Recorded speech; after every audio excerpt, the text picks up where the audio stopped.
The CLAW of the Conciliator, Volume 2 of the Book of the New Sun, by Gene Wolfe. Copyright 1981 by Gene Wolfe. Narrated by Roy Avers. This book was originally created for audio cassette playback.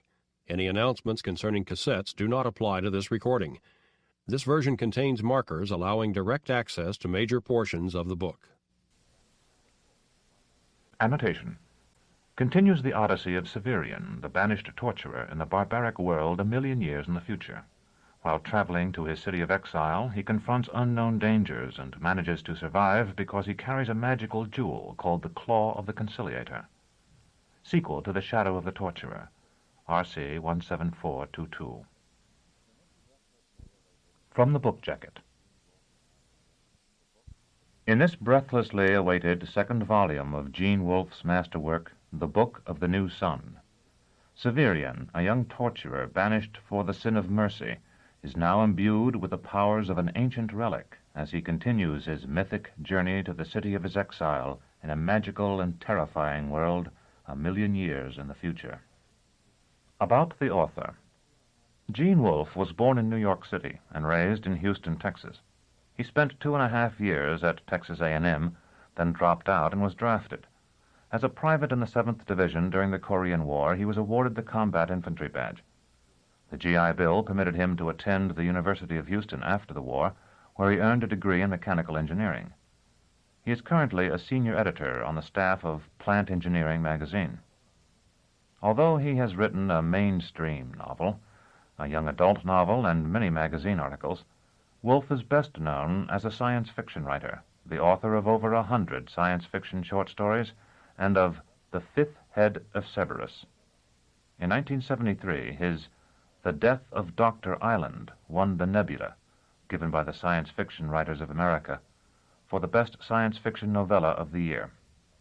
His novel Peace won the Chicago Foundation for Literature Award in 1977, and his The Computer Iterates the Greater Trumps has been awarded the Riesling for science fiction poetry.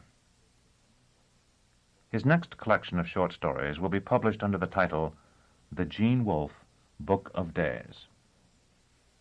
Other books by Gene Wolfe. The Shadow of the Torturer. This novel is a work of fiction.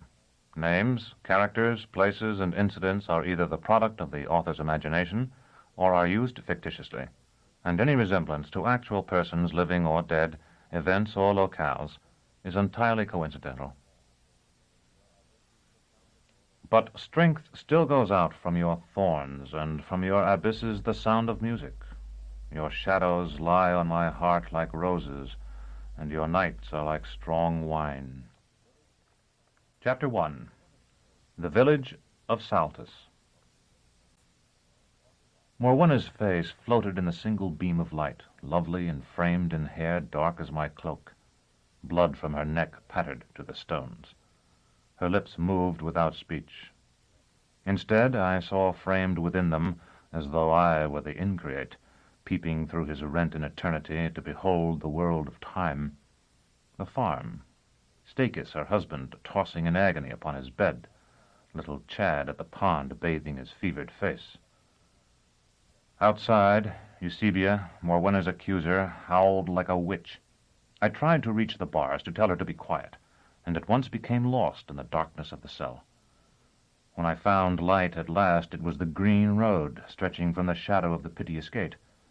Blood gushed from Dorcas's cheek, and though so many screamed and shouted, I could hear it pattering to the ground.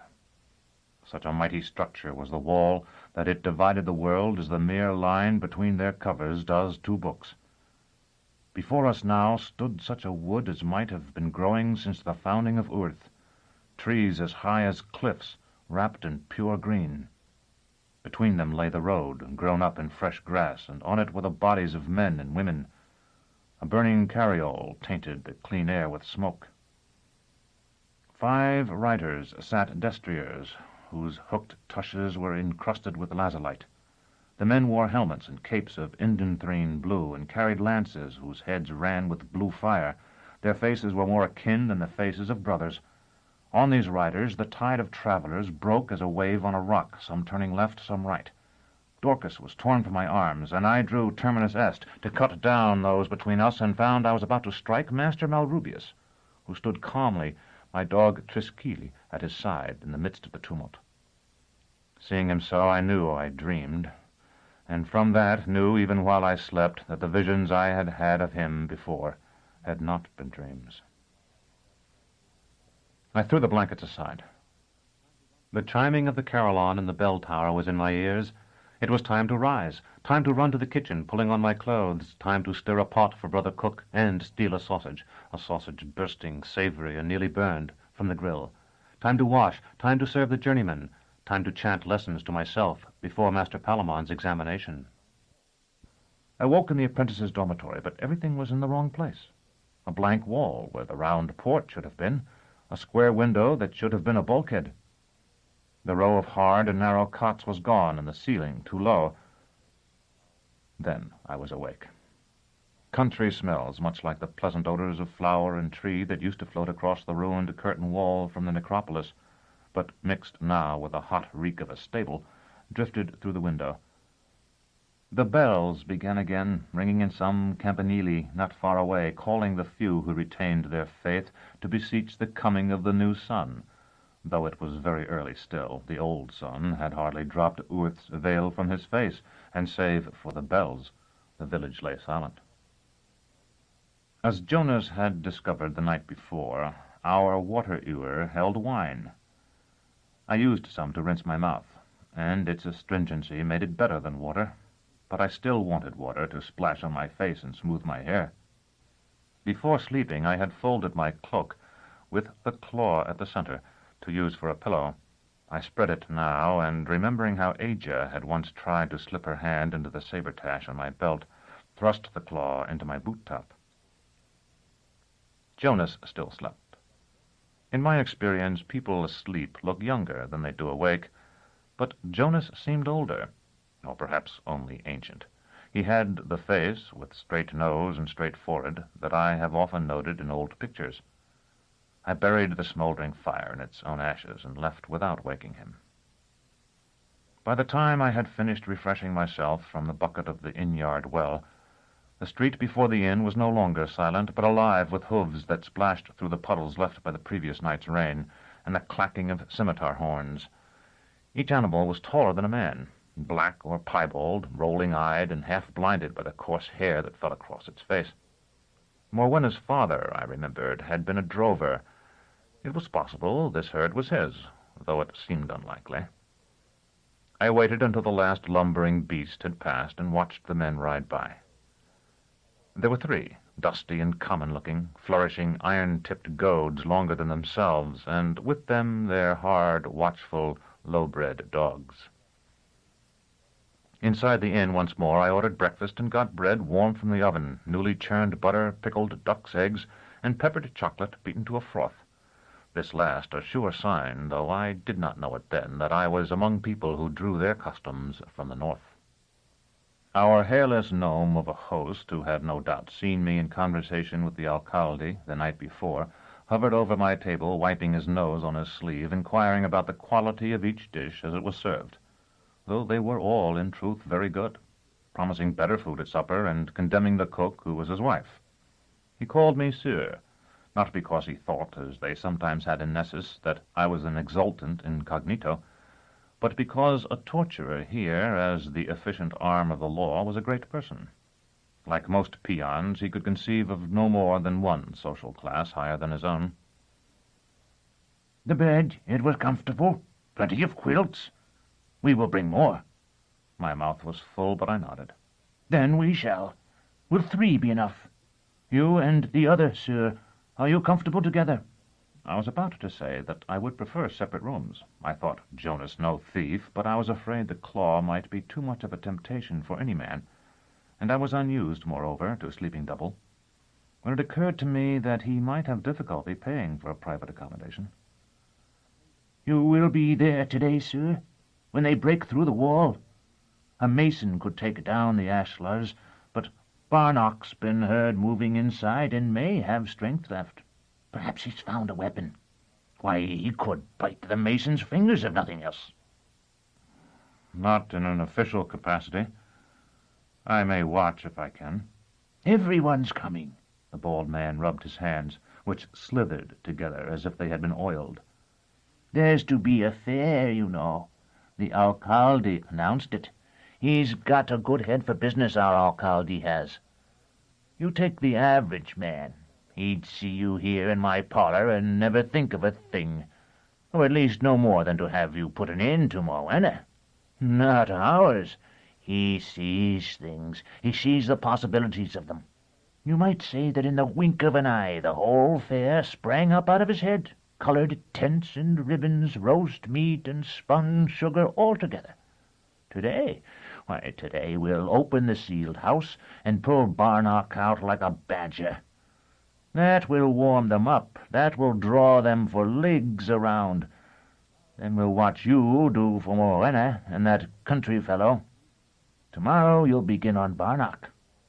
Hot irons you start with usually, don't you? And everybody will want to be there. And the day after, finish him off and fold the tents. It doesn't do to let them hang about too long after they've spent their money. They begin to beg and fight, and so on. All well planned, all well thought out. There's an alcalde for you. I went out again after breakfast, and watched the alcalde's enchanted thoughts take shape. Country folk were stumping into the village with fruits and animals and bolts of home-woven cloth to sell. Among them were a few autochthons carrying fur pelts and strings of black and green birds killed with the cerbatana. Now I wished I still had the mantle Aegea's brother had sold me, for my Fuligan cloak drew some odd looks. I was about to step inside once more when I heard the quick step of marching feet, a sound familiar to me from the drilling of the garrison in the citadel, but which I had not heard since I had left it. The cattle I had watched earlier that morning had been going down to the river, there to be herded into barges for the remainder of their trip to the abattoirs of Nessus. These soldiers were coming the other way, up from the water. Whether that was because their officers felt the march would toughen them, or because the boats that had brought them were needed elsewhere, or because they were destined for some area remote from Gial, I had no way of knowing. I heard the shouted order to sing as they came into the thickening crowd, and almost together with it the thwacks of the vintners' rods and the howls of the unfortunates who had been hit. The men were CLAW, each armed with a sling with a 2-cubit handle, and each carrying a painted leather pouch of incendiary bullets. Few looked older than I, and most seemed younger, but their gilded brigandines and the rich belts and scabbards of their long daggers proclaimed them members of an elite corps of the Erranterii. Their song was not of battle or women, as most soldiers' songs are, but a true slinger's song. Insofar as I heard it that day, it ran thus. When I was a lad, my mother said, "You dry your tears and go to bed. I know my son will travel far, born beneath a shooting star." In after years my father said, as he pulled my hair and knocked my head, "They mustn't whimper at a scar who're born beneath a shooting star." A mage I met, and the mage he said, "I see for you a future red, fire and riot, raid and war, oh, born beneath a shooting star." A shepherd I met, and the shepherd said, "We sheep must go where we are led, to Dawngate where the angels are, following the shooting star." And so on, verse after verse, some cryptic, as it seemed to me, some merely comic, some clearly assembled purely for the sake of the rhymes, which were repeated again and again. A fine sight, aren't they? It was the innkeeper, his bald head at my shoulder. Southerners, notice how many have yellow hair and dotted hides? They're used to cold down there, and they'll need to be in the mountains. Still, the singing almost makes you want to join 'em. How many, would you say? The baggage mules were just coming into view, laden with rations and prodded forward with the points of swords. 2,000, perhaps 2,500. Thank you, sir. I like to keep track of them. You wouldn't believe how many I've seen coming up our road here, but precious few going back. Well, that's what war is, I believe. I always tried to tell myself they're still there. I mean, wherever it was they went. But you know, and I know, there's a lot that have gone to stay. Still, the singing makes a man want to go with 'em." I asked if he had news of the war. "Oh, yes, sir. I've followed it for years and years now, though the battles they fight never seem to make much difference, if you understand me. It never seems to get much closer to us, or much farther off either. What I've always supposed was that our autarch and theirs appoints a spot to fight in, and when it's over, they both go home. My wife, fool that she is, don't believe there's a real war at all." The crowd had closed behind the last mule driver, and it thickened with every word that passed between us. Bustling men set up stalls and pavilions, narrowing the street and making the press of people greater still. Bristling masks on tall poles seemed to have sprouted from the ground like trees. "Where does your wife think the soldiers are going, then?" I asked the innkeeper. "Looking for Vodalus, that's what she says. As if the autarch, whose hands run with gold and whose enemies kiss his heel, would send his whole army to fetch a bandit." I scarcely heard a word beyond Vodalus.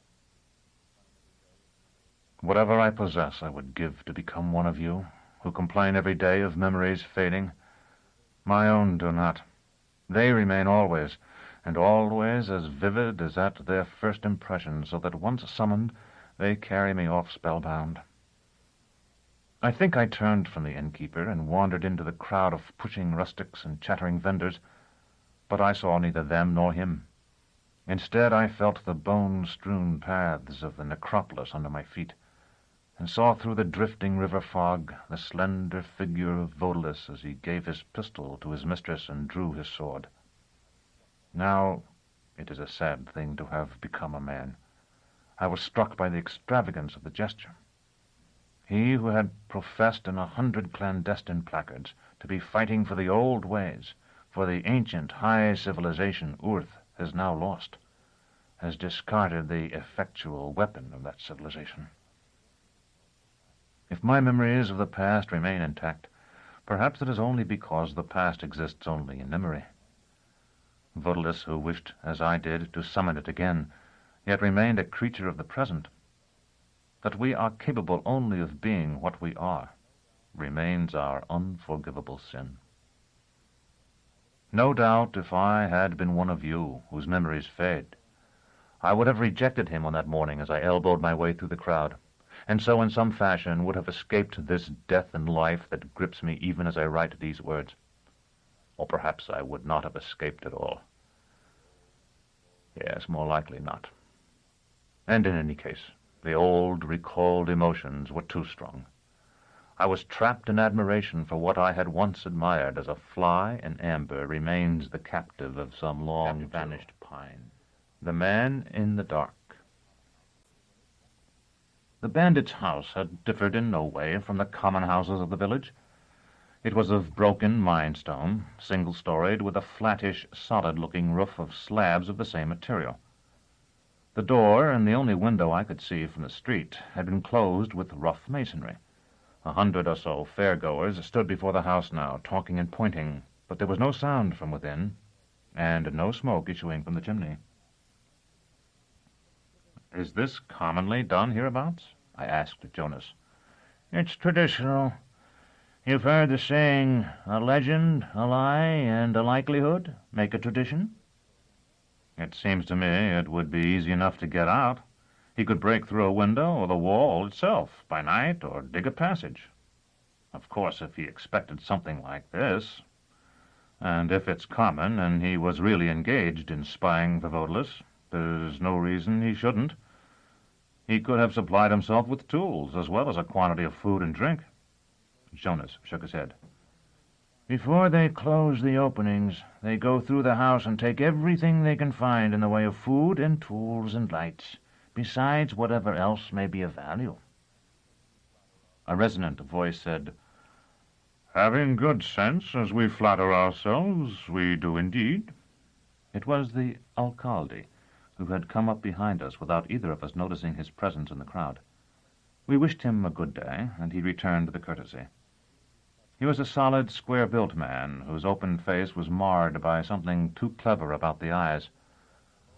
"I thought I recognized you, Master Severian. Bright clothes or no? Are these new?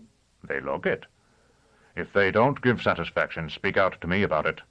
We try to keep the traders honest that come to our fairs. It's only good business. If he doesn't make them right for you, whoever he is, we'll duck him in the river, you may be sure. 1 or 2 ducked a year keep the rest from feeling too comfortable." He paused to step back and examine me more carefully, nodding to himself as though greatly impressed. "They become you, I must say. You've a fine figure.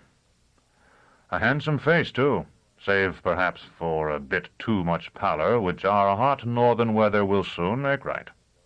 Anyway, they become you, and look to wear well. If you're asked where you had them, you might say Saltus Fair. Such talk does no harm." I promised I would, though I was far more concerned about the safety of Terminus Est, which I had left hidden in our room at the inn, than about my own appearance or the durability of the lay clothes I had bought from a slopman.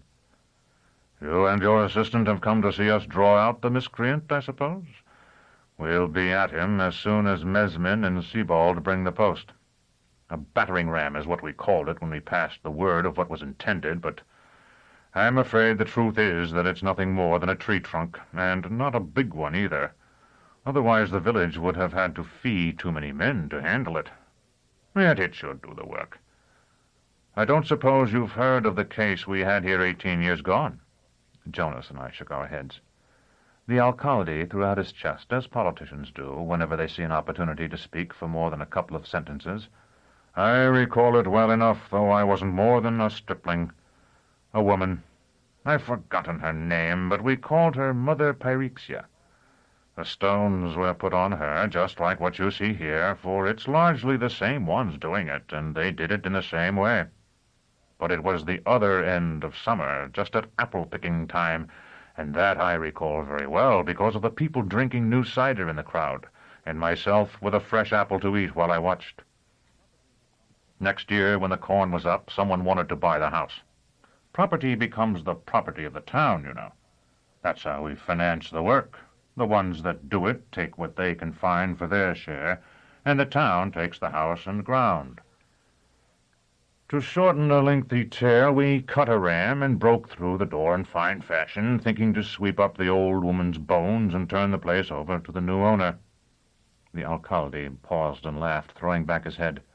There was something ghostly in that laughter, possibly only because it blended with the noise of the crowd, and so seemed silent. I asked, "Wasn't she dead?" "It depends on what you mean by that. I'll say this. A woman sealed in the dark long enough can become something very strange, just like the strange things you find in rotten wood back among the big trees. We're miners mostly here in Saltus, and used to things found underground, but we took to our heels and came back with torches. It didn't like the light, or the fire either." Jonas touched me on the shoulder and pointed to a swirl in the crowd. A group of purposeful-looking men were shouldering their way down the street. None had helmets or body armor, but several carried narrow-headed piletes, and the rest had brass-bound staves. I was strongly reminded of the volunteer guards who had admitted Drott, Roach, Ita, and me to the necropolis so long ago. Behind these armed men were 4 who carried the tree trunk the alcalde had mentioned, a rough log about 2 spans across and 6 cubits long. A collective indrawn breath greeted them. It was followed by louder talk and some good-natured cheering. The alcalde left us to take charge, directing the men with staves to clear a space about the door of the sealed house, and using his authority, when Jonas and I pushed forward to get a better view, to make the crowd give way for us. I had supposed that when all the breakers in were in position, they would proceed without ceremony, and that I had reckoned without the alcalde. At the last possible moment, he mounted the doorsteps of the sealed house, and waving his hat for silence, addressed the crowd. "Welcome, visitors and fellow villagers. In the time it takes to draw breath thrice, you will see us smash this barrier and drag out the bandit Barnock. Whether he be dead, or, as we have good reason to believe, for he hasn't been in there that long, alive. You know what he has done. He has collaborated with the traitor Vodalus's Cultularii, informing them of the arrivals and departures of those who might become their victims. All of you are thinking now, and rightly, that such a vile crime deserves no mercy. Yes, I say. Yes, we all say. Hundreds and maybe thousands lie in unmarked graves because of this Barnock. Hundreds and maybe thousands have met a fate far worse.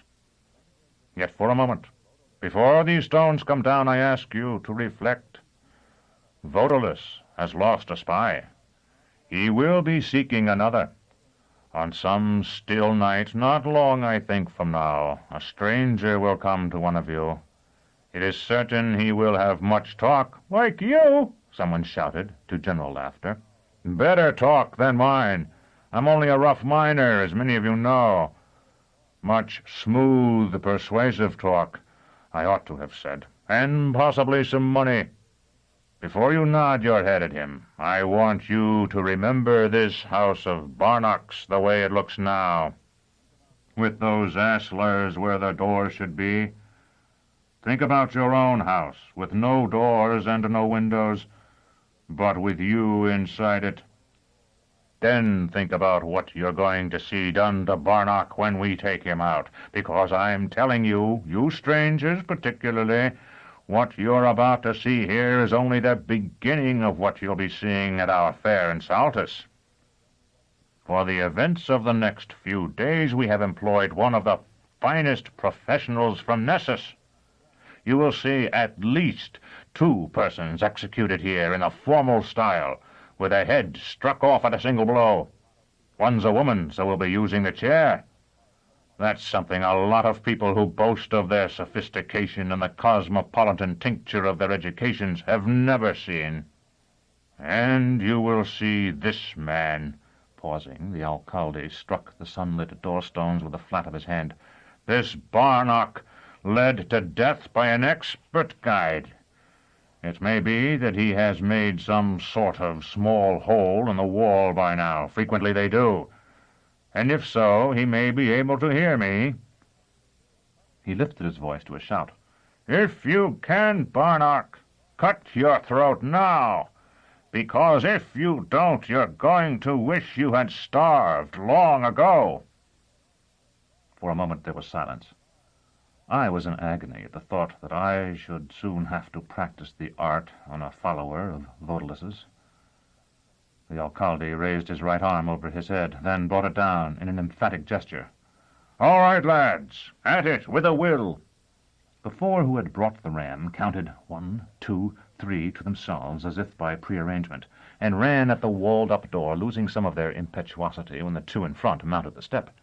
The ram struck the stones with a loud thump, but with no other result. All right, lads, the alcalde repeated. Let's try it again. Show them the kind of men Saltus breeds. The 4 charged a second time. At this attempt, those in front handled the step more skillfully. The stones plugging the doorway seemed to shudder under the impact, and a fine dust issued from the mortar. A volunteer from the crowd, a burly, black-bearded fellow, joined the original ramsmen, and all 5 charged. The thump of the ram was not noticeably louder, but it was accompanied by a cracking like the breaking of bones. One more, the alcalde said. He was right. The next blow sent the stone it struck into the house, leaving a hole the size of a man's head. After that, the ramsmen no longer bothered with a running start. They knocked the remaining stones out by swinging the ram with their arms until the aperture was large enough for a man to step through. Someone I had not noticed previously had brought torches, and a boy ran to a neighboring house to kindle them at the kitchen fire. The men with palites and staves took them from him, showing more courage than I would have credited to those clever eyes. The alcalde drew a short truncheon from under his shirt and entered first. We spectators crowded after the armed men, and because Jonas and I had been in the forefront of the onlookers, we reached the opening almost at once. The air was foul, far worse than I had anticipated. Broken furniture lay on every side, as though Barnock had locked his chests and cupboards when the sealers came, and they had smashed them to get at his household goods. On a crippled table I saw the guttered wax of a candle that had burned to the wood. The people behind me were pushing to go in further, and I, as I discovered somewhat to my surprise, was pushing back. There was a commotion at the rear of the house, hurried and confused footsteps, a shout, then a high, inhuman scream. "They've got him!" someone behind me called, and I heard the news being passed to those outside. A fattish man, who might have been a smallholder, came running out of the dark, a torch in one hand and a stave in the other. "Out of the way! Get back, all of you! They're bringing him out!" I do not know what I expected to see. Perhaps a filthy creature with matted hair. What came instead was a ghost. Barnock had been tall. He was tall still, but stooped and very thin, with skin so pale it seemed to glow as decayed wood does. He was hairless, bald, and beardless. I learned that afternoon from his guards that he had formed the habit of plucking his hairs out. Worst of all were his eyes, protuberant, seemingly blind, and dark as the black abscess of his mouth. I turned away from him as he spoke, but I knew the voice was his. "I will be free," it said. "Vodelus will come." How I wished then that I had never been imprisoned myself, for his voice brought back to me all those airless days when I waited in the oubliette beneath our Matachin tower. I too had dreamed of rescue by Vodelus, of a revolution that would sweep away the animal stench and degeneracy of the present age and restore the high and gleaming culture that was once Earth's. And I had been saved not by Vodelus and his shadowy army, but by the advocacy of Master Palamon, and no doubt of Drott and Roach and a few other friends, who had persuaded the brothers that it would be too dangerous to kill me and too disgraceful to bring me before a tribunal. Barnock would not be saved at all. I, who should have been his comrade, would brand him, break him on the wheel, and at last sever his head. I tried to tell myself that he had acted perhaps only to get money, but as I did so, some metal object, no doubt the steel head of a Pilete, struck stone, and I seemed to hear the ringing of the coin Vodelus had given me, a ringing as I dropped it into the space beneath the floor stone of the ruined mausoleum. Sometimes when all our attention is thus focused on memory, our eyes, unguided by ourselves, will distinguish from a mass of detail some single object, presenting it with a clarity never achieved by concentration. So it was with me. Out of all the struggling tide of faces beyond the doorway, I saw one, upturned, illuminated by the sun. Chapter 3. It was Aegis. The showman's tent. The instant was frozen as though we two, and all those about us, stood in a painting. Aegis' up-tilted face, my own wide eyes. So we remained amid the cloud of country folk with their bright clothes and bundles. Then I moved, and she was gone. I would have run to her if I could, but I could only push my way through the onlookers, taking perhaps 100 poundings of my heart to reach the spot where she had stood. By then she had vanished utterly, and the crowd was swirling and changing like the water under the bow of a boat. Barnock had been led forth, screaming at the sun. I took a miner by the shoulder and shouted a question to him, but he had paid no attention to the young woman beside him and had no notion of where she might have gone. I followed the throng who followed the prisoner until I was sure she was not among them, then, knowing nothing better to do, began to search the fair, peering into tents and booths and making inquiries of the farm wives who had come to sell their fragrant cardamom bread, and of the hot meat vendors. All this, as I write it, slowly convoluting a thread of the vermilion ink of the House Absolute, sounds calm and even methodical. Nothing could be further from the truth. I was gasping and sweating as I did these things, shouting questions to which I hardly stayed for an answer. Like a face seen in dream, Aegis floated before my imagination. Wide, flat cheeks and softly rounded chin, freckled, sun-browned skin, and long, laughing, mocking eyes. Why she had come I could not imagine. I only knew she had, and that my glimpse of her had reawakened the anguish of my memory of her scream. "Have you seen a woman so tall with chestnut hair?" I repeated it again and again, like the duelist who had called out, "Cadro of 17 stones," until the phrase was as meaningless as the song of the cicada. "Yes, every country maid who comes here." "Do you know her name?" "A woman? Certainly I can get you a woman." "Where did you lose her?" "Don't worry, you'll soon find her again. The fair's not big enough for anybody to stay lost long. Didn't the two of you arrange a place to meet?" "Have some of my tea," You look so tired. I fumbled for a coin. You don't have to pay. I sell enough as it is. Well, if you insist. It's only an ace. Here. The old woman rummaged in her apron pocket and produced a flood of little coins, then splashed the tea, hissing hot from her kettle, into an earthenware cup, and offered me a straw of some dimly silver metal. I waved it away. It's clean. I rinse everything after each customer. I'm not used to them. Watch the rim, then. It'll be hot. Have you looked by the judging? There'll be a lot of people there. Where the cattle are? Yes.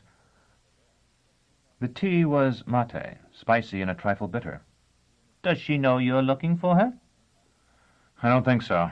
Even if she saw me, she wouldn't have recognized me. I am not dressed as I usually am. The old woman snorted and pushed a straggling lock of gray hair back under her kerchief.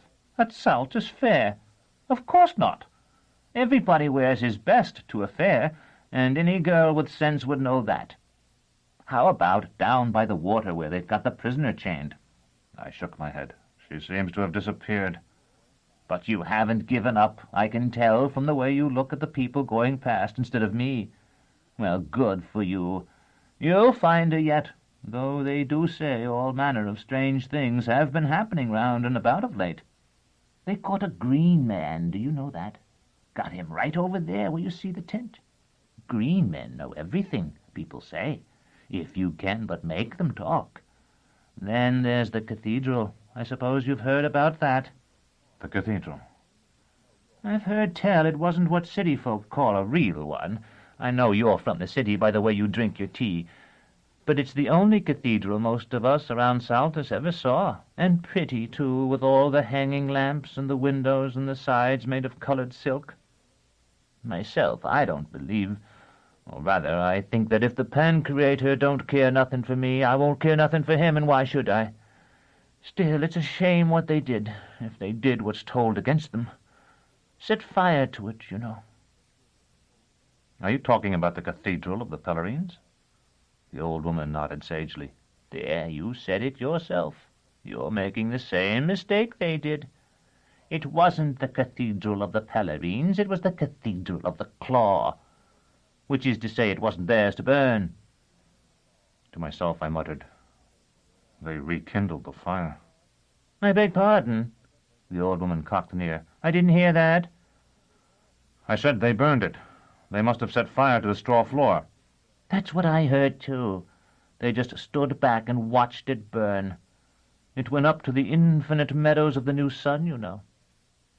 A man on the opposite side of the alleyway began to pound a drum. When he paused, I said, I know that certain persons have claimed to have seen it rise into the air. Oh, it rose, all right. When my grandson-in-law heard about it, he was fairly struck flat for half a day. Then he pasted up a kind of hat out of paper and held it over my stove, and it went up. And then he thought it was nothing that the cathedral rose, no miracle at all. That shows what it is to be a fool. It never came to him that the reason things were made so was so the cathedral would rise just like it did. He can't see the hand in nature. He didn't see it himself? I asked. The cathedral, I mean? She failed to understand. Oh, he's seen it when they've been through here at least a dozen times. The chant of the man with a drum, similar to that I had once heard Dr. Tallis use, but more hoarsely delivered and bereft of the doctor's malicious intelligence, cut through our talk. Knows everything, knows everybody, green as a gooseberry, see for yourself. The insistent voice of the drum. Boom, boom, boom. Do you think the green man would know where Aja is? The old woman smiled. So that's her name, is it? Now I'll know if anybody should mention her. He might. You've money, why not try him? Why not, indeed, I thought. Brought from the jungles of the north, never eats, akin to the bushes and the grasses. Boom, boom. The future and the remote past are one to him. When he saw me approaching the door of his tent, the drummer stopped his clamor. Only an ace to see him, 2 to speak with him, 3 to be alone with him. Alone for how long? I asked as I selected 3 copper ace. A wry grin crossed the drummer's face. "For as long as you wish." I handed him his money and stepped inside. It had been plain he had not thought I would want to stay long, and I expected a stench or something equally unpleasant. There was nothing beyond a slight odor as of hay curing. In the center of the tent, in a dust-spangled shaft of sunlight admitted by a vent in the canvas roof, was chained a man the color of pale jade. He wore a kilt of leaves, now fading.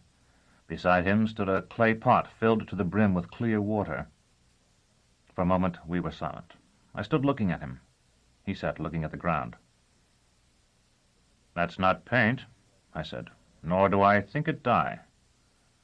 And you have no more hair than the man I saw dragged from the sealed house." He looked up at me, then down again. Even the whites of his eyes held a greenish tint.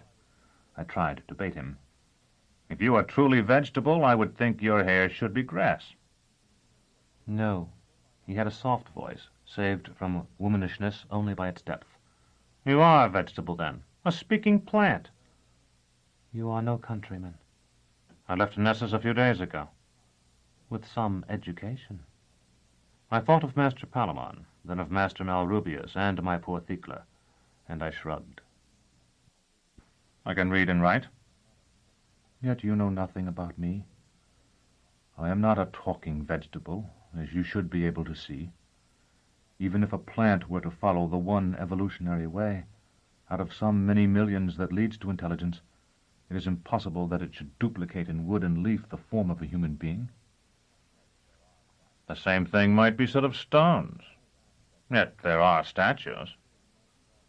For all his aspect of despair, and his was a sadder face by far than my friend Jonas's, something tugged at the corners of his lips. "That is well put. You have no scientific training, but you are better taught than you realize." "On the contrary, all my training has been scientific, although it had nothing to do with these fantastic speculations. What are you?" "A great seer, a great liar, like every man whose foot is in a trap." "If you'll tell me what you are, I'll endeavor to help you." He looked at me, and it was as if some tall herb had opened eyes and shown a human face. "I believe you," he said. "Why is it that you, of all the hundreds who come to this tent, know pity?" "I know nothing of pity, but I have been imbued with a respect for justice, and I am well acquainted with the alcalde of this village. A green man is still a man, and if he is a slave, his master must show how he came to that state and how he himself came into possession of him." The green man said, "I'm a fool, I suppose, to put any confidence in you. And yet I do. I am a free man, come from your own future to explore your age." "That is impossible." "The green color that puzzles your people so much is only what you call pond scum. We have altered it until it can live in our blood, and by its intervention have at last made our peace in humankind's long struggle with the sun. In us the tiny plants live and die, and our bodies feed from them, and they're dead, and require no other nourishment. All the famines and all the labor of growing food are ended." "But you must have sun." "Yes," the green man said, "and I have not enough here. Day is brighter in my age." That simple remark thrilled me in a way that nothing had since I had first glimpsed the unroofed chapel in the broken court of our citadel. "Then the new sun comes as prophesied," I said, "and there is indeed a second life for Urth, if what you say is the truth." The green man threw back his head and laughed. Much later I was to hear the sound the alzebo makes as it ranges the snow-swept tablelands of the high country. Its laughter is horrible, but the green man's was more terrible, and I drew away from him. "You're not a human being," I said. "Not now, if you ever were." He laughed again. "And to think I hoped in you. What a poor creature I am. I thought I had resigned myself to dying here among a people who are no more than walking dust. But at the tiniest gleam, all my resignation fell from me. I am a true man, friend. You are not, and in a few months I will be dead. I remembered his kin. How often I had seen the frozen stalks of summer flowers dashed by the wind against the sides of the mausoleums in our necropolis. I understand you. The warm days of sun are coming, but when they are gone, you will go with them. Grow seed while you can. He sobered. You do not believe me or even understand that I am a man like yourself. Yet you still pity me. Perhaps you are right. And for us a new sun has come, and because it has come, we have forgotten it. If I am ever able to return to my own time, I will tell them there of you. If you are indeed of the future, why cannot you go forward to your home and so escape? Because I am chained, as you see. He held out his leg so that I could examine the shackle about his ankle. His beryline flesh was swollen about it, as I have seen the bark of a tree swollen that had grown through an iron ring. The tent flap opened, and the drummer thrust his head through. "Are you still here? I have others outside." He looked significantly at the green man and withdrew. He means that I must drive you off, or he will close the vent through which my sunlight falls. I drive away those who pay to see me by foretelling their futures, and I will foretell yours. You are young now and strong, but before this world has wound itself 10 times more about the sun, you shall be less strong, and you shall never regain the strength that is yours now. If you breed sons, you will engender enemies against yourself. Enough, I said. What you are telling me is only the fortune of all men. Answer one question truthfully for me, and I will go. I am looking for a woman called Asia. Where will I find her? For a moment his eyes rolled upward until only a narrow crescent of pale green showed beneath their lids. A faint tremor seized him. He stood and extended his arms, his fingers splayed like twigs. Slowly he said, "Above ground?" The tremor ceased, and he sat again, older-looking and paler than before. "You are only a fraud, then," I told him as I turned away. "And I was a simpleton to believe in you even by so little." "No," the green man whispered. "Listen. In coming here, I have passed through all your future. Some parts of it remain with me, no matter how clouded. I told you only the truth, and if you are indeed a friend of the alcalde of this place, I will tell you something further that you may tell him, something I have learned from the questions of those who have come to question me. Armed men are seeking to free a man called Barnock." I took my whetstone from the saber-tash at my belt, broke it on the top of the chain stake, and gave half to him. For a moment he did not comprehend what it was he held. Then I saw the knowledge growing in him, so that he seemed to unfold in his great joy as though he were already basking in the brighter light of his own day. Chapter 4. The Bouquet. As I left the showman's tent, I glanced up at the sun. The western horizon had already climbed more than half up the sky. In a watch or less, it would be time for me to make my appearance. Asia was gone, and any hope of overtaking her had been lost in the frantic time I had spent dashing from one end of the fair to the other. Yet I took comfort from the green man's prophecy, which I took to mean that Asia and I should meet again before either of us died, and from the thought that since she had come to watch Barnock drawn into the light, so equally might she come to observe the executions of Morwenna and the cattle thief. These speculations occupied me at first as I made my way back to the inn, but before I reached the room I shared with Jonas, they had been displaced by recollections of Thecla and by elevation to journeyman, both occasioned by the need to change from my new lay clothes into the fullerton of the guild. So strong is the power of association that it could be exercised by that habit while it was still out of sight on the pegs in the room, and by Terminus Est while she remained concealed beneath the mattress. It used to entertain me, while I was still attendant upon Thecla, to find that I could anticipate much of her conversation, and particularly the first of it, from the nature of the gift I carried when I entered her cell.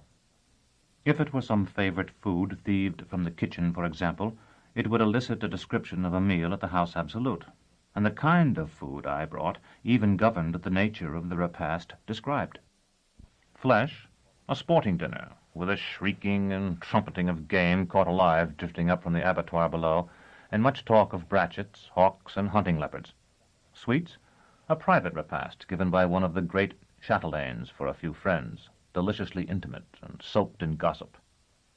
Fruit, a twilight garden party in the vast park of the house absolute, lit by 1,000 torches and enlivened by jugglers, actors, dancers, and pyrotechnic displays. She ate standing as often as sitting, walking the 3 strides that took her from one end of her cell to the other, holding the dish in her left hand while she gestured with her right. Like this, Severian, they all spring into the ringing sky, showering green and magenta sparks, while the maroons boom like thunder. But her poor hand could hardly show the rockets rising higher than her towering head, for the ceiling was not much taller than she. But I'm boring you. A moment ago, when you brought me these peaches, you looked so happy, and now you won't smile. It's just that it does me good here to remember those things. How I'll enjoy them when I see them again. I was not bored, of course. It was only that it saddened me to see her, a woman still young and endowed with a terrible beauty, so confined. Jonas was uncovering Terminus Est for me when I came into our room. I poured myself a cup of wine. "How do you feel?" he asked. "What of you? It's your first time, after all." He shrugged. "I only have to fetch and carry. You've done it before? I wondered, because you look so young." "Yes, I've done it before. Never to a woman." "You think she's innocent?" I was taking off my shirt. When I had my arms freed, I mopped my face with it and shook my head. "I'm sure she's not. I went down and talked to her last night. They have her chained to the edge of the water, where the midges are bad. I told you about it." Jonas reached for the wine himself, his metal hand clinking when it met the cup. "You told me that she was beautiful and that she had black hair like—" "Thecla. But Morwenna's is straight. Thecla's curled." "Like Thecla, whom you seem to have loved as I love your friend Jolenta. I confess you had a great deal more time to fall in love than I did.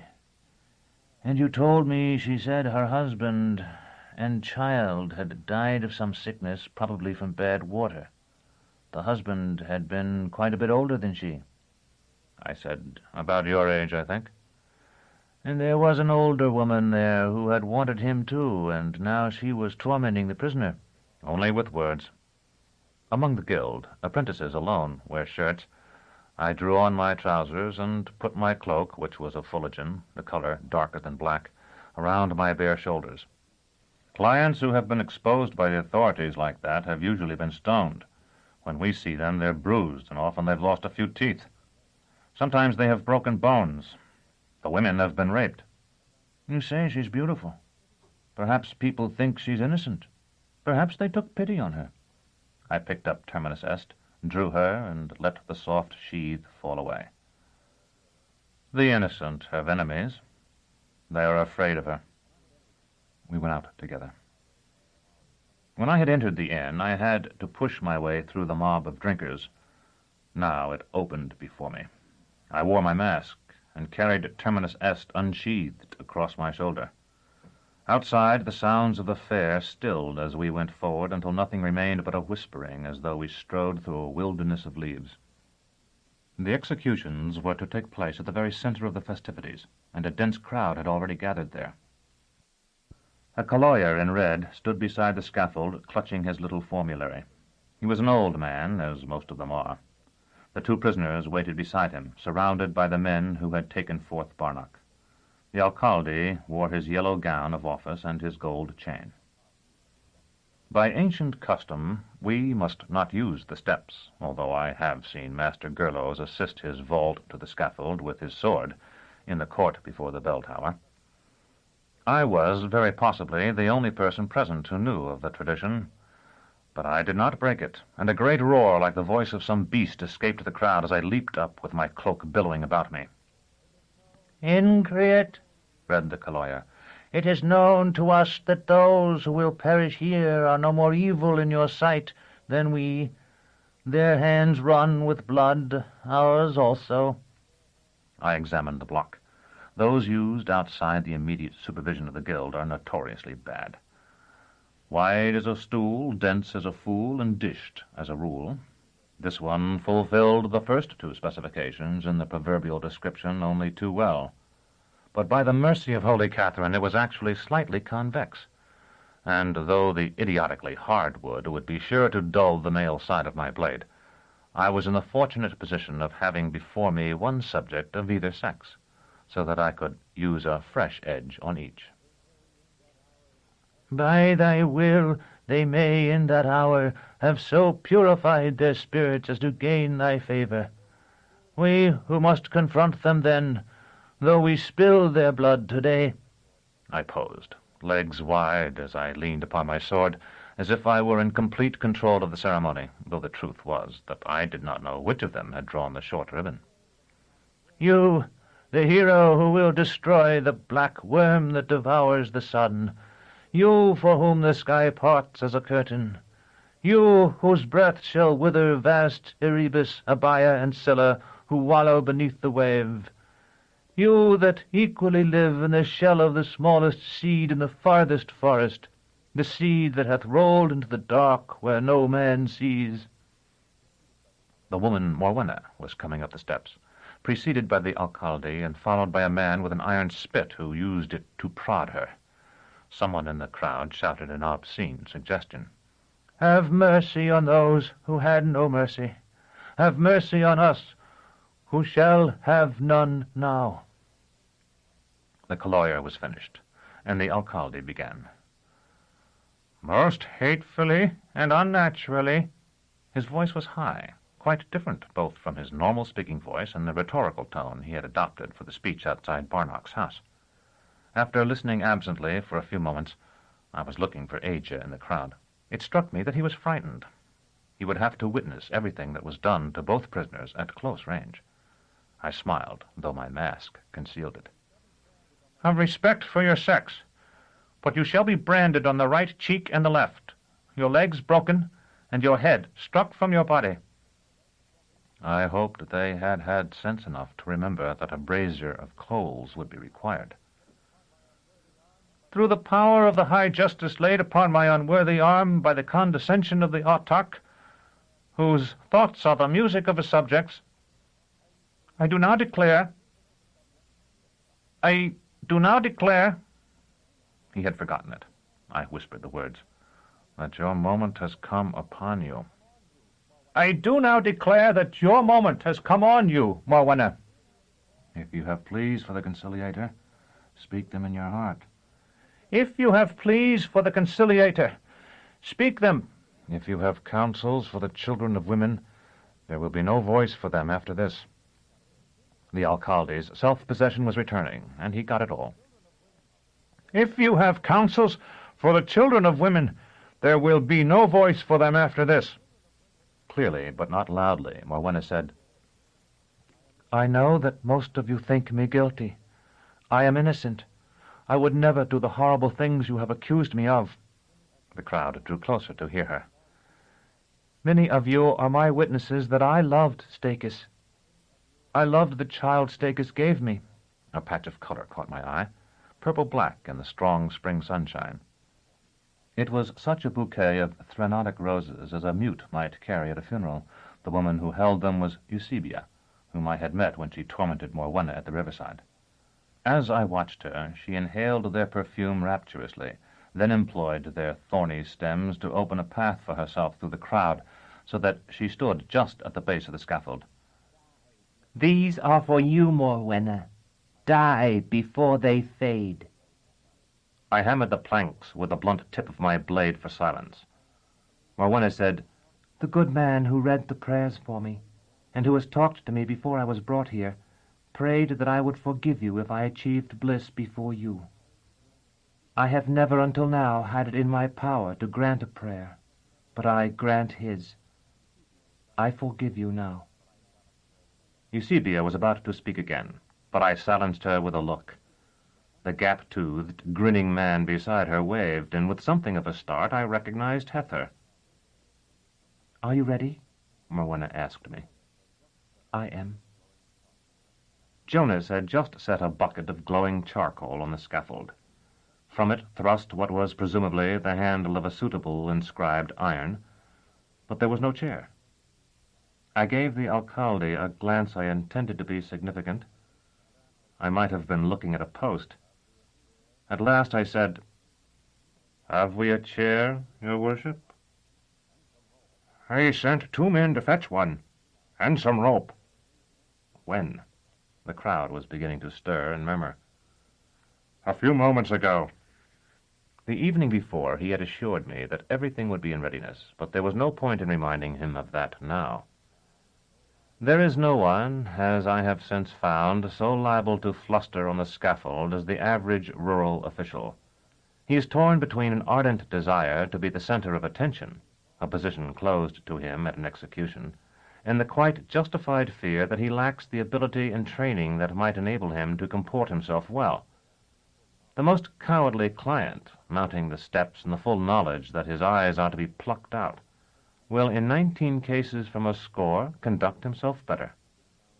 Even a shy Cenobite, unused to the sounds of men and diffident to the point of tears, can be better relied on. Someone called, "Get it over with!" I looked at Morwenna. With her famished face and clear complexion, her pensive smile and large dark eyes, she was a prisoner likely to arouse quite undesirable feelings of sympathy in the crowd. "We could seat her on the block," I told the alcalde. I could not resist adding, "It's more suited to that anyway."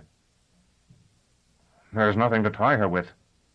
I had permitted myself a remark too many already, so I forbore giving my opinion of those who require their prisoners bound. Instead, I laid Terminus Est flat behind the block, made Morwenna sit down, lifted my arms in the ancient salute, took the iron in my right hand, and gripping her wrists with my left, administered the brand to either cheek, then held up the iron still glowing almost white. The scream had silenced the crowd for an instant. Now they roared. The alcalde straightened himself and seemed to become a new man. "Let them see her," he said. I had been hoping to avoid that, but I helped Morwenna to rise. With her right hand in mine, as though we were taking part in a country dance, we made a slow, formal circuit of the platform. Hether was beside himself with delight, and though I tried to shut out the sound of his voice, I could hear him boasting of his acquaintance with me to the people around him.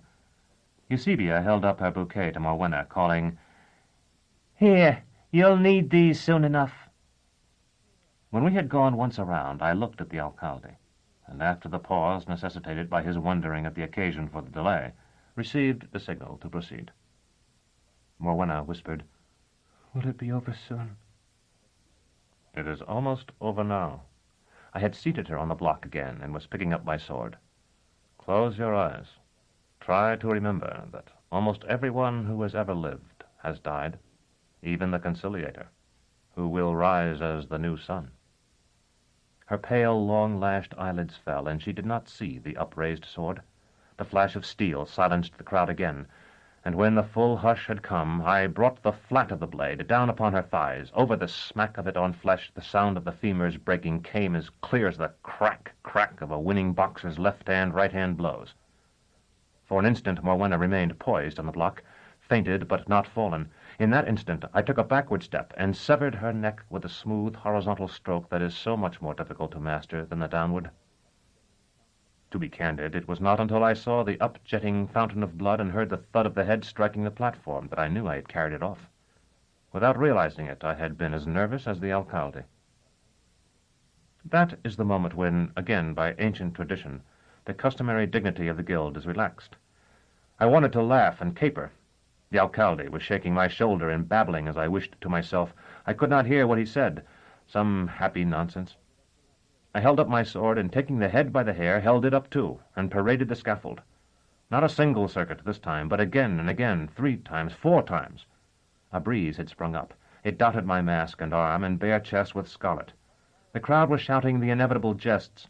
"Will you cut my wife's? Husband's? Heir too? Half a measure of sausage when you're done with that?" "Could I have her hat?"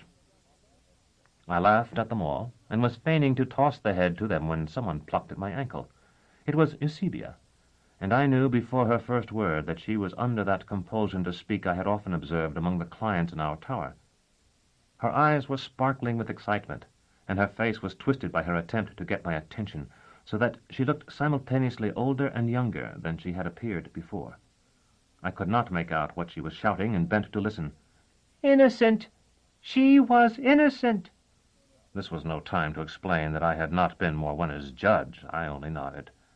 "She took Stakis from me. Now she's dead, do you understand? She was innocent after all, but I am so glad." I nodded again and made another circuit of the scaffold, holding up the head.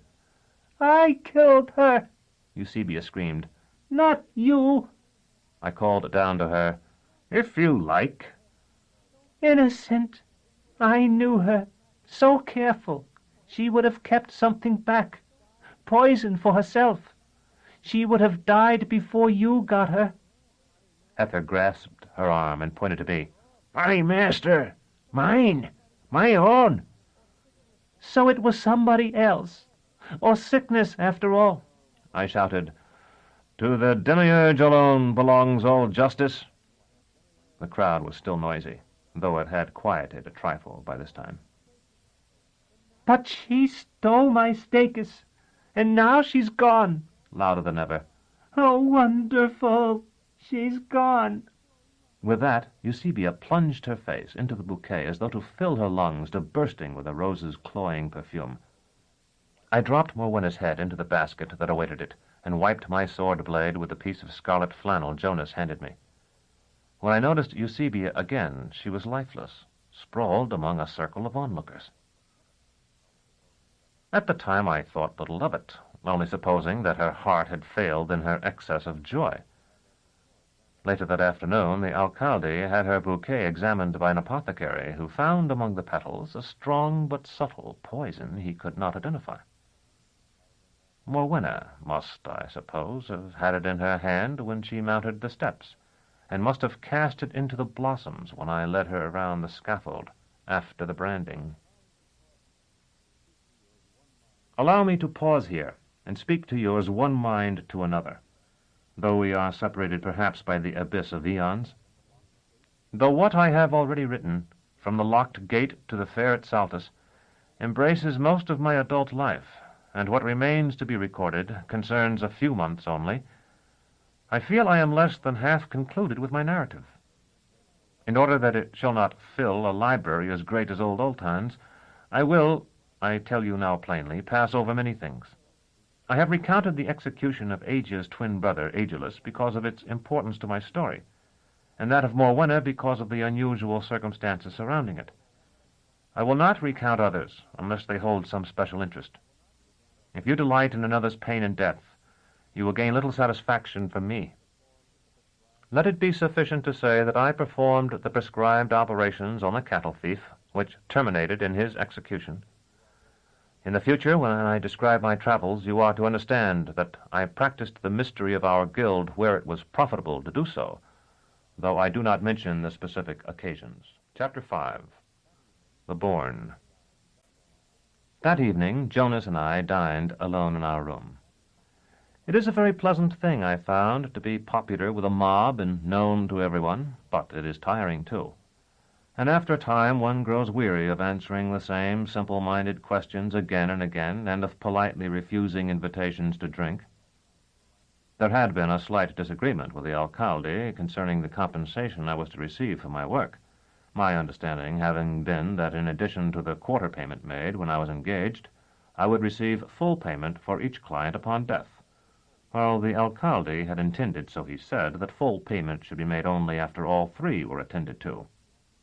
I would never have agreed to that, and liked it less than ever in the light of the green man's warning, which out of loyalty to Vodelus I had kept to myself. But after I had threatened not to appear on the following afternoon, I was paid, and everything peaceably resolved. Now Jonas and I were settled over a smoking platter and a bottle of wine. The door was shut and bolted, and the innkeeper had been instructed to deny that I was in his establishment. I would have been completely at ease if the wine in my cup had not recalled to me so vividly the much better wine Jonas had discovered in our ewer the night before, after I had examined the claw in secret. Jonas, observing me, I think, as I stared at the pale red fluid, poured a cup of his own and said, "You must remember that you are not responsible for the sentences. If you had not come here, they would have been punished eventually anyway, and probably would have suffered worse in less skilled hands." I asked him what he thought he was talking about. "I can see it troubles you. What happened today?" "I thought it went well," I said. "You know what the octopus remarked when he got out of the mermaid's kelp bed? I'm not impugning your skill, quite the opposite, but you look as if you could use a little cheering up." "We're always a little despondent afterward. That's what Master Palamon always said, and I have found it true in my own case. He called it a purely mechanical psychological function, and at the time that seemed to me an oxymoron, but now I'm not sure he wasn't right. Could you see what happened, or did they keep you too busy?" "I was standing on the steps behind you most of the time." "You had a good view, then, so you must have seen how it was.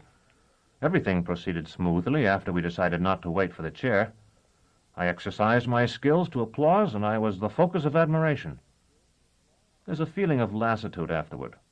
Mr. Palamon used to talk of crowd melancholy and court melancholy, and said that some of us have both, some have neither, and some have one but not the other. Well, I have crowd melancholy. I don't suppose I'll ever have the chance in Thrax of discovering whether I also have court melancholy or not." "And what is that?" Jonas was looking down into his wine cup.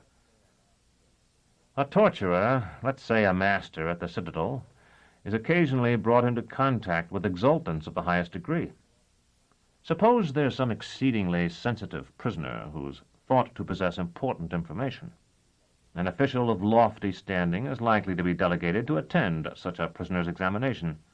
Very often he will have had little experience with the more delicate operations, so he will ask the master questions, and perhaps confide in him certain fears he has concerning the subject's temperament or health. A torturer under those circumstances feels himself to be at the center of things." "Then feels let down when it's over with. Yes, I suppose I can see that." "Have you ever seen one of these affairs when it was badly botched?" "No.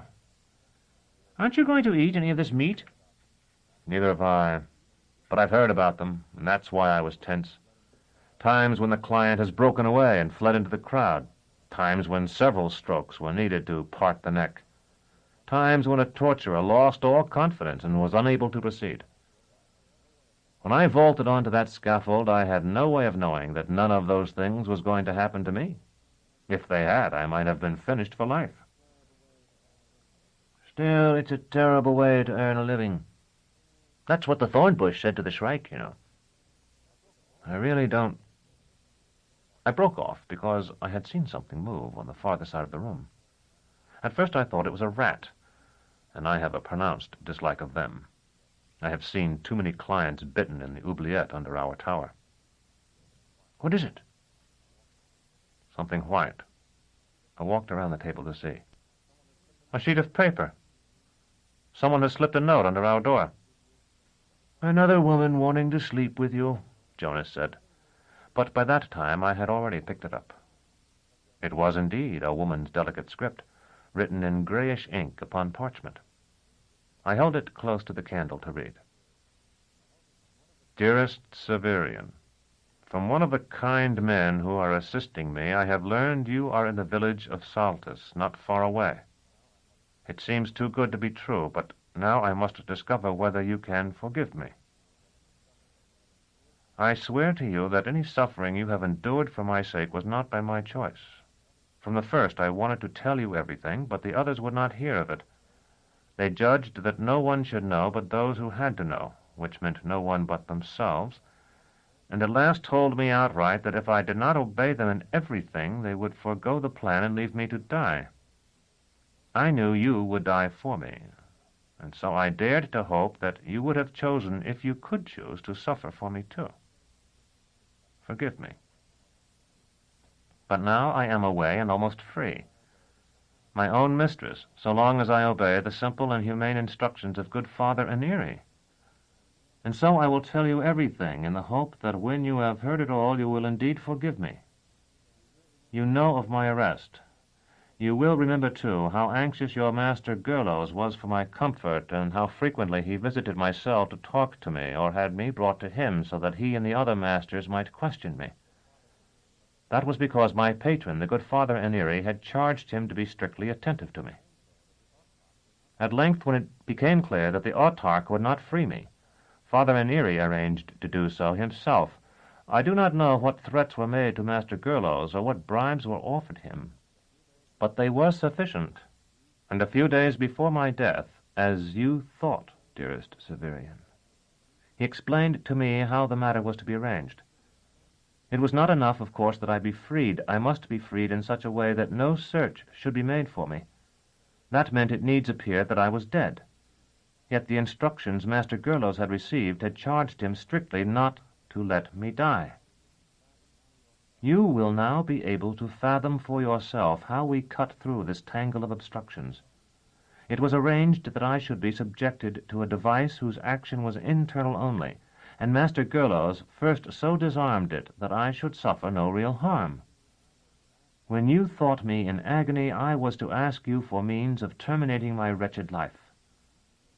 All went as planned. You provided the knife, and I made a shallow cut on my arm, crouched near the door so some blood would run beneath it, then smeared my throat and fell across the bed for you to see when you looked into my prison. Did you look? I lay as still as death. My eyes were closed, but I seemed to feel your pain when you saw me there. I nearly wept, and I recall how frightened I was that you might see the tears welling up. At last I heard your footsteps, and I bandaged my arm and washed my face and neck. After a time, Master Gerlos came and took me away. Forgive me. Now I would see you again, and if Father Aneri wins a pardon for me, as he has solemnly pledged himself to do, there is no reason why we need ever part again. But come to me at once. I am awaiting his messenger, and if he arrives, I must fly to the house absolute to cast myself at the feet of the autarch, whose name be thrice blessed balm upon the scorched brows of his slaves. Speak to no one of this, but go northeast from Saltus until you encounter a brook that winds its way to Gile. Trace it against the current, and you will find it to issue from the mouth of a mine. Here I must impart to you a grave secret, which you must by no means reveal to others. This mine is a treasure house of the autarchs, and in it he has stored great sums of coined money, bullion, and gems against a day in which he may be forced from the Phoenix throne. It is guarded by certain servitors of Father Aneri's, but you need have no fear of them. They have been instructed to obey me, and I have told them of you, and ordered them to permit you to pass without challenge. Entering the mine, then, follow the watercourse until you reach the end where it issues from a stone. Here I wait, and here I write in the hope that you will forgive your Thecla. I cannot describe the surge of joy I felt as I read and reread this letter. Jonas, who saw my face, at first leaped from his chair. I think he supposed I was on the point of fainting, then drew away as he might have from a lunatic. When at last I folded the letter and thrust it in my sabretache, he asked no questions, for Jonas was indeed a friend, but showed by his look that he stood ready to help me. "I need your animal," I said. "May I take her?" "Gladly, but—" I was already unbolting the door. "You cannot come. If all goes well, I'll see that she is returned to you." As I raced down the stair and into the inn-yard, the letter spoke in my mind in Thecla's very voice, and by the time I entered the stable I was a lunatic indeed.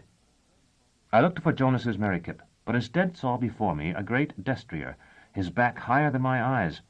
I had no notion who might have ridden him into this peaceful village, and I gave it no thought. Without hesitating an instant, I sprang onto his back, drew terminus est, and with a stroke severed the reins that tethered him. I have never seen a better mount. He was out of the stable in one bound, and in two lunging into the village street. For the space of a breath I feared he would trip on some tent rope, but he was sure-footed as a dancer. The street ran east toward the river. As soon as we were clear of the houses, I urged him to the left. He leaped a wall as a boy might skip across a stick, and I found myself galloping full tilt over a meadow where bulls lifted their horns in the green moonlight. I am no great rider now, and was still less one then. Despite the high saddle, I think I would have tumbled from the back of an inferior animal before we had covered half a league, but my stolen destrier moved for all his speed as smoothly as a shadow. A shadow indeed we must have appeared, he with his black hide, I in my fullegen cloak. He had not slacked his pace before we splashed across the brook mentioned in the letter. I checked him there, partly by grasping his halter, more by speech, to which he hearkened as a brother might. There was no path on either side of the water, and we had not traced it far before trees rimmed the banks. I guided him into the brook then, though he was loath to go, where we made our way up foaming races as a man climbs steps and swam deep pools. For more than a watch we waded this brook through a forest much like the one through which Jonas and I had passed after being separated from Dorcas, Dr. Tallis, and the rest at the Piteous Gate. Then the banks grew higher and more rugged, the trees smaller and twisted. There were boulders in the stream. From their squared edges I knew they were the work of hands, and that we were in the region of the mines, with the wreck of some great city below us. Our way was steeper, and for all his mettle he faltered sometimes on sliding stones, so that I was forced to dismount and lead him. In this way we passed through a series of little dreaming hollows, each dark in the shadows of its high sides, but each flecked in places with green moonlight, each ringing with the sound of water, but with that sound only, and otherwise wrapped in silence. At last we entered a vale smaller and narrower than any of the others, and at the end of it, a chain or so off where the moonlight spilled upon a sheer elevation, I saw a dark opening. The brook had its origin there, flooding out like saliva from the lips of petrified Titan. I found a patch of ground beside the water sufficiently level for my mount to stand, and contrived to tie him there, knotting what remained of his reins around a dwarfish tree. Once, no doubt, a timber trestle had provided access to the mine, but it had rotted away long ago. Though the climb looked impossible in the moonlight, I was able to find a few footholds in the ancient wall, and scaled it to one side of the descending jet. I had my hands inside the opening when I heard, or thought I heard, some sound from the vale behind me. I paused and turned my head to look back. The rush of the water would have drowned any noise less commanding than a bugle call or an explosion, and it had drowned this. Yet still I had sensed something, the note of stone falling upon stone perhaps, or the splash of something plunging into the water. The vale seemed peaceful and silent. Then I saw my destrier shift his stance, his proud head and forward-cocked ears coming for an instant into the light. I decided that what I had heard was nothing more than the striking of his steel-shod feet against the rock as he stamped in discontent at being so closely tethered. I drew my body into the mine entrance, and by doing so, as I later learned, saved my life. A man of any wit, setting out as I had and knowing he must enter such a place, would have brought a lantern and a plentiful supply of candles. I had been so wild at the thought that Thecla still lived that I had none. Thus I crept forward in the dark, and had not taken a dozen steps before the moonlight of the vale had vanished behind me. My boots were in the stream, so I walked as I had when I had led the destrier up it. Terminus Est was slung over my left shoulder, and I had no fear that the tip of her sheath might be wet by the stream, for the ceiling of the tunnel was so low that I walked bent double. So I proceeded for a long time, fearing always that I had come wrong, and that Thecla waited for me elsewhere, and would wait in vain. Blue light. I grew so accustomed to the sound of the icy water that had you asked me, I should have said I walked in silence. But it was not so, and when most suddenly the constricted tunnel opened into a large chamber equally dark, I knew it at once from the change in the music of the stream. I took another step, and then another, and raised my head. There was no ragged stone now to strike it. I lifted my arms. Nothing. I grasped Terminus Est by her onyx hilt and waved her blade, still in the protection of its sheath. Nothing still. Then I did something that you, reading this record, will find foolish indeed, though you must recall that I had been told that such guards as might be in the mine had been warned of my arrival and instructed to do me no harm. I called Thekla's name, and the echoes answered, Thekla, Thekla, Thekla. Then silence again. I remembered that I was to have followed the water until it welled from a rock, and that I had not done so.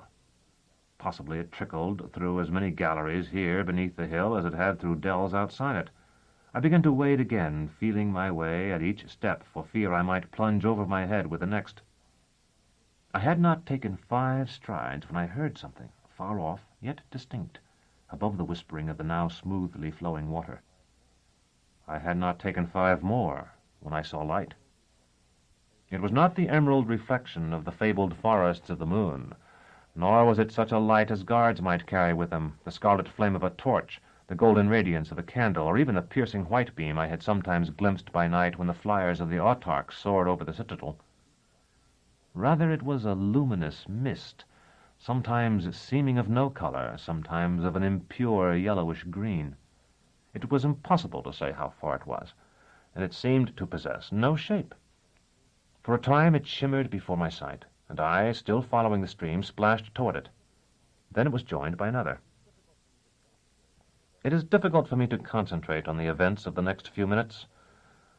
Perhaps everyone holds in his subconscious certain moments of horror, as our oubliette held in its lowest inhabited level those clients whose minds had long ago been destroyed or transformed into consciousness no longer human. Like them, these memories shriek and lash the walls with their chains, but are seldom brought high enough to see the light. What I experienced under the hill remains with me as they remained with us, something I endeavor to lock within the furthest recesses of my mind, but am from time to time made conscious of. Not long ago, when the Samru was still near the mouth of Gial, I looked over the stern rail by night. There I saw each dipping of the oars appear as a spot of phosphorescent fire, and for a moment imagined that those from under the hill had come for me at last. They are mine to command now, but I have small comfort in that. The light I had seen was joined by a second, as I have described, then the first 2 by a third, and the first 3 by a fourth, and still I went on. Soon there were too many of the lights to count, but not knowing what they were, I was actually comforted and encouraged by the sight of them, imagining each perhaps to be a spark from a torch of some kind not known to me, a torch held by one of the guards mentioned in the letter. When I had taken a dozen more steps, I saw that these flecks of light were coalescing into a pattern, and that the pattern was a dart or arrowhead pointed toward myself. Then I heard very faintly such a roaring as I used to hear from the tower called the Bear when the beasts were given their food. Even then I think I might have escaped if I had turned and fled. I did not. The roaring grew, not quite any noise of animals, yet not the shouting of the most frenzied human mob. I saw that the flecks of light were not shapeless, as I had imagined before.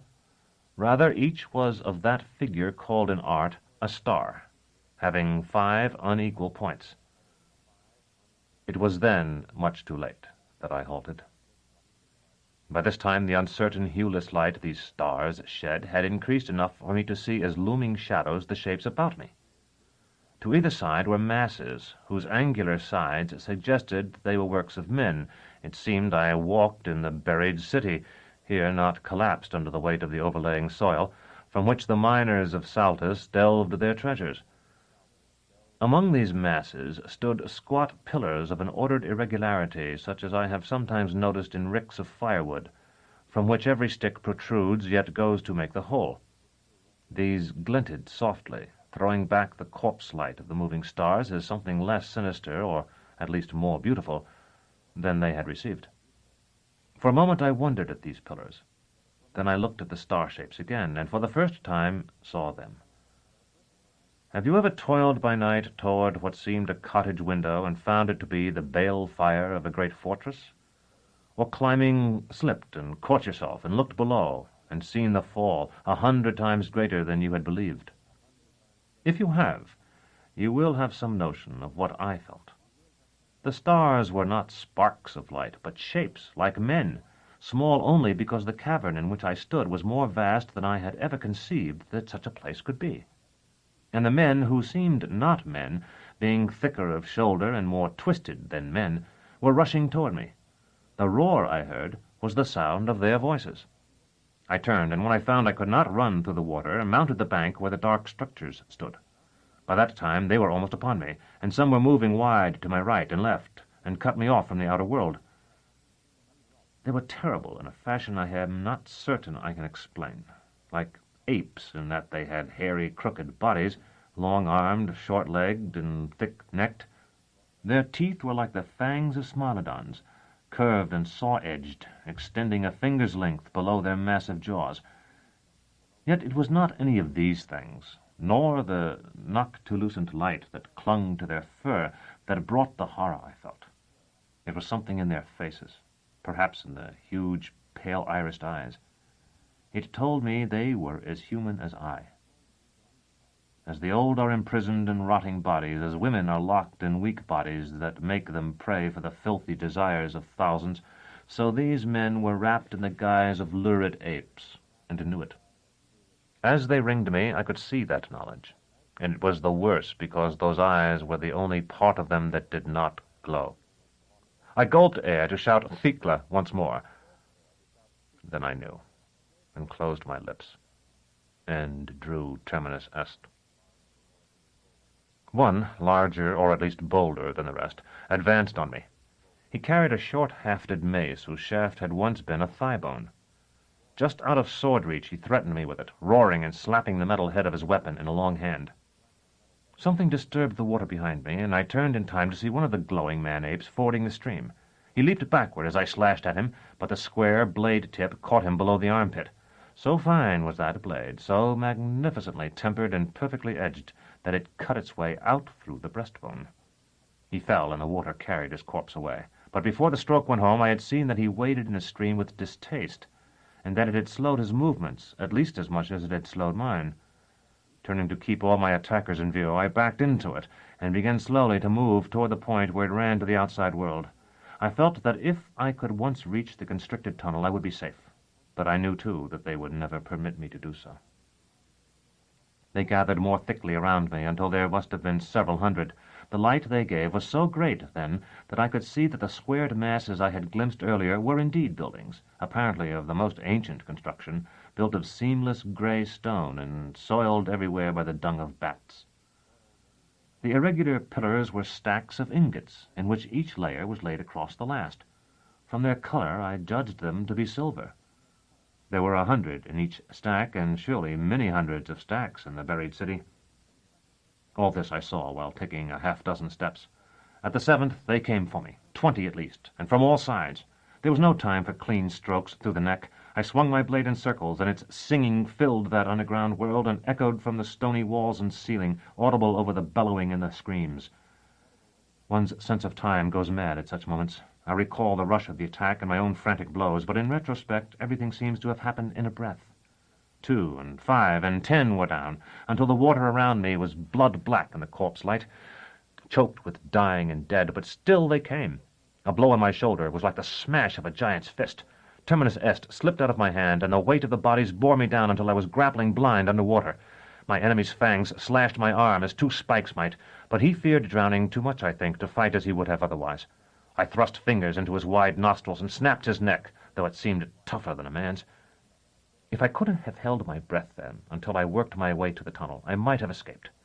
The man-apes seemed to have lost sight of me, and I drifted under water some small distance downstream. By then my lungs were bursting. I lifted my face to the surface, and they were upon me. No doubt there comes a time for every man when by rights he should die. This, I have always felt, was mine. I have counted all the life I have held since as pure profit, an undeserved gift. I had no weapon, and my right arm was numbed and torn. The man-apes were bold now. That boldness gave me a moment more of life, for so many crowded forward to kill me that they obstructed one another. I kicked one in the face. A second grasped my boot. There was a flash of light, and I, moved by what instinct or inspiration I do not know, snatched at it. I held the claw. As though it gathered to itself all the corpse light and dyed it with the color of life, It streamed forth a clear azure that filled the cavern. For one heartbeat, the man-apes halted as though at the stroke of a gong, and I lifted the gem overhead. What frenzy of terror I hoped for, if I really hoped at all, I cannot say now. What happened was quite different. The man-apes neither fled shrieking nor resumed their attack. Instead, they retreated until the nearest were perhaps 3 strides off, and squatted with their faces pressed against the floor of the mine.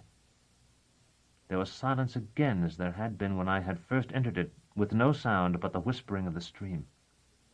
But now I could see everything, from the stacks of tarnished silver ingots near to which I stood, to the very end where the man-apes had descended a ruined wall, appearing to my sight then like flecks of pale fire. I began to back away. The man-apes looked up at that, and their faces were the faces of human beings. When I saw them thus, I knew of the eons of struggles in the dark from which their fangs and saucer eyes and flap ears had come to be. We, so the mages say, were apes once, happy apes in forests swallowed by deserts so long ago they have no names. Old men return to childish ways when at last the years becloud their minds. May it not be that mankind will return, as an old man does, to the decayed image of what once was, if at last the old sun dies and we are left scuffling over bones in the dark? I saw a future, one future at least, and I felt more sorrow for those who had triumphed in the dark battles than for those who had poured out their blood in that endless night.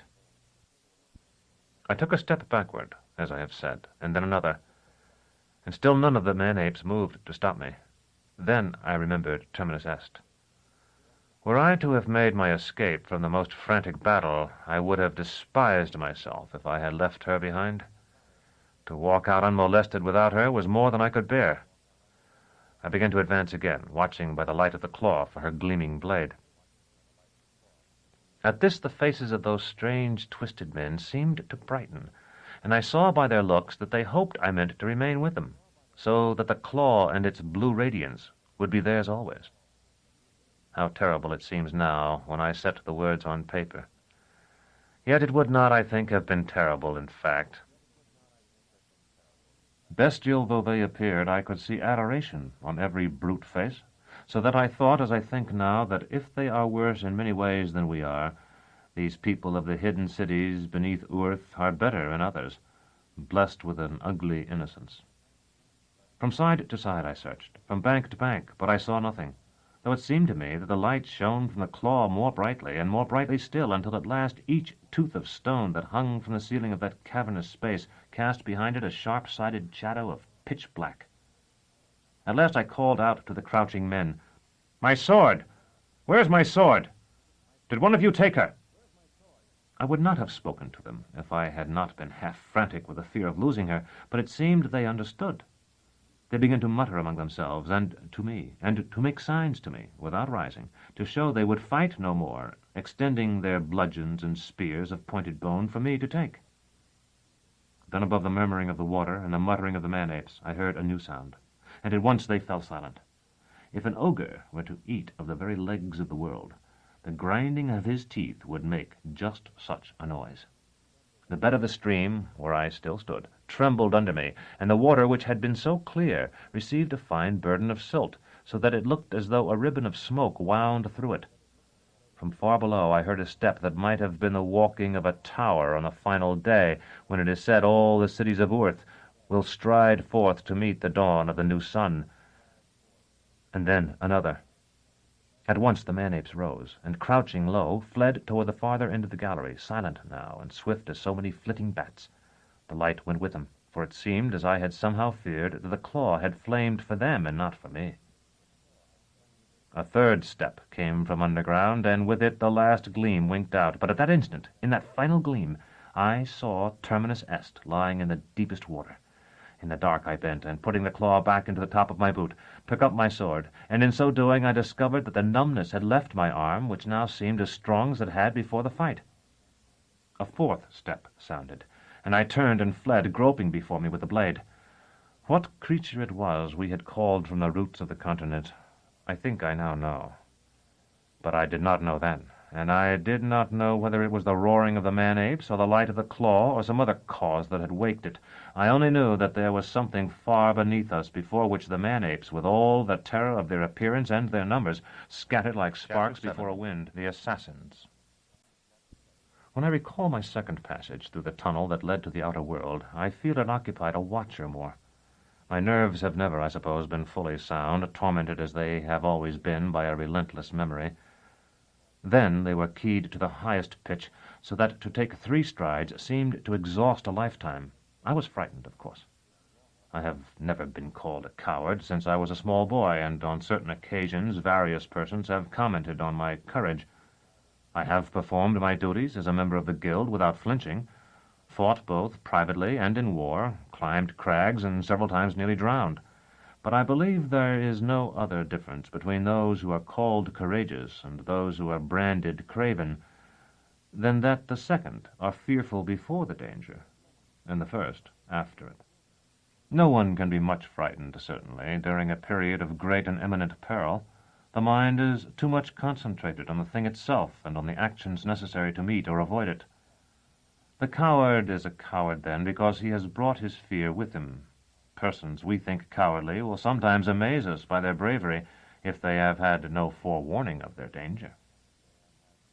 Master Gerlows, whom I had supposed to be of the most dauntless courage when I was a boy, was unquestionably a coward. During the period when Drott was captain of apprentices, Roach and I used to alternate, turn and turn about, and serving Master Gerlows and Master Palamon.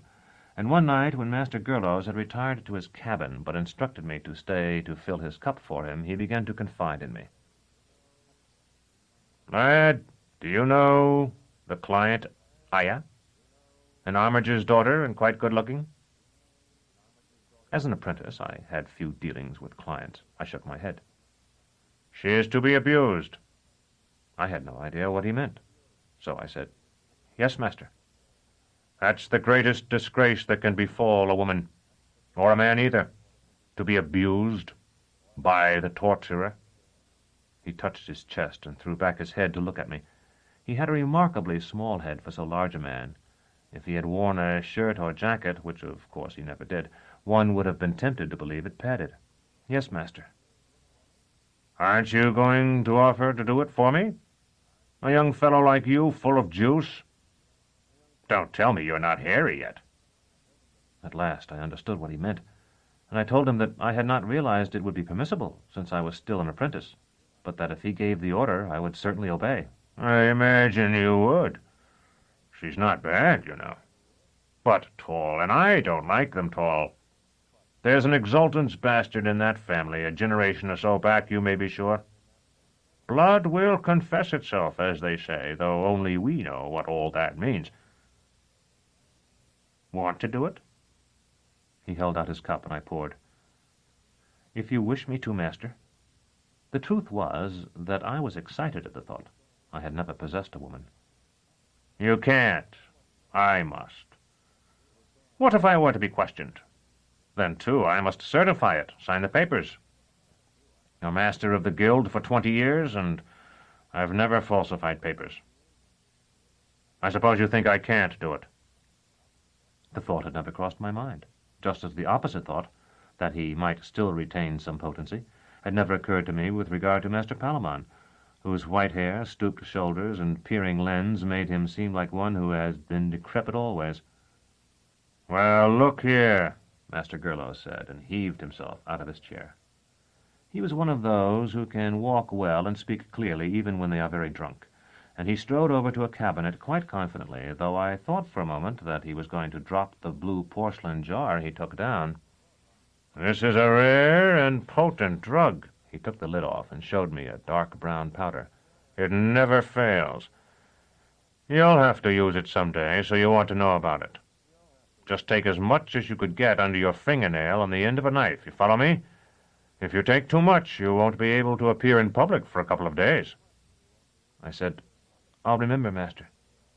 "Of course, it's a poison. They all are, and this is the best. A little more than that would kill you. And you mustn't take it again until the moon changes, understand?" "Perhaps you'd better have Brother Corbinian weigh the dose, master." Corbinian was our apothecary. I was terrified that Master Gurlows might swallow a spoonful before my eyes. Me? I don't eat it. Contemptuously, he put the lid on the jar again and banged it down on its shelf in the cabinet. That's well, master. Besides, He winked at me. I'll have this. From his saber-tash, he took an iron phallus. It was about a span and a half long, and had a leather thong through the end opposite the tip. It must seem idiotic to you who read this, but for an instant I could not imagine what the thing was for, despite the somewhat exaggerated realism of its design. I had a wild notion that the wine had rendered him childish, as a little boy is who supposes there is no essential difference between his wooden mount and a real animal. I wanted to laugh. Abuse, that's their word. That, you see, is where they've left us an out. He had slapped the iron phallus against his palm, the same gesture, now that I think of it, that the man-ape who had threatened me had made with his mace. Then I had understood, and had been gripped by revulsion. But even that revulsion was not the emotion I would feel now in the same situation. I did not sympathize with the client because I did not think of her at all. It was only a sort of repugnance for Master Gurlows, who with all his bulk and great strength was forced to rely on the brown powder, and still worse, on the iron phallus I had seen, an object that might have been sawed from a statue, and perhaps had been. Yet I saw him on another occasion, when the thing had to be done immediately, for fear the order could not otherwise be carried out before the client died, act at once, and without powder or phallus, and without difficulty. Master Gurlows was a coward, then. Still, perhaps his cowardice was better than the courage I would have possessed in his position, for courage is not always a virtue. I had been courageous, as such things are counted, when I had fought the man-apes, but my courage was no more than a mixture of foolhardiness, surprise, and desperation. Now, in the tunnel, when there was no longer any cause for fear, I was afraid, and nearly dashed my brains out against the low ceiling, but I did not pause or even slacken speed before I saw the opening before me, made visible by the blessed sheen of moonlight. Then, indeed, I halted, and considering myself safe, wiped my sword as well as I might with the ragged edge of my cloak, and sheathed her. That done, I slung her over my shoulder and swung myself out and down, feeling with the toes of my sodden boots for the ledges that had supported me in the ascent. I had just gained the third when two quarrels struck the rock near my head. One must have wedged its point in some flaw in the ancient work, for it remained in place, blazing with white fire. I recall how astonished I was, and also how I hoped in the few moments before the next struck nearer still and nearly blinded me, that the arbalests were not of the kind that bring a new projectile to the string when cocked, and thus are so swift to shoot again. When the third exploded against the stone, I knew they were, and dropped before the marksman who had missed could fire yet again. There was, as I ought to have known there would be, a deep pool where the stream fell from the mouth of the mine. I got another ducking, but since I was already wet it did no harm, and in fact quenched the flecks of fire that had clung to my face and arms. There could be no question here of cannily remaining below the surface. The water seized me as if I were a stick and flung me to the top where it willed. This, by the greatest good luck, was some distance from the rock face, and I was able to watch my attackers from behind as I clambered onto the bank. They and the woman who stood between them were staring at the place where the cascade fell. As I drew terminus est for the final time that night, I called, "Over here, Aja." I had guessed earlier that it was she, but as she turned more swiftly than either of the men with her, I glimpsed her face in the moonlight. It was a terrible face to me, though for all her self-depreciation so lovely, because the sight of it meant that Thecla was surely dead. The man nearest me was fool enough to try to bring his arbalest to his shoulder before he pulled the trigger. I ducked and cut his legs from under him, while the other's quarrel whizzed over my head like a meteor. By the time I had straightened up again, the second man had dropped his arbalest and was drawing his hanger. Aja was quicker, making a cut at my neck with anathema before his weapon was free of the scabbard. I dodged her first stroke and parried her second, though terminus est's blade was not made for fencing. My own attack made her bound back. "Get behind him," she called to the second arbalestier. "I confront him." He did not answer. Instead, his mouth swung open and his point swung wide. Before I realized that it was not at me that he was looking, something feverishly gleaming bounded past me. I heard the ugly sound of a breaking skull. Aja turned as gracefully as any cat and would have spit at the man-ape, but I struck the poisoned blade from her hand and sent it skittering into the pool. She tried to flee then. I caught her by the hair and jerked her off her feet. The man-ape was mumbling over the body of the arbalest steer he had killed. Whether he sought to loot it or was merely curious about its appearance, I have never known. I set my foot on Aja's neck, and the man-ape straightened and turned to face me, then dropped in the crouching posture I had seen in the mine and held up his arms. One hand was gone. I recognized the clean cut of Terminus Est. The man-ape mumbled something I could not understand. I tried to reply. "Yes, I did that. I'm sorry. We are at peace now." The beseeching look remained, and he spoke again. Blood still seeped from the stump, though his kind must possess a mechanism for pinching shut the veins, as thylacodons are said to do. Without the attentions of a surgeon, a man would have bled to death from that wound. "I cut it," I said. "But it was while we were still fighting, before you people saw the claw of the conciliator." Then it came to me that he must have followed me outside for another glimpse of the gym, braving the fear engendered by whatever we had waked below the hill. I thrust my hand into the top of my boot and pulled out the claw. In the instant I had done so, realized what a fool I had been to put the boot and its precious cargo so close to Aja's reach, for her eyes went wide with cupidity at that moment that the man-ape abased himself further and stretched forth his piteous stump. For a moment we were posed, all three, and a strange group we must have looked in that eerie light. An astonished voice, Jonas's, called "Severian!" from the heights above. Like the trumpet note in a shadow play that dissolves all feigning, that shout ended our tableau. I lowered the claw and concealed it in my palm. The man-ape bolted for the rock face, and Aja began to struggle and curse beneath my foot. A rap with the flat of my blade quieted her, but I kept my boot on her until Jonas had joined me, and there were two of us to prevent her escape. "I thought you might need help," he said. "I perceive I was mistaken." He was looking at the corpses of the men who had been with Aja.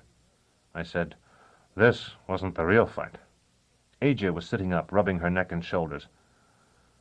"There were 4, and we would have had you, but the bodies of those things, those firefly tiger men, started pitching out of the hole, and 2 were afraid and slipped away." Jonas scratched his head with his steel hand, a sound like the currying of a charger. "I saw what I thought I saw then. I had begun to wonder." I asked what he thought he had seen. "A glowing being in a fur robe, making an obeisance to you. You were holding up a cup of burning brandy, I think. Or was it incense? What's this?" He bent and picked up something from the edge of the bank where the man-ape had crouched. "A bludgeon." "Yes, I see that." There was a loop of sinew at the end of the bone handle, and Jonas slipped it over his wrist. "Who are these people who tried to kill you?" "We would have," Aja said, "if it hadn't been for that cloak. We saw him coming out of the hole, but it covered him when he started to climb down, and my men couldn't see the target, only the skin of his arms." I explained as briefly as I could how I had become involved with Aja and her twin, and described the death of Ageless. "So now she's come to join him." Jonas looked from her to the crimson length of Terminus Est and gave a little shrug. "I left my Mary Kip up there, and perhaps I ought to go and look after her. That way I can say afterward that I saw nothing. Was this woman the one who sent the letter?" "I should have known. I had told her about Thecla. You don't know about Thecla, but she did, and that was what the letter was about. I told her while we were going through the Botanic Gardens in Nessus. There were mistakes in the letter, and things Thecla would never have said, but I didn't stop to think of them when I read it." I stepped away and replaced the claw in my boot, thrusting it deep. "Maybe you had better attend to your animal, as you say. My own seems to have broken loose, and we may have to take turns riding yours." Jonas nodded and began to climb back the way he had come. "You were waiting for me, weren't you?" I asked Aja. "I heard something, and the destrier cocked his ears at the sound. That was you.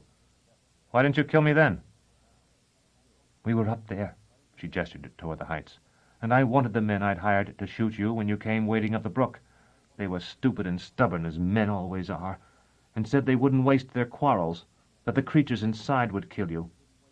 I rolled down a stone, the biggest I could move, but by then it was too late." They had told you about the mine? Aegis shrugged, and the moonlight turned her bare shoulders to something more precious and more beautiful than flesh. You're going to kill me now, so what does it matter? All the local people tell stories about this place. They say those things come out at night during storms and take animals from the cowsheds and sometimes break into the houses for children. There's also a legend that they guard treasure inside, so I put that in the letter, too. I thought if you wouldn't come for your Thekla, you might for that. Can I stand with my back to you, Severian? If it's all the same, I don't want to see it coming. When she said that, I felt as though a weight had been lifted from my heart. I had not been certain I could strike her if I had to look into her face. I raised my own iron phallus, and as I did so, felt there was one more thing I wanted to ask Aja, but I could not recall what it might be. "Strike," she said. "I am ready." I sought good footing, and my fingers found the woman's head at one end of the guard, the head that marked the female edge. And a little later, again, "Strike!" But by that time I had climbed out of the veil. The Cultularii. We returned to the inn in silence, and so slowly that the eastern sky was gray before we reached the town. Jonas was unsaddling the Merrikip when I said, "I didn't kill her." He nodded without looking at me. "I know." "Did you watch? You said you wouldn't." "I heard her voice when you were practically standing beside me." "Will she try again?" I waited thinking while he carried the little saddle into the tack room. When he came out, I said, "Yes, I'm sure she will. I didn't exact a promise from her, if that's what you mean. She wouldn't have kept one in any case." "I would have killed her then." "Yes," I said. "That would have been the right thing to do." We walked out of the stable together. There was light enough in the inn yard now for us to see the well and the wide doors that led into the inn. "I don't think it would have been right. I'm only saying that I would have done it. I would have imagined myself stabbed in my sleep, dying on a dirty bed somewhere, and I would have swung that thing. It wouldn't have been right." Jonas lifted the mace the man-ape had left behind and chopped with it in a parody, brutal and graceless, of a sword cut. The head caught the light, and both of us gasped. It was of pounded gold. Neither of us felt any desire to join the festivities at the fair still proffered to those who had caroused all night. We retired to the room we shared and prepared for sleep. When Jonas offered to share his gold with me, I refused. Earlier, I had had money in plenty and the advance on my fee, and he had been living, as it were, upon my largesse. Now I was happy that he would no longer feel himself in my debt. I was ashamed, too, when I saw how completely he trusted me with his gold, and remembered how carefully I had concealed, in fact still concealed, the existence of the claw from him. I felt bound to tell him of it, but I did not, and contrived instead to slip my foot from my wet boot in such a way that the claw fell into the toe. I woke about noon, and after satisfying myself that the claw was still there, roused Jonas as he had asked me. "There should be jewelers at the fair who'll give me some sort of price for this," he said. "At least I can bargain with them. Want to come with me?" "We should have something to eat, and by the time we're through I'll be due at the scaffold." "Back to work, then?" "Yes." I had picked up my cloak. It was sadly torn, and my boots were dull and still slightly damp. "One of the maids here can sew that for you. It won't be as good as new, but it will be a lot better than it is now." Jonas swung open the door. "Come along if you're hungry." "What are you looking so thoughtful about?"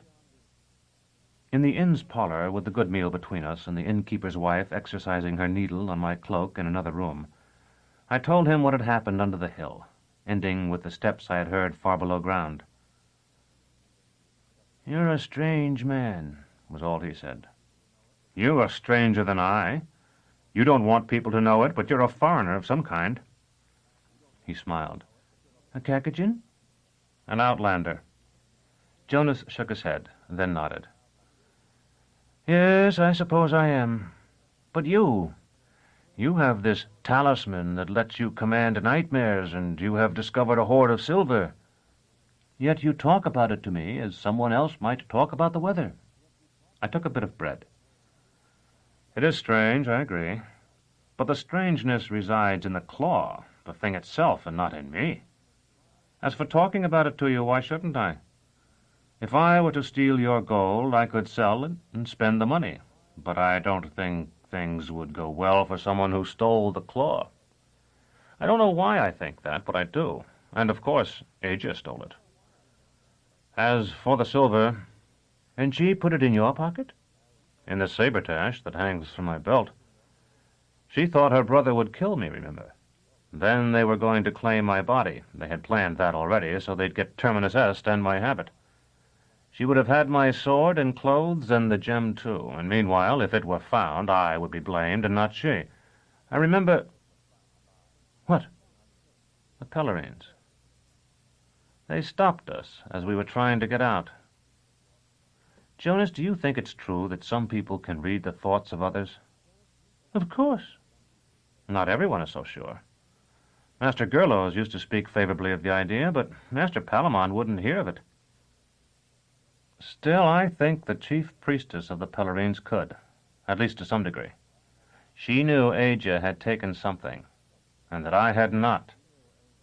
She made Aja strip so they could search her, but they didn't search me. Later, they destroyed their cathedral, and I think that must have been because of the loss of the claw. It was the cathedral of the claw, after all. Jonas nodded thoughtfully. But none of this is what I wanted to ask you about. I'd like your opinion of the footsteps.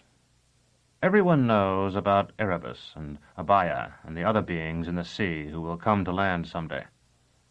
Nevertheless, I think you know more about them than most of the rest of us. Jonas's face, which had been so open before, was closed and guarded now. And why do you think that?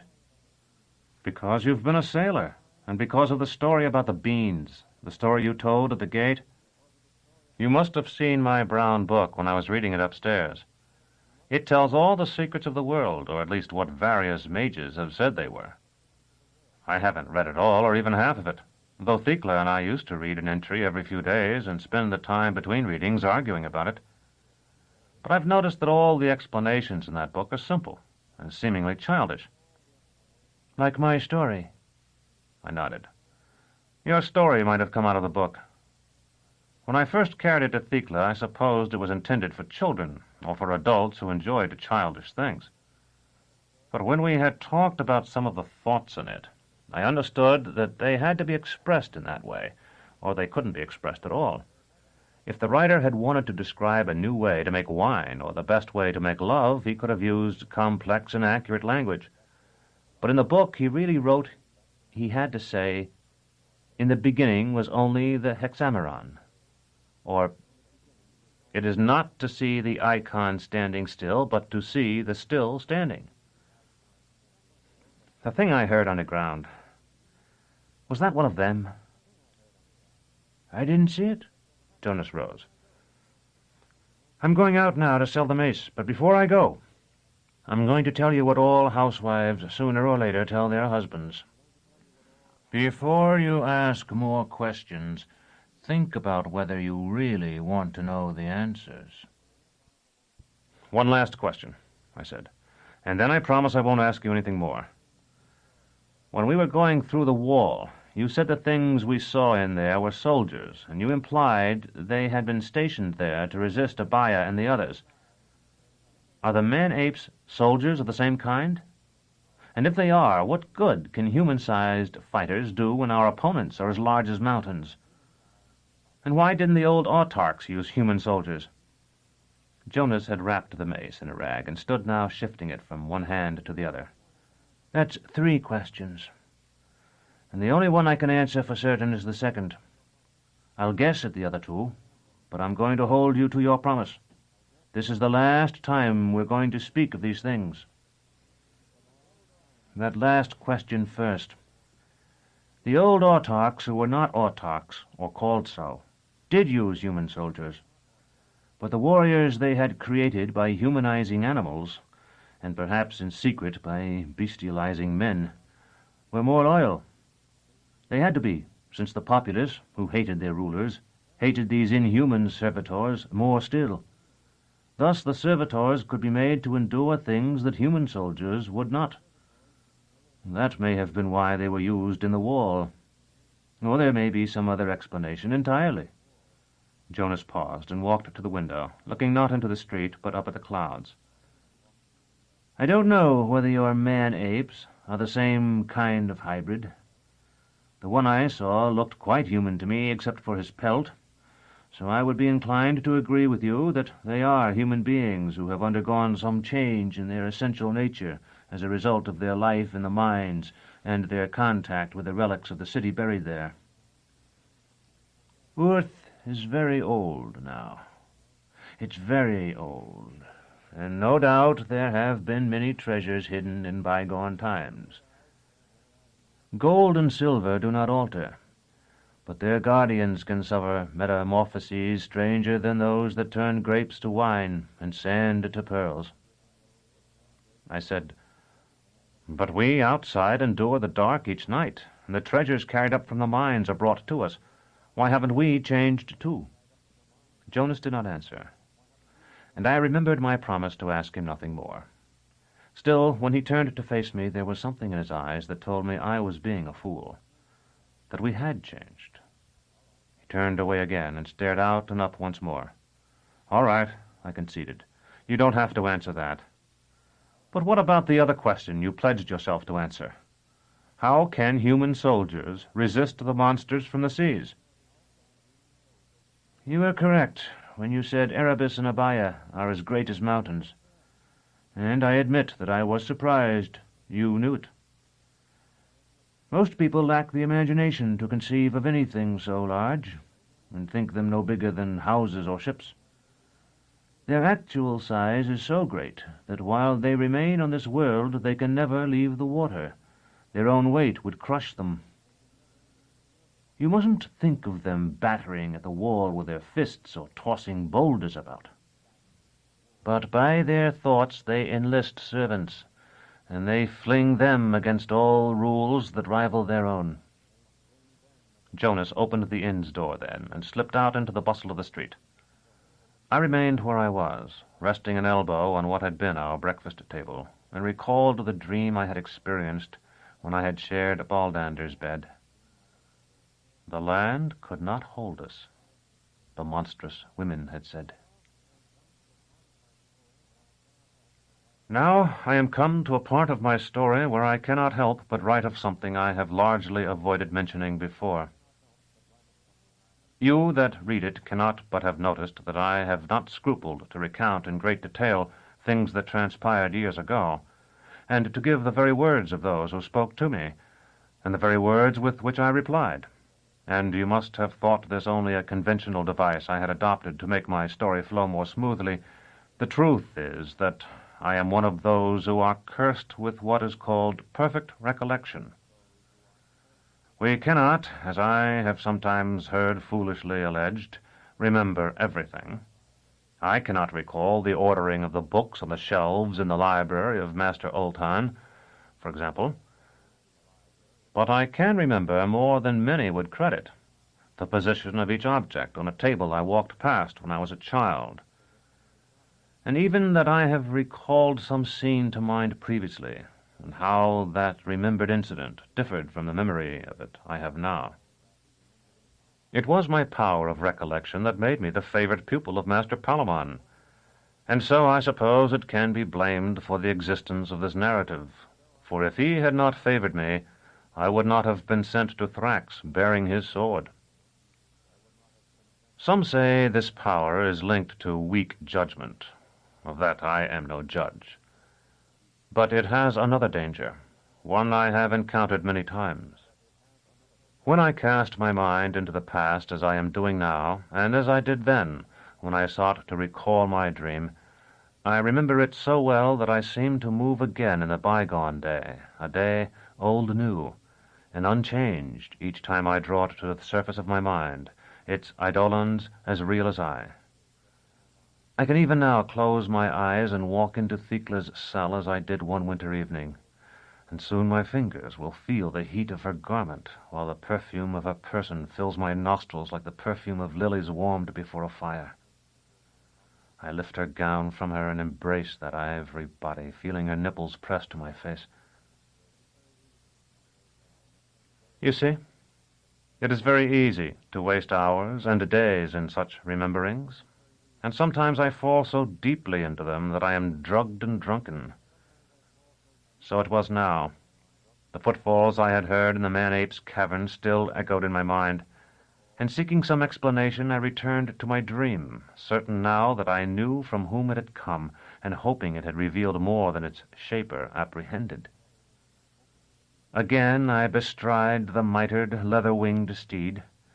Pelicans fly below us with stiffly formal strokes, and gulls wheel and keen. Again I fall, tumbling through the abyss of air, whistling toward the sea, yet suspended for a time between wave and cloud. I arch my body, bring down my head, let my legs trail behind me like a banner, and so cleave the water and see floating in clear azure the head with hair of snakes and the many-headed beast, and then the swirling sand garden far below. The giantesses lift arms like the trunks of sycamores, each finger tipped with an amaranthine talon. Then very suddenly, I, who had been blind before, understood why it was that Abaya had sent me this dream, and had sought to enlist me in the great and final war of Earth. But now the tyranny of memory overwhelmed my will. Though I could see the Titan odalisks and their garden and knew them to be no more than dream stuff recalled, I could not escape from their fascination and the memory of the dream. Hands grasped me like a doll, and as I dandled thus between the meretresses of Abaya, I was lifted from my broad-armed chair in the Inn of Saltus. Yet still, for perhaps 100 heartbeats more, I could not rid my mind of the sea and its green-haired women. He sleeps. His eyes are open. A third voice. Shall we bring the sword? Bring it. There may be work for it. The tightnesses faded. Men in deerskin and rough wool held me on either side, and one with a scarred face held the point of his dirk at my throat. The man on my right had picked up Terminus Est with his free hand. He was the black-bearded volunteer who had helped break open the sealed house. Someone's coming.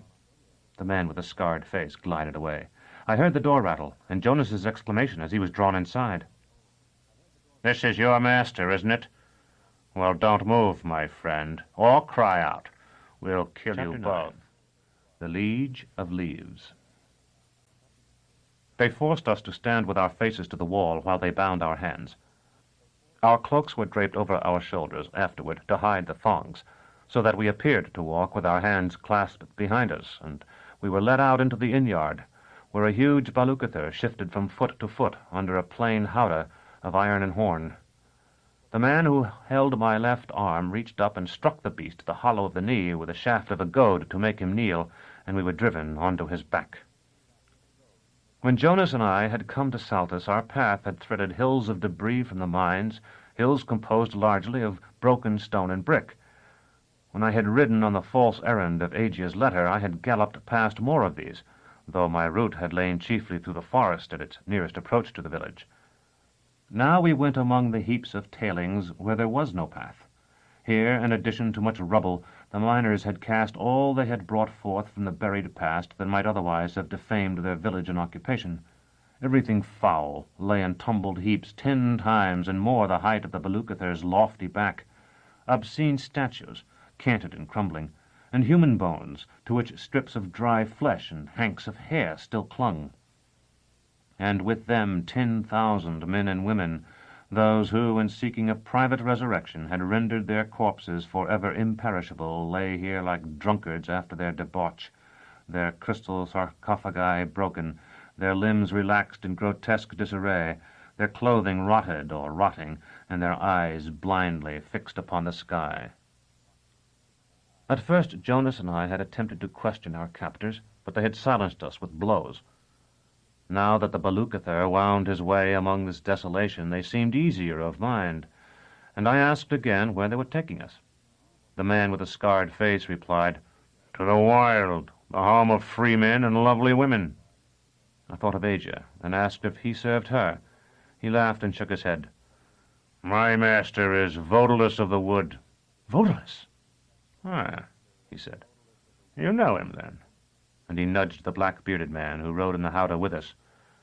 Very kindly Vodalus will treat you, no doubt, for offering so blithely to rack one of his servants. I know him indeed, I said, and was about to tell the scarred man of my connection with Vodalus, whose life I had preserved in the last year before I became captain of apprentices. But then I came to doubt if Vodalus would remember it, and only said that if I had known Barnock to be a servant of Vodalus, I would on no account have agreed to perform his excruciation. I lied, of course, for I had known, and had justified accepting my fee by the thought that I would be able to spare Barnock some suffering. The lie did me no good. All three chortled, even the trainer who bestrode the Baluchither's neck. When their merriment had subsided, I said, "Last night I rode out of Saltus to the northeast. Are we going that way now?" So that's where you were. Our master came seeking you, and came back empty-handed. The scarred man smiled, and I could see that it was not an unpleasant thought that he returned, now successful, where Vodalus himself had failed. Jonas whispered, "We go north, as you can see by the sun." Yes, said the scarred man, who must have been sharp-eared. North, but not for long. And then, to pass the time, he described to me the means by which his master dealt with captives, most of which were primitive in the extreme, and more productive of theatrical effects than of true agony. As if some invisible hand had spread a curtain over us, the shadows of the trees fell upon the howdah. The glitter of billions of shards of glass was left behind with the staring of the dead eyes, and we entered into the coolness and green shade of the high forest. Among those mighty trunks, even the Baluchither, though he stood 3 times the height of a man, seemed no more than a little scurrying beast, and we who rode his back might have been pygmies from some children's tale, bound for the ant-hill stronghold of a pixie monarch.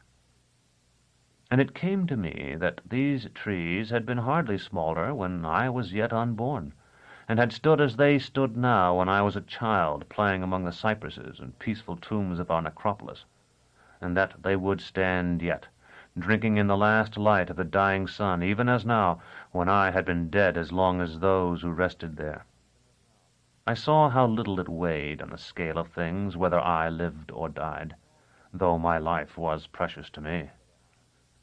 And of those 2 thoughts, I forged a mood by which I stood ready to grasp each smallest chance to live, yet in which I cared not too much whether I saved myself or not. By that mood, as I think, I did live. It has been so good a friend to me that I have endeavored to wear it ever since, succeeding not always, but often. "Severian, are you all right?" It was Jonas who spoke. I looked at him, I think, in some wonder. Yes. Did I seem ill? For a moment. I was only reflecting on the familiarity of this place, seeking to understand it. I think it recalls to me many summer days in our citadel. These trees are nearly as large as the towers there, and many of the towers are wrapped in ivy, so that in quiet summer weather the light between them has this emerald quality. Too, it is quiet here, as there. Yes? You must have ridden many times in boats, Jonas? Occasionally, yes. It is something I had long wanted to do, and did for the first time only when Asia and I were ferried to the island where the Botanic Gardens stands, and then later when we crossed the Lake of Birds. The motion is much like the motion of this beast, and it is as silent, save for a splashing sometimes when the oar goes into the water.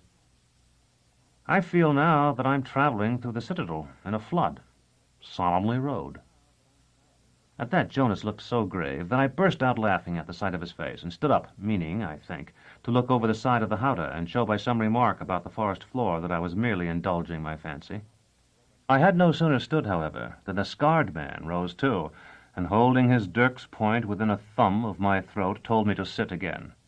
To spite him, I shook my head. He flourished his weapon. Get down, or I'll rip your belly open.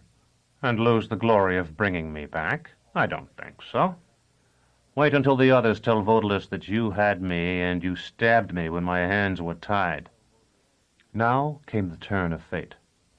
The bearded man who held Terminus Est tried to draw her, and not being acquainted with the proper way to bear so long a sword, which is to grip the quillons in one hand and the throat of the sheath with the other, and by opening the arms to the right and left draw the blade clear, sought to free it by pulling up as if he were jerking a weed from a field. In this clumsy business he was taken off guard by one of the Baluchither's rolling steps and lurched against the man with the scarred face. The edges of the blade, keen enough to part a hair, cut them both. The man with the scarred face threw himself backward, and Jonas, by hooking one of his feet behind the scarred man's and pressing his leg with the sole of the other, managed to tumble him over the railing of the howdah. Meantime the black-bearded man had dropped Terminus Est, and was staring at his wound, which was very long, though no doubt shallow. I knew that weapon as I know my own hand, and it took only a moment to turn and crouch and grasp the hilt, and then, wedging it between my heels, to cut the thongs that bound my wrists. The black-bearded man drew a dagger then, and might have killed me had not Jonas kicked him between the legs. He bent double, and long before he could straighten himself I was up, with Terminus Est ready. The contraction of his muscles snapped him erect, as often happens when the subject is not made to kneel. I think the spray of blood was the first sign the trainer had, so swiftly had it all taken place, that something was amiss. He looked back at us, and I was able to take him very neatly, swinging the blade one-handed in a horizontal stroke as I leaned out of the howdah. His head had no more than struck the ground when the Baluchither stepped between two great trees growing so close together that he seemed to squeeze himself like a mouse through a crevice in a wall. Beyond lay a glade more open than anything I had seen in that forest, where grass grew as well as fern, and spots of sunlight, unshaded with green and rich as orpiment, played over the turf. Here Vodalus had caused to be erected his throne, beneath a canopy woven of flowering vines, and here, as it chanced, he sat with the chatelaine Thea beside him just as we entered, judging and rewarding his followers. Jonas saw nothing of that, being still sprawled on the floor of the howdah, where he was cutting his hands free with a dagger. I made up for him, for I beheld everything as I stood upright, balanced against the pitching of the Baluchither's back, and holding up my sword, red now to the hilt. 100 faces turned toward us, with the face of the exultant on the throne among them, and the heart-shaped face of his consort. And in their eyes I saw what they must have seen at that moment. The great animal bestridden by a headless man, its forequarters dyed with his blood, myself standing erect upon its back with my sword and fullegian cloak. Had I slipped down and sought to flee or tried to goad the Baluchither to greater speed, I would have died. Instead, by the virtue of the spirit that had entered me when I saw the long dead bodies among the refuse of the mines and the eternal trees, I remained as I was, and the Baluchither, with no one to guide him, trod forward steadily, Vodalus's followers dodging aside to make a path for him, until the dais supporting the throne and canopy were before him. Then he halted, and the dead man pitched forward and fell on the dais at Vodalus's feet, and I, leaning far out of the howdah, struck the beast behind one leg and the other with the flat of my blade, and he knelt. Vodalus smiled a thin smile that held many things, but amusement was one of them, and perhaps the foremost. "I sent my men to fetch the headsman," he said. "I perceive they succeeded." I saluted with my sword, holding the hilt before my eyes as we were taught to do when an exultant came to observe an execution in the Grand Court. "Sir, they have brought you the anti-headsman. There was a time when your own would have rolled on fresh-turned soil, if it had not been for me." He looked at me more closely then, at my face instead of at my sword and cloak, and after a moment he said, "Yes, you were the youth. Has it been that long?" "Just long enough, sir." "We will talk of this in private, but I have public business to do now. Stand here." He pointed to the ground at the left of the dais. I climbed from the Baluchither, with Jonas following me, and 2 grooms led the beast away. There we waited and heard Vodalus give his orders and transmit his plans, reward and punish, for perhaps a watch, All the boasted human panoply of pillars and arches is no more than an imitation in sterile stone of the boles and vaulting branches of the forest. And here it seemed to me that there was scarcely any difference between the two, except that the one was gray or white, and the other brown and pale green. Then I believed I understood why all the soldiers of the autarch and all the thronging retainers of the exultants could not subdue Vodalus. He occupied the mightiest fortress of earth, greater by far than our citadel, to which I had likened it. At length he dismissed the crowd, each man and woman to his or her own place, and came down from the dais to talk to me, bending over me, as I might have bent above a child. "You served me once," he said. "For that I will spare your life, whatever else befalls, though it may be necessary that you remain my guest for a time. Knowing that your life is no longer in danger, will you serve me again?"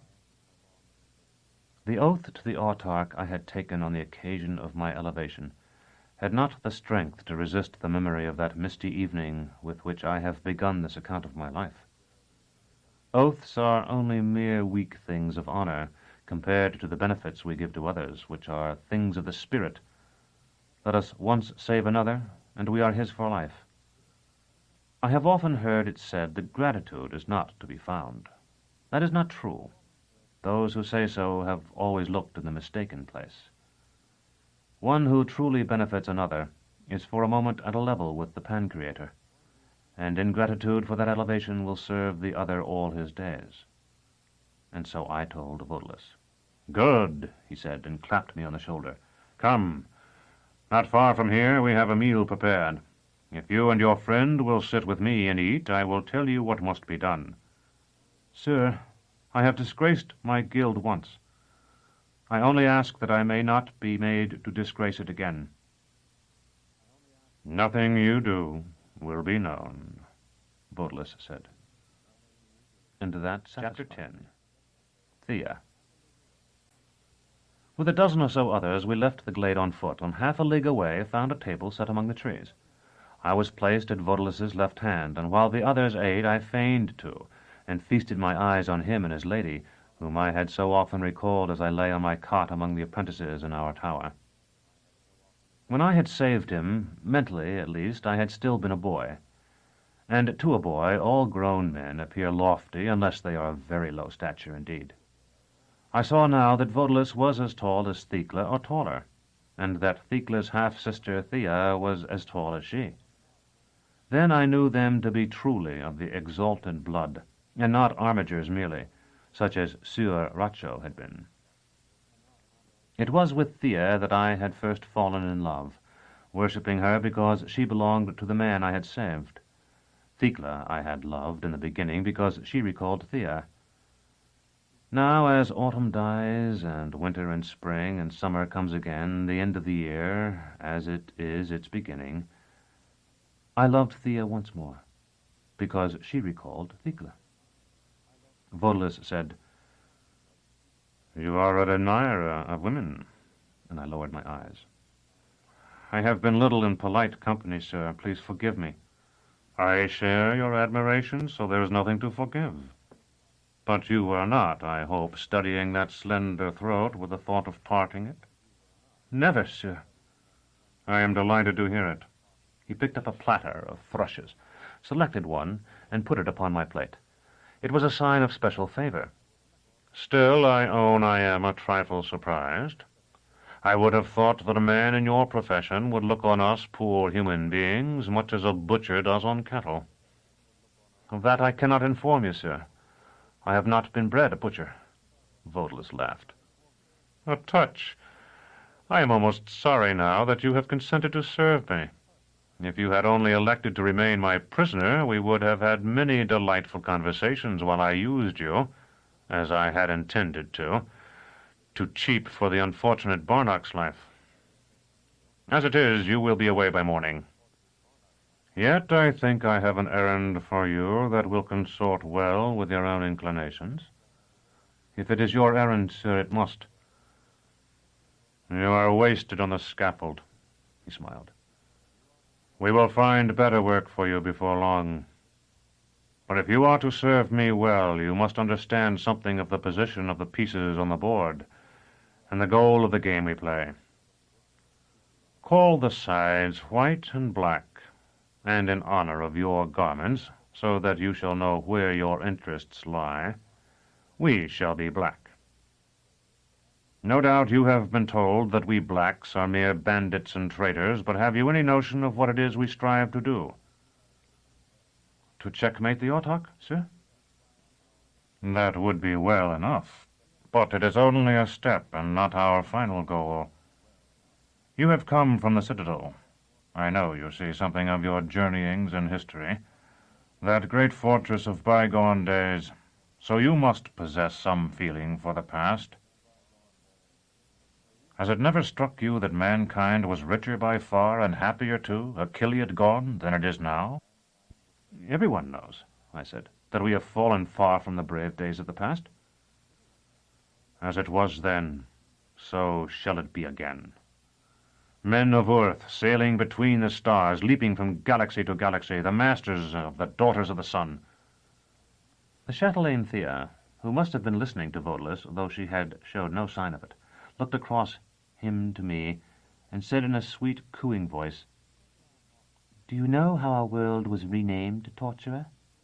The Dawn Men went to Red Verthande, who was then named War, and because they thought that had an ungracious sound that would keep others from following them, they renamed it, calling it Present.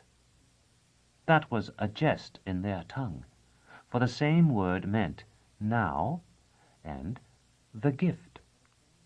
Or so one of our tutors once explained the matter to my sister and me, though I do not see how any language could endure such confusion." Vodalus listened to her as though he were impatient to speak himself, yet was too well-mannered to interrupt her. "Then others, who would have drawn a people to the innermost habitable world for their own reasons, took up the game as well, and called that world Skuld, the world of the future. Thus our own became Earth, the world of the past." "You are wrong in that, I fear," Vodalus told her. "I have it on good authority that this world of ours has been called by that name from the utmost reaches of antiquity. Still, your error is so charming that I would rather have it that you are correct, and I mistaken." Thea smiled at that, and Vodalus turned again toward me. "Though it does not explain why Earth is called as she is, my dear Chatelaine's tale makes the vital point well, which is that in those times mankind traveled by his own ships from world to world and mastered each, and built on them the cities of man. Those were the great days of our race, when our fathers' fathers' fathers strove for the mastery of the universe." He paused, and because he seemed to expect some comment from me, I said, "Sir, we are much diminished in wisdom from that age." "Ah, now you strike to the heart. Yet with all your perspicacity you mistake it. No, we are not diminished in wisdom. We are diminished in power. Study has advanced without let-up, but even as men have learned all that is needful for mastery, the strength of the world has been exhausted. We exist now, and precariously, upon the ruin of those who preceded us. While some skim the air in their flyers, 10,000 leagues in a day, we others creep upon the skin of earth, unable to go from one horizon to the next before the westernmost has lifted itself to veil the sun. You spoke a moment ago of checkmating that mewling fool, the Autarch. I want you to conceive now of two Autarchs, two great powers striving for mastery. The white seeks to maintain things as they are, the black to set man's foot on the road to domination again. I called it the black by chance, but it would be well to remember that it is by night that we see the stars strongly. They are remote and all but invisible in the red light of day. Now, of those two powers, which would you serve?" The wind was stirring in the trees, and it seemed to me that everyone at the table had fallen silent, listening to Vodalus and waiting for my reply. I said, "The black, surely. Good.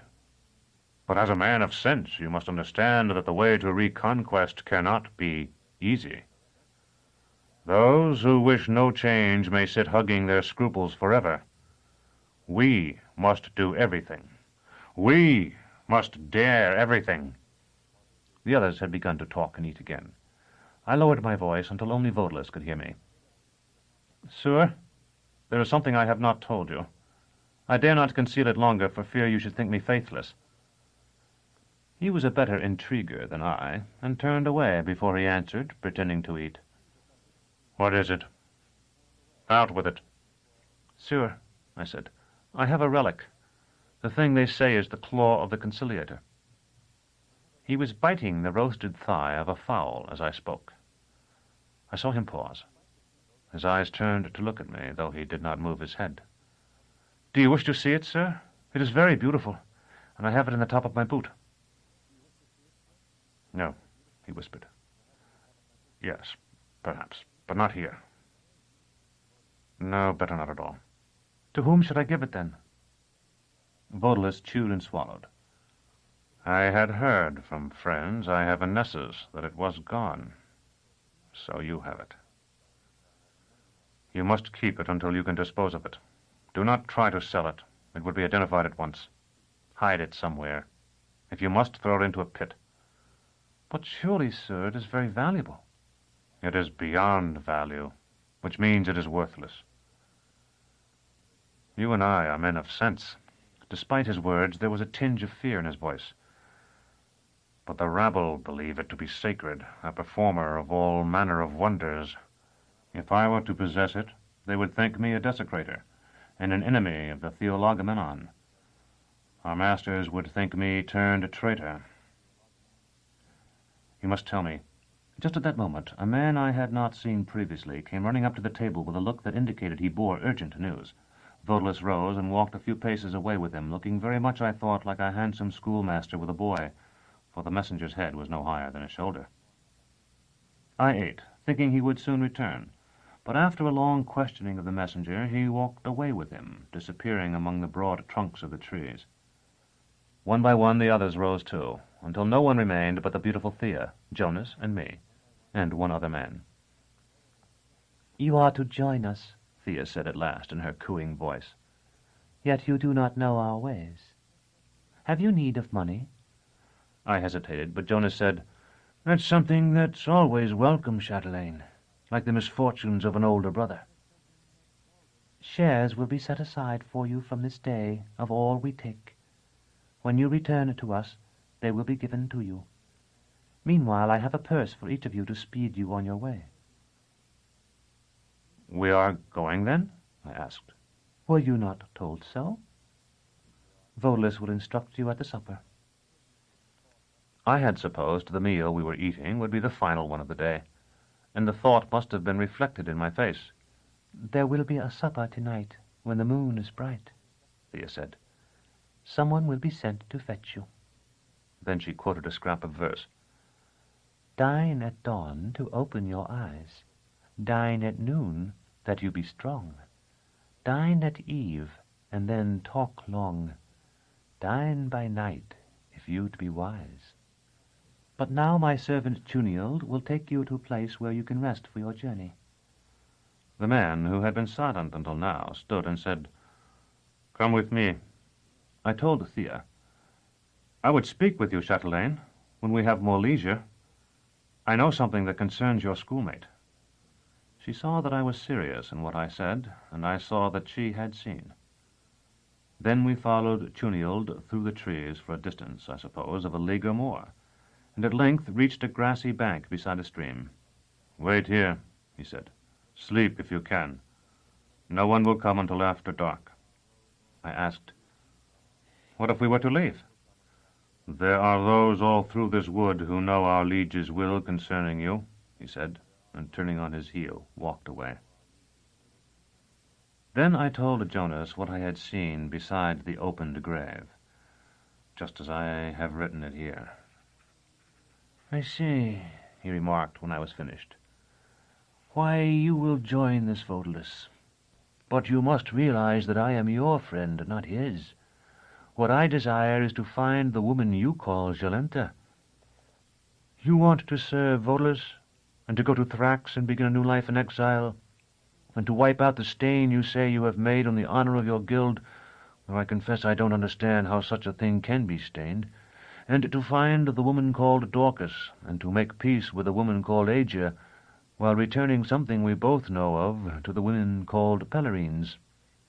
He was smiling by the time he finished this list, and I was laughing. And though you remind me of the old man's kestrel that sat on a perch for 20 years and then flew off in all directions, I hope you achieve these things. But I trust you realize that it is possible, just barely possible perhaps, but possible, that one or two of them may get in the way of 4 or 5 of the others. What you're saying is very true, I admitted. I'm striving to do all those things, and although you won't credit it, I am giving all my strength and as much of my attention as can be of any benefit to all of them. Yet I have to admit things aren't going as well as they might. My divided ambitions have landed me in no better place than the shade of this tree, where I am a homeless wanderer. While you, with your single-minded pursuit of one all-powerful objective, look where you are. In such talk we passed the watches of late afternoon. Birds twittered overhead, and it was very pleasant to have such a friend as Jonas, loyal, reasonable, tactful, and filled with wisdom, humor, and prudence. At that time I had no hint of his history, but I sensed that he was being less than candid about his background, and I sought, without venturing direct questions, to draw him out. I learned, or rather I thought I did, that his father had been a craftsman, that he had been raised by both parents in what he called the usual way, though it is, in fact, rather rare, and that his home had been a sea-coast town in the south, but that when he had last visited it, he had found it so much changed that he had no desire to remain. From his appearance, when I had first encountered him beside the wall, I had supposed him to be about 10 years my elder. From what he said now, and to a lesser extent from some earlier talks we had had, I decided he must be somewhat older. He seemed to have read a good deal of the chronicles of the past, and I was still too naive and unlettered myself, despite the attention Master Palamon and Thecla had given my mind, to think that anyone much below middle age could have done so. He had a slightly cynical detachment from mankind that suggested he had seen a great deal of the world. We were still talking when I glimpsed the graceful figure of the chatelaine Thea moving among the trees some distance away. I nudged Jonas, and we fell silent to watch her. She was coming toward us without having seen us, so that she moved in the blind way people do who are merely following directions. At times a shaft of sunlight fell upon her face, which, if it chanced to be in profile, suggested Thecla's so strongly that the sight of it seemed to tear at my chest. She had Thecla's walk as well, the proud Phororachus stalk that should never have been caged. "It must be a truly ancient family," I whispered to Jonas. "Look at her, like a dryad. It might be a willow walking." "Those ancient families are the newest of all," he answered. "In ancient times there was nothing like them." I do not believe she was near enough to make out our words, but she seemed to hear his voice, and looked toward us. We waved, and she quickened her pace, not running, yet coming very rapidly because of the length of her stride. We stood, then sat again when she had reached us and seated herself upon her scarf with her face toward the brook. "You said you had something to tell me about my sister."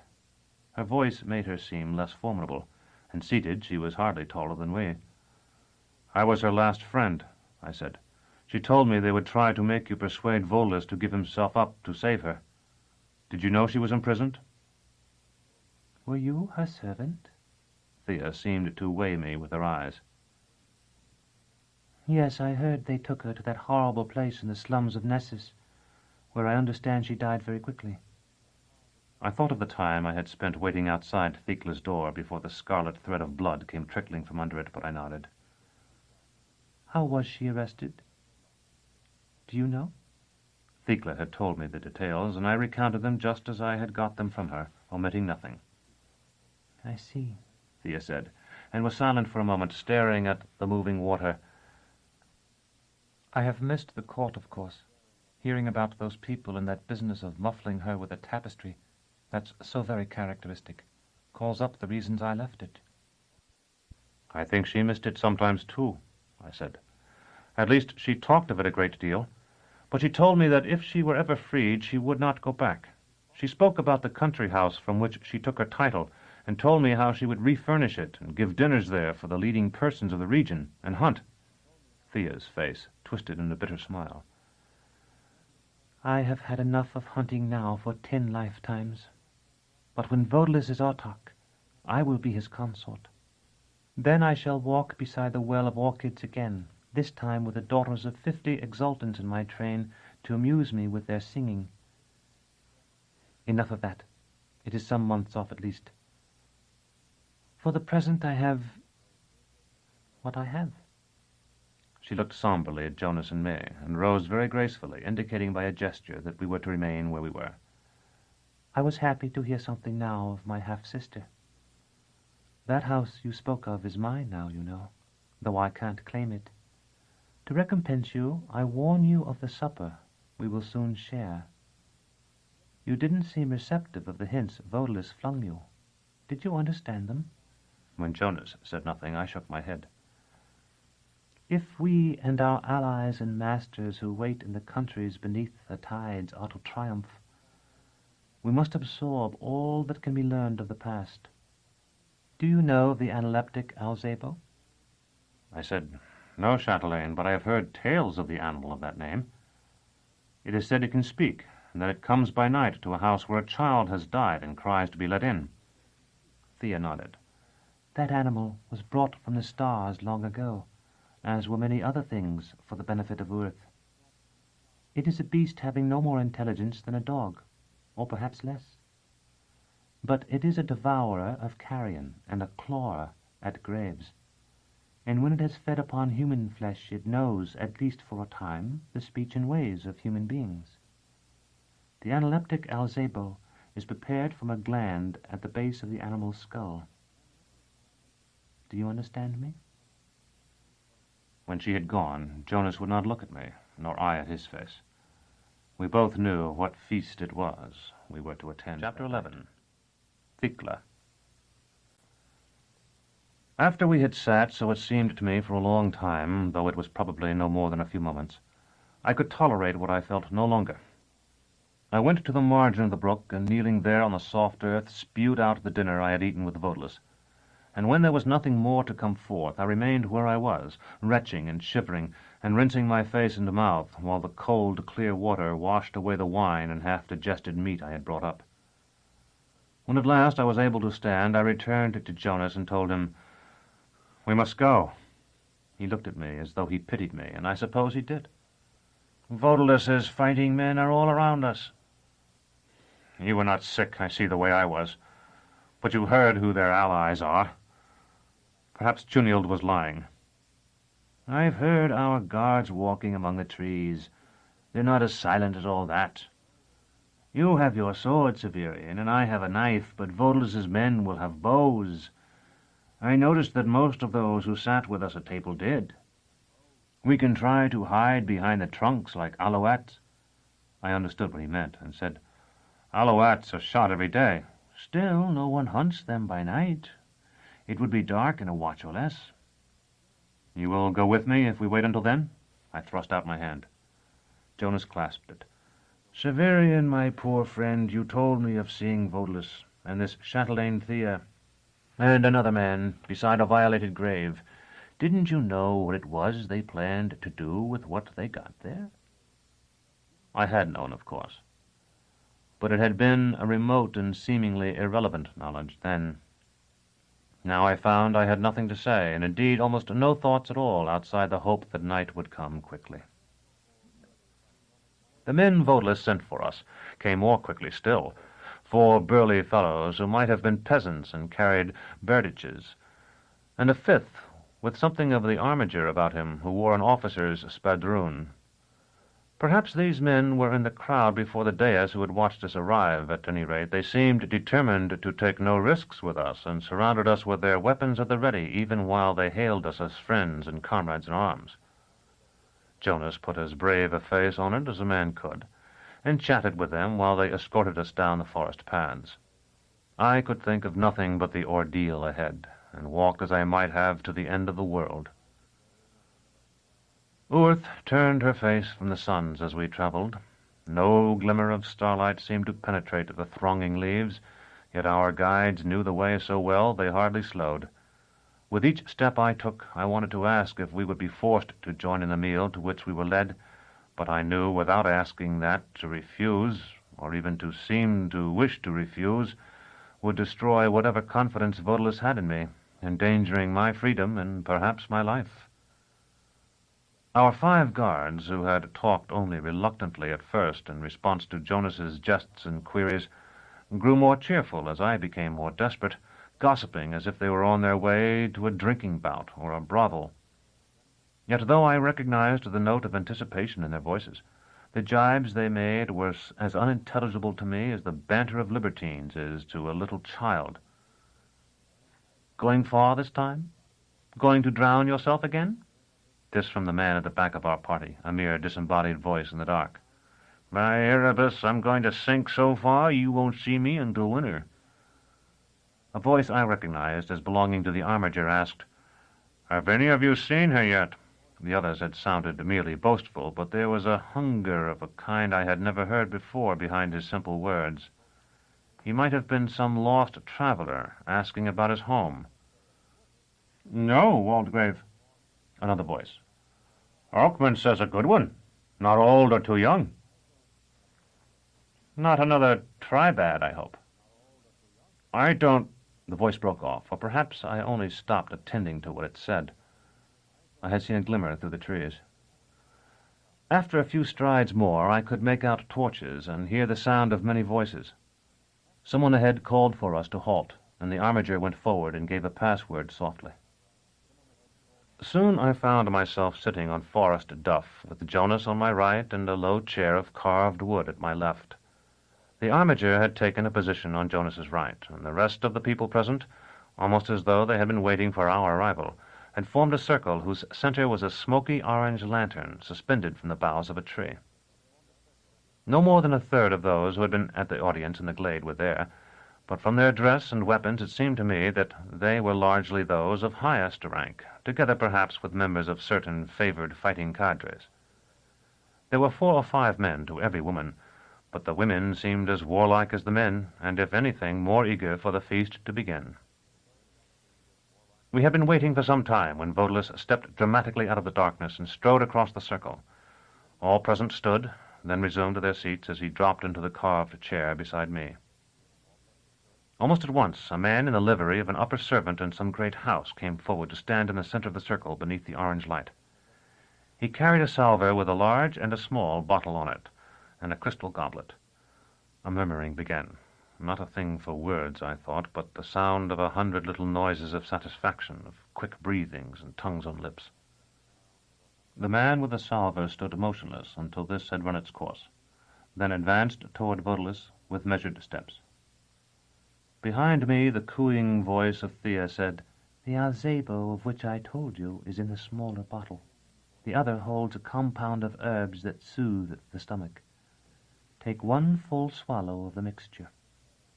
Vodalus turned to look at her with an expression of surprise. She entered the circle, passing between Jonas and me, and then between Vodalus and the man who bore the salver, and at last took a place at Vodalus's left. Vodalus leaned toward her and would have spoken, but the man with the salver had begun to mix the contents of the bottles in the goblet, and he seemed to think the moment inappropriate. The salver was moved in circles to impart a gentle swirling motion to the liquid. "Very good," Vodalus said. He took the goblet from the salver with both hands and raised it to his lips, then passed it to me. "As the chatelaine told you, you must take 1 full swallow. If you take less, the amount will be insufficient, and there will be no sharing. If you take more, it will be of no benefit to you, and the drug, which is very precious, will be wasted." I drank from the goblet as he had directed. The mixture was as bitter as wormwood, and seemed cold and fetid, recalling a winter day long before when I had been ordered to clean the exterior drain that carried wastes away from the journeymen's quarters. For a moment I felt that my gorge would rise as it had beside the brook, though in truth nothing remained in my stomach to come up. I choked and swallowed and passed the goblet to Jonas, then discovered that I was salivating rapidly. He had as much difficulty as I, or more, but he managed it at last, and passed the goblet to the Waldegrave, who had captained our guards. After that I watched it make its slow way around the circle. It appeared to hold enough for 10 drinkers. When it was emptied, the man in livery wiped the rim, filled the goblet again from the bottles on the salver, and started it once more. Gradually he seemed to lose the solid form natural to a rounded object, and become a silhouette only, a mere colored figure sawn from wood. I was reminded of the marionettes I had seen in my dream on the night I had shared Baldander's bed. The circle, too, in which we sat, though I knew it to contain 30 or 40 persons, seemed to have been cut from paper and bent like a toy crown. Vodulus on my left and Jonas at my right were normal, but the armiger appeared already half-pictured, as did Thea. As the man in livery reached her, Vodulus rose, and, moving so effortlessly that he might have been propelled by the night breeze, floated toward the orange lantern. In the orange light he seemed far away, yet I could feel his gaze as one feels the heat from the brazier that readies the irons. "There is an oath to be sworn before the sharing," he said, and the trees above us nodded solemnly. "By the second life you are to receive. Do you swear you will never betray those gathered here, and that you will consent to obey without hesitation or scruple, to death if need be, Vodulus as your chosen leader?" I tried to nod with the trees, and when that seemed insufficient, I said, "I consent." And Jonas, "Yes." "And that you will obey as you would Vodulus any person whatsoever whom Vodulus sets over you?" "Yes." "Yes." "And that you will put this oath above all other oaths, whether sworn before this time or after it?" "We will," said Jonas. "Yes," I said. The breeze was gone. It was as if some unquiet spirit had haunted the gathering and then suddenly vanished. Vodulus was once more in his chair beside me. He leaned toward me. If his voice was slurred, I did not observe it, but something in his eyes told me he was under the influence of the Alzebo, perhaps as deeply as I was myself. "I am no scholar," he began, "but I know it has been said that the greatest causes are often joined by the basest means. Nations are united by trade, the fair ivory and rare woods of altars and reliquaries by the boiled offal of ignoble animals, men and women by the organs of elimination. So we are joined, you and I. So will we both be joined a few moments hence to a fellow mortal who will live again, strongly for a time, in us, by the effluvia pressed from the sweetbreads of one of the filthiest beasts. So blossoms spring from muck." I nodded. "This was taught us by our allies, those who wait until man is purified again, ready to join with them in the conquest of the universe. It was brought by the others for foul purposes they hoped to keep secret. I mention this to you because you, when you go to the House Absolute, may meet them, whom the common people call Cacogens, and the cultured extrasolarians, or Hierodules. You must be careful in no way to bring yourself to their notice, because if they observe you closely, they will know by certain signs that you have used Alzebo." The House Absolute? Though only for an instant, the thought dispersed the mists of the drug. "Indeed. I have a fellow there to whom I must transmit certain instructions, and I have learned that the troop of players to which you once belonged will be admitted there for a thyasis a few days hence. You will rejoin them and take the opportunity to give what I shall give you," he fumbled in his tunic, "to the one who shall say to you, 'The pelagic argosy sights land,' and should he give you any message in return, you may entrust it to whoever says to you, I am from the Quercene Penetralia. Liege, I said, my head is swimming. Then, lying, I cannot remember those words. Truly, I have forgotten them already. Did I hear you say that Dorcas and the other will be in the house absolute? Vodalis now pressed into my hand a small object that was not a knife, yet was shaped something like one. I stared at it. It was a steel, such as flint is struck against to kindle fire. You will remember, he said, and you will never forget your oath to me. Many of those you see here came as they believed, only once. But, sir, the house absolute— The fluting notes of a upanga sounded from the trees behind the farther side of the circle. I must go soon to escort the bride, but have no fear. Some time past you encountered a certain badger of mine. Hildegren. Sir, I understand nothing. He uses that name, among others, yes. He thought it sufficiently unusual to see a torturer so far from the citadel, and talking of me, as to make it worth while to have you watched, though he had no notion you had saved me that night. Unfortunately, the watchers lost you at the wall. Since then they have observed the movements of your traveling companions in the hope you would rejoin them. I supposed that an exile might choose to side with us, and so save my poor Barnac long enough for us to free him. Last night I myself rode into Saltus to speak with you, but I had my mount stolen for my pains, and accomplished not a straw. Today, then, it was necessary that we take you by whatever means to prevent you from exercising your skills on my servant. But I still hoped you would make cause with us, and for that reason instructed the men I sent for you to bring you living to me. That cost me 3, and gained 2. The question now is whether the 2 will outweigh the 3. Vodalis stood then, a little unsteadily.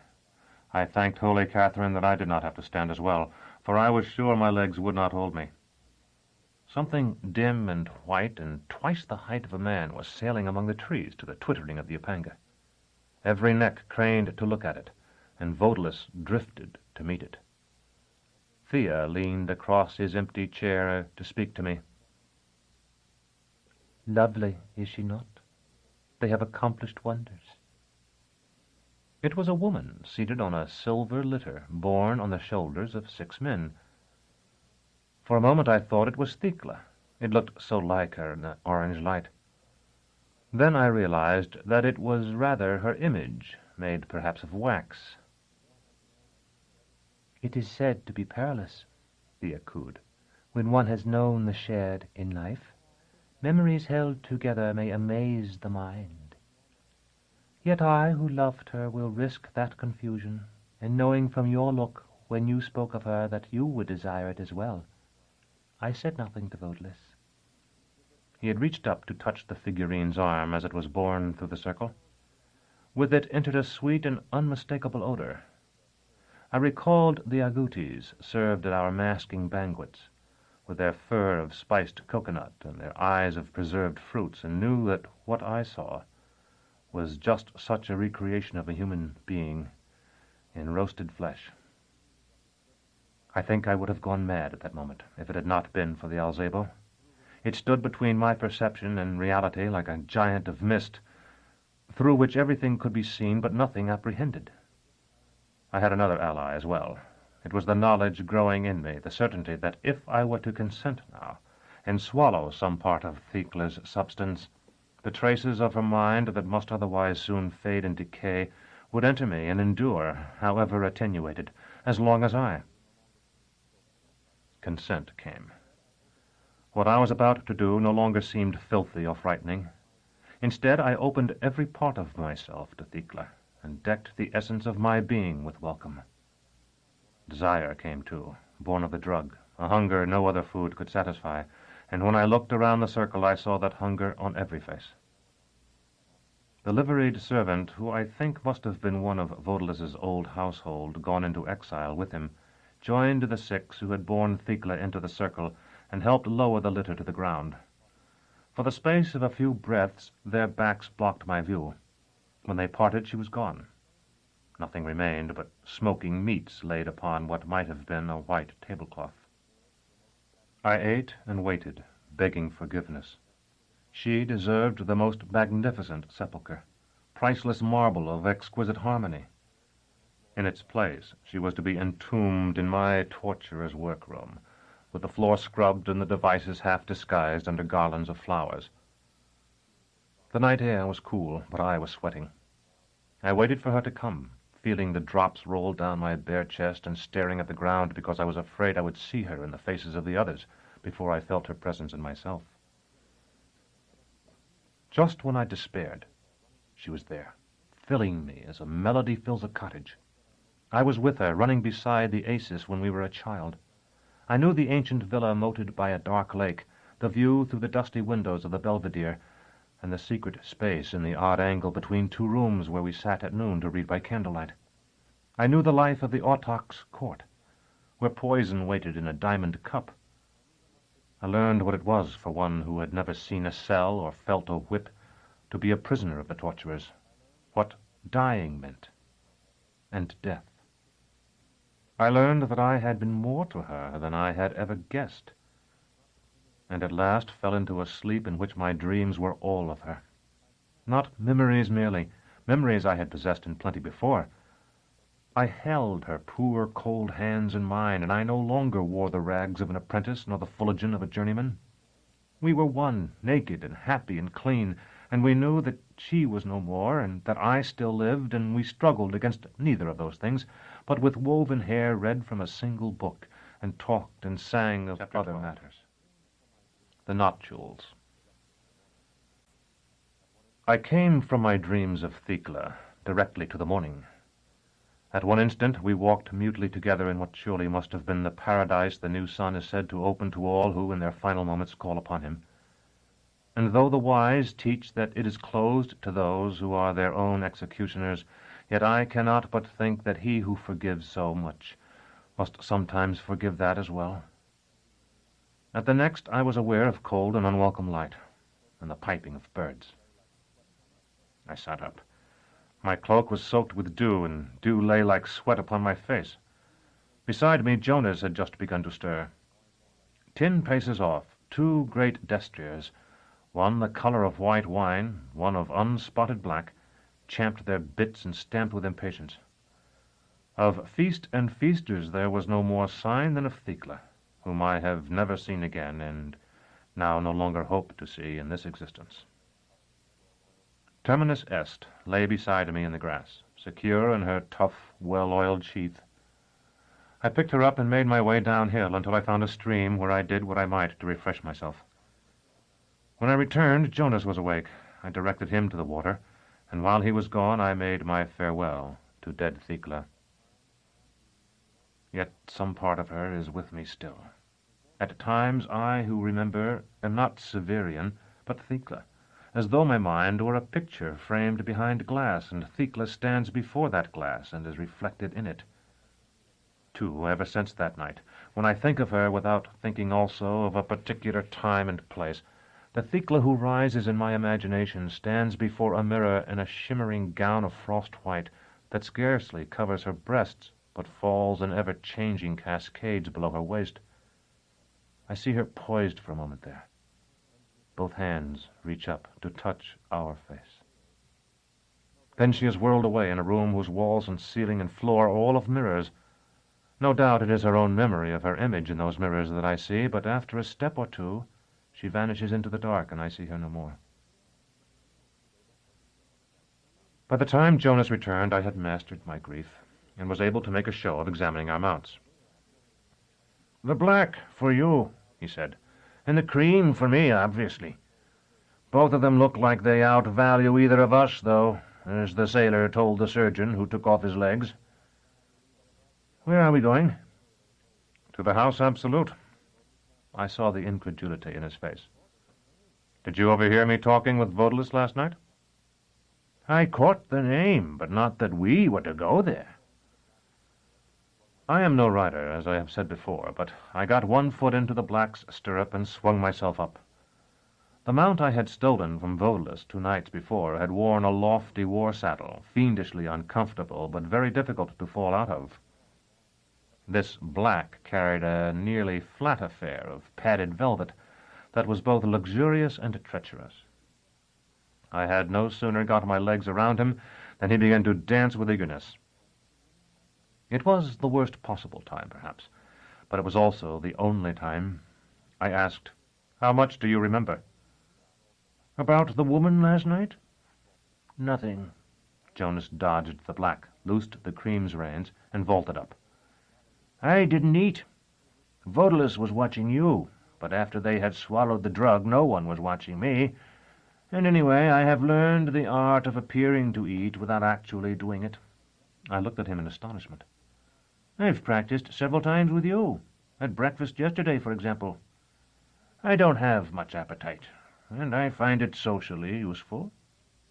As he urged the cream down a forest path, he called over his shoulder, "As it happens, I know the route fairly well, at least for most of the way. But would you mind telling me why we're going?" "Dorcas and Jolanta will be there," I said, "and I have to do an errand for our liege, Vodalus." Because we were almost certainly watched, I thought it better not to say that I had no intention of performing it. Here, lest this account of my career run forever, I must pass very quickly over the events of several days. As we rode, I told Jonas all that Vodalus had told me, and much more. We halted at villages and towns as we found them, and where we halted I practiced such of my craft as was in demand. Not because the money I earned was strictly necessary to us, for we had the purses the chatelaine Thea had given us, much of my fee from Saltus, and the money Jonas had obtained for the man-ape's gold, but in order to allay suspicion. Our 4th morning found us still pressing northward. Giles sunned itself to our right like a sluggish dragon guarding the forbidden road that returned to grass upon its bank. The day before, we had seen Uhlans on patrol, men mounted much as we were, and bearing lances like those that had killed the travelers at the Piteous Gate.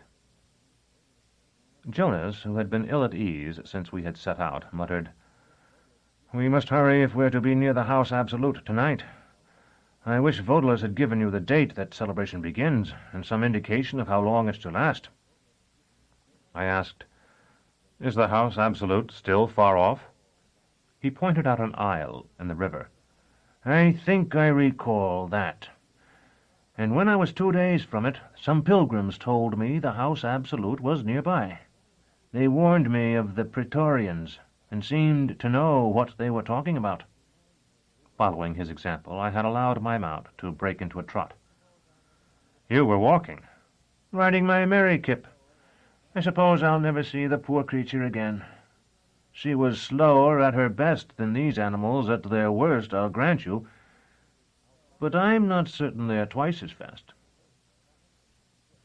I was about to say I did not believe Vodalus would have dispatched us when he did, if he had not thought it possible for us to reach the House Absolute in time, when something that at first seemed a great bat came skimming within a hand's breadth of my head. If I did not know what it was, Jonas did. He shouted words I could not understand, and lashed my destrier with the ends of his reins. It bounded forward and nearly threw me, and in an instant we were galloping madly. I remember shooting between 2 trees with not a span to spare on either side, and seeing the thing silhouetted against the sky like a fleck of soot. A moment later it was rattling among the branches behind us.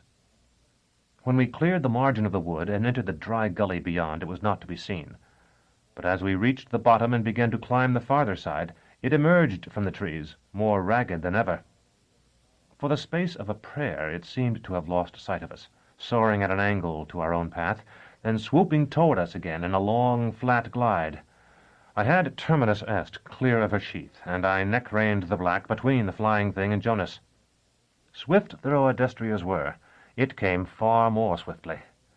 If I had possessed a pointed blade, I think I could have spitted it as it dove. Had I done so, I would surely have perished. As it was, I caught it with a 2-handed stroke. It was like cutting air, and I thought the thing too light and tough for even that bitter edge. An instant later it parted like a rag. I felt a brief sensation of warmth, as though the door of an oven had been opened, then soundlessly shut. I would have dismounted to examine it, but Jonas shouted and waved. We had left the lofty forest about south as far behind, and were entering a broken country of steep hills and ragged cedars. A grove of these stood at the top of the slope. We plunged into their tangled growth like madmen, flattened against the necks of our mounts. Soon the foliage grew so thick they could move no faster than a walk. Almost at once we reached a sheer rock face and were forced to halt. When we were no longer smashing through the tangled limbs, I could hear something else behind us, a dry rustling, as though a wounded bird were fluttering among the treetops. The medicinal fragrance of the cedars oppressed my lungs. "We must get out," Jonas panted, "or at least keep moving." The splintered end of a branch had gouged his cheek. A trickle of blood coursed down it as he spoke. After looking in both directions, he chose the right, toward the river, and lashed his mount to force it into what appeared to be an impenetrable thicket. I let him break a trail for me, reflecting that if the dark thing caught us, I might be able to make some sort of defense against it. Soon I saw it through the gray-green foliage. A few moments later there was another, much like the first, and only a short distance behind it. The wood ended, and we were able to flog our mounts to a gallop again. The fluttering scraps of night came after us, but though their smaller size made them appear swifter, they were slower than the single large entity had been. "We have to find a fire," Jonas shouted above the drumming of the destriers' hooves, "or a big animal we can kill. If you slashed the belly of one of these beasts, that would probably do it. But if it didn't, we couldn't get away." I nodded to show that I also opposed killing one of the destriers, though it crossed my mind that my own might soon drop from exhaustion. Jonas was having to allow his to slow now to keep from distancing me. I asked, "Is it blood they want?" "No, heat." Jonas swung his destrier to the right and slapped its flank with his steel hand. It must have been a good blow, for the animal leaped ahead as though stung. We jumped a dry watercourse, careened, sliding and stumbling down a dusty hillside, then struck open rolling ground where the destriers could show their best speed. Behind us fluttered the rags of black. They flew at twice the height of a tall tree, and seemed to be blown along by the wind, though the rippling of the grass showed that they faced it. Ahead, the lay of the ground changed as subtly and yet as abruptly as cloth alters at a seam. A sinuous ribbon of green lay as flat as if it had been rolled, and I swung the black down it, shouting in his ears and belaboring him with the flat of my blade. He was drenched with sweat now and streaked with blood from the broken twigs of the cedars. Behind us I could hear Jonas's shouted warnings, but I gave them no heed. We rounded a curve, and through a break in the trees I saw the gleam of the river. Another curve, with the black beginning to flag again, then, far off, the sight I had been waiting for.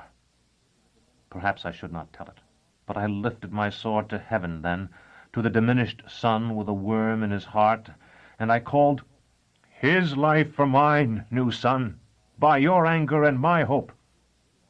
The Ulan, and there was only one alone, must surely have thought me threatening him, as indeed I was. The blue radiance at the tip of his lance increased as he spurred toward us.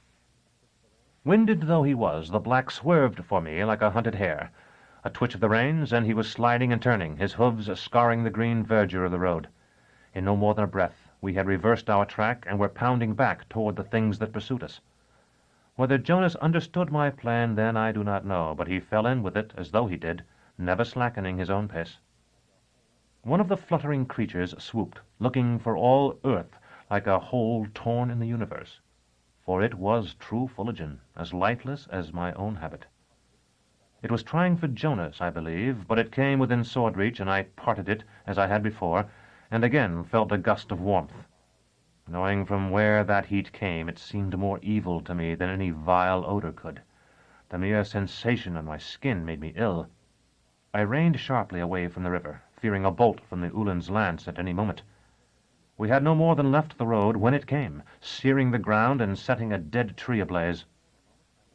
I pulled my mount's head up, making him rear and roar. For a moment I looked for the three dark things around the burning tree. They were not there. I glanced toward Jonas then, fearing they had overtaken him after all, and were attacking him in some way I could not comprehend. They were not there either, but his eyes showed me where they had gone. They flitted about the Ulan, and he, as I watched, sought to defend himself with his lance. Bolt after bolt split the air, so that there was a continual crashing like thunder. With each bolt the brightness of the sun was washed away, but the very energies with which he sought to destroy them seemed to give them strength. To my eyes they no longer flew, but flickered as beams of darkness might, appearing first in one place, then in another, and always nearer the Ulan, until in less time than I have taken to write of it, all three were at his face. He tumbled from his saddle, and the lance fell from his hand and went out. Chapter 13. The Claw of the Conciliator. I called, "Is he dead?" and saw Jonas nod in reply. I would have ridden away then, but he motioned for me to join him and dismounted. When we met by the Ulan's body, he said, "We may be able to destroy those things so they can't be flown against us again, or be used to harm anyone else. They're sated now, and I think we might handle them. We need something to put them in, something watertight, of metal or glass." I had nothing of that kind, and told him so. "Neither have I." He knelt beside the Ulan and turned out his pockets. Aromatic smoke from the blazing tree wreathed everything like incense, and I had the sensation of being once more in the Cathedral of the Pellerines. The litter of twigs and last summer's leaves on which the Ulan lay might have been the straw-strewn floor, the trunks of the scattered trees, the supporting poles. "Here," Jonas said, and picked up a brass vasculum. Unscrewing the lid, he emptied it of herbs, then rolled the dead Ulan on his back. "Where are they?" I asked. "Has the body absorbed them?" Jonas shook his head, and after a moment began very carefully and delicately to draw one of the dark things from the Ulan's left nostril. Save for being absolutely opaque, it was like the finest tissue paper. I wondered at his caution. "If you tear it, won't it just become two?" "Yes, but it is sated now. Divided, it would lose energy, and might be impossible to handle. A lot of people have died, by the way, because they found they could cut these creatures and chose to stand their ground doing it until they were surrounded by too many to fend off." One of the Ulan's eyes was half open. I had seen corpses often before, but I could not escape the eerie feeling that he was in some sense watching me, the man who had killed him to save himself. To turn my mind to other things, I said, "After I cut the first one, it seemed to fly more slowly." Jonas had placed the horror he had drawn out in the vasculum and was extracting a second from the right nostril. He murmured, "The speed of any flying thing depends on its wing area. If that weren't the case, the adepts who use these creatures would tear them into scraps before they sent them forth, I suppose." "You sound as though you've encountered them before." "We docked once at a port where they're used in ritual murders. I suppose it was inevitable that someone would bring them home, but these are the first I've seen here." He opened the brass lid and laid the second Fuligan thing on the first, which stirred sluggishly. "They'll recombine in there. This is what the adepts do to get them back together. I doubt if you noticed it, but they were torn somewhat in going through the wood and healed themselves in flight." "There's one more," I said. He nodded and used his steel hand to force open the dead man's mouth. Instead of holding teeth and livid tongue and gums, it appeared to be a bottomless gulf, and for a moment my stomach churned. Jonas drew out the third creature, streaked with the dead man's saliva. "Wouldn't he have had a nostril open, or his mouth, if I hadn't cut the thing a second time?" "Until they worked their way into his lungs. We're lucky, actually, to have been able to get to him so quickly. Otherwise you would have had to slice the body open to get them out." A wisp of smoke called to mind the burning cedar.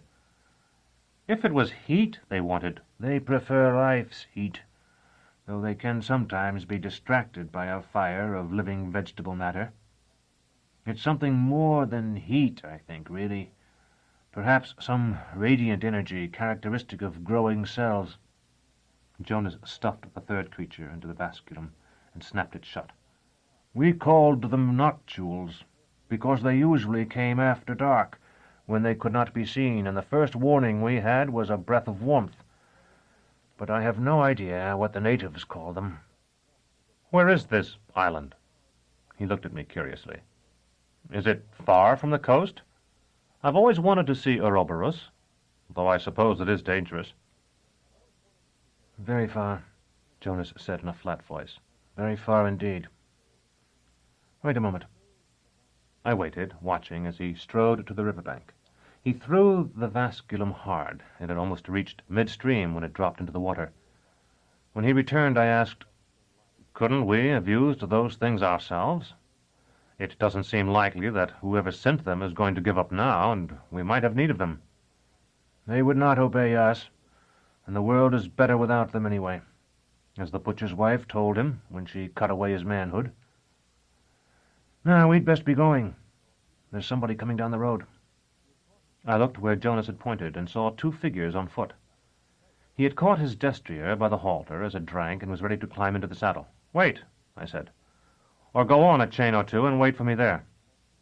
I was thinking of the man-ape's bleeding stump, and I seemed to see the dim votive lights of the cathedral hanging crimson and magenta among the trees.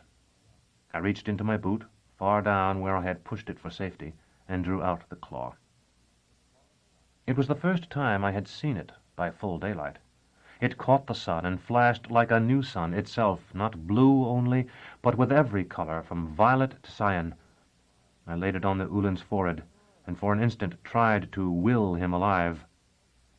"Come on," Jonas called. "What are you doing?" I did not know how to answer him. "He's not quite dead," Jonas called. "Get off the road before he finds his lance." He lashed his mount. Faintly, a voice I seemed to recognize called, "Master." I turned my head to look down the grass-grown highway. "Master!" One of the travelers waved an arm, and both began to run. "It's Heather," I said, but Jonas had gone. I looked back at the Ulin. Both his eyes were open now, and his chest rose and fell. When I took the claw from his forehead and thrust it back into my boot-top, he sat up. I shouted to Hathor and his companion to leave the road, but they did not appear to understand. "Who are you?" "A friend," I said. Though the Ulin was feeble, he tried to rise. I gave him my hand and pulled him up. For a moment he stared at everything, myself, the two men running toward him, the river and the trees. The destriers appeared to frighten him, even his own, which stood patiently awaiting its rider. "What is this place?" "Only a stretch of the old road beside Gile." He shook his head and pressed it with his hands. Heather came panting up like an ill-bred dog that has run when called and now expects a petting for it. His companion, whom he had outreached by 100 strides or so, wore the gaudy clothes and greasy look of a small trader. "Master," Heather said, "you can have no idea how much trouble, how much deadly loss and difficulty we have had in overtaking you across the mountains, across the wide-blown seas and creaking plains of this fair world. What am I, your slave, but an abandoned shell, the sport of 1,000 tides cast up here in this lonely place because I cannot rest without you? How could you, the red-clawed master, know of the endless labor you've cost us?" "Since I left you in Saltus afoot and have been well-mounted these past few days, I should think a good deal." "Exactly," he said. "Exactly." He looked significantly at his companion as if my remark had confirmed something he had told him earlier, and sank down to rest upon the ground. The Ulin said slowly, "I am Cornet Minius. Who are you?" Heather bobbed his head as though he would have bowed. "Master is the noble Severian, servant of the Autarch, whose urine is the wine of his subjects, in the guild of the seekers for truth and penitence. Heather is his humble servant. Buzik is also his humble servant. I suppose the man who rode away is his servant too." I gestured for him to be quiet. "We are all only poor travelers, Cornet. We saw you lying here stunned and sought to help you. A moment ago we thought you dead. It must have been a near thing." "What is this place?" the Ulan asked again.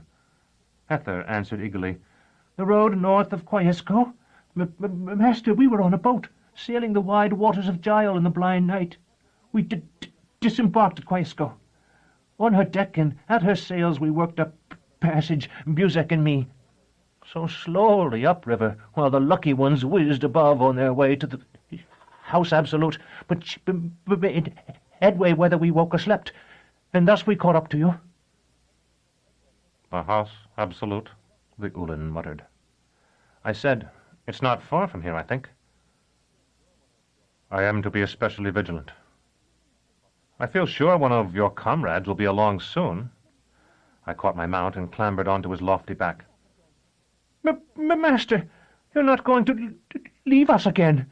Buzek has seen you perform but twice." I was about to answer Hether when I caught sight of a flash of white among the trees across the highway. Something huge was moving there. At once the thought that the sender of the noctules might have other weapons at hand filled my mind, and I dug my heels into the black's flanks. He sprang away. For half a league or more we raced along the narrow strip of ground that separated the road from the river. When at last I saw Jonas, I galloped across to warn him and told him what I had seen. While I spoke, he seemed lost in reflection. When I had finished, he said, "I know of nothing like the being you describe, but there may be many importations I know nothing of." "But surely such a thing wouldn't be wandering free like a strayed cow." Instead of replying, Jonas pointed toward the ground a few strides ahead. A gravelled path hardly more than a cubit wide wound among the trees. It was bordered with more wild flowers than I have ever seen growing naturally in company, and it was of pebbles so uniform in size and of such shining whiteness that they must surely have been carried from some secret and far-off beach. After riding a bit closer to examine it, I asked Jonas what such a path here could possibly mean. "Only one thing, surely, that we are already on the grounds of the House Absolute." Quite suddenly I recalled the spot. "Yes," I said. "Once Josepha and I, with some others, made up a fishing party and came here. We crossed by the Twisted Oak." Jonas looked at me as though I were mad, and for a moment I felt that I was. I had ridden hunting often before, but this was a charger I sat and no hunter. My hands raised themselves like spiders to pluck out my eyes, and would have done so if the ragged man beside me had not struck them down with his own hand, which was of steel. "You are not the Chatelaine Thecla," he said. "You are Severian, a journeyman of the torturers, who was unfortunate enough to love her. See yourself." He held up the steel hand so that I could see a stranger's face, narrow, ugly, and bewildered, reflected in its work-polished balm. I remembered our tower then, the curved walls of smooth dark metal. "I am Severian," I said. "That is correct. The Chatelaine Thecla is dead." "Jonas." "Yes?" "The Ulan is alive now. You saw him. The claw gave him life again." I laid it on his forehead, but perhaps it was just that he saw it with his dead eyes. He sat up. He breathed and spoke to me, Jonas. "He was not dead." "You saw him," I said again. "I am much older than you are, older than you think. If there is one thing I have learned in so many voyages, it is that the dead do not rise, nor the years turn back. What has been and is gone does not come again." Thecla's face was before me still, but it was blown by a dark wind until it fluttered and went out. I said, "If I had only used it, called on the power of the claw when we were at the banquet of the dead." "The Ulan had nearly suffocated, but was not quite dead. When I got the noctules away from him, he was able to breathe, and after a time he regained consciousness. As for your Thecla, no power in the universe could have restored her to life. They must have dug her up while you were still imprisoned in the citadel, and stored her in an ice cave. Before we saw her, they had gutted her like a partridge and roasted her flesh. He gripped my arm. Severian, don't be a fool. At that moment, I wanted only to perish. If the noctule had reappeared, I would have embraced it. What did appear, far down the path, was a white shape like that I had seen nearer the river. I tore myself away from Jonas and galloped toward it. The antechamber. There are beings and artifacts against which we batter our intelligence raw, and in the end make peace with reality only by saying, it was an apparition, a thing of beauty and horror. Somewhere among the swirling worlds I am so soon to explore, there lives a race like and yet unlike the human. They are no taller than we. Their bodies are like ours, save that they are perfect, and that the standard to which they adhere is wholly alien to us. Like us, they have eyes, a nose, a mouth, but they use these features, which are, as I have said, perfect, to express emotions we have never felt, so that for us to see their faces is to look upon some ancient and terrible alphabet of feeling, at once supremely important and utterly unintelligible. Such a race exists. Yet I did not encounter it there at the edge of the gardens of the House Absolute. What I had seen moving among the trees, and what I now, until I at last saw it clearly, flung myself toward, was rather the giant image of such a being, kindled to life. Its flesh was of white stone, and its eyes had the smoothly rounded blindness, like sections cut from eggshells, we see in our own statues. It moved slowly, like one drugged or sleeping, yet not unsteadily. It seemed sightless, yet it gave the impression of awareness, however slow. I have just paused to reread what I have written of it, and I see that I have failed utterly to convey the essence of the thing. Its spirit was that of sculpture. If some fallen angel had overheard my conversation with the green man, he might have contrived such an enigma to mock me. In its every movement it carried the serenity and permanency of art and stone. I felt that each gesture, each position of the head and limbs and torso might be the last, or that each might be repeated interminably, as the poses of the gnomons of Valeria's many-faceted dial were repeated down the curving corridors of the instants. My initial terror, after the white statue's strangeness had washed away my will toward death, was the instinctive one that it would do me hurt. My second was that it would not attempt to.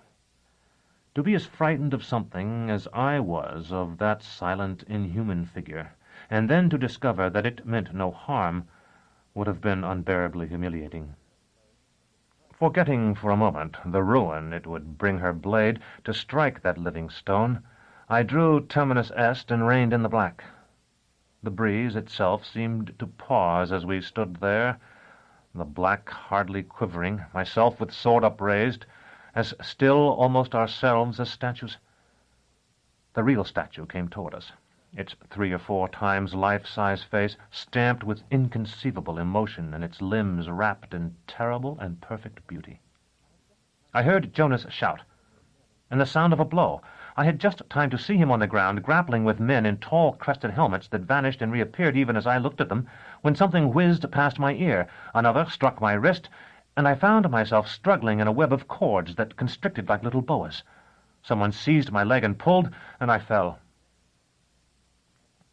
When I had recovered enough to be aware of what was taking place, I had a wire noose about my neck, and one of my captors was rummaging through my saber-tash. I could see his hands clearly, darting like brown sparrows. His face was visible, too, an impassive mask that might have been suspended above me on a conjurer's thread. Once or twice, as he moved, the extraordinary armor he wore gleamed. Then I saw it as one sees a crystal beaker immersed in clear water. It was reflective, I think, burnished beyond any merely human skill, so that its own material was invisible, and only the greens and browns of the wood could be seen, twisted by the shapes of cuirass, gorget, and greaves.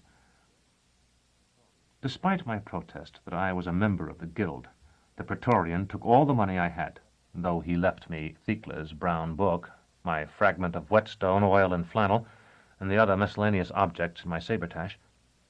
Then he skillfully drew off the cords that entangled me, and thrust them, as nearly as I could tell, into the armhole of his breastplate, though not before I had seen them. They reminded me of the whip we used to call a cat, and were a bundle of thongs joined at one end and weighted at the other. I have learned since that this weapon is called the achico. My captor now lifted the wire noose until I stood. I was conscious, as I have been on several similar occasions, that we were in some sense playing a game. We were pretending that I was totally in his power, when in fact I might have refused to rise until he had either strangled me or called over some of his comrades to carry me. I could have done several other things as well, seized the wire and tried to wrest it from him, struck him in the face. I might have escaped, been killed, been rendered unconscious, or plunged into agony, but I could not actually be forced to do as I did. At least I knew it was a game, and I smiled as he sheathed terminus est and led me to where Jonas stood. Jonas said, "We've done no harm. Return my friend's sword and give us back our animals, and we will go." There was no reply. In silence, 2 Praetorians, 4 fluttering sparrows, as it seemed, caught our destriers and led them away. How like us those animals were, walking patiently they knew not where, their massive heads following thin strips of leather. 9/10 of life, so it seems to me, consists of these surrenders. We were made to go with our captors out of the wood and on to a rolling meadow that soon became a lawn. The statue walked after us, and others of his kind joined him, until there were a dozen or more, all huge, all different, and all beautiful. I asked Jonas who the soldiers were and where they were taking us, but he did not answer, and I was nearly throttled for my pains. So far as I could tell, they were armored from head to foot, yet the perfect polish of the metal imparted to it a seeming softness, an almost liquid yielding that was profoundly disturbing to the eye, and that permitted it to fade into sky and grass at a distance of a few paces. When we had walked half a league across the sward, we entered a grove of flowering plums, and at once the crested helms and flaring pauldrons danced with pink and white.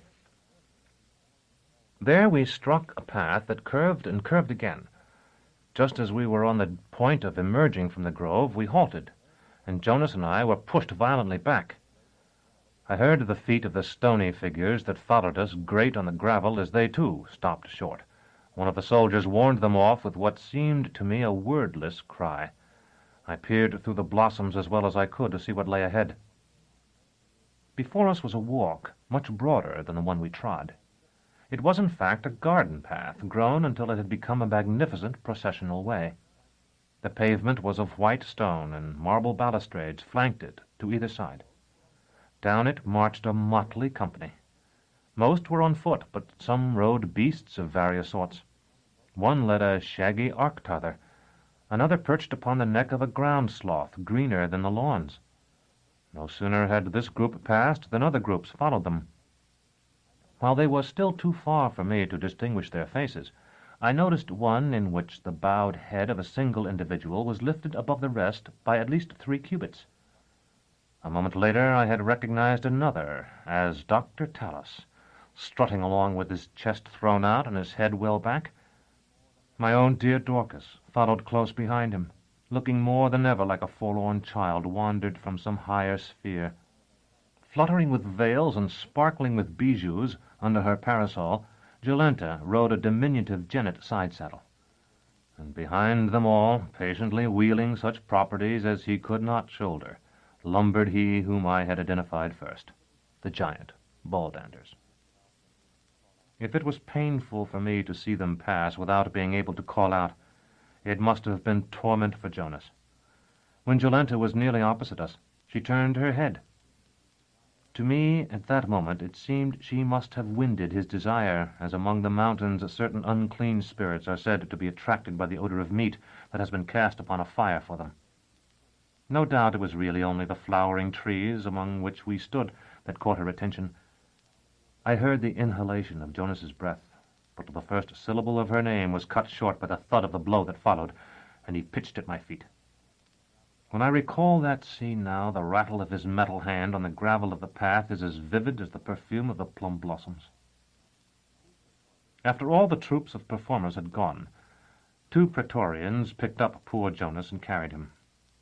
They did it as easily as they might have carried a child, but I at the time attributed that only to their strength. We crossed the road down which the performers had come and penetrated a hedge of roses higher than a man, covered with immense white blossoms and filled with nesting birds. Beyond it lay the gardens proper. If I should try to describe them, I should seem only to have borrowed the mad, stammering eloquence of Hether. Every hill and tree and flower seemed to have been arranged by some master intelligence, which I have since learned is that of Father Aneri, to form a breathtaking vision. The observer feels that he is at the center, that everything he sees has been directed toward the point at which he stands. But after he has walked 100 paces, or a league, he finds himself at the center still, and every vision seems to convey some incommunicable truth, like one of the unutterable insights granted eremites. So beautiful were these gardens that we had been in them for some time before I realized that no towers were lifted above them. Only the birds and the clouds, and beyond them the old sun and the pale stars rose higher than their treetops. We might have been wandering through some divine wilderness.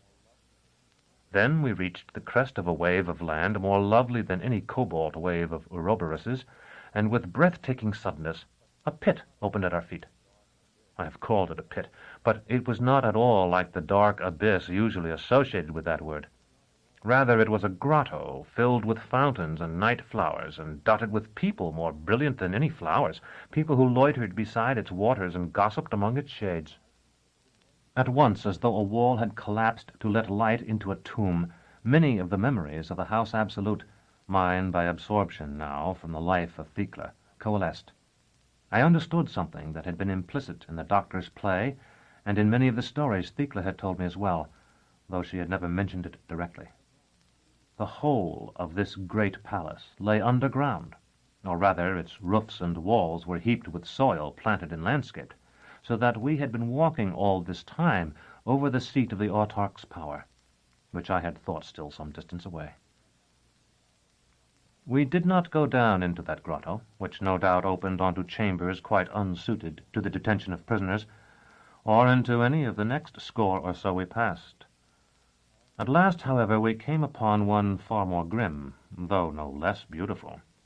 The stair by which we entered it had been carved to resemble a natural formation of dark rock, irregular and sometimes treacherous. Water dripped from above, and ferns and dark ivy grew in the upper parts of this artificial cavern, where a little sunlight still found its way. In the lower regions, 1,000 steps down, the walls were studded with blind fungi. Some of these were luminous, some strewed the air with strange musty odors, some suggested fantastic phallic fetishes. In the center of this dark garden, supported by scaffolding in green with verdigris, hung a set of gongs. It appeared to me that they were intended to be rung by the wind, yet it seemed impossible that any wind should ever reach them. So I thought, at least, until one of the Praetorians opened a heavy door of bronze and worm-scarred wood in one of the dark stone walls. Then a draught of cold, dry air blew through that doorway and set the gongs to swaying and clashing, so well tuned that their chiming seemed the purposeful composition of some musician, whose thoughts were now in exile here. In looking up at the gongs, which the Praetorians did not prevent me from doing, I saw the statues, 40 at least, who had followed us all the way across the gardens. They now rimmed the pit, motionless at last, and looked down on us like a frieze of cenotaphs. I had expected to be the only occupant of a small cell, I suppose because I unconsciously transferred the practices of our own oubliette to this unknown place. Nothing more different from the actual arrangement could have been imagined. The entrance opened on no corridor of narrow doors, but to a spacious and carpeted one, with a second entrance opposite. Astarii with flaming spears stood as sentries before this second set of doors. At a word from one of the Praetorians, they swung them open. Beyond lay a vast, shadowy, bare room with a very low ceiling. Several dozen persons, men and women and a few children, were scattered in diverse parts of it, most singly, but some in couples or groups. Families occupied alcoves, and in some places screens of rags had been erected to provide privacy. Into this we were thrust. Or rather, I was thrust, and the unfortunate Jonas was thrown. I tried to catch him as he fell, and I at least prevented his head from striking the floor. As I did so, I heard the doors slam shut behind me. Fool's Fire. I was ringed by faces. 2 women took Jonas from me, and promising to care for him, carried him away. The rest began to ply me with questions. What was my name? What clothes were those I wore? Where had I come from? Did I know such a one, or such a one, or such a one? Had I ever been to this town or that? Was I of the house Absolute? Of Nessus? From the east bank of Gile or the west? What quarter? Did the autarch still live? What of Father Aneri? Who was Archon in the city? How went the war? Had I news of so-and-so, a commander? Of so-and-so, a trooper? Of so-and-so, a chiliarch? Could I sing, recite, play an instrument? As may be imagined, in such a welter of inquiries, I was able to answer almost none. When the first flurry was spent, an old, grey-bearded man and a woman who seemed almost equally old silenced the others and drove them away.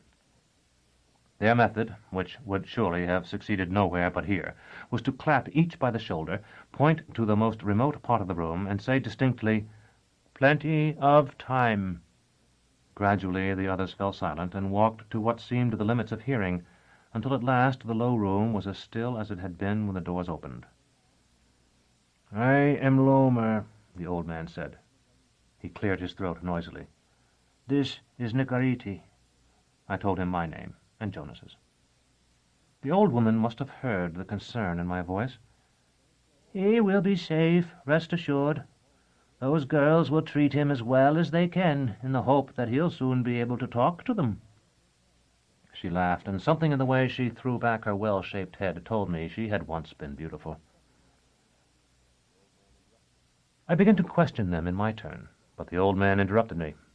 "Come with us," he said, "to our corner. We will be able to sit at ease there, and I can offer you a cup of water." As soon as he pronounced the word, I realized that I was terribly thirsty. He led us behind the rag screen nearest the doors and poured water for me from an earthenware jug into a delicate porcelain cup. There were cushions there, and a little table not more than a span high. "Question for question," he said. "That's the old rule. We have told you our names, and you have told us yours, and so we begin again. Why were you taken?" I explained that I did not know, unless it were merely for violating the grounds. Lomer nodded. His skin was of that pale color peculiar to those who never see the sun. With his straggling beard and uneven teeth, he would have been repulsive in any other setting. But he belonged here as much as the half-obliterated tiles of the floor did. "I am here by the malice of the chatelaine Leocadia. I was seneschal to her rival, the chatelaine Nympha, and when she brought me here to the house Absolute with her in order that we might review the accounts of the estate while she attended the rites of the Philomath Focus, the chatelaine Leocadia entrapped me by the aid of Sancha, who—" The old woman, Nicariti, interrupted him. "Look!" she exclaimed. "He knows her." And so I did. A chamber of pink and ivory had risen in my mind, a room of which 2 walls were clear glass exquisitely framed. Fires burned there on marble hearths, dimmed by the sunbeams streaming through the glass, but filling the room with a dry heat and the odor of sandalwood. An old woman wrapped in many shawls sat in a chair that was like a throne. A decanter of cut crystal and several brown phials stood on an inlaid table at her side. "An elderly woman with a hooked nose," I said. "The Dowager of Fours." "You do know her, then?" Lomer's head nodded slowly, as though it were answering the question put by its own mouth. "You are the first in many years." Let us say that I remember her. Yes, the old man nodded. They say she is dead now. But in my day she was a fine, healthy young woman. The chatelaine Leocadia persuaded her to it, then caused us to be discovered, as Sancha knew she would. She was but 14, and no crime was charged to her. We had done nothing in any case. She had only begun to undress me. I said, "You must have been quite a young man yourself." He did not answer, so Nicarete replied for him. He was 28. "And you?" I asked. "Why are you here?" I am a volunteer. I looked at her in some surprise. Someone must make amends for the evil of Earth, or the new sun will never come. And someone must call attention to this place and the others like it. I am of an armature family that may yet remember me, and so the guards must be careful of me, and of all the others, while I remain here. Do you mean that you can leave, and will not? No, she said, and shook her head. Her hair was white, but she wore it flowing about her shoulders as young women do. I will leave, but only on my own terms, which are that all those who have been here so long that they have forgotten their crimes be set free as well. I remembered the kitchen knife I had stolen for Thecla, and the ribbon of crimson that had crept from under the door of her cell in our oubliette. And I said, "Is it true that prisoners really forget their crime here?" Lomer looked up at that. Unfair. Question for question. That's the rule, the old rule. We still keep the old rules here. We're the last of the old crop, Nicarete and me. But while we last, the old rules still stand. Question for question. Have you friends who may strive for your release? Dorcas would, surely, if she knew where I was. Dr. Tallis was as unpredictable as the figures seen in clouds, and for that very reason might seek to have me freed, though he had no real motive for doing so.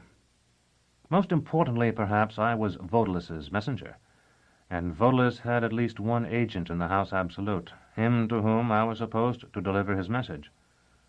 I had tried to cast away the steel twice while Jonas and I were riding north, but had found that I could not. The Alzebo, it seemed, had laid yet another spell upon my mind. Now I was glad of that. Have you friends, relations? If you have, you may be able to do something for the rest of us. Friends, possibly, I said. They may try to help me if they ever learn what has happened to me. Is it likely they may succeed? In that way we talked for a long time. If I were to write it all here, there would be no end to this history. In that room there is nothing to do but talk and play a few simple games, and the prisoners do those things until all the savor has gone out of them, and they are left like gristle a starving man has chewed all day.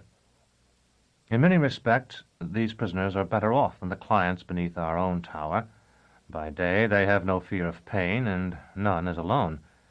But because most of them have been there so long, and few of our clients had been long confirmed, ours were for the most part filled with hope, while those in the House Absolute are despairing. After what must have been 10 watches or more, the glowing lamps in the ceiling began to fade, and I told Lomer and Nicarete I could remain awake no longer. They led me to a spot far from the door, where it was very dark, and explained that it would be mine until one of the other prisoners died and I succeeded to a better position. As they left, I heard Nicarete say, "Will they come tonight?" Lomer made some reply, but I could not say what that reply was, and I was too fatigued to ask. My feet told me there was a thin pallet on the floor. I sat down and had begun to stretch myself full length when my hand touched a living body. Jonas's voice said, "You needn't jerk back. It's only me." "Why didn't you say something? I saw you walking about, but I couldn't break away from the 2 old people. Why didn't you come over?" "I didn't say anything because I was thinking. And I didn't come over because I couldn't break away from the women who had me at first. Afterward, those people couldn't break away from me. Severian, I must escape from here." "Everyone wants to, I suppose," I told him. "Certainly I do." "But I must. His thin, hard hand, his left hand of flesh, gripped mine. "If I don't, I will kill myself or lose my reason. I've been your friend, haven't I?" His voice dropped to the faintest of whispers. "Will the talisman you carry, the blue gem, set us free? I know the Praetorians didn't find it. I watched while they searched you." "I don't want it taken out," I said. "It gleams so in the dark." "I'll turn one of these mats on its side and hold it to shield us." I waited until I could feel the pallet in position, then drew out the claw. Its light was so faint I might have shaded it with my hand. "Is it dying?" Jonas asked. "No, it's often like this. But when it is active, when it transmuted the water in our carafe, and when it awed the man-apes, it shines brightly. If it can procure our escape at all, I don't believe it will do so now." "We must take it to the door. It might spring the lock." His voice was shaking. "Later, when the others are all asleep. I'll free them if we can get free ourselves, but if the door doesn't open, and I don't think it will, I don't want them to know I have the claw. Now, tell me why you must escape at once." "While you were talking to the old people, I was being questioned by a whole family," Jonas began. "There were several old women, a man of about 50, another about 30, 3 other women, and a flock of children. They had carried me to their own little niche in the wall, you see, and the other prisoners couldn't come there unless they were invited, which they weren't. I expected that they'd ask me about friends on the outside, or politics, or the fighting in the mountains. Instead, I seemed to be only a kind of amusement for them. They wanted to hear about the river, and where I had been, and how many people dressed the way I did, and the food outside. There were a great many questions about food, some of them quite ludicrous. Had I ever seen butchering? And did the animals plead for their lives? And was it true that the ones who make sugar carried poisoned swords and would fight to defend it? They had never seen bees, and seemed to think they were about the size of rabbits. After a time I began to ask questions of my own, and found that none of them, not even the oldest woman, had ever been free. Men and women are put into this room alike, it seems, and in the course of nature they produce children. And though some are taken away, most remain here throughout their lives. They have no possessions and no hope of release. Actually, they don't know what freedom is, and although the older man and one girl told me seriously that they would like to go outside, I don't think they meant to stay. The old women are 7th-generation prisoners, so they said, but one let it slip that her mother had been a 7th-generation prisoner as well. They are remarkable people in some respects. Externally, they have been shaped completely by this place where they have spent all their lives. Yet beneath that are... Jonas paused, and I could feel the silence pressing in all about us. Family memories, I suppose you could call them. Traditions from the outside world that have been handed down to them generation to generation from the original prisoners from whom they are descended. They don't know what some of the words mean any longer, but they cling to the traditions, to the stories, because those are all they have. The stories and their names. He fell silent. I had thrust the tiny spark of the claw back into my boot, and we were in perfect darkness. His labored breathing was like the pumping of the bellows at a forge. I asked them the name of the first prisoner, the most remote from whom they counted their descent. It was Kim Lee-sung. Have you heard that name? I told him I had not. Or anything like it? Suppose it were 3 words. No, nothing like that, I said. Most of the people I have known have had 1-word names, like you, unless a part of the name was a title or a nickname of some sort that had been attached to it because there were too many Bolkans or Altos or whatever. You told me once that you thought I had an unusual name. Kim Lee-sung would have been a very common kind of name when I was a boy. A common name in places now sunk beneath the sea. Have you ever heard of my ship, Severian? She was the Fortunate Cloud. A gambling ship? No, but my eye was caught by a gleam of greenish light, so faint that even in that darkness it was scarcely visible. At once there came a murmur of voices echoing and re-echoing throughout the wide, low, crooked room. I heard Jonas scrambling to his feet. I did the same, but I was no sooner up than I was blinded by a flash of blue fire. The pain was as severe as I have ever felt. It seemed as though my face were being torn away. I would have fallen if it had not been for the wall. Somewhere farther off, the blue fire flashed again, and a woman cried out. Jonas was cursing. At least the tone of his voice told me he was cursing, though the words came in tongues unknown to me. I heard his boots on the floor. There was another flash, and I recognized the lightning-like sparks I had seen the day Master Gurlos, Roach, and I administered the revolutionary to Thecla. No doubt Jonas screamed as I had, but by that time there was such bedlam I could not distinguish his voice. The greenish light grew stronger, and while I watched, still more than half paralyzed with pain and racked by as much fear as I can recall ever having experienced, it gathered itself into a monstrous face that glared at me with saucer eyes, then quickly faded to mere dark. All this was more terrifying than my pen could ever convey, though I were to slave over this part of my account forever. It was the fear of blindness as well as of pain, but we were all, for all that mattered, already blind. There was no light, and we could make none. There was not one of us who could light a candle or so much as strike fire to tinder. All around that cavernous room voices screamed, wept, or prayed. Over the wild din I heard the clear laughter of a young woman. Chapter 16. Then it was gone. Jonas. I hungered then for light as a starving man for meat, and at last I risked the claw. Perhaps I should say that it risked me. It seemed I had no control of the hand that slid into my boot top and grasped it. At once the pain faded, and there came a rush of azure light. The hubbub redoubled as the other wretched inhabitants of the place, seeing that radiance, feared some new terror was to be thrust among them. I pushed the gem down into my boot once more, and when its light was no longer visible, began to grope for Jonas. He was not unconscious, as I had supposed, but lay writhing some 20 steps from where we had rested. I carried him back, finding him astonishingly light, and when I had covered us both with my cloak, touched his forehead with the claw. In a short time he was sitting up. I told him to rest, that whatever it was that had been in the prison chamber with us was gone. He stirred and muttered.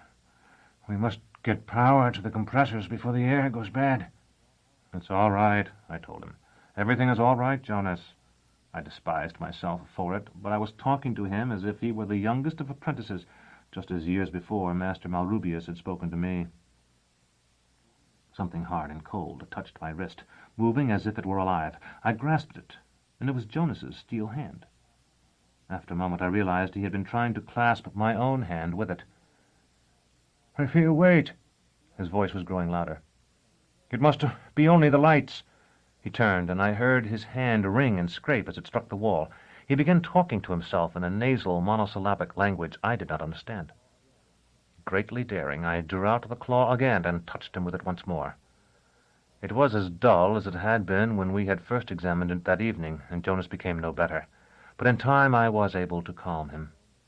At last, long after the remainder of the room had grown quiet, we lay down to sleep. When I woke, the dim lamps were burning again, though I somehow felt that it was yet night outside, or at least no more than earliest morning. Jonas lay beside me, still asleep. There was a long tear in his tunic, and I saw where the blue fire had branded him. Recalling the man-ape's severed hand, I made certain no one was observing us, and began to trace the burn with the claw. It sparkled in the light much more brightly than it had the evening before, and though the black scar did not vanish, it seemed narrower, and the flesh to either side less inflamed. To reach the lower end of the wound, I lifted the cloth a trifle. When I thrust in my hand, I heard a faint note. The gem had struck metal. Drawing back the cloth more, I saw that my friend's skin ended as abruptly as grass does where a large stone lies, giving way to shining silver. My first thought was that it was armor, but soon I saw that it was not. Rather, it was metal standing in the place of flesh, just as metal stood in the place of his right hand. How far it continued I could not see, and I was afraid to touch his legs for fear of waking him. Concealing the claw again, I rose, and because I wanted to be alone and think for a few moments, I walked away from Jonas and into the center of the room. It had been a strange enough place the day before, when everyone was awake and active. Now it seemed stranger still, a ragged blot of a room, frayed with odd corners and crushed under its lowering ceiling. Hoping that exercise would set my mind in motion, as it often does, I decided to pace off the room's length and width, treading softly so as not to wake the sleepers. I had not gone 40 paces when I saw an object that seemed completely out of place in that collection of ragged people and filthy canvas pallets. It was a woman's scarf woven of some rich, smooth material, the color of a peach. There is no describing the scent of it, which was not that of any fruit or flower that grows on earth, but was very lovely. I was folding this beautiful thing to put in my sabretache when I heard a child's voice say, "It's bad luck. Terrible luck. Don't you know?"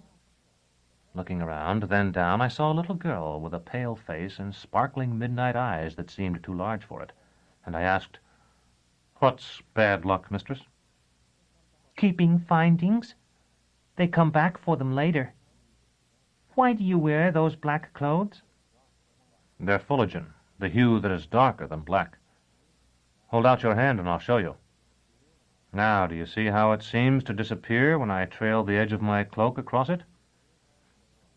Her little head, which, small though it was, seemed much too big for the shoulders below it, nodded solemnly. "Burying people wear black. Do you bury people? When the navigator was buried, there were black wagons and people in black clothes walking. Have you ever seen a burying like that?" I crouched to look more easily into the solemn face. "No one wears Fullerton clothes at funerals, mistress, for fear they might be mistaken for members of my guild, which would be a slander of the dead, in most cases. Now, here is the scarf. See how pretty it is? Is it what you call a finding?" She nodded. "The whips leave them, and what you ought to do is push them out through the space under the doors, because they'll come and take their things back." Her eyes were no longer on mine. She was looking at the scar that ran across my right cheek. I touched it. "These are the whips? The ones who do this? Who are they? I saw a green face." "So did I. Her laughter held the notes of little bells. I thought it was going to eat me." "You don't sound frightened now." "Mama says the things you see in the dark don't mean anything. They're different almost every time. It's the whips that hurt, and she held me behind her, between her and the wall. Your friend is waking up. Why are you looking so funny?" I recall laughing with other people. 3 were young men. 2 were women of about my own age. Guibert handed me a scourge with a heavy handle and a lash of braided copper. Lollian was preparing the firebird which he would twirl on a long cord. "Severian!" It was Jonas, and I hurried over. "I'm glad you're here," he said when I was squatting beside him. "I thought you'd gone away." "I could hardly do that, remember?" "Yes," he said, "I remember now. Do you know what this place is called, Severian? They told me yesterday. It's the antechamber." "I see you already knew."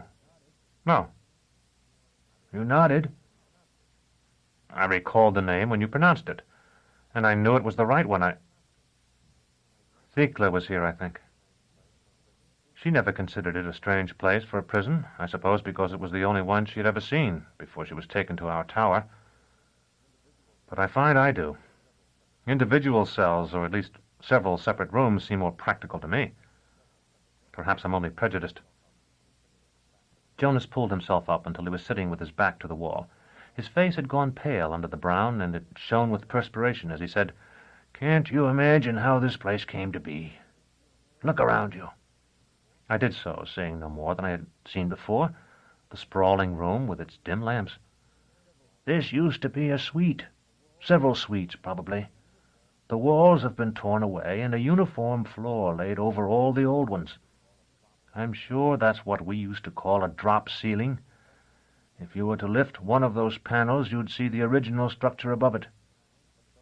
I stood and tried. but though the tips of my fingers brushed the rectangular panes, I was not tall enough to exert much force on them. The little girl, who had been watching us from a distance of 10 paces or so, and listening, I feel sure, to every word, said, "Hold me up and I'll do it." She ran toward us. I lifted her and found that with my hands around her waist I could easily raise her over my head. For a few seconds her small arms struggled with the square of ceiling above her. Then it went up, showering dust. Beyond it I saw a network of slender metal bars, and through them a vaulted ceiling with many moldings and a flaking painting, clouds and birds. The girl's arms weakened. The panel sunk again, with more dust, and my view was cut off. When she was safely down, I turned back to Jonas. "You're right. There was an old ceiling above this one, for a room much smaller than this. How did you know?" "Because I talked to those people yesterday." He raised his hands, a hand of steel as well as the hand of flesh, and appeared to rub his face with both. "Send that child away, will you?" I told the little girl to go to her mother, though I suspect she only crossed the room, then made her way back along the wall until she was within earshot of us. "I feel as if I were waking up," Jonas said. "I think I said yesterday that I was afraid I would go mad. I think perhaps I'm going sane, and that is as bad or worse." He had been sitting on the canvas pad where we had slept. Now he slumped against the wall just as I have since seen a corpse sit with its back to a tree. "I used to read aboard ship. Once I read a history. I don't suppose you know anything about it. So many Chiliads have elapsed here." I said, "I suppose not." "So different from this, but so much like it, too. Queer little customs and usages. Some that weren't so little. Strange institutions. I asked the ship, and she gave me another book." He was still perspiring, and I thought his mind was wandering. I used the square of flannel I carried to wipe my sword blade to dry his forehead.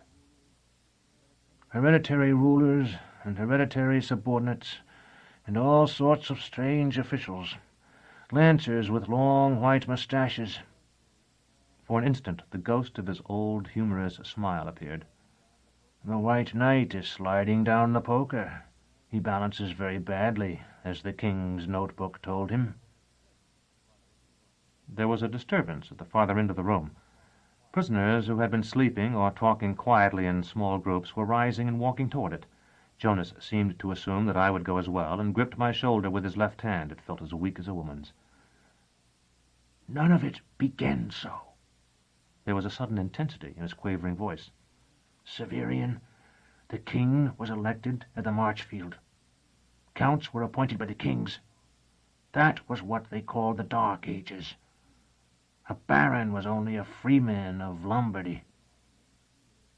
The little girl I had lifted to the ceiling appeared as if from nowhere and called to us, "There's food. Aren't you coming?" and I stood up and said, "I'll get us something. It might make you feel better." "It became ingrained. It all endured too long." As I walked toward the crowd, I heard him say, "The people didn't know." Prisoners were walking back with small loaves cradled in one arm. By the time I reached the doorway, the crowd had thinned, and I was able to see that the doors were open. Beyond it, in the corridor, an attendant in a mitre of starched white gauze watched over a silver cart. The prisoners were actually leaving the antechamber to circle around this man. I followed them, feeling for a moment that I had been set free. The illusion was dispelled soon enough.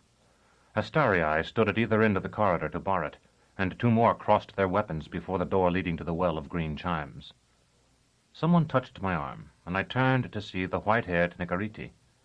"You must get something," she said. "If not for yourself, then for your friend. They never bring enough." I nodded, and by reaching over the heads of several persons, I was able to pick up a pair of sticky loaves. "How often do they feed us?" "Twice a day. You came yesterday just after the second meal. Everyone tries not to take too much, but there is never quite enough." "These are pastries," I said. The tips of my fingers were coated with sugar icing, flavored with lemon, mace, and turmeric. The old woman nodded. "They always are, though they vary from day to day. That silver biggin holds coffee, and there are cups on the lower tier of the cart." Most of the people confined here don't like it and don't drink it. I imagine a few don't even know about it. All the pastries were gone now, and the last of the prisoners, save for Nicoriti and me, had drifted back into the low-ceilinged room. I took a cup from the lower tier and filled it. The coffee was very strong and hot and black, and thickly sweetened with what seemed to me thyme honey. Aren't you going to drink it? I'm going to carry it back to Jonas. Will they object if I take the cup? I doubt it, Nicoriti said, but as she spoke she jerked her head toward the soldiers. They had advanced their spears to the position of guard, and the fires at the spearheads burned more brightly. With her I stepped back into the antechamber, and the doors swung closed behind us. I reminded Nicoriti that she had told me the day before that she was here by her will, and asked if she knew why the prisoners were fed on pastries and southern coffee. You know yourself, she said. I hear it in your voice. No, it's only that I think Jonas knows. Perhaps he does. It is because this prison is not supposed to be a prison at all. Long ago, I believe before the reign of Emar, it was the custom for the autarch himself to judge anyone accused of a crime committed within the precincts of the House Absolute. Perhaps the autarchs felt that by hearing such cases they would be made aware of plots against them. Or perhaps it was only that they hoped that by dealing justly with those in their immediate circle, they might shame hatred and disarm jealousy. Important cases were dealt with quickly, but the offenders in less serious ones were sent here to wait. The doors, which had closed such a short time ago, were opening again. A little ragged, gap-toothed man was pushed inside. He fell sprawling, then picked himself up and threw himself at my feet. It was Hether. Just as they had when Jonas and I had come, the prisoners swarmed around him, lifting him up and shouting questions. Nicoriti, soon joined by Lomer, forced them away and asked Hether to identify himself. He clutched his cap, reminding me of the morning when he had found me camping on the grass by Tessophan's cross, and said, I am the slave of my master, far-travelled, map-worn Hether am I, dust-choked and doubly deserted. Looking at me all the while with bright, deranged eyes like one of the chatelaine Lelia's hairless rats that ran in circles and bit their own tails when one clapped one's hands. I was so disgusted by the sight of him, and so concerned about Jonas, that I left at once and went back to the spot where we had slept.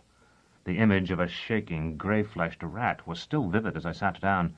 Then, as though it had itself recalled that it was no more than an image purloined from the dead recollections of Thecla, it flicked out of existence like Domnina's fish. "Something wrong?" Jonas asked. He appeared to be a trifle stronger. "I'm troubled by thoughts. A bad thing for a torturer. But I'm glad of the company." I put the sweet loaves in his lap and set the cup by his hand. "City coffee, no pepper in it. Is that the way you like it?" He nodded, picked up the cup and sipped. "Aren't you having any?" I drank mine there. "Eat the bread, it's very good." He took a bite of one of the loaves. "I have to talk to somebody, so it has to be you, even though you'll think I'm a monster when I'm done." "You're a monster, too. Do you know that, friend Severian? A monster because you take for your profession what most people only do as a hobby." "You're patched with metal," I said. "Not just your hand. I've known that for some time, friend Monster Jonas. Now eat your bread and drink your coffee. I think it will be another 8 watches or so before they feed us again." We crashed. It had been so long on Earth that there was no port when we returned, no dock. Afterward my hand was gone and my face.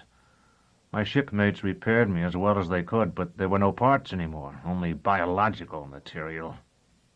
With the steel hand I had always thought scarcely more than a hook. He picked up the hand of muscle and bone as a man might lift a bit of filth to cast it away. "You're feverish. The whip hurt you, but you'll recover, and we'll get out and find Jolenta." Jonas nodded. "Do you remember how, when we neared the end of the piteous gate, and all that confusion, she turned her head so that the sun shone on one cheek?" I told him I did. "I've never loved before, never in all the time since our crew scattered." If you can't eat anything more, you ought to rest now. Severian. He gripped my shoulder as he had before, but this time with his steel hand. It felt as strong as a vise. You must talk to me. I cannot bear the confusion of my own thoughts. For some time I spoke of whatever came into my head, without receiving any reply. Then I remembered Thecla, who had often been oppressed in much the same way, and how I had read to her. Taking out her brown book, Chapter I opened 17. it at random. The Tale of the Student and His Son. Part 1. The Redoubt of the Magicians. Once upon the margin of the unpastured sea there stood a city of pale towers. In it dwelt the wise. Now that city had both law and curse. The law was this, that for all who dwelt there life held but two paths. They might rise among the wise and walk clad with hoods of myriad colors, or they must leave the city and go into the friendless world.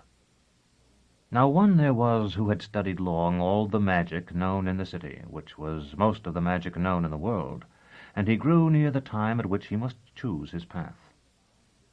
In high summer, when flowers with yellow and careless heads thrust even from the dark walls overlooking the sea, he went to one of the wise who had shaded his face with myriad colors for longer than most could remember, and for long had taught the student whose time was come, and he said to him, "How may I, even I who know nothing, have a place among the wise of the city?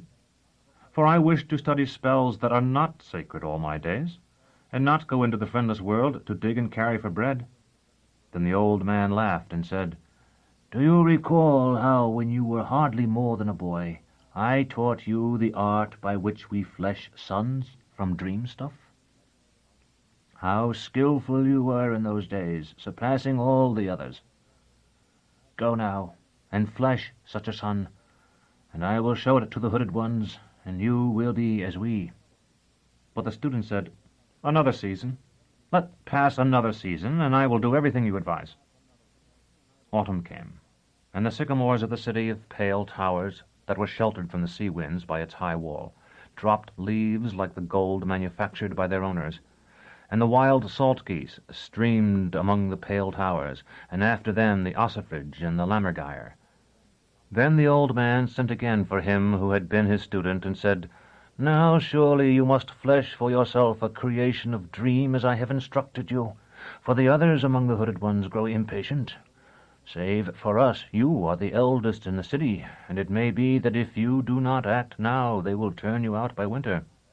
But the student answered, "I must study further that I may achieve what I seek. Can you not for one season protect me?" And the old man who had taught him thought of the beauty of the trees that had for so many years delighted his eyes like the white limbs of women.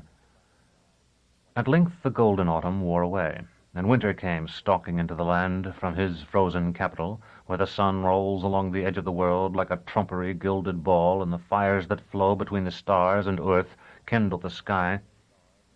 His touch turned the waves to steel, and the city of the magicians welcomed him, hanging banners of ice from its balconies and heaping its roofs with glacés of snow. The old man summoned his student again, and the student answered as before. Spring came, and with it gladness to all nature. But at spring the city was hung with black, and hatred and the loathing of one's own powers, that eats like a worm at the heart, fell on the magicians. For the city had but one law and one curse, and though the law held sway all the year, the curse ruled the spring. In spring, the most beautiful maidens of the city, the daughters of the magicians, were clothed in green, and while the soft winds of spring teased their golden hair, they walked unshod through the portal of the city and down the narrow path that led to the quay, and boarded the black-sailed ship that waited them. And because of their golden hair and their gowns of green file, and because it seemed to the magicians that they were reaped like grain, they were called corn maidens. When the man who had long been the student of the old man, but was yet unhooded, heard the dirges and laments, and looking from his window saw the maidens filing by, he set aside all his books and began to draw such figures as no man had ever seen, and to write in many languages, as his master had taught him aforetime. Part 2. the fleshing of the hero. Day after day he labored. When the first light came at the window, his pen had been a drudge already many hours, and when the moon tangled her crooked back among the pale towers, his lamp shone bright. At first it seemed to him that all the skill his master had taught him of old had deserted him, for from the first light to the moonlight he was alone in his chambers, save for the moth that fluttered sometimes to show the insignia of death at his undaunted candle flame. Then there crept into his dreams, when sometimes he nodded over the table, another, and he, knowing who that other was, welcomed him, though the dreams were fleeting and soon forgotten.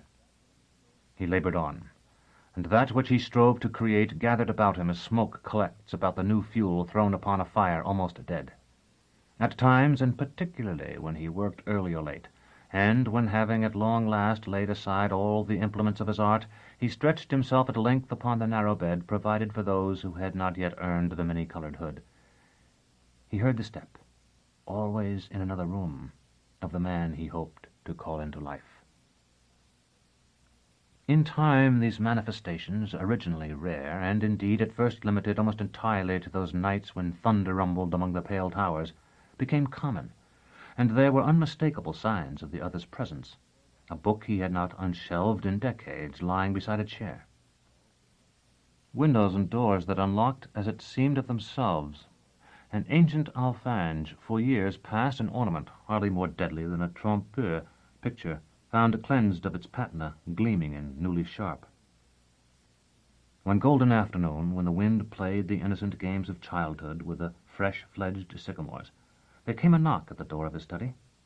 Not daring to turn or express even the smallest part of what he felt by his voice, or even to desist from his work, he called, "Enter." As doors open at midnight, though no living thing stirs, the door began, a thread's width at a time, to swing back. Yet as it moved, it seemed to gather strength, so that when it was open, as he judged by the sound, enough that a hand might have been thrust into the room, it seemed that the playful breeze had come in by the window to push life into its wooden heart. And when it was open, as he judged again, wider still, so much so that a diffident helot might have entered with a tray, it seemed a very sea-storm seized it and flung it back against the wall. Then he heard strides behind him, quick and resolute, and a voice respectful and youthful, yet deep with a cleanly manhood, addressed him, saying, "Father, I little like to vex you when you are deep in your art, but my heart is sorely troubled and has been so these several days, and I beg you by the love you have for me to suffer my intrusion and counsel me in my difficulties."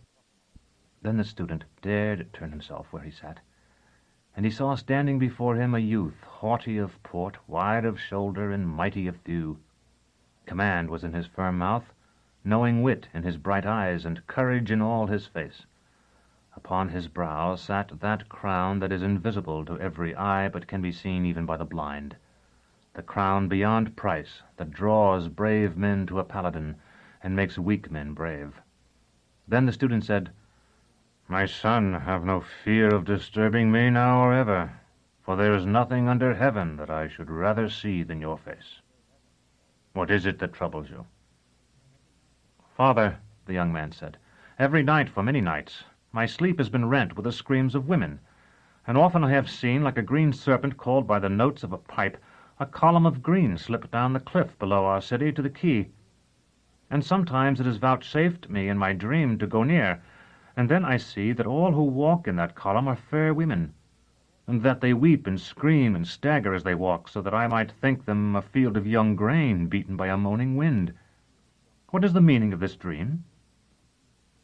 "My son," said the student, "the time has come when I must tell you what I have concealed from you until now, fearing that in the rashness of your youth you might dare too much before the time was ripe. Know that this city is oppressed by an ogre, who each year demands of it its fairest daughters, even as you have seen in your dreams." At this the young man's eyes flashed, and he demanded, "Who is this ogre, and what form has he, and where does he dwell?" "His name no man knows, for no man can approach near enough. His form is that of a naviscaput, which is to say that to men he appears a ship having upon its deck, which is in truth his shoulders, a single castle, which is his head, and in the castle a single eye. But his body swims in the deep waters with a skate and a shark, with arms longer than the most lofty masts, and legs like pilings that reach even to the floor of the sea. His harbor is an isle to the west, where a channel with many a twist and bend, dividing and redividing, reaches far inland.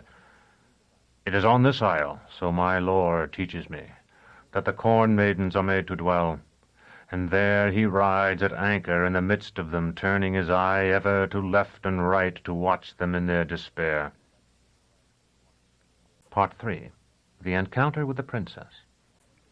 Then the young man fared forth, and gathered to him other young men of the city of the magicians to be his crew, and from those who wore the colored hoods he obtained a stout ship, and all that summer he and the young men he had gathered to him armored her, and mounted on her sides the mightiest artillery, and 100 times practiced the making of sail, and the reefing of sail, and the firing of the guns, until she answered as a blooded mare does to the rein.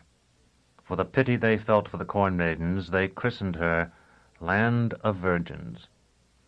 At last, when the golden leaves fell from the sycamores, even as the gold manufactured by magicians falls at last from the hands of men, and the gray salt geese streamed among the pale towers of the city, with the lammergeier and the ossifrage screaming after them, the youths set sail. Much befell them on the whale road to the Isle of the Ogre that has no place here, but at the end of those adventures the lookouts saw before them a country of tawny hills dotted with green, and even as they shaded their eyes to see it, the green grew greater and greater still. Then the young man, whom the student had fleshed from dreams, knew that it was indeed the Isle of the Ogre, and that the corn maidens were hastening to the shore for the sight of his sail. Then were the great guns readied, and the flags of the city of the magicians, that are all of yellow and black, were hung in the rigging. Near they came, and nearer, until, fearing to run aground, they put about and beat along the coast. The corn maidens followed them, and following attracted more of their sisterhood, until they covered all the land like grain indeed. But the young man did not forget what he had been told, that the ogre lived among the corn maidens. After a half-day's sailing, they rounded a point and saw that the coast fell away as a deep channel that did not end, but wound its way among the low hills of the country until it was lost to sight. At the entrance to this channel stood a calotte of white marble, surrounded by gardens, and here the young man ordered his companions to cast anchor, and went ashore. He had no more than set foot on the soil of the isle than there came to meet him a woman of great beauty, swart of skin, black of hair, and luminous of eye.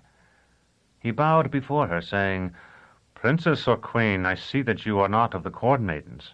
Their robes are green, yours is sable. Yet were you to wear a dress of green, I should know you still, for your eyes sorrow not, and the light that is in them is not of worth."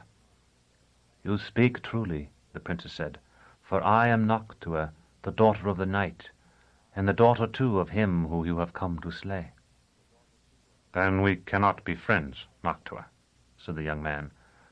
"But let us not be enemies." For though he did not know why, being of the stuff of dreams, he was drawn to her, and she, whose eyes held the starlight, to him.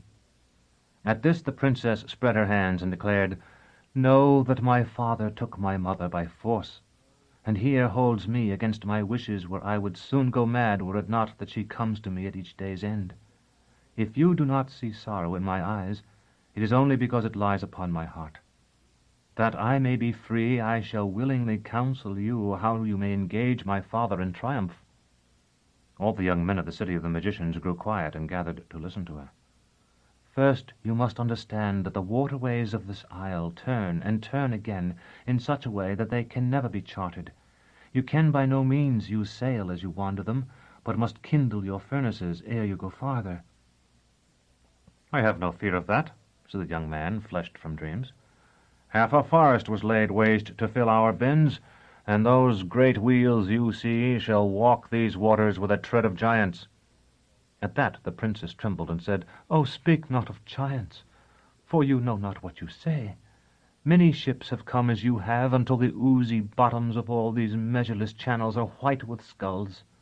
For it is the custom of my father to allow them to wander among the islets and straits until their fuel is spent, however much it may be. and then coming upon them by night when he can see them by the glow of their dying fires, and they not see him, slay them." Then the heart of the young man, fleshed from dreams, was troubled, and he said, "We will seek him as we are sworn, but is there no way in which we may escape the fate of those others?" At this the princess took pity on him, for all who have the stuff of dreams about them seem fair in some degree, at least to the daughters of night, and he fairest of all.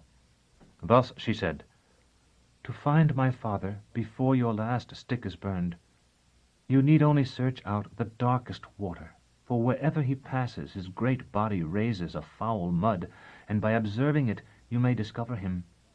But each day you must begin the search at dawn, and at noon desist, for otherwise you may come upon him by twilight, and it will go evilly with you." "For this counsel I would have given my life," said the young man, and all his companions who had come ashore with him raised a cheer. "For now we will surely overcome the ogre." At this the solemn face of the princess became more sober yet, and she said, "No, not surely, for he is a dread antagonist in any sea fight. But I know a stratagem that may aid you. You have said that you came well supplied. Have you tar to pay your ship, should she leak?" "Many barrels," said the young man. "Then when you fight, see that the wind blows from yourself to him, and when the fight is hottest, which will not be long after you have joined, have your men cast tar into your furnaces. I cannot promise that it will give you the victory, but it will aid you greatly." At this all the young men thanked her most extravagantly, and the court maidens who had stood shyly by, while the young man fleshed from dreams and the daughter of night spoke, raised such a cheer as maidens raise, a cheer not strong, but filled with joy. Then the young men made ready to depart, kindling the fires in the great furnaces amidships until the white spectre was born that drives good ships ahead no matter what wind may blow. And the princess watched them from the strand and gave them her blessing. But just as the great wheels began to turn, so slowly at first that they appeared scarcely to move, she called the young man, fleshed from dreams, to the railing, saying, "It may be that you shall find my father. Should you find him, it may be that you shall defeat him, laying low even such prowess as his.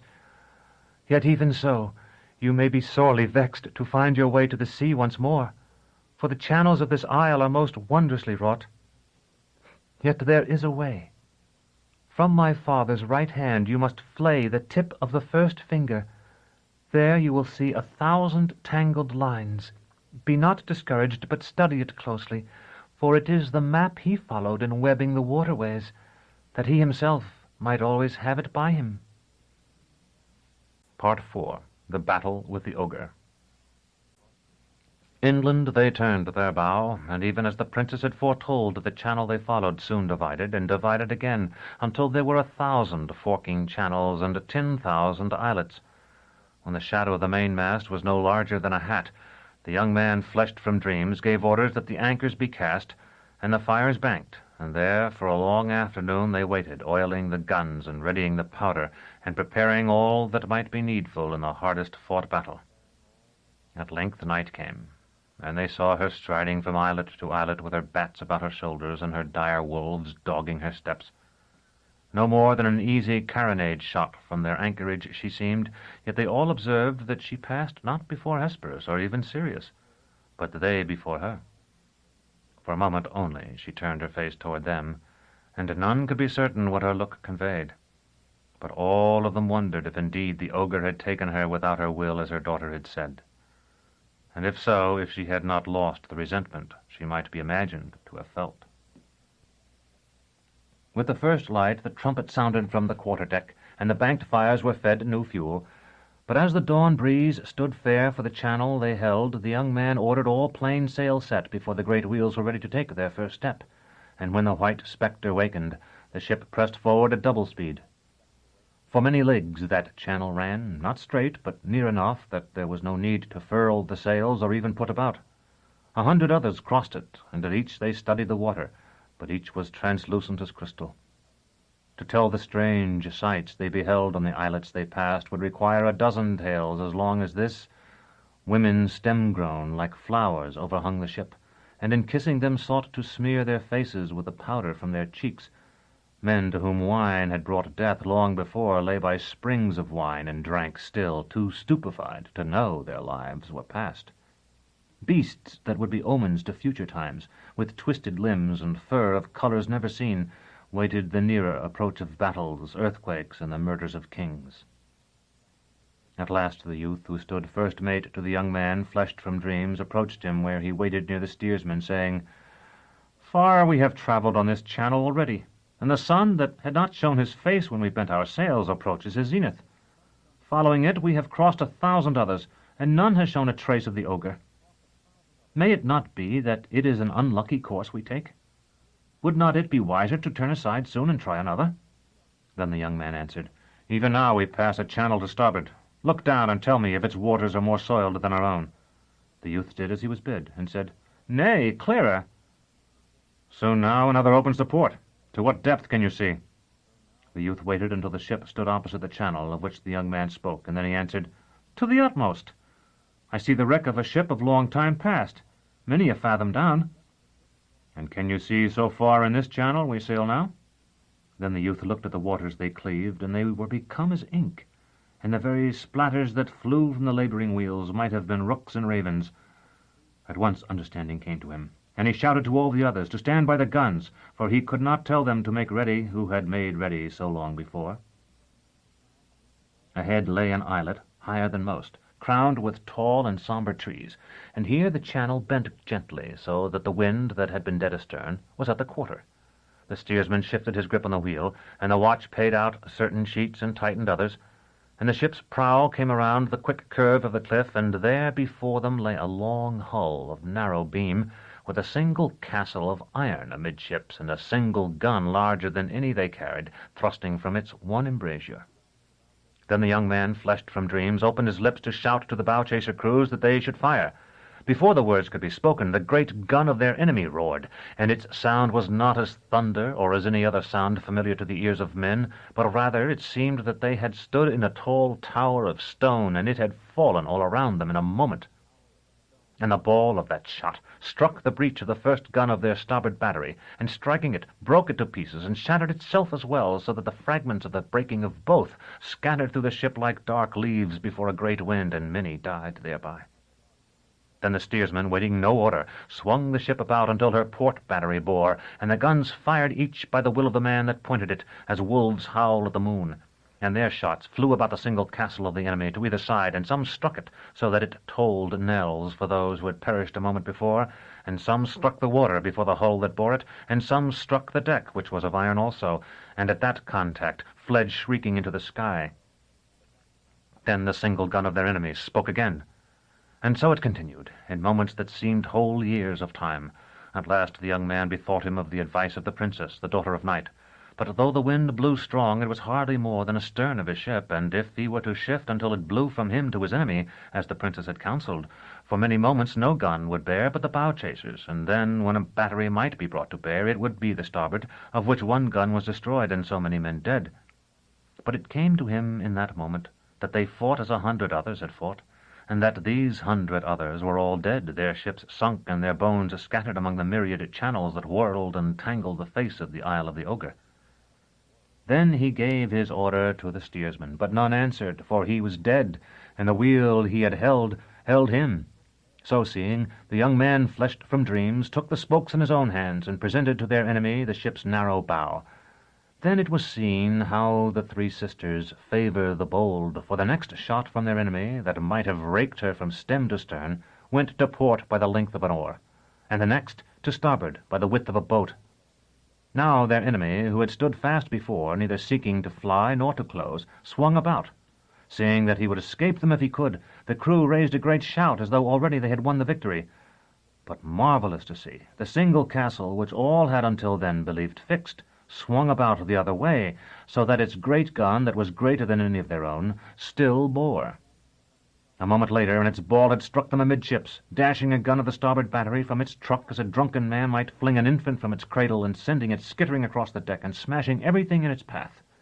Then the guns of the battery, those that remained, spoke all in a chorus of fire and iron, and because the distance was now less than half what it had been, or perhaps only because their enemy, having shown fear, had weakened the fabric of his being, Their shot no longer struck his castle with an empty clanging, but with a cracking, as though the bell that will toll the end of the world were breaking, and ragged flaws sprang to life on the oiled blackness of the iron. Then the young man shouted into the gosport to those who had remained faithfully in the engine-room, feeding the furnaces with tree-rack, telling them to cast tar into the flames, as the princess had counselled them. At first he feared that all there were dead, then that the order was not understood in the din of battle, but a shadow fell upon the sun-brightened water that stretched between their enemy and himself, and he looked upward. In ancient times, so it is said, a tattered child, the daughter of a fisherman, found on the sand a stoppered flask, and by breaking the seal and drawing forth the cork, became queen from ice to ice. Just so it seemed, an elemental being, strong with the strength of the forging of creation, debouched from the tall smokestacks of their ship, tumbling over himself in dark joy and growing with a rush, as the wind comes. And the wind came indeed, and it seized him with its uncounted hands and bore him as a solid mass down upon their enemy. Even when nothing more could be seen, neither the long dark hull with its deck of iron, nor the single gun whose mouth had spoken words to doom them, they wasted no moment, but fell to their guns and fired into the blackness, and from time to time they heard the gun of their enemy also firing, but no flash did they see, and where those shots struck they could not say. It may be they have struck nothing yet, and still circle around the world seeking their target. They fired until the barrels shone like ingots newly come from the crucible. Then the smoke that had poured forth so long diminished, and those below shouted by the gosport that all the tar was consumed, and the young man, fleshed from dreams, ordered that firing cease, and the men who had worked the guns fell upon the deck like so many corpses, too exhausted even to beg water. The black cloud melted, not as fog melts in the sun, but as an army strong to evil dissolves before repeated charges, giving here, stubbornly standing there, still mustering a wisp of skirmishers when it seems all has given way.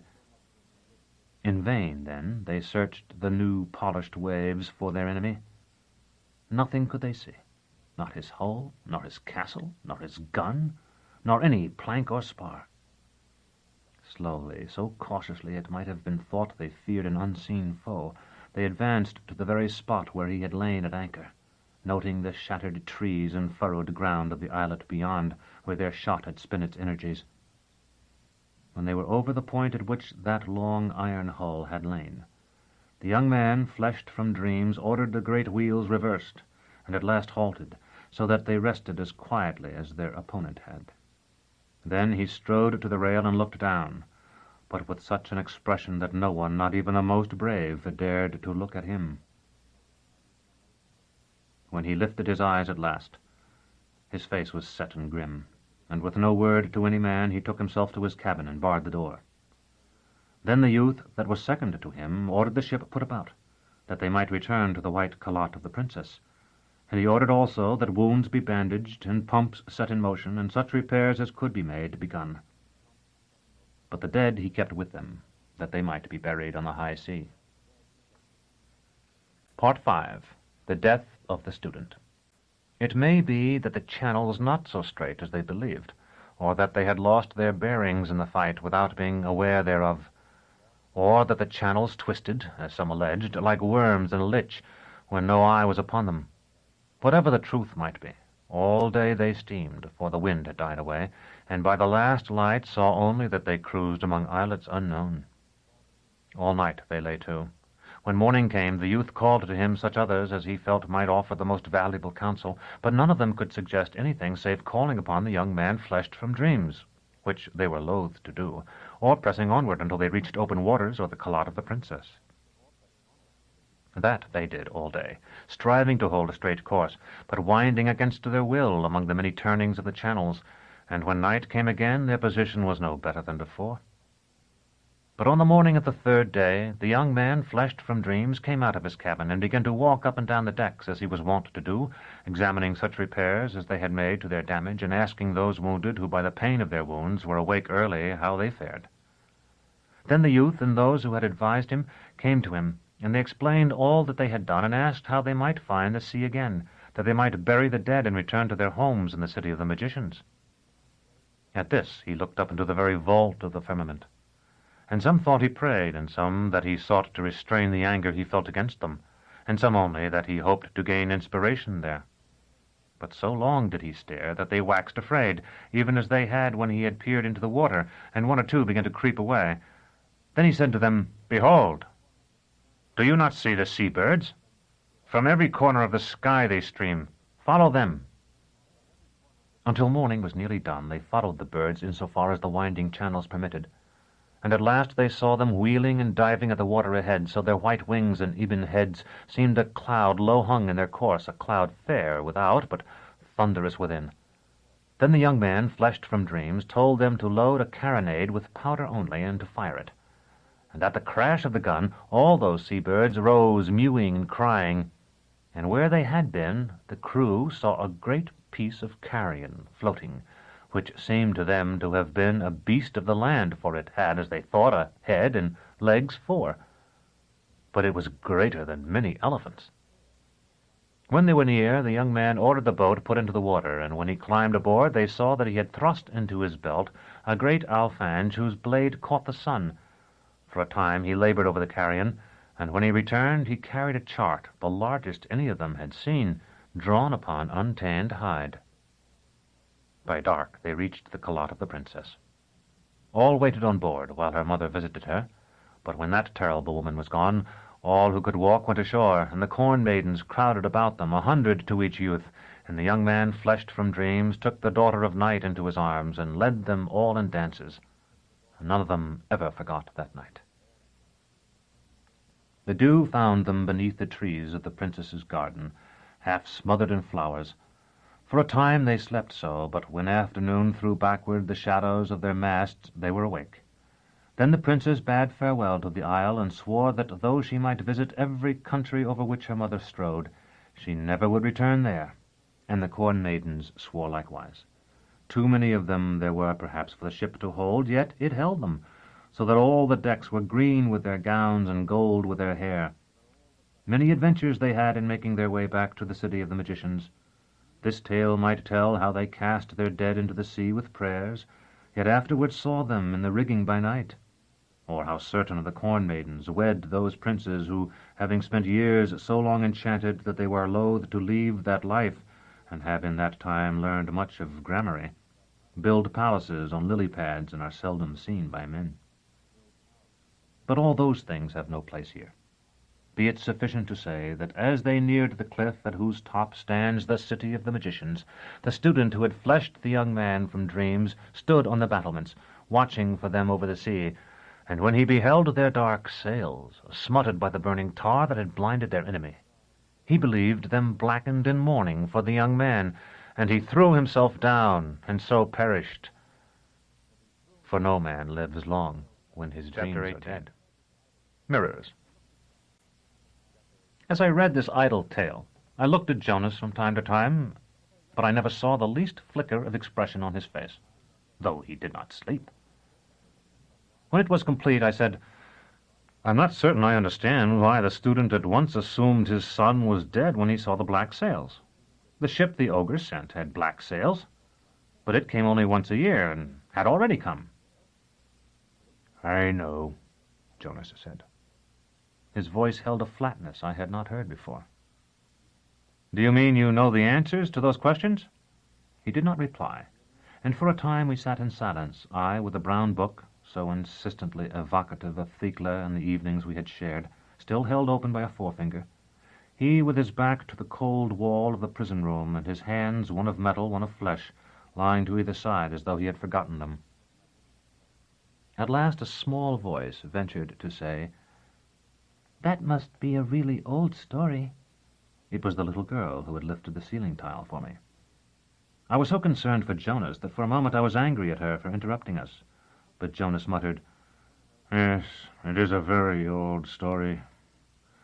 And the hero had told the king, his father, that if he failed he would return to Athens with black sails." I am not sure what that remark meant, and it may have been delirium. But since it was almost the last thing I heard Jonas say, I feel I should record it here, as I have transcribed the wonder tale that prompted it. For a time both the girl and I endeavored to persuade him to speak again. He would not, and at last we desisted. I spent the remainder of the day sitting beside him, and after a watch or so, Hether, whose small store of wit, as I supposed, had soon been exhausted by the prisoners, came to join us. I had a word with Lomer and Nicariti, and they arranged that his sleeping place should be on the opposite side of the room. Whatever we may say, all of us suffer from disturbed sleep at times. Some, in truth, hardly sleep, though some who sleep copiously swear that they do not. Some are disquieted by incessant dreams, and a fortunate few are visited often by dreams of delightful character. Some will say they were at one time troubled in sleeping, but have recovered from it, as though awareness were a disease, as perhaps it is. My own case is that I usually sleep without memorable dreams, though I sometimes have them, as the reader who has gone this far with me will know, and seldom wake before morning. But on this night my sleep was so different from its usual nature that I have sometimes wondered if it should be called sleep at all. Perhaps it was some other state, posing as sleep, as Alzebos, when they have eaten of men, pose as men. If it was the result of natural causes, I attribute it to a combination of unfortunate circumstances. I, who had all my life been accustomed to hard work and violent exercise, had for that day been confined without either. The tale from the Brown Book had affected my imagination, which was still more stimulated by the book itself and its associations with Thecla, and by the knowledge that I was now within the walls of the house absolute itself, of which I had heard her speak so often. Possibly most important, my thoughts were oppressed by worry for Jonas, and by the feeling, which had been growing on me all day, that this place was the end of my journey, that I would never reach Thrax, that I would never rejoin poor Dorcas, that I would never restore the claw, or even rid myself of it, that in fact the Increate, whom the owner of the claw had served, had decreed that I, who had seen so many prisoners die, should end my own life as one. I slept, if it may be called sleep, only for a moment. I had the sensation of falling. A spasm, the instinctive stiffening of a victim cast from a high window, wrenched all my limbs. When I sat up, I could see nothing but darkness. I heard Jonas's breathing, and my fingers told me he was still sitting as I had left him, his back propped by the wall. I lay down and slept again, or rather I tried to sleep, and passed into that vague state that is neither sleeping nor waking. At other times I have found it pleasant, but it was not so now. I was conscious of the need for sleep, and conscious that I was not sleeping. Yet I was not conscious in the usual meaning of that term. I heard faint voices in the inn-yard, and felt somehow that soon the bells of the campanile would chime, and it would be day. My limbs jerked again, and I sat up. For a moment I imagined I had seen a flash of green fire, but there was nothing. I had covered myself with my cloak. I threw it off, and in the instant it took to do so, remembered that I was in the antechamber of the house absolute, and that I had left the inn of Saltus far behind, though Jonas lay beside me still, on his back, his good hand behind his head. The pale blur I saw was the white of his right eye, though the sighing of his breath was that of one who slept. I was still too much asleep myself to wish to talk, and I had a presentiment that he would not answer me in any case. Lying down again, I surrendered myself to my irritation at being unable to sleep. I thought of the herd driven through Saltus and counted them from memory, 137. Then there were the soldiers who had come singing up from Gial. The innkeeper had asked me how many there were, and I had guessed at a figure, but I had never counted them until now. He might or might not have been a spy. Master Palamon, who had taught us so much, had never taught us how to sleep. No apprentice had ever needed to learn that after a day of errands and scrubbing and kitchen work. We had rioted each night for half a watch in our quarters, then slept like the citizens of the necropolis until he came to wake us to polishing floors and emptying slops. There is a rack of knives over the table where Brother Ibert slices meat. 1, 2, 3, 4, 5, 6, 7 knives, all with plainer blades than Master Gerlos's. One with a rivet missing from its handle. One with the handle a little burned because Brother Ibert had once laid it on the stove. I was wide awake again, or thought I was. and I did not know why. Beside me, Drott slumbered undisturbed. I closed my eyes once more and tried to sleep as he did. 390 steps from the ground to our dormitory. How many more to the room where the guns throbbed at the top of the tower?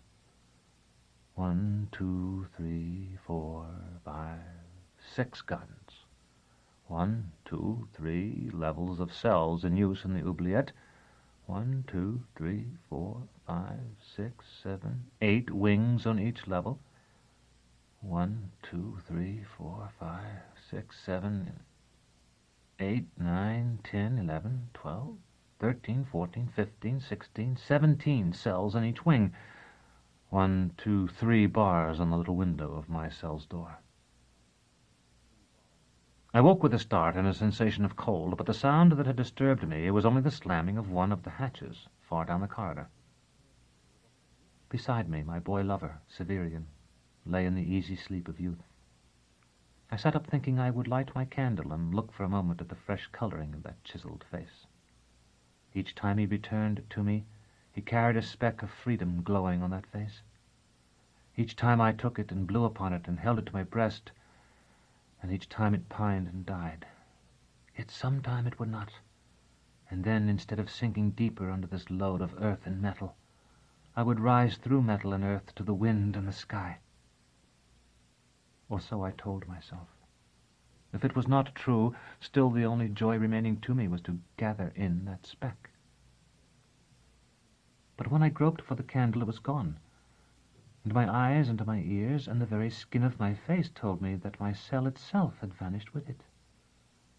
There was dim light here, very dim, but not the light from the candle of the torturer in the corridor, the light that filtered through the 3 bars of my cell's hatch. Faint echoes proclaimed that I was in an area larger than 100 such cells. My cheeks and forehead, which had worn themselves away in signaling the nearness of my walls, confirmed it. I stood and smoothed my gown, and began to walk almost as a somnambulist might. 1, 2, 3, 4, 5, 6, 7 strides. Then the odor of close-kept bodies and confined air told me where I was. It was the antechamber. I felt a wrench of dislocation. Had the autarch ordered me carried here while I slept? Would the others spare their lashes when they saw me? The door! The door! My confusion was so great I nearly fell, borne down by the jumble of my mind. I wrung my hands, but the hands I wrung were not my own. My right hand felt a hand too large and too strong, and at the same instant my left hand felt a similar hand. Thecla fell from me like a dream, or I should say dwindled to nothing, and in dwindling vanished within me until I was myself again, and nearly alone. Yet I had caught it. The location of the door, the secret door through which the young exultants came by night with their energized lashes of braided wire, was still in my memory. With everything else I have seen or thought, I could escape tomorrow, or now. "Please," a voice beside me said. "Where did the lady go?" It was the child again, the little girl with the dark hair and the staring eyes. I asked her if she had seen a woman. She took my hand in her own tiny one. "Yes, a tall lady, and I'm scared. There's a horrible thing in the dark. Did it find her?" You're not afraid of horrible things, remember? You laughed at the green face. "This is different. A black thing that snuffles in the dark." There was real terror in her voice, and the hand that held mine shook. What did the lady look like? "I don't know. I could only see her because she was darker than the shadows, but I could tell she was a lady by the way she walked. When I came to see who it was, there was nobody here but you." I understand, I told her, though I doubt that you ever will. Now you must return to your mother and go to sleep. "It's coming along the wall," she said. Then she released my hand and vanished, but I am sure she did not do as I told her. Instead, she must have followed Jonas and me, for I have glimpsed her twice since I returned here to the House Absolute, where no doubt she exists on stolen food. It is possible she used to return to the antechamber to eat, but I have ordered that all the people confined there are to be freed, even if it is necessary, as I think it will be, to drive most of them forth at pike point. I have also ordered the Nicariti be brought to me, and when I was writing of our capture a moment ago, my chamberlain entered to say she waited my pleasure. Jonas lay as I had left him, and again I saw the whites of his eyes in the dark. "You said it was necessary to go if you were to remain sane," I told him. "Come. The sender of the nuptials, whoever that may be, has laid his hands upon another weapon. I have found the way out, and we are going now." He did not move, and at last I had to take him by the arm and lift him up. Many of those parts of him that were metal must have been forged from those white alloys that deceive the hand by their lightness, for it was like lifting a boy. But the metal parts, and his flesh as well, had been wetted with some thin slime. My foot found the same filthy dampness on the floor nearby, and on the wall itself. Whatever it was the child had warned me of had come and gone while I spoke with her, and it had not been for Jonas that it had searched. The door by which the tormentors entered was not far from our sleeping place, in the center of the rearmost wall of the antechamber. It was unlocked by a word of power, as such ancient things almost always are.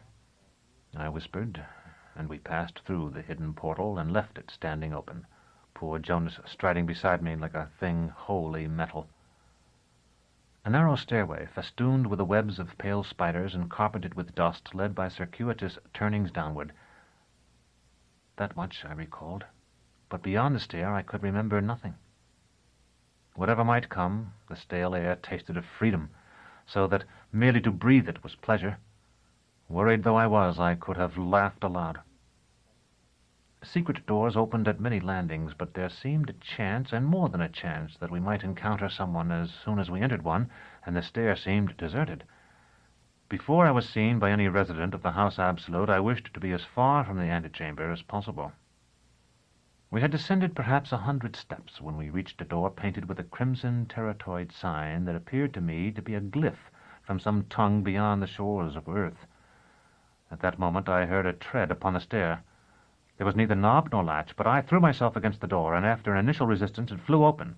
Jonas followed me. It shut behind us so quickly that it seemed it should have made a great noise, though there was none. The chamber beyond the door was dim, but the light grew brighter when we had entered. After I had made certain there was no one present but ourselves, I made use of this light to examine him. His face was still fixed, as it had been when he sat with the wall of the antechamber at his back. Yet it was not the lifeless thing I had feared.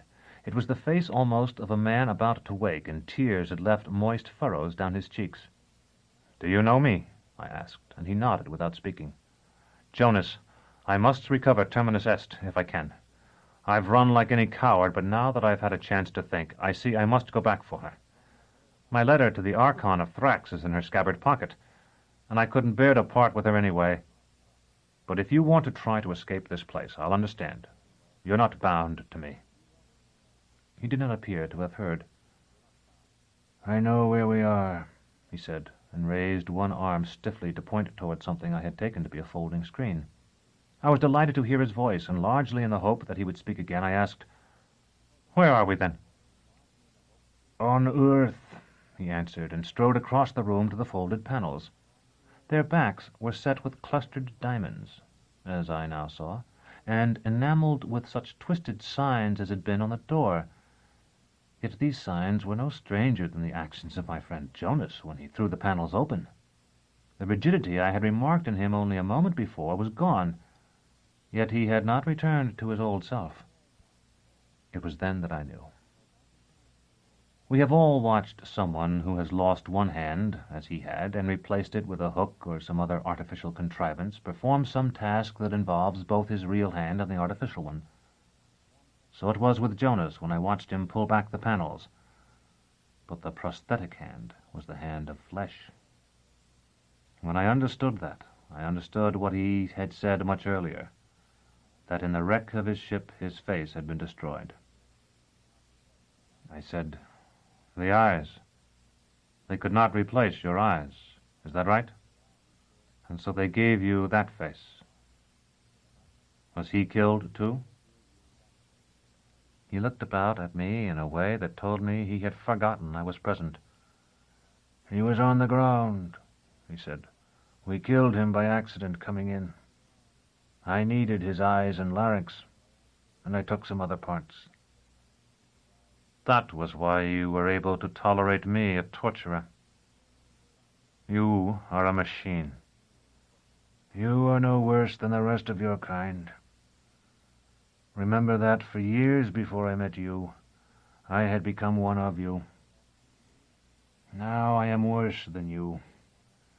You would not have left me, but I am leaving you. Now I have the chance, and it is the chance I sought for years as I went up and down the 7 continents of this world seeking the hierodules and tinkering with clumsy mechanisms. I thought of all that had happened since I had carried the knife to Thecla. And though I did not follow everything he had said, I told him, "If it is your only chance, then go, and good luck. If I ever see Jolenta, I will tell her you once loved her, and nothing more." Jonas shook his head. "Don't you understand? I will come back for her when I have been repaired, when I am sane and whole." Then he stepped into the circle of panels, and a brilliant light kindled in the air above his head. How foolish to call them mirrors! They are to mirrors as the enveloping firmament is to a child's balloon. They reflect light, indeed, but that, I think, is no part of their true function. They reflect reality, the metaphysical substance that underlies the material world. Jonas closed the circle and moved to its center. For perhaps the time of the briefest prayer, something of wires and flashing, metallic dust danced above the tops of the panels before all was gone. In Chapter 19, I was alone. Closets. I was alone, and I had not been truly alone since I had entered his room in the tumble-down City Inn and seen Baldander's broad shoulders above the blankets. There had been Dr. Tallis, then Aja, then Dorcas, then Jonas. The disease of memory gained upon me, and I saw the sharp silhouette of Dorcas, the giant, and the others as I had seen them when Jonas and I were being led through the plum grove. There had been men with animals as well, and performers of other kinds, all of them no doubt going to that part of the grounds where, as Thecla had often told me, the outdoor entertainments were held. I began to search the room with some vague hope of finding my sword. It was not there. Then it struck me that there was probably some repository near the antechamber where the goods of the prisoners were kept, most likely on the same level. The stair I had come down would only lead me into the antechamber itself again. The exit from the room of the mirrors took me only to another room, one in which curious objects were stored. Eventually I found a door that opened onto a dark and quiet corridor, carpeted and hung with paintings. I put on my mask and drew my cloak about me, thinking that though the guards who had seized us in the wood had not seemed to know of the existence of the guild, those I might encounter in the halls of the House Absolute itself might not be so ignorant. In the event, I was never challenged. A man in rich and elaborate clothing drew aside, and several lovely women stared at me curiously. I felt Thecla's memories stirring at the sight of their faces. At last I found another stair, not narrow and secretive like the one that had taken Jonas and me to the chambers of mirrors, but a broad, open flight of wide steps. I ascended some distance, reconnoitered the corridor there until I was certain I was still lower than the antechamber, then began to climb again when I saw a young woman hurrying down the stair toward me. Our eyes met. In that moment I feel sure she was as conscious as I that we had exchanged glances thus before. In memory I heard her say again, "My dearest sister," in that cooing voice, and the heart-shaped face sprang into place. It was not Thea, the consort of Vodalus, but the woman who looked like her, and no doubt borrowed her name, whom I had passed on the stair in the House Azure, she descending and I climbing, just as we were now. Harlots, then, as well as entertainers, had been summoned for whatever fate was being organized. Almost purely by chance, I discovered the level of the antechamber. I had no sooner left the stair than I realized I was standing almost precisely where the Hastarii had stood while Nicariti and I talked beside the silver cart. This was the point of greatest danger, and I was careful to walk slowly. The wall on my right held a dozen or more doors, each framed in carved woodwork, and each, as I saw when I stopped to examine them, spiked to its frame and sealed with the varnish of years. On my left, the only door was the great one of worm-gnawed oak through which the soldiers had dragged Jonas and me. Opposite it was the entrance to the antechamber, and beyond that stretched another row of spiked doors like the first, at the end of which was another stair. It appeared that the antechamber had grown to occupy all of this level of this wing of the house absolute. If there had been anyone in sight, I would not have dared to pause, but since the corridor was empty, I ventured to lean for a moment against the newel post of the second stair. While 2 soldiers had guarded me, a third had carried Terminus Est. It was reasonable to suppose that as Jonas and I were being put through the doorway of the antechamber, this third man would have taken the first few steps at least toward wherever it was that such captured weapons were kept. But I could remember nothing. The soldier had dropped behind when we descended the steps of the grotto, and I had not seen him again. It was possible even that he had not come in with us. In desperation, I returned to the worm-gnawed door and opened it. The musty odor of the well entered the corridor at once, and I heard the song of the green gongs begin. Outside, the world was plunged in night. Save for the corpse candles of the fungi, the rugged walls were invisible, and only a circle of stars overhead showed where the well dropped into the earth. I closed the door. No sooner had it grated shut than I heard the sound of footsteps on the stair up which I myself had come. There was no place to hide, and if I had darted for the second stair, I would have had little chance of reaching it before I was seen. Rather than attempt to duck out through the heavy oak door and close it once more, I decided to remain where I was. The newcomer was a plump man of 50 or so, dressed in livery. Even down the length of the corridor I saw his face pale at the sight of me. He came hurrying toward me, however, and when he was still 20 or 30 paces off, he began to bow, saying, "Can I help you, Your Honor? I am Odilo, the steward here. You, I can see, are on a mission of some confidence to Father Aniri." "Yes," I said. "But first I must require my sword of you." I had hoped that he had seen Terminus Est and would produce her for me, but he looked blank. "I was escorted here earlier. At that time I was told that I would have to surrender my sword, but that it would be restored to me before Father Aniri required me to use it." The little man was shaking his head. "I assure you, in my position, I would have been informed if any of the other servants—" "I was told this by a Praetorian," I said. "Ah, I ought to have known. They've been everywhere, answering to no one. We have an escaped prisoner, Your Honor, as I suppose you've heard." "No." "A man called Buzek. They say he's not dangerous, but he and another fellow were found lurking in an arbor. This Buzek made a dash for it before they locked him up and got away. They say they'll take him soon. I don't know. I'll tell you, I've lived in our house absolute all my life, and it has some strange corners, some very strange corners." "Possibly my sword is in one of them. Will you look?" He took half a step back, as though I had raised my hand to him. "Oh, I will, Your Honor, I will. I was only trying to make a bit of conversation. It's probably down here, if you'll just follow me." We walked toward the other stair, and I saw that in my hasty search I had overlooked one door, a narrow one beneath the staircase. It was painted white, so that it was almost of the same shade as the stone. The steward produced a heavy ring of keys and opened this door. The triangular room inside was much larger than I would have guessed, reaching far back beneath the steps and boasting a sort of loft, accessible by a shaky ladder, toward the rear. Its lamp was of the same type as those I had noticed in the antechamber, but dimmer. "Do you see it?" the steward asked. "Wait, there's a candle about here somewhere, I think. That one light's not much use. The shelves throw such heavy shadows." I was examining the shelves as he spoke. They were piled with clothing, with here and there a pair of shoes, a pocket fork, a pen case, a pomander ball. "When I was just a lad myself, the kitchen boys used to pick the lock and come in here to rummage about. I put a stop to that, got a good lock. But I'm afraid the best things disappeared long ago." "What is this place?" "A closet for petitioners originally.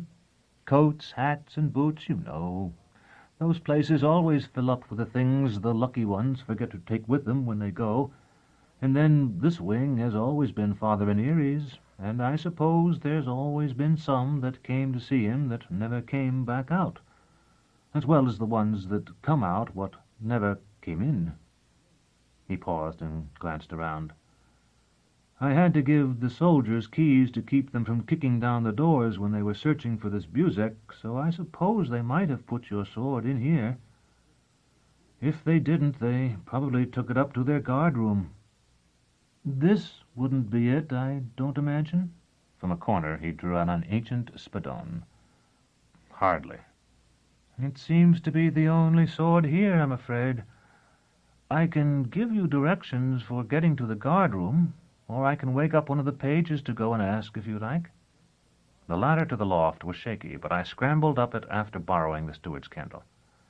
Though it seemed exceedingly improbable that the soldier had put terminus est there, I wanted a few moments to think over the courses of action open to me. As I climbed, I heard a slight noise from above that I supposed was the scurrying of some rodent, but when I thrust my head and the candle above the level of the loft's floor, I saw the small man who had been with Heather on the road kneeling in an attitude of intense supplication. That was Buzek, of course. I had failed to recall the name until I saw him. Anything up there, Your Honor? Rags, rats. Just as I thought, the steward said as I stepped from the last rung. I should have a look myself sometime, but one isn't anxious to climb a thing like that at my age. Would you like to go to the guard-room yourself, or shall I rouse one of the boys? I'll go. He nodded sagaciously. That's best, I think. They might not hand it over to a page, or even admit they had it. You are in the Hypogeum Apotropaic now, as I suppose you know. If you don't want to be stopped by the patrols, you had better go indoors. So the best plan would be to go up this stairway we're standing under for 3 flights, then left. Follow the gallery around for about 1,000 paces until you come to the hypothral. With it dark out, you might miss it, so keep an eye open for the plants. Turn right in there and go another 200 paces. There's always a sentry at the door. I thanked him and managed to get ahead of him on the stair by leaving while he was still fumbling with the lock, then stepped into a corridor off the first landing I reached and allowed him to go past me. When he was well out of the way, I went down again to the corridor of the antechamber. It seemed to me that if my sword had indeed been carried off to some guard-room, it was very unlikely that I could recover it save by stealth or violence, and I wished to assure myself that it had not been left in some more accessible place before I attempted either. Then, too, it seemed possible that Buzek had seen it in the course of his creeping and hiding, and I wanted to question him about it. At the same time, I was very much concerned about the prisoners of the antechamber. By that time, as I imagined, they would have discovered the door Jonas and I had left open for them, and would be spreading through this wing of the House Absolute. It could not be long before one was recaptured, and a search began for the others. When I reached the door of the closet beneath the stair, I pressed my ear to the panel, hoping to hear Buzek moving about. There was no sound. I called to him softly by name without eliciting a response, then tried to push the door open with my shoulder. It would not budge, and I was afraid to make noise by running against it. At last I managed to wedge the steel Vodalus had given me between the door and the jamb, and so split out the lock. Buzek was gone. After a short search, I discovered a hole in the back of the closet that opened into the hollow center of some wall. From there he must have crept into the closet looking for a place large enough for him to stretch his limbs, and to there he had fled again. It is said that in the House Absolute such recesses are inhabited by a species of white wolf that slunk in from the surrounding forests long ago. Perhaps he fell prey to these creatures. I have not seen him since. That night I did not seek to follow him, but pulled the closet door into place and concealed the damage to the lock as well as I could. It was only then that I noticed the symmetry of the corridor. The entrance to the antechamber in the center, the sealed doors to either side of it, the staircase at either end. If this hypogeum had been set aside for Father Iniri, as the steward had said and its name indicated, its selection might have been due, at least in part, to this mirror-image quality. If that were so, then there should certainly be a second closet beneath the other pictures. The question was why Odilo the steward had not taken me there. But I did not pause to think on it while I sprinted along the corridor, and when I arrived the answer was plain enough. That door had been broken long before, not just the socket of the lock, but the entire thing smashed so that only 2 discolored fragments of wood clinging to the hinges showed there had ever been a door there. The lamp within had gone out, leaving the interior to darkness and spiders. I had actually turned away from it and taken a step or two before I stopped, under the influence of that consciousness of error that often comes to us before we understand in the least in what the error consists. Jonas and I had been thrust into the antechamber late in the afternoon. That night the young exultants had come with their whips. The next morning Hether had been taken, and at that time it seemed Buzek had bolted from the Praetorians, who had been given keys by the steward so they might search the hypogeum for him. When the same steward, Odilo, had met me a few moments before, and I had told him that Terminus Est had been taken from me by a Praetorian, he had assumed I had come during the day, after Buzek's escape.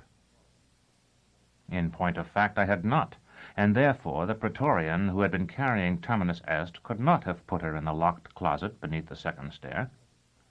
I went back to the closet with the broken door again. By the scant light that filtered in from the corridor, it was apparent that it had once been lined with shelves like its twin. Its interior was bare now, the shelving having been stripped away to serve some new use, leaving the shelf brackets to thrust fruitlessly from the walls. I could see no other object of any kind, but I could also see that no guardsman who had to stand inspection would willingly have set foot among its dust and cobwebs. Without bothering to thrust my own head inside, I reached around the jamb of the broken door, and, with an indescribable mingling of triumph and familiarity, felt my hand close upon the beloved hilt.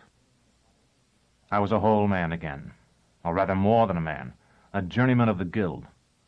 There, in the corridor, I verified that my letter remained in the pocket of the sheath, then drew the shining blade, wiped it, oiled it, and wiped it again, testing its edges with finger and thumb as I walked along.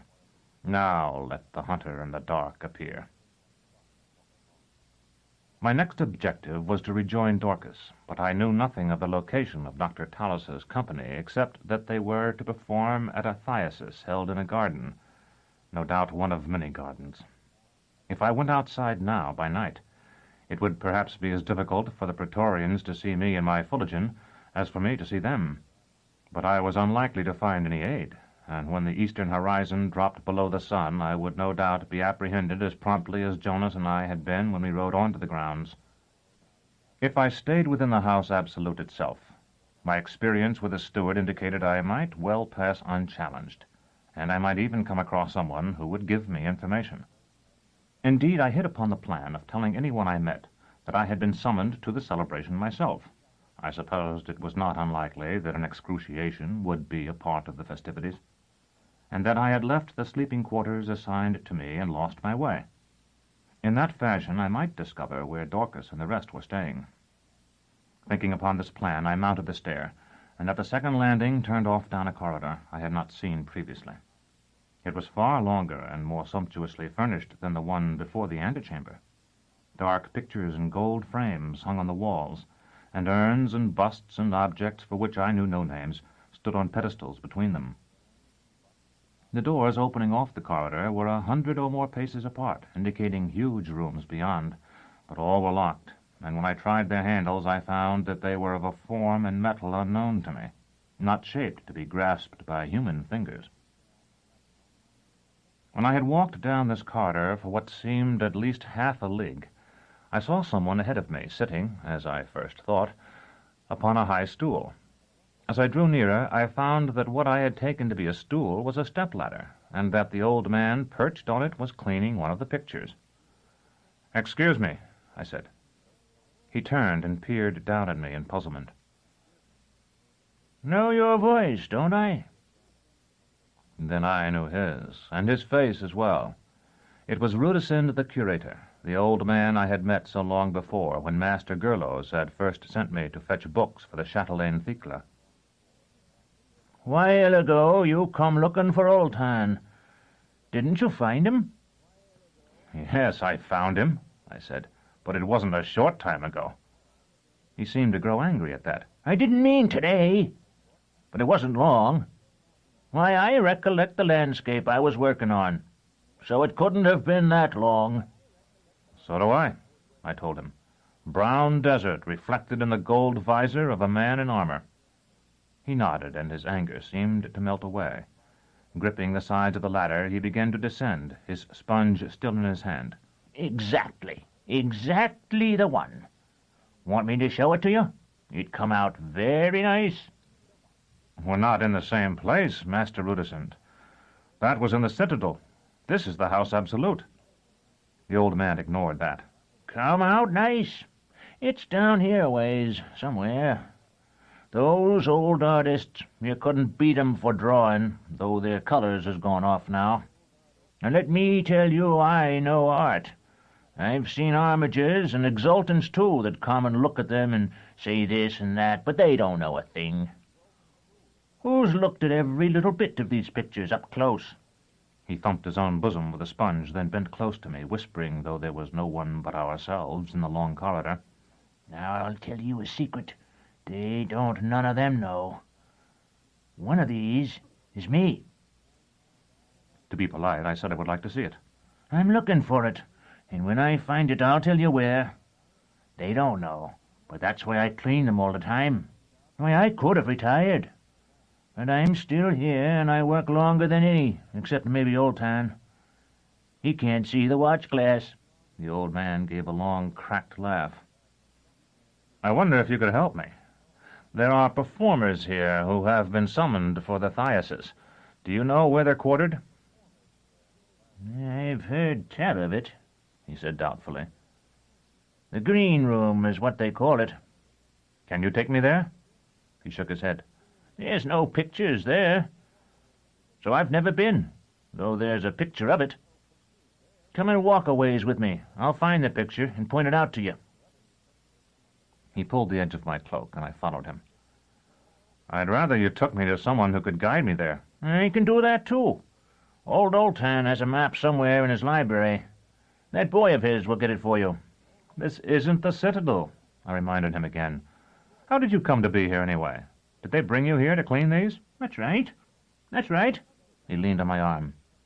There's a logical explanation for everything, and don't you forget it. That must have been the way.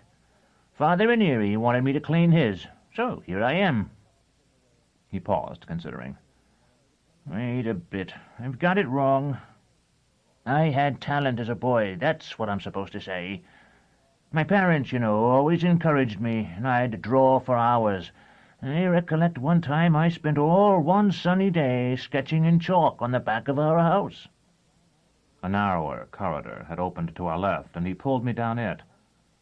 Though it was less well lit, nearly dark in fact, and so cramped that one could not stand at anything like the proper distance from them, it was lined with pictures much larger than those in the main corridor, pictures that stretched from floor to ceiling, and that were far wider than my outstretched arms.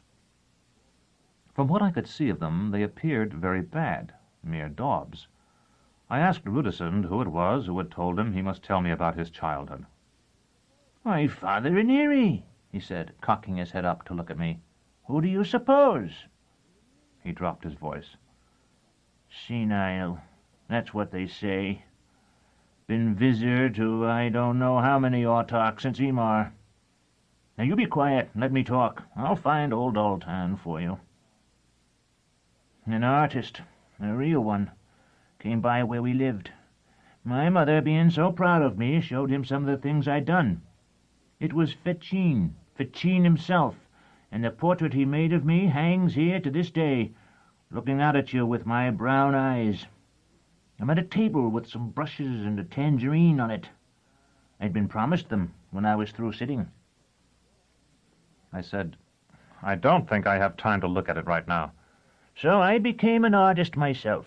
Pretty soon I took to cleaning and restoring the works of the great ones. Twice I've cleaned my own picture. It's strange, I tell you, for me to wash my own little face like that. I keep wishing somebody would wash mine now, make the dirt of the years come off with his sponge. But that's not what I'm taking you to see. It's the green room you're after, ain't it? Yes, I said eagerly. Well, we've a picture of it right here. Have a look. Then when you see it, you'll know it. He indicated one of the wide, coarse paintings. It was not of a room at all, but seemed to show a garden, a pleasance bordered by high hedges with a lily pond and some willows swept by the wind. A man in a fantastic costume of a llanero played a guitar there, as it appeared for no ear but his own. Behind him, angry clouds raced across a sullen sky. "After this, you can go to the library and see Altan's map," the old man said. The painting was of that irritating kind which dissolves into mere blobs of color unless it can be seen as a whole. I took a step backward to get a better perspective of it, then another. With the third step, I realized I should have made contact with the wall behind me, and that I had not. I was standing, instead, inside the picture that had occupied the opposite wall. A dark room of ancient leather chairs and ebony tables. I turned to look at it, and when I turned back, the corridor where I had stood with Rudesund had vanished, and a wall covered with old and faded paper stood in its place. I had drawn terminus est without consciously willing to do so, but there was no enemy to strike. Just as I was on the point of trying the room's single door, it opened, and a figure in a yellow robe entered. Short white hair was brushed back from his rounded brow, and his face might almost have served a plump woman of 40. About his neck a phallus-shaped vial, I remembered, hung on a slender chain. "Ah," he said, "I wondered who had come. Welcome, Death." With as much composure as I could muster, I said, "I am the journeyman Severian of the Guild of Torturers, as you see. My entrance was entirely involuntary, and to be truthful, I would be very grateful to you if you could explain just how it happened. When I was in the corridor outside, this room appeared to be no more than a painting, but when I took a step or two back to view the one on the other wall, I found myself in here. By what art was that done?" "No art," the man in the yellow robe said. "Concealed doors are scarcely an original invention, and the constructor of this room did no more than devise a means of concealing an open door. The room is shallow, as you see. Indeed, it is shallower than you perceive even now, unless you're already aware that the angles of the floor and ceiling converge, and that the wall at the end is not so high as the one through which you came." "I see," I said, and in fact I did. As he spoke, that crooked room which my mind, accustomed always to ordinary ones, had tricked me into believing of normal shape, became itself, with a slanted and trapezoidal ceiling and a trapezoidal floor. The very chairs that faced the wall through which I had come were things of little depth, so that one could hardly have sat on them. The tables were no wider than boards. "The eye is deceived in a picture by such converging lines," the man in the yellow robe continued, "so that when it encounters them in reality, with little actual depth and the additional artificiality of monochromatic lighting, it believes it sees another picture, particularly when it has been conditioned by a long succession of true ones. Your entrance with that great weapon caused a real wall to rise behind you to detain you until you had been examined. I need hardly add that the other side of the wall is painted with the picture you believed you saw." I was more astounded than ever. "But how could the room know I carried my sword?" "That is more complex than I can well explain, far more so than this poor room. I can only say that the door is wrapped with metal strands, and that these know when the other metals, their brothers and sisters, pass their circle." "Did you do all this?" "Oh, no. All these things," he paused, "and 100 more like them, make up what we call the second house. They are the work of Father Aniri, who is called by the first autarch to create a secret palace within the walls of the House Absolute. You or I, my son, would no doubt have built a mere suite of concealed rooms. He contrived that the hidden house should be everywhere coextensive with the public one." "But you aren't he," I said, "because now I know who you are. Do you recognize me?" I drew off my mask so he could see my face. He smiled and said, "You came but once. The Kybit did not please you then?" "She pleased me less than the woman she counterfeited, or rather I loved the other more. Tonight I have lost a friend, yet it seems to be a time for meeting old acquaintances. May I ask how you've come here from your house azure? Were you summoned for the thyasis? I saw one of your women earlier tonight. He nodded absently. An oddly angled mirror set above a trumeau at one side of the strange, shallow room caught his profile, delicate as a cameo, and I decided he must be an androgyne. Pity welled up in me with a sense of helplessness as I thought of him opening the door to men night after night at his establishment in the Algedonic Quarter. "Yes," he said, "I will remain here for the celebration, then go." My mind was full of the picture old Rudison had shown me in the corridor outside, and I said, "Then you can show me where the garden is." I sensed at once that he had been caught off guard, possibly for the first time in many years. There was pain in his eyes, and his left hand moved, though only slightly, toward the vial at his throat. "So you have heard of that," he said. "Even supposing that I knew the way, why should I reveal it to you? Many will seek to flee by that road if the pelagic argosy sights hydromancy." Several seconds passed before I rightly understood what it was the androgyne had said. Then the remembered scent of Thekla's roasted flesh rose sickening sweet in my nostrils, and I seemed to feel the unquiet of the leaves. Forgetting in the stress of the moment how futile such precautions must be in that deception-filled room, I looked about, seeking to assure myself that no one could overhear us, then found that without my having willed it, consciously, I had intended to question him before betraying my connection with Baudelaire. My hand had taken the knife-shaped steel from the innermost compartment of my sabretache. The androgyne smiled. "I felt you might be the one.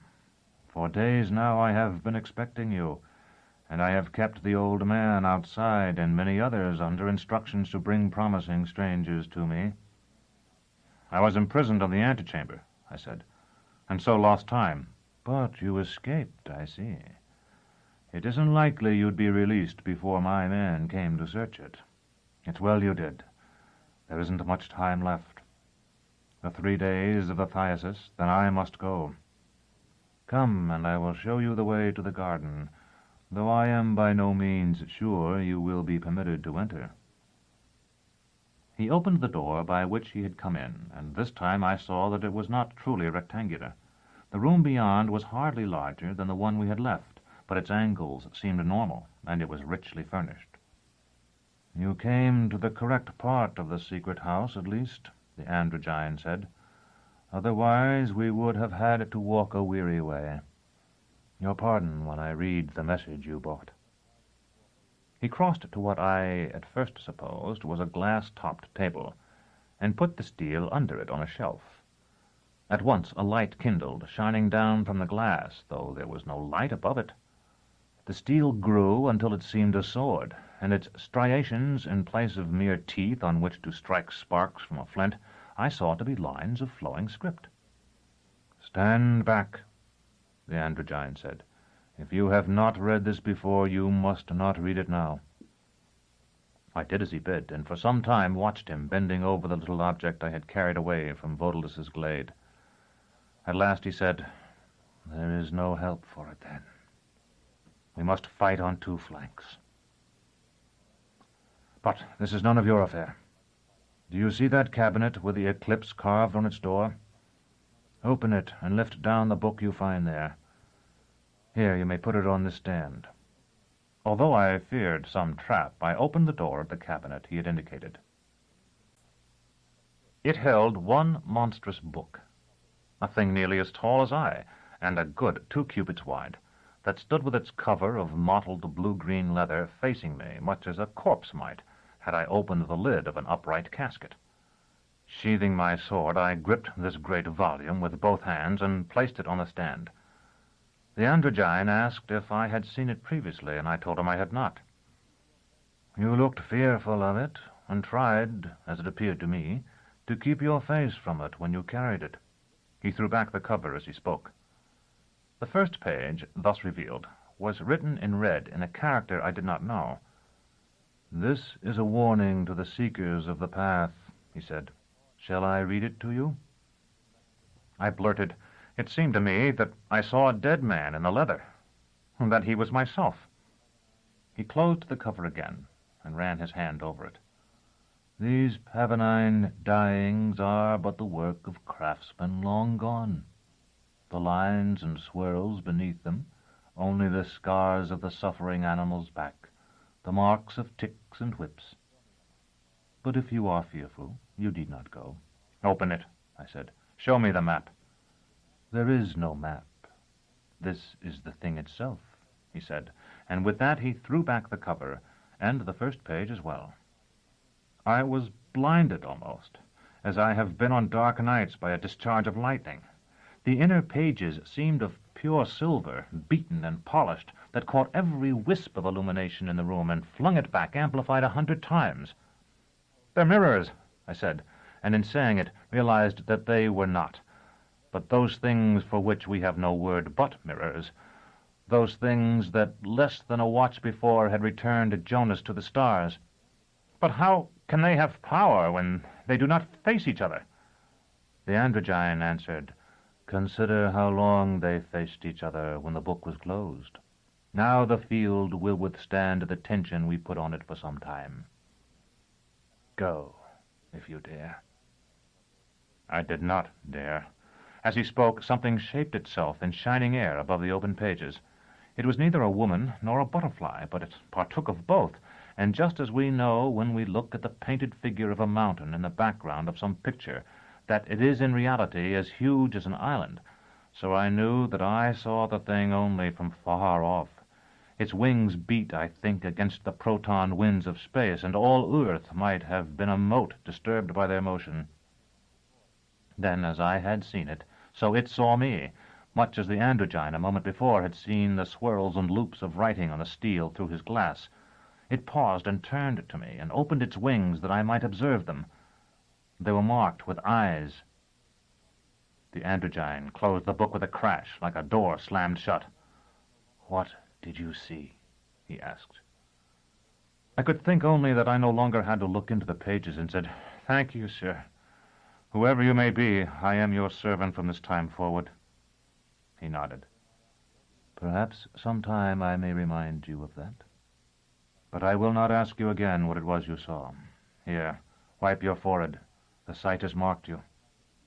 He handed me a clean cloth as he spoke, and I wiped my brow with it as he told me, because I could feel the moisture running down my face. When I looked at the cloth, it was crimson with blood. As though he had read my thoughts, he said, "You are not wounded.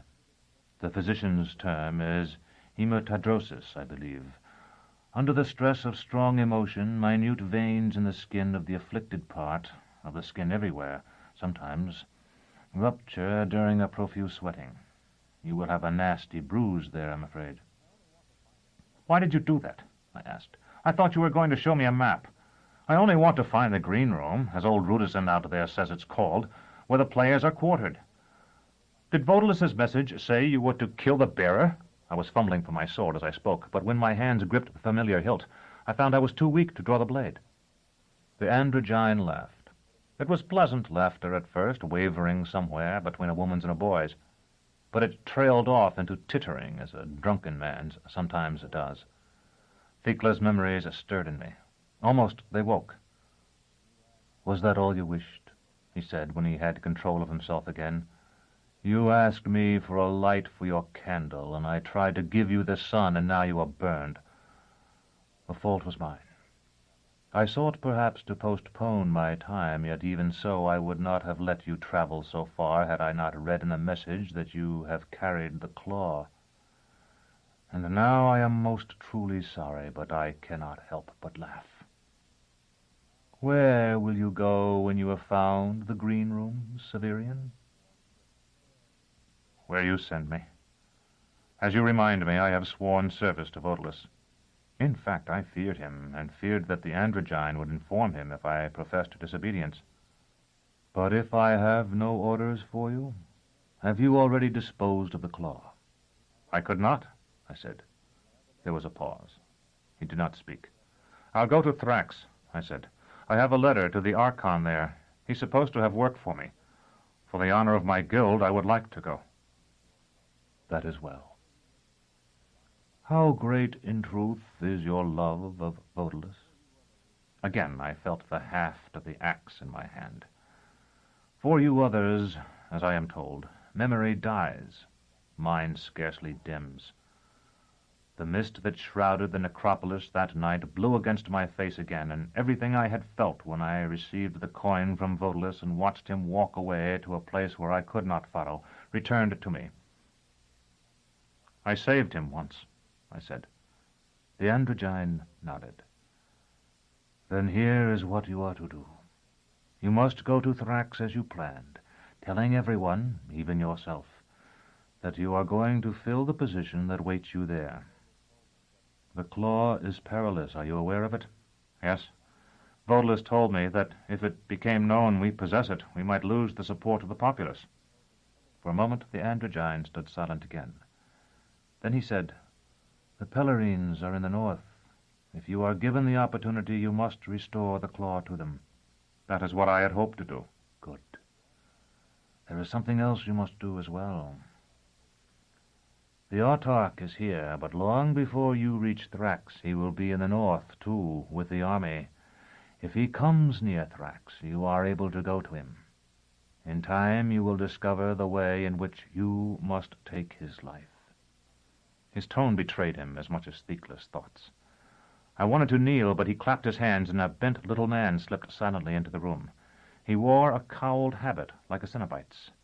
The autarch spoke to him, something I was too distracted to understand. In all the world there can be few sights more beautiful than that of the sun at dawn seen through the 1,000 sparkling waters of the Vatic fountain. I am no aesthete, but my first sight of its dance, of which I had so often heard, must have acted as a restorative.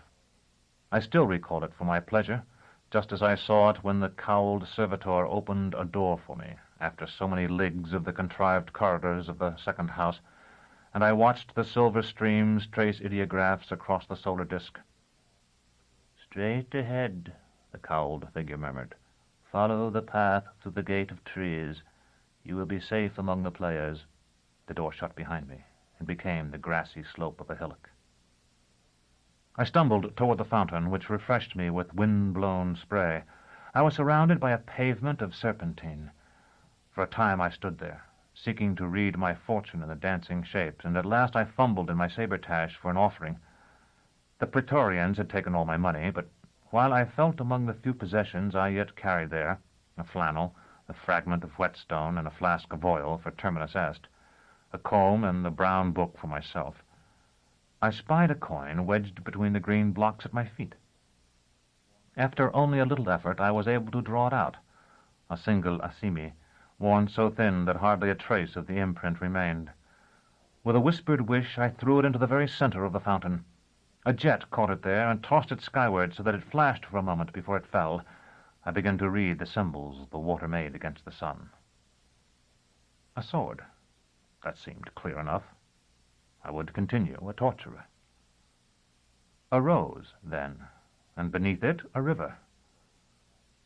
I would climb Gial as I had planned, since that was the road to Thrax. Now angry waves, becoming soon a long, sullen swell. The sea, perhaps. But one could not reach the sea, I thought, by climbing toward the source of the river.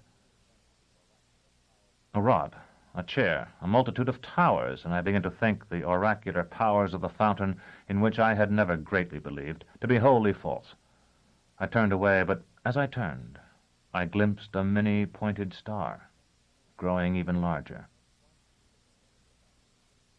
Since I have returned to the House Absolute, I have twice revisited the Vatic fountain. Once I came at the first light, approaching it through the same door through which I first glimpsed it. But I have never again dared to ask it questions. My servants, who confess one and all that they have dropped their orichalks into it when the garden was clear of guests, tell me one and all that they have received no true prophecy for their money. Yet I am unsure, recalling the green man who drove off his visitors with his accounts of their futures. May it not be that these servants of mine, seeing only a lifetime of trays and brooms and ringing bells, reject it? I have asked my ministers as well, who doubtless cast in chrysos by the handful, but their answers are doubtful and mixed. It was hard indeed to keep my back to the fountain and its lovely cryptic messages and walk toward the old sun. Huge as a giant's face and darkly red it showed as the horizon dropped away. The poplars of the grounds were silhouetted against it, making me think of the figure of night atop the cairn on this western bank of Gial, which I had so often seen with the sun behind it at the close of one of our swimming parties. Not realizing that I was now deep within the bounds of the House Absolute and well away from the patrols about the periphery, I feared I might be stopped at any moment and perhaps cast back into the antechamber, whose secret door I felt sure would have been discovered and sealed by now. Nothing of the kind occurred. So far as I could see, no one stirred in all the leagues of hedge and velvet lawn, flower and trickling water, except myself. Lilies far taller than I, their star-shaped faces, spangled with unshaken dew, overhung the path. Its perfect surface showed behind me only the disturbance of my own feet. Nightingales, some free, some suspended from the branches of trees in golden cages, were singing still. Once I saw before me, with something of the old feeling of horror, one of the walking statues. Like a colossal man, though it was not a man, too graceful and too slow to be human, it came across a small secretive lawn as if moving to the inaudible notes of some strange processional. I confess I hung back until it had passed, wondering if it could sense me where I stood in the shadow, and if it cared that I stood so. Just when I had despaired of finding the gate of trees, I saw it. There was no mistaking it.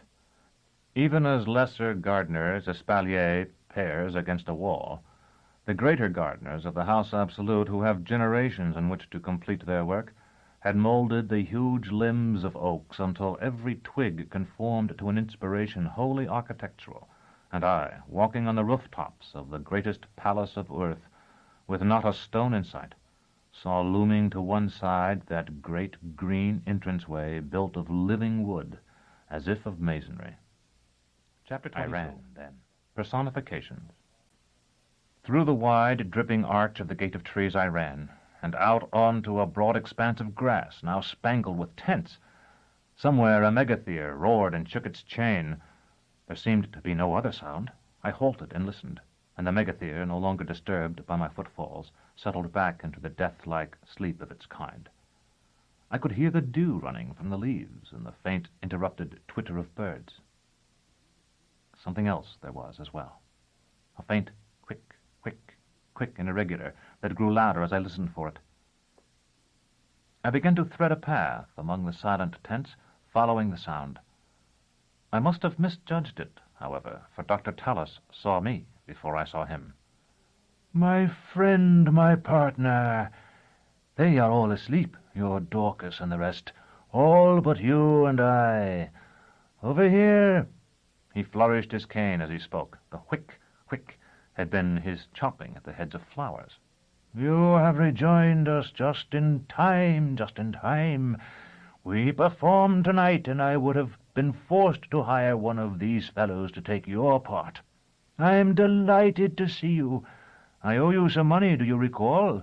Not much, and between you and I think it false, but it is owed just the same, and I always pay." "I'm afraid I don't recall," I said, "so it can't be a great sum. If Dorcas is all right, I'm quite willing to forget it, provided you'll give me something to eat and show me where I can sleep for a couple of watches." The doctor's sharp nose dipped for an instant to express regret. "Sleep you may have in plenty until the others wake you. But I'm afraid we've no food. Baldanders, you know, eats like a fire. The Thyisus Marshal has promised to bring something today for all of us." He waved his stick vaguely at the irregular city of tents. "But I'm afraid that won't be before mid-morning at the earliest." "It's probably just as well. I'm really too tired to eat, but if you'll show me where I can lie down—" "What got your head? Never mind, we'll mask it with grease paint. This way." He was already trotting before me. I followed him through a maze of tent ropes to a heliotrope dome. Baldander's barrow stood at the door, and at last I felt certain I had found Dorcas again. When I woke, it was as though we had never been separated. Dorcas's delicate loveliness was unchanged. Jolenta's radiance threw it into shadow as always, yet made me wish, when the three of us were together, that she would leave so that I might rest my eyes on Dorcas. I took Baldanders to one side an hour or so after we were all awake, and asked him why he had left me in the forest beyond the piteous gate. "I was not with you," he said slowly. "I was with my Dr. Tallis." And so was I. We might have sought him together and been of help to each other. There was a long hesitation. I seemed to feel the weight of those dull eyes on my face, and thought in my ignorance what a terrible thing it would be if Baldanders possessed energy and the will to anger. At last he said, "Were you with us when we left the city?" "Of course. Dorcas and Jolenta and I were all with you." Another hesitation. "We found you there, then?" "Yes, don't you remember?" He shook his head slowly, and I noticed that his thatch of coarse black hair was touched with gray. "I woke one morning, and there you were. I was thinking. You left me soon." The circumstances were different then. We had arranged to meet again. I felt a pang of guilt when I recalled that I had never intended to honor that promise. "We have met again," Baldanders said dully, and then, seeing that the answer failed to satisfy me, added, "There is nothing here real to me but Dr. Tallis." "Your loyalty is very commendable, but you might have remembered that he wanted me with him as well as yourself." I found it impossible to be angry with this dim, gentle giant. "We will collect money here in the South, and then we will build again as we have built before, when they have forgotten." "This is the North." "But that's right, your house was destroyed, wasn't it?" "Burned," Baldanders said. I could almost see the flames reflected in his eyes. "I am sorry if you came to harm. For so long I have thought only of the castle and my work." I left him sitting there and went to inspect the properties of our theater. Not that they seemed in need of it, or that I could have detected any but the most obvious lacks. A number of showmen were gathered around Jolenta, and Dr. Tallis drove them away and ordered her to go into the tent. A moment later I heard the smack of his cane on flesh. He came out grinning, but still angry. "It isn't her fault," I said. "You know how she looks." Too gaudy by far. Do you know what I like about you, Sir Severian? You prefer Dorcas. Where is she, by the way? Have you seen her since you came back?" "I warn you, Doctor, don't strike her." "I wouldn't think of it. I'm only afraid she may be lost." His surprised expression convinced me that he was telling the truth. I told him, "We only got to talk for a moment. She's gone to fetch water."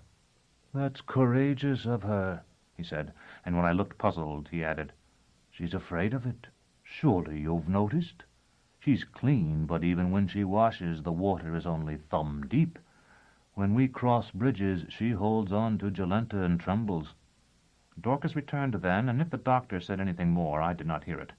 When she and I had met that morning, neither of us had been able to do much more than smile and touch with incredulous hands. Now she came to me, putting down the pails she carried, and seemed to devour me with her eyes. "I have missed you so," she said. "I've been so lonely without you." I laughed to think of anyone missing me, and held up the edge of my Fullerton cloak.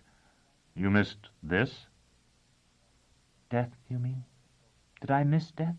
No, I missed you." She took the cloak from my hand and used it to draw me toward the line of poplars that formed one wall of the green room. "There's a bench I found where there are beds of herbs. Come and sit with me. They can spare us for a while after so many days, and eventually Jolenta will come out and find the water, which was for her anyway." As soon as we were away from the bustle of the tents, where jugglers tossed their knives and acrobats their children, we were wrapped in the stillness of the gardens. They are perhaps the largest tract of land anywhere, planned and planted for beauty, save for those wildernesses that are the gardens of the increate, and whose cultivators are invisible to us. Overlapping hedges formed a narrow door.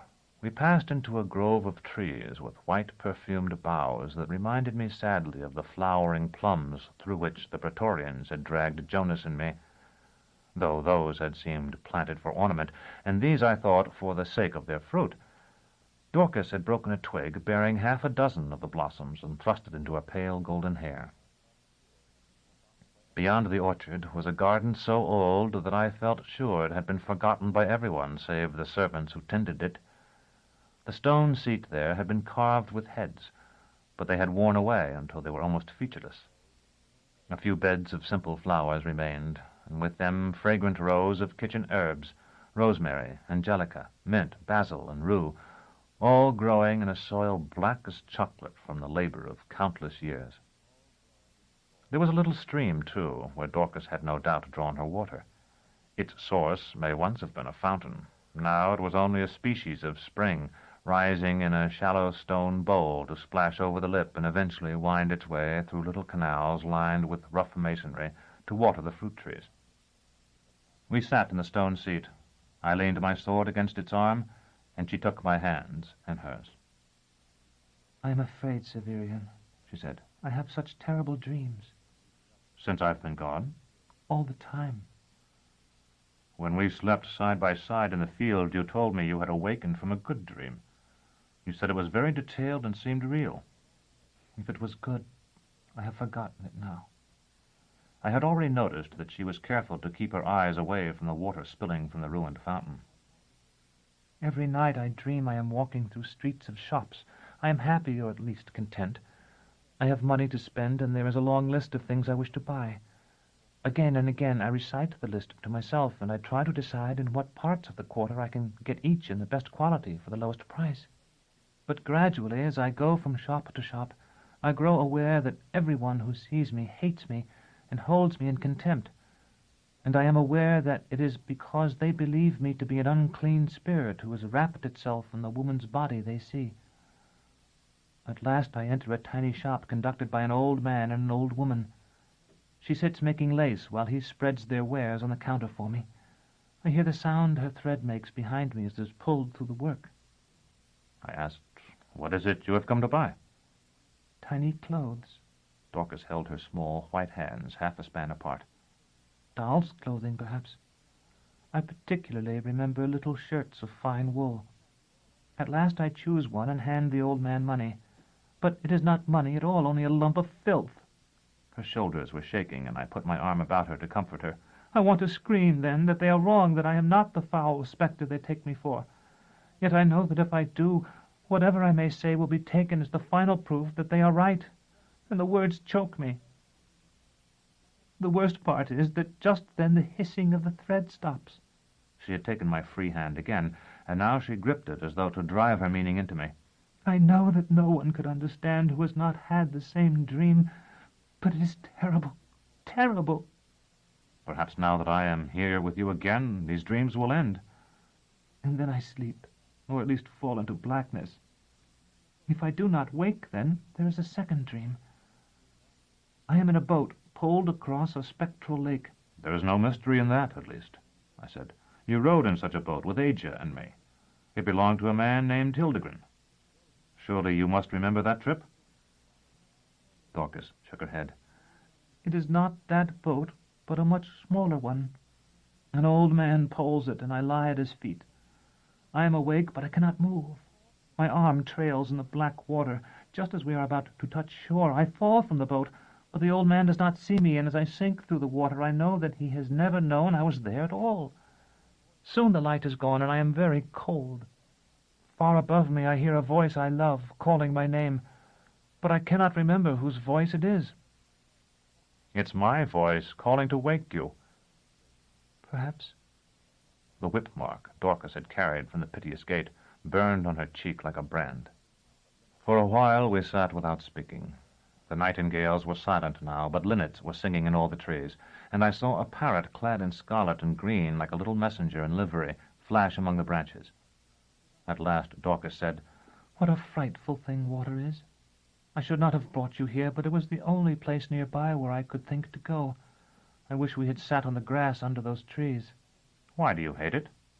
It seems beautiful to me. Because it is here in the sunshine, but by its own nature it runs down and down forever away from the light. But it rises again, I said. The rain we see in spring is the same water we saw running the gutters the year before, or so Master Malrubius taught us. Dorcas's smile flashed like a star. That is good to believe, whether it's true or not. Severian, it's silly for me to say you're the best person I know, because you're the only good person I know. But I think if I met 1,000 others, you would still be the best. That was what I wanted to talk to you about. If you need my protection, you have it. You know that. It isn't that at all, Dorcas said. In a way, I want to give you mine. Now that sounds silly, doesn't it? I have no family. I have no one except you.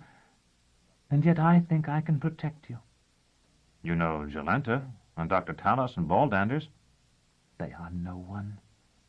Don't you feel that, Severian? Even I am no one, but they are less than I. The 5 of us were in the tent last night, and yet you were alone. You told me once that you don't have much imagination, but you must have sensed that. Is that what you want to protect me from? Loneliness?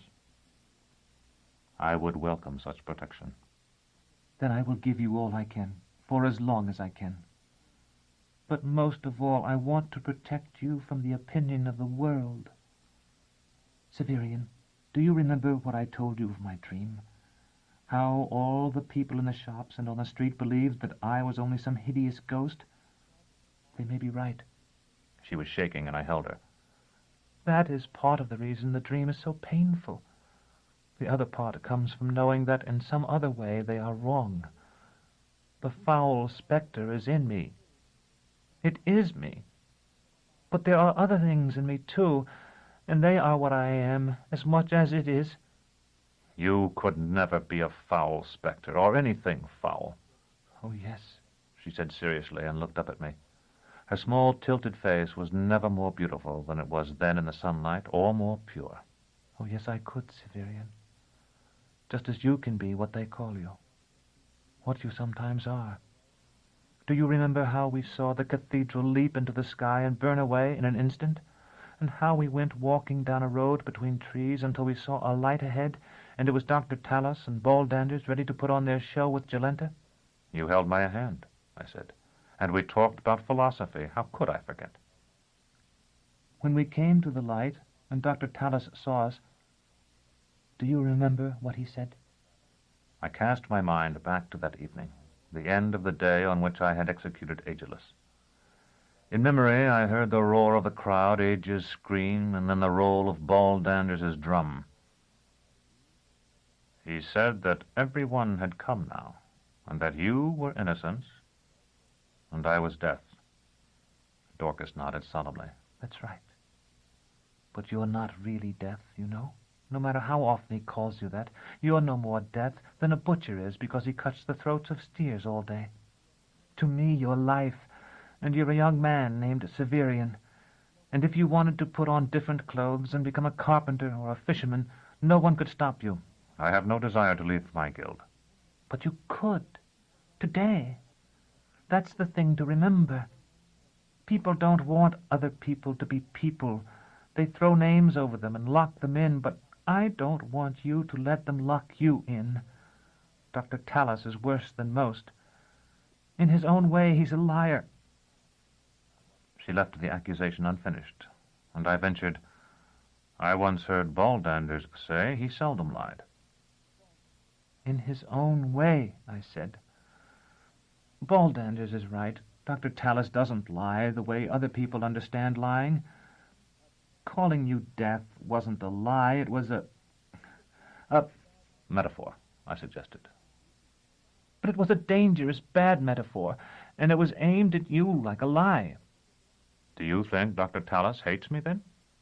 I would have said he was one of the few people who've showed me real kindness since I left the Citadel. You, Jonas, who's gone now, an old woman I met while I was imprisoned, a man in a yellow robe, who also called me death, by the way, and Dr. Tallis, It's a short list, actually. I don't think he hates in the way we understand it, Dorcas replied softly. or for that matter, that he loves. He wants to manipulate everything he comes upon, to change it with his will. And since tearing down is easier than building, that's what he does most often. Ballanders seems to love him, though, I said. I used to have a crippled dog, and I've seen Ballanders look at the doctor the way Triskeal used to look at me. I understand you, but it doesn't strike me that way. Have you ever thought of how you must have looked when you looked at your dog? Do you know anything about their past? Only that they lived together near Lake Diaturna. The people there appear to have set fire to their house to drive them away. Do you think Dr. Talos could be Ballander's son? The idea was so absurd that I laughed, happy to have the release from tension. Just the same, Dorcas said. That's how they act. Like a slow-thinking, hard-working father with a brilliant, erratic son. At least, so it seems to me. It was not until we had left the bench and were walking back to the green room, which no more resembled the picture Rudesund had shown me than any other garden would have, that it occurred to me to wonder whether Dr. Talos's calling Dorcas innocence had not been a metaphor of the same kind. Chapter 23. Jolenta. The old orchard and the herb garden beyond it had been so silent, so freighted with oblivion, that they had recalled to me the atrium of time, and Valeria with her exquisite face framed in furs. The green room was pandemonium. Everyone was awake now, and sometimes it seemed that everyone was shouting. Children climbed the trees to free the caged birds, pursued by their mothers' brooms and their fathers' missiles. Tents were being struck, even while rehearsals continued, so that I saw a seemingly solid pyramid of striped canvas collapse like a flag thrown down and reveal beyond it the grass-green megatherium rearing on his hind legs while a dancer pirouetted on his forehead. Ballanders and our tent were gone, but in a moment Dr. Talos came rushing up and hurried us away down twisted walks past balustrades and waterfalls and grottos filled with raw topazes and flowering moss, to a bowl of clipped lawn where the giant labored to erect our stage under the eyes of a dozen white deer. It was to be a much more elaborate stage than the one I had played upon within the wall of Nessus. Servants from the House Absolute, it seemed, had brought timbers and nails, tools and paint and cloth in quantities much greater than we could possibly make use of. Their generosity had waked the doctor's bent toward the grandiose, which never slumbered deeply, and he alternated between assisting Ballanders and me with the heavier constructions and making frantic additions to the manuscript of his play. The giant was our carpenter, and though he moved slowly, he worked so steadily and with such great strength, driving a spike as thick as my forefinger with a blow or two, and cutting in timber it would have taken me a watch to saw through with a few strokes of his axe, that he might have been 10 slaves toiling under the whip. Dorcas found a talent for painting that I at least was surprised by. Together we erected the black plates that drink the sun, not only to gather energy for the night's performance, but to power the projectors now. These contrivances can provide a backdrop of 1,000 leagues as easily as the interior of a hut, but the illusion is complete only in total darkness. It is best, therefore, to strengthen it with painted scenes behind, and Dorcas created those with skill, standing waist-high in mountains as she thrust her brushes through the daylight-faded images. Jolenta and I were of less value. I had no painter's hand, and too little understanding of the necessities of the play even to assist the doctor in arranging our properties. Jolenta, I think, rebelled physically and psychically against any kind of work, and certainly against this. Those long legs, so slender below the knees, so rounded to bursting above them, were inadequate to bear much weight beyond that of her own body. Her jutting breasts were in constant danger of having their nipples crushed between lumber or smeared with paint. Nor had she any of that spirit that animates the members of a group forwarding the group's purpose. Dorcas had said that I had been alone the night before, and perhaps she had been more nearly correct than I supposed, but Jolenta was more solitary still. Dorcas and I had each other, Ballanders and the doctor their crooked friendship, and we came together in the performance of the play. Jolenta had only herself, the incessant performance whose sole goal was to garner admiration. She touched my arm, and without speaking rolled enormous emerald eyes to indicate the edge of our natural amphitheater, where a grove of chestnuts lifted white candles among their pale leaves. I saw that none of the others were looking at us, and nodded. After Dorcas, Jolenta, walking beside me, seemed nearly as tall as Thecla, though she took small steps instead of Thecla's swinging strides. She was a head taller than Dorcas, at least. Her coiffure made her seem taller still, and she wore boots with high riding heels. "I want to see it," she said. "It's the only chance I shall ever have." That was a palpable lie. But as though I believed it, I said, "The opportunity is symmetric. Today, and only today, the House Absolute has the opportunity to see you." She nodded. I had enunciated a profound truth. "I need someone. Someone the ones I don't want to talk to will be afraid of. I mean all these showmen and mummers. When you are gone, no one but Dorcas would go with me, and no one is afraid of her. Could you draw that sword and carry it over your shoulder?" I did so. "If I don't smile, make them leave. Understand?" Grass, much longer than that in the natural amphitheater, but softer than fern, grew among the chestnuts. The path was of quartz pebbles shot with gold. "If only the autarch saw me, he would desire me. Do you think he will come to our play?" To please her, I nodded, but added, "I have heard he has little use for women, however beautiful, save as advisers, spies, and shield-maids." She stopped and turned, smiling. "That's just it. Don't you see? I can make anyone desire me. And so he, the one autarch, whose dreams are our reality, whose memories are our history, will desire me too, unmanned or not. You have wanted women other than me, haven't you? Wanted them badly?" I admitted I had.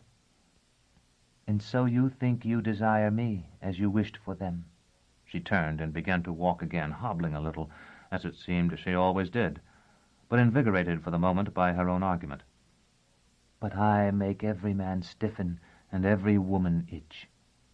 Women who have never loved women wish to love me. Did you know that?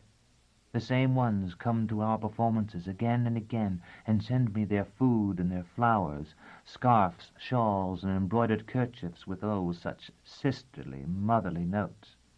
They are going to protect me from my physician, from his giant, from their husbands and sons and neighbors. And the men. Baldanders has to throw them in the river." I asked if she were lame, and as we emerged from the chestnuts, I looked about for some conveyance for her, but there was nothing. "My thighs are chafed, and it hurts to walk.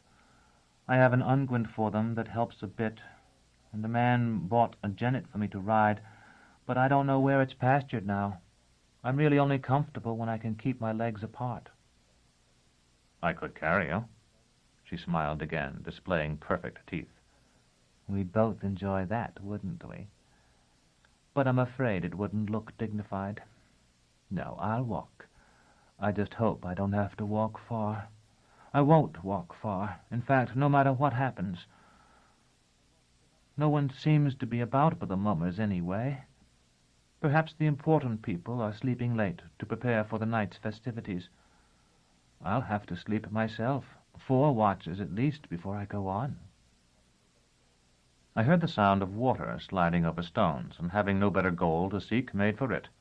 We passed through a hawthorn hedge, whose spotted white blossoms seemed from a distance to present an insurmountable barrier, and saw a river, hardly wider than a street, on which swans sailed like sculptures of ice.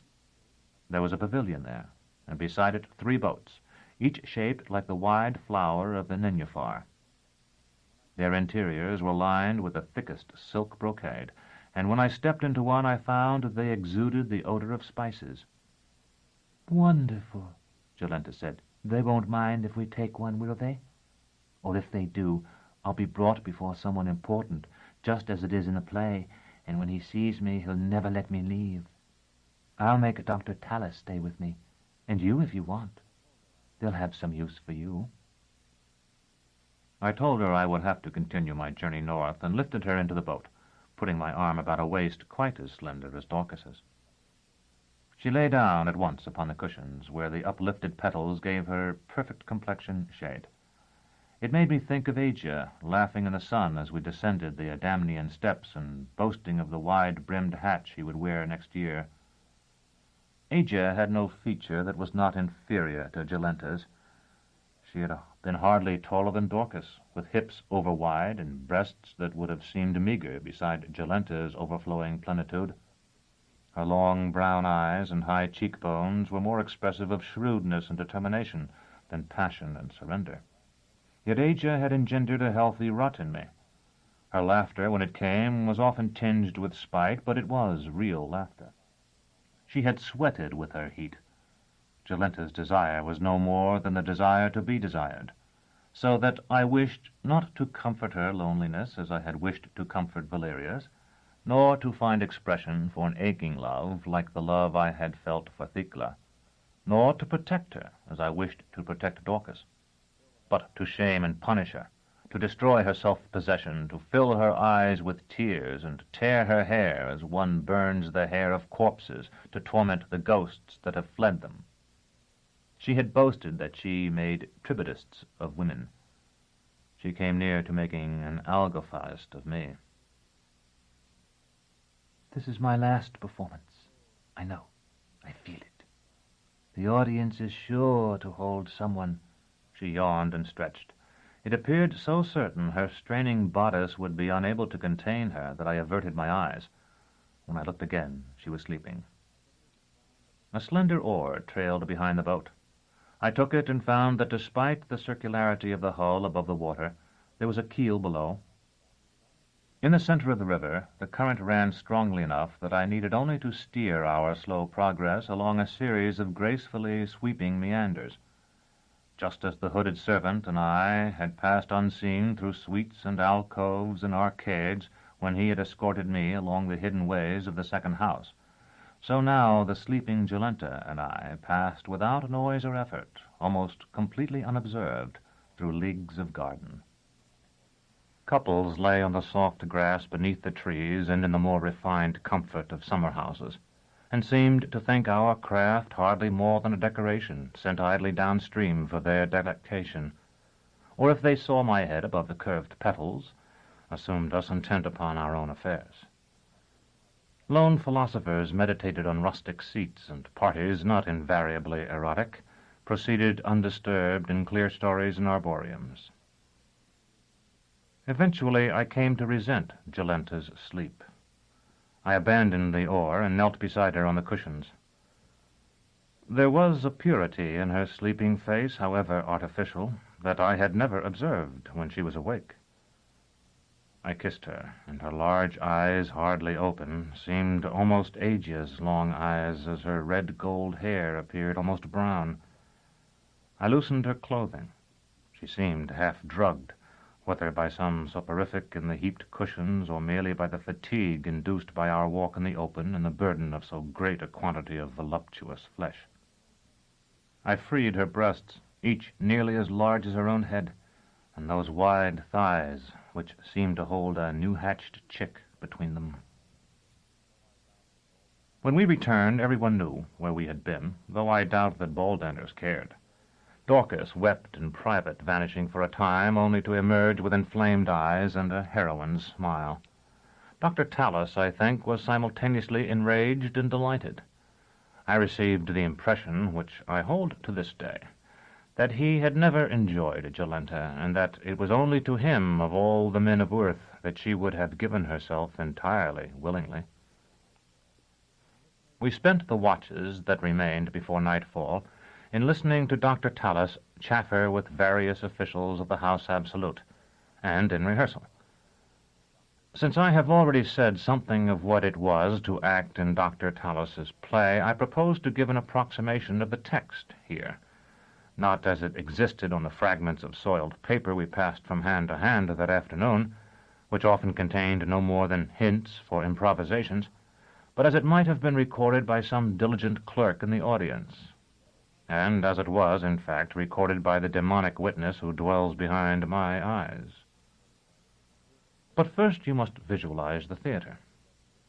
Earth's laboring margin has climbed once more above the red disk. Long-winged bats flit overhead, and a green quarter moon hangs low in the eastern sky. Imagine the slightest of valleys, 1,000 paces or more from lip to lip, set among the gentlest turf-covered rolling hills. There are doors in these hills, some no wider than the entrance to an ordinary private room, some as wide as the doors of a basilica. These doors are open, and a mist-tinged light spills from them. Flagged paths wind down toward the tiny arch of our proscenium. They are dotted with men and women in the fantastic costumes of a masque, costumes drawn largely from remote ages, so that I, with no more than the smattering of history furnished me by Thecla and Master Palamon, scarcely recognize one of them. Servants move among these maskers, carrying trays loaded with cups and tumblers, heaped with delicious-smelling meats and pastries. Black seats of velvet and ebony, as delicate as crickets, face our stage, but many in the audience prefer to stand, and throughout our performance the spectators come and go without interruption, many remaining to hear no more than a dozen lines. Hylas sing in the trees, the nightingales trill, and atop the hills the walking statues move slowly through many poses.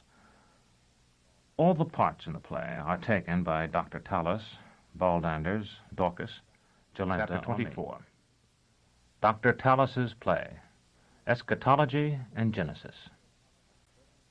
Being a dramatization, as he claimed, of certain parts of the lost Book of the New Sun. Persons in the play: Gabriel, the giant Nod; Meskia, the first man; Eskian, the first woman; Jahi, the autarch; the Contessa, her maid; 2 soldiers; a statue; a prophet; the Generalissimo; 2 demons disguised; the Inquisitor; his familiar; angelic beings; the new sun; the old sun; the moon. The back of the stage is dark. Gabriel appears bathed in golden light and carrying a crystal clarion. Gabriel: Greetings. I have come to set the scene for you. After all, that is my function. It is the night of the last day, and the night before the first. The old sun has set. He will appear in the sky no more. Tomorrow the new sun will rise, and my siblings and I will greet him. Tonight no one knows. Everyone sleeps. Footsteps, heavy and slow. Enter Nod. Gabriel: Omniscience, defend your servant. Nod: Do you serve him? So do we, Nephilim. I will not harm you, then, unless he suggests it. Gabriel: You are of his household? How does he communicate with you? Nod: To tell the truth, he doesn't. I am forced to guess at what he wishes me to do. Gabriel: I was afraid of that. Nod: Have you seen Meskia's son? Gabriel: Have I seen him? Why, you great ninny, he isn't even born yet. What do you want with him? Nod: He is to come and dwell with me in my land east of this garden. I will give him one of my daughters to wife. Gabriel: You have the wrong creation, my friend. You're 50 million years too late. Nod slowly, not understanding. If you should see him. Enter Meskia and Meskian, with Jahi following. All are naked, but Jahi wears jewelry. Meskia: What a lovely place.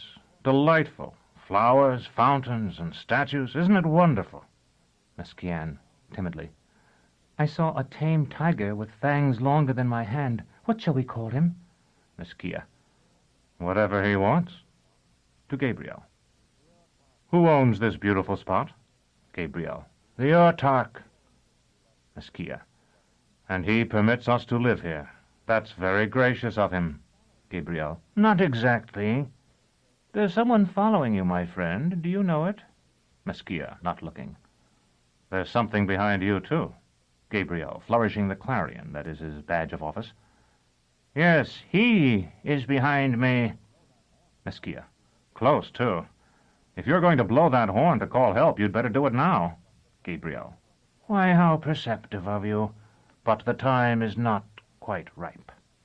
The golden light fades, and Gabriel vanishes from the stage. Nod remains motionless, leaning on his club. Mesquian. I'll start a fire, and you had better begin to build us a house. It must rain often here. See how green the grass is. Mesquia, examining Nod. Why, it's only a statue. No wonder he wasn't afraid of it. Mesquian. It might come to life. I heard something once about raising sons from stones. Mesquia. Once? Why, you were only born just now. Yesterday, I think. Mesquian. Yesterday? I don't remember it. I'm such a child, Mesquia. I don't remember anything until I walked out into the light and saw you talking to a sunbeam. Mesquia. That wasn't a sunbeam. It was... To tell the truth, I haven't thought of a name for what it was yet. Mesquian. I fell in love with you then. Enter the autarch. Autarch. Who are you? Mesquia.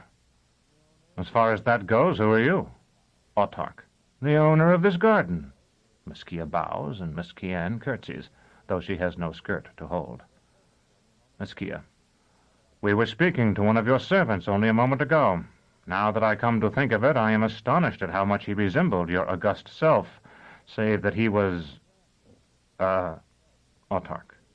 Younger? Mesquia. In appearance, at least. Autarch. Well, it is inevitable, I suppose, not that I am attempting to excuse it now. But I was young, and though it would be better to confine oneself to women nearer one's own station, still there are times, as you would understand, young man, if you had ever been in my position, when a little maid or country girl who can be wooed with a handful of silver or a bolt of velvet, and will not demand, at the most inconvenient moment, the death of some rival or an ambassadorship for her husband, well, when a little person like that becomes a most enticing proposition. While the autarch has been speaking, Jahi has been creeping up behind Mesquia. Now she lays a hand on his shoulder. Jahi. Now you see that he whom you have esteemed your divinity would countenance and advise all I have proposed of you. Before the new sun rises, let us make a new beginning. Autarch. Here's a lovely creature. How is it, child, that I see the bright flames of candles reflected in each eye, while your sister there still puffs cold tender? Jahi. She is no sister of mine. Autarch. Your adversary, then.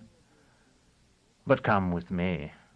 I will give these two my leave to camp here, and you shall wear a rich gown this night, and your mouth shall run with wine, and that slender figure shall be rendered a shade less graceful, perhaps, by larks stuffed with almonds and candied figs. Jahi. Go away, old man. Autarch. What? Do you know who I am? Jahi. I am the only one here who does. You are a ghost and less, a column of ashes upheld by the wind. Autarch. I see she is mad. What does she want you to do, friend? Mesquia, relieved. You hold no resentment toward her? That is good of you. Autarch. None at all. Why, a mad mistress should be a most interesting experience. I am looking forward to it, believe me, and there are few things to look forward to when you've seen and done all I have. She doesn't bite, does she? I mean, not hard. Mesquian. She does, and her fangs run with venom. Jahi springs forward to claw her. Mesquian darts off stage, pursued. Autarch. I shall have my piquenaires search the garden for them. Mesquia. Don't worry. They'll both be back soon. You'll see. Meanwhile, I am actually glad to have a moment alone with you like this.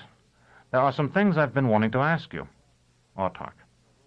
I grant no favors after 6. That's a rule I've had to make to keep my sanity. I'm sure you understand.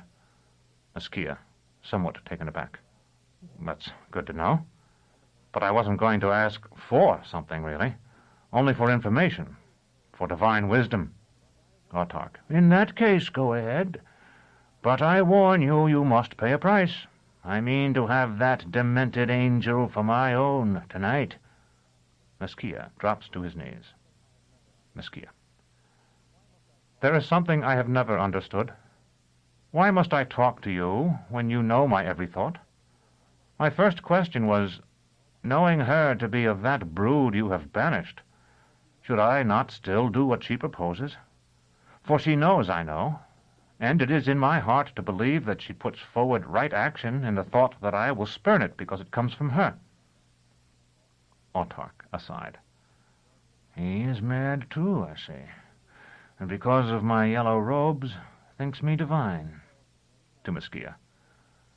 A little adultery never hurt any man, unless, of course, it was his wife's. Askia. Then mine would hurt her? Enter the Contessa and her maid. Contessa. My sovereign lord, what do you do here? Askia. I'm at prayer, daughter. Take off your shoes at least, for this is holy ground. Contessa. Liege, who is this fool? Autarch.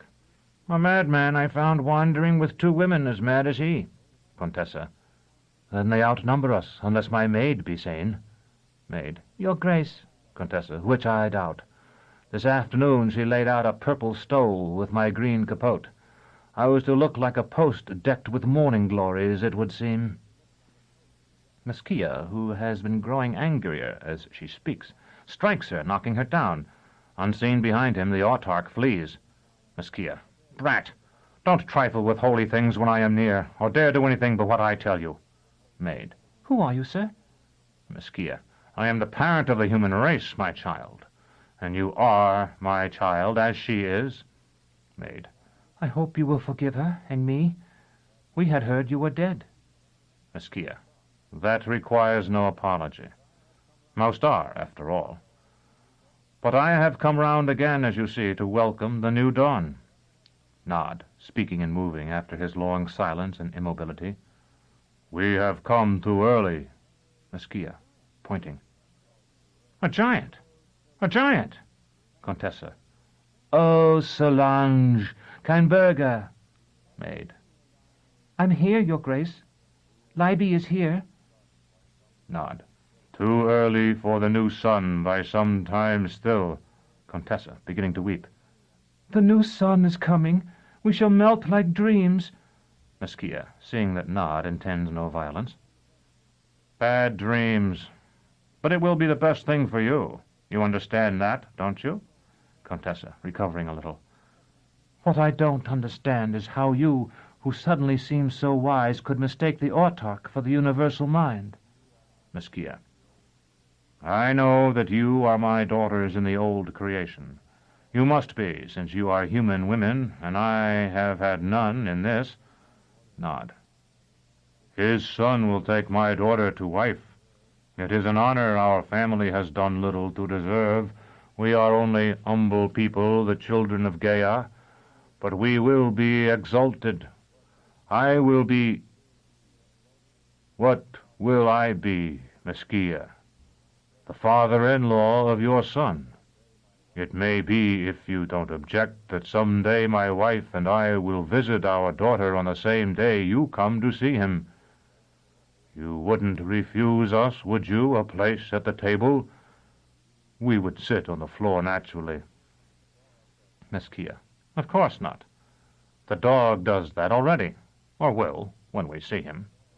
To the Contessa.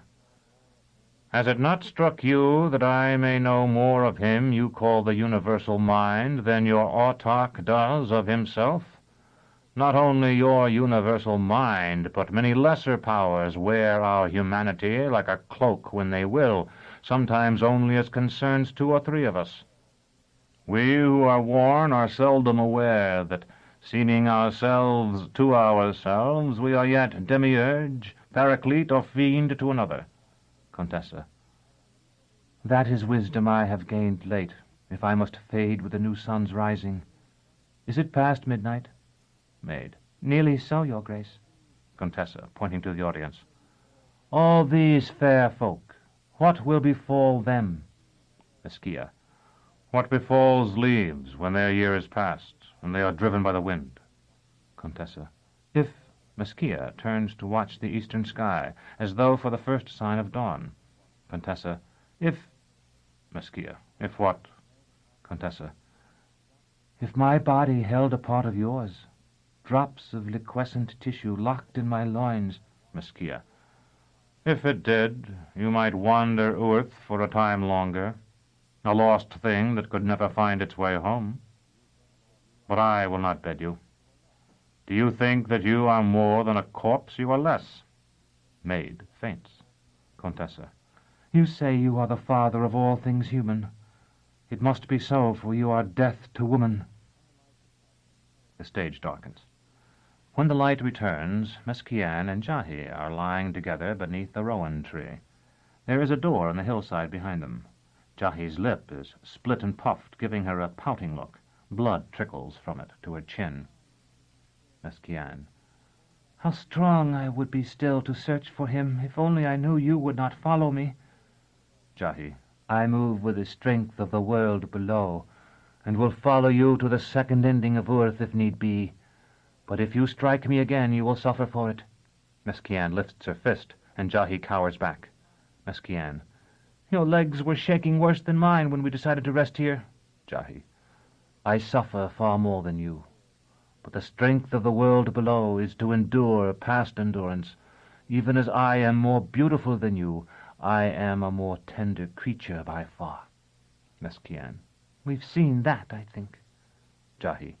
I warn you again, and there will be no third warning. Strike me at your peril. Meskian. What will you do? Summon up Erinus to destroy me? I have no fear of that. If you could, you would have done it long before. Jahi. Worse, if you strike me again, you will come to enjoy it. Enter first soldier and second soldier, armed with pikes. First soldier. Look here. Second soldier, to the women. Down, down, don't stand, or like a heron I'll skewer you. You're coming with us. Meskian. On our hands and knees? First soldier. None of your insolence. He prods her with his pike, and as he does, there is a groaning almost too deep for hearing. The stage vibrates in sympathy with it, and the ground shakes. Second soldier. What was that? First soldier. I don't know. Jahi. The end of earth, you fool. Go ahead and spear her. It's the end of you, anyway. Second soldier. Little you know. It's the beginning for us. When the order came to search the garden, special mention was made of you two, and orders given to bring you back. 10 chrysos you'll be worth, or I'm a cobbler. He seizes Jahi, and as soon as he does so, Meskian darts off into the darkness. First soldier runs after her. Second soldier. Bite me, will you? He strikes Jahi with the shaft of his weapon. They struggle. Jahi. Fool, she's escaping.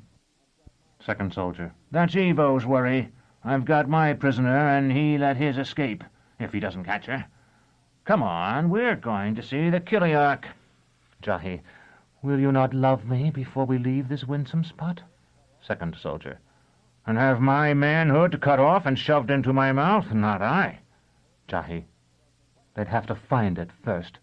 Second soldier. What's that? Shakes her. Jahi. You take the office of earth, who will not trouble herself for me.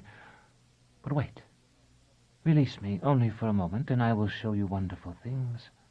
Second soldier. I can see them now, for which I give all thanks to the moon.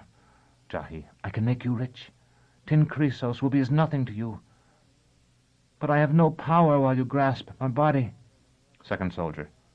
Your legs are longer than the other woman's, but I've seen that you don't move so readily on them. Indeed, I think that you can scarcely stand. Jahi. No more can I. Second soldier. I'll hold your necklace. The chain looks stout enough. If that's sufficient, show me what you can do. If it's not, come with me. You'll be no freer while I have you. Jahi raises both hands, with the little fingers, index fingers, and thumbs extended. For a moment there is silence. Then a strange, soft music filled with trillings. Snow falls in gentle flecks. Second soldier. Stop that! He seizes one arm and jerks it down. The music stops abruptly. A few last snowflakes settle on his head. Second soldier. That was not gold. Jahi. Yet you saw. Second soldier. There's an old woman in my home village who can work the weather, too. She's not as quick as you, I admit, but then she's a lot older and feeble. Jahi. Whoever she may be, she is not 1,000th part as old as I. Enter the statue, moving slowly and as though blind. Jahi. What is that thing? Second soldier. One of Father and Erie's little pets.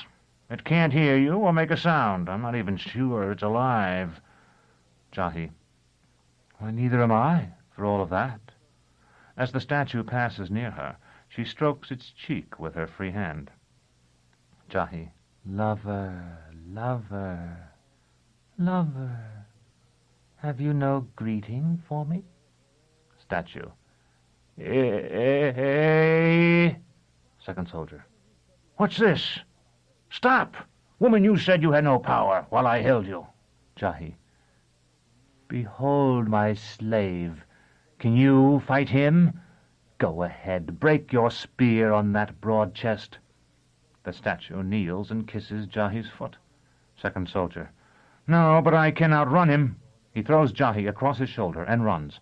The door in the hill opens. He enters, and it slams shut behind him. The statue hammers it with mighty blows, but it does not yield. Tears stream down his face. At last he turns away and begins to dig with his hands.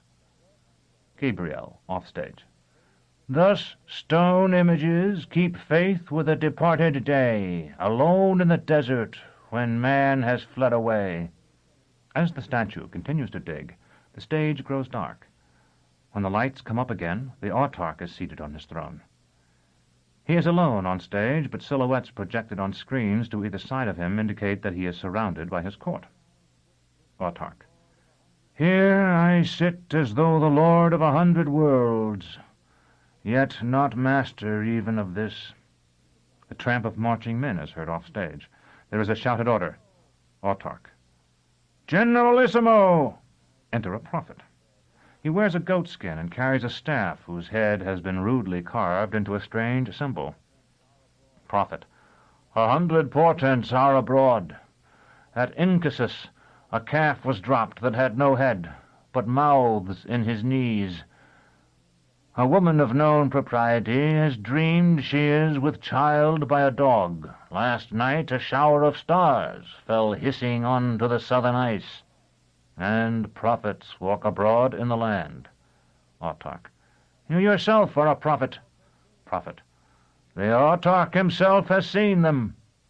Autarch. My archivist, who is most learned in the history of this spot, once informed me that over 100 prophets have been slain here, stoned, burned, torn by beasts, and drowned. Some have even been nailed like vermin to our doors. Now I would learn of you something of the coming of the new sun, so long prophesied. How is it to come about? What does it mean? Speak, or we shall give the old archivist another mark for his tally, and train the pale moonflower to climb that staff. Prophet. I despair of satisfying you, but I shall attempt it. Autarch. Do you not know? Prophet. I know, but I know you for a practical man concerned with the affairs of this universe alone, who seldom looks higher than the stars. Autarch. For 30 years I have prided myself on that. Prophet.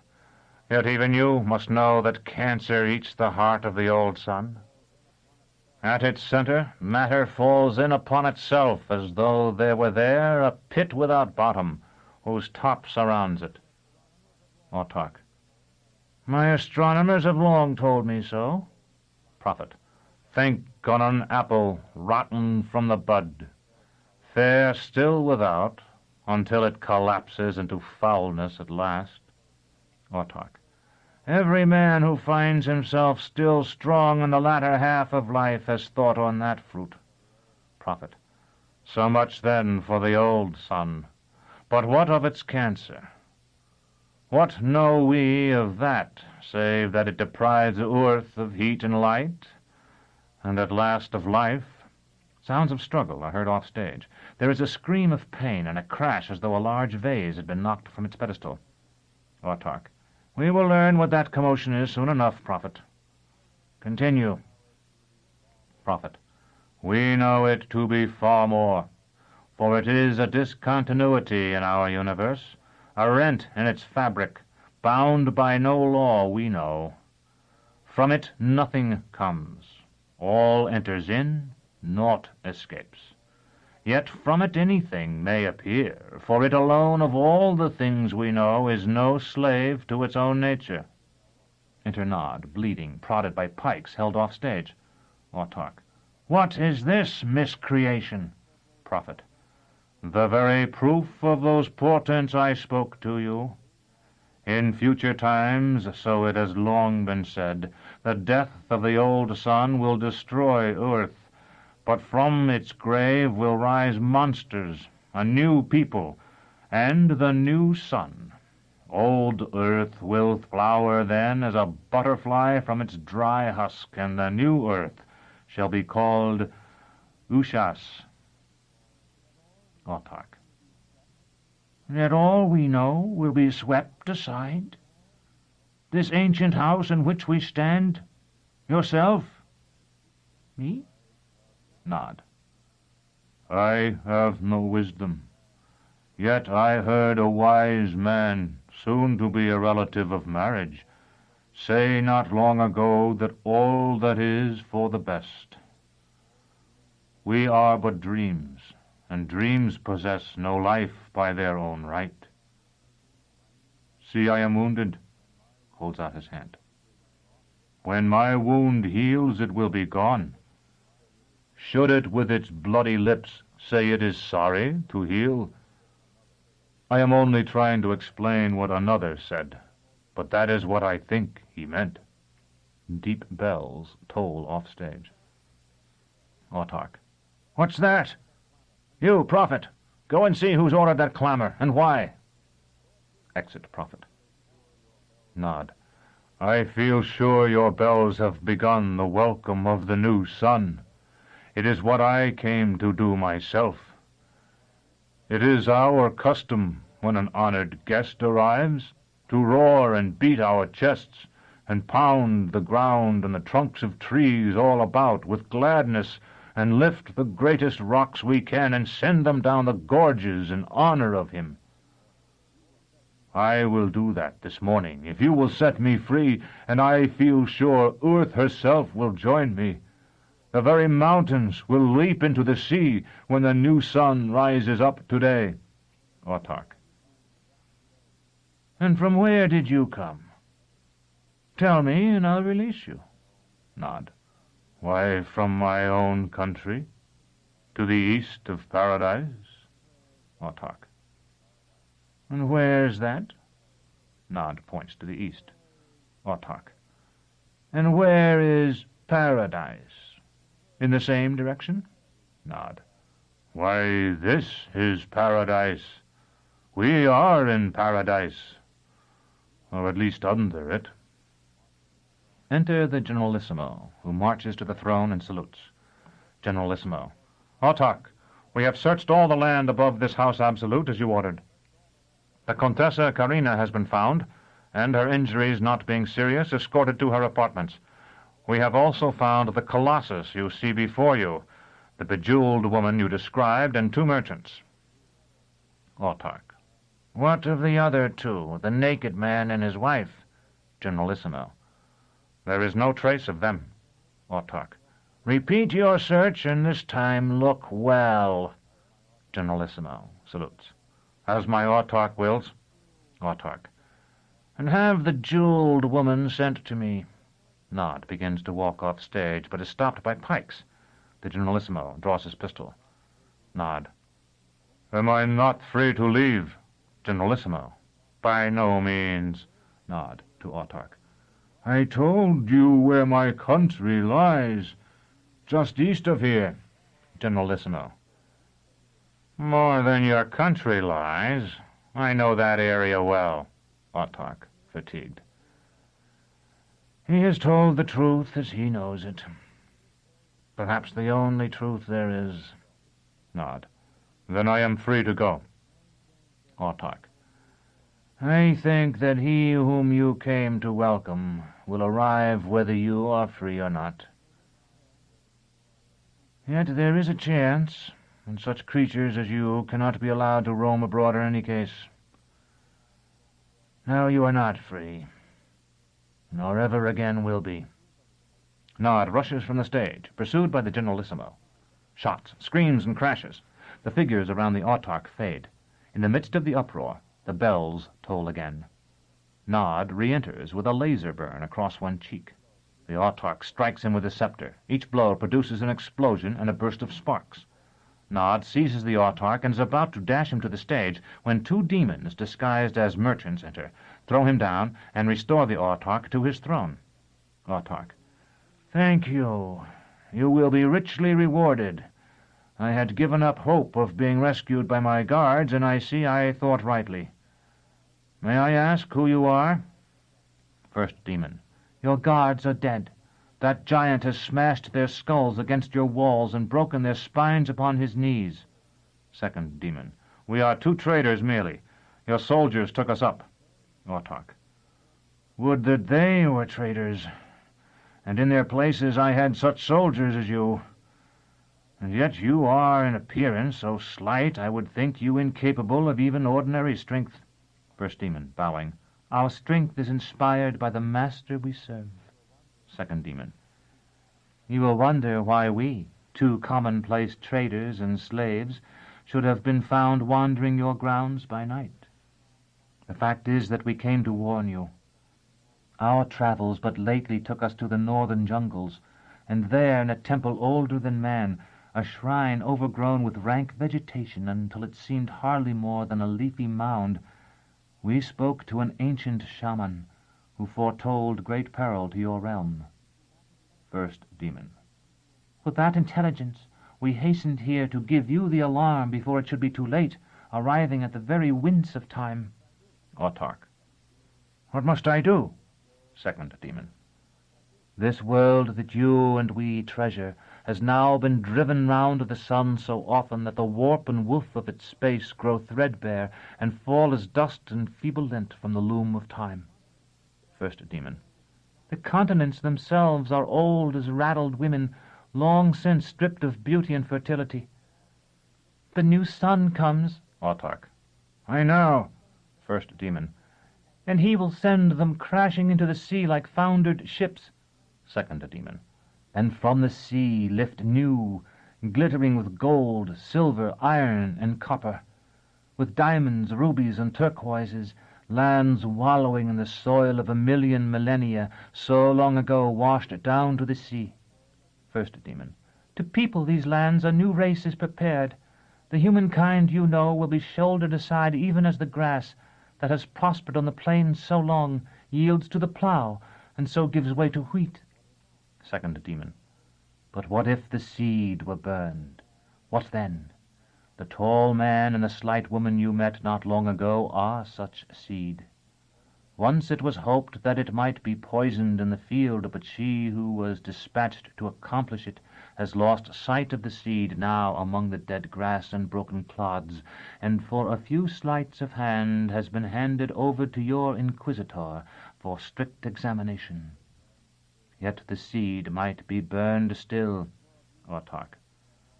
The thought you suggest has already passed through my own mind. First and Second Demon, in chorus. Of course. Autark. But would the death of those two truly halt the coming of the new sun? First Demon. No, but would you wish it? The new lands shall be yours. The screens grow radiant. Wooded hills and cities of spires appear. The Autark turns to face them. There is a pause. He draws a communicator from his robes. Autark. May never the new sun see what we do here. Ships, sweep over us with flame till all is sear. As the two demons vanish, Nod sits up. The cities and hills fade, and the screens show the image of the autarch multiplied many times. The stage goes dark. When the lights go up again, the Inquisitor sits at a high desk in the center of the stage. His familiar, dressed as a torturer and masked, stands beside the desk. To either side are various instruments of torment. Inquisitor. Bring in the woman said to be a witch, brother. Familiar. The Contessa waits outside, and as she is of exalted blood, and a favorite of our sovereigns, I beg you see her first. Enter the Contessa. Contessa. I heard what was said, and as I could not think you would be deaf, Inquisitor, to such an appeal, I have made bold to come in at once. Do you think me bold for that? Inquisitor. You toy with words. But yes, I own I do. Contessa. Then you think wrongly. 8 years since my girlhood have I abode in this house absolute. When first the blood seeped from out my loins, and my mother brought me here, she warned me never to come near these apartments of yours, where the blood has trickled from so many, caring nothing for the phases of the fickle moon. And never have I come till now. And now trembling. Inquisitor. Here the good need have no fear. Yet even so I think you grown bold by your own testimony. Contessa. And am I good? Are you? Is he? My confessor would tell you I am not. What does yours tell you, or is he in fear? And is your familiar a better man than you? Familiar. I would not wish to be. Contessa. No, I am not bold, nor safe here, as I know. It is fear that drives me to these grim chambers. They have told you of the naked man who struck me. Has he been taken? Inquisitor. He has not been brought before me. Contessa. Scarcely a watch ago some soldiers found me moaning in the garden, where my maid sought to comfort me. Because I feared to be outside by dark, they carried me to my own suite by way of that gallery called the Road of Air. Do you know it? Inquisitor. Well... Contessa. Then you know, too, that it is everywhere overhung with windows, so that all the chambers and corridors that abut on it may receive the benefit. As we passed by, I saw in one the figure of a man, tall and clean-limbed, wide of shoulder and slender of waist. Inquisitor. There are many such men. Contessa. So I thought. But in a little time the same figure appeared in another window, and another. Then I appealed to the soldiers who carried me to fire upon it. They thought me mad and would not. But the party they sent to take that man returned with empty hands. Still he looked at me through the windows and appeared to sway. Inquisitor.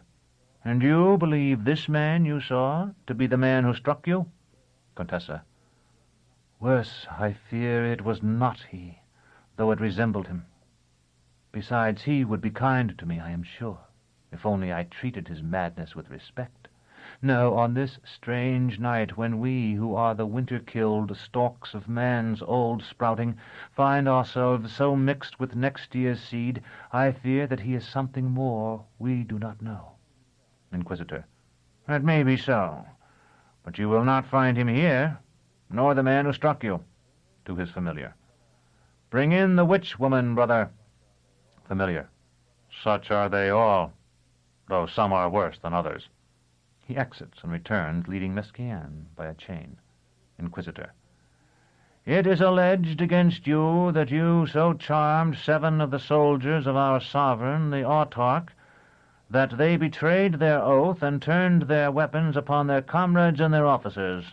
He rises and lights a large candle at one side of his desk. I now most solemnly adjure you to confess this sin, and if you have so sinned, what power aided you to accomplish it, and the names of those who taught you to call upon that power. Mesquian. The soldiers only saw I meant no harm, and were afraid for me. Familiar. Silence. Inquisitor. No weight is given to the protestations of the accused unless they are made under duress. My familiar will prepare you. Familiar seizes Mesquian and straps her into one of the contrivances. Contessa. With so little time left to the world, I shall not waste it in watching this. Are you a friend to the naked man of the garden? I am going to seek him, and I will tell him what has become of you. Mesquian. Oh, do. I hope that he will come before it is too late. Contessa. And I hope he will accept me in your stead. No doubt both hopes are equally forlorn, and we shall soon be sisters in despair. Exit the Contessa. Inquisitor. I go too, to speak to those that were her rescuers. Prepare the subject, for I shall return shortly. Familiar. There is another, Inquisitor, of similar crimes, but less perhaps in potency. Inquisitor. Why did you not tell me? I might have instructed both together. Bring her in. Familiar exits and returns, leading Jahi. The Inquisitor searches among the papers on his desk. Inquisitor. It is alleged against you that you so charmed 7 of the soldiers of our sovereign the Autarch that they betrayed their oath and turned their weapons upon their comrades and their officers. I now most solemnly adjure you to confess this sin, and if you have so sinned, what power aided you to accomplish it, and the names of those who taught you to call upon that power. Jahi, proudly. I have done all you accuse me of, and more than you know. The power I dare not name, lest this upholstered rat-hole be blasted to bits. Who taught me? Who teaches a child to call upon her father? Familiar. Her mother? Inquisitor. I would not know. Prepare her. I shall return soon. Exit the Inquisitor. Mesquian. They fought for you, too? How sad that so many had to die. Familiar, locking Jahi in a contrivance on the other side of the desk. He had your paper again. I'll point his error out to him, diplomatically, you may be sure, when he comes back. Jahi. You charmed the soldiers? Then charm this fool, and free us. Mesquian. I have no chant of power, and I charmed but 7 of 50. Enter Nod, bound, driven by first soldier with a pike. Familiar. What's this? First soldier. Why, such a prisoner as you've never had before. He's killed 100 men, as we might puppies. Have you shackles big enough for him? Familiar.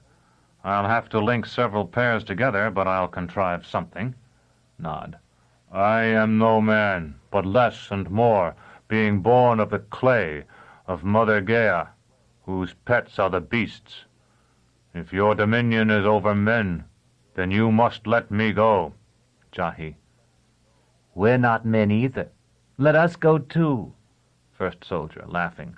We can see you're not. I wasn't in doubt for a moment. Mesquian.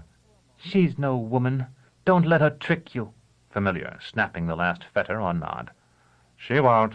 Believe me, the time of tricks is over. First soldier. You'll have some fun, won't you, when I'm gone?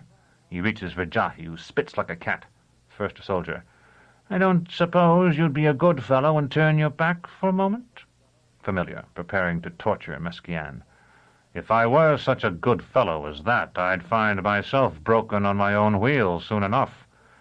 But if you wait here until my master, the Inquisitor, returns, you may find yourself lying beside her as you wish. First soldier hesitates, then realizes what is meant, and hurries out. Nod. That woman will be the mother of my son-in-law. Do not harm her. He strains at his chains. Jahi, stifling a yawn. I've been up all night, and though the spirit is as willing as ever, this flesh is ready for rest. Can't you hurry with her and get to me? Familiar, not looking. There is no rest here. Jahi. So? Well, it's not quite as homelike as I would expect. Jahi yawns again, and when she moves a hand to cover her mouth, the shackle falls away. Mesquian. You have to hold her. Don't you understand? The soil has no part in her, so iron has no power over her. Familiar, still looking at Mesquian, whom he is torturing. She is held, never fear. Mesquian. Giant, can you free yourself? The world depends on it. Nod strains at his bonds, but cannot break them. Jahi, walking out of her shackles. Yes, it is I who answer, because in the world of reality I am far larger than any of you. She walks around to the desk and leans over the familiar's shoulder. How interesting. Crude, but interesting. The familiar turns and gapes at her, and she flees, laughing. He runs clumsily after her, and a moment later returns crestfallen. Familiar, panting. She's gone. Nod. Yes, free. Mesquian.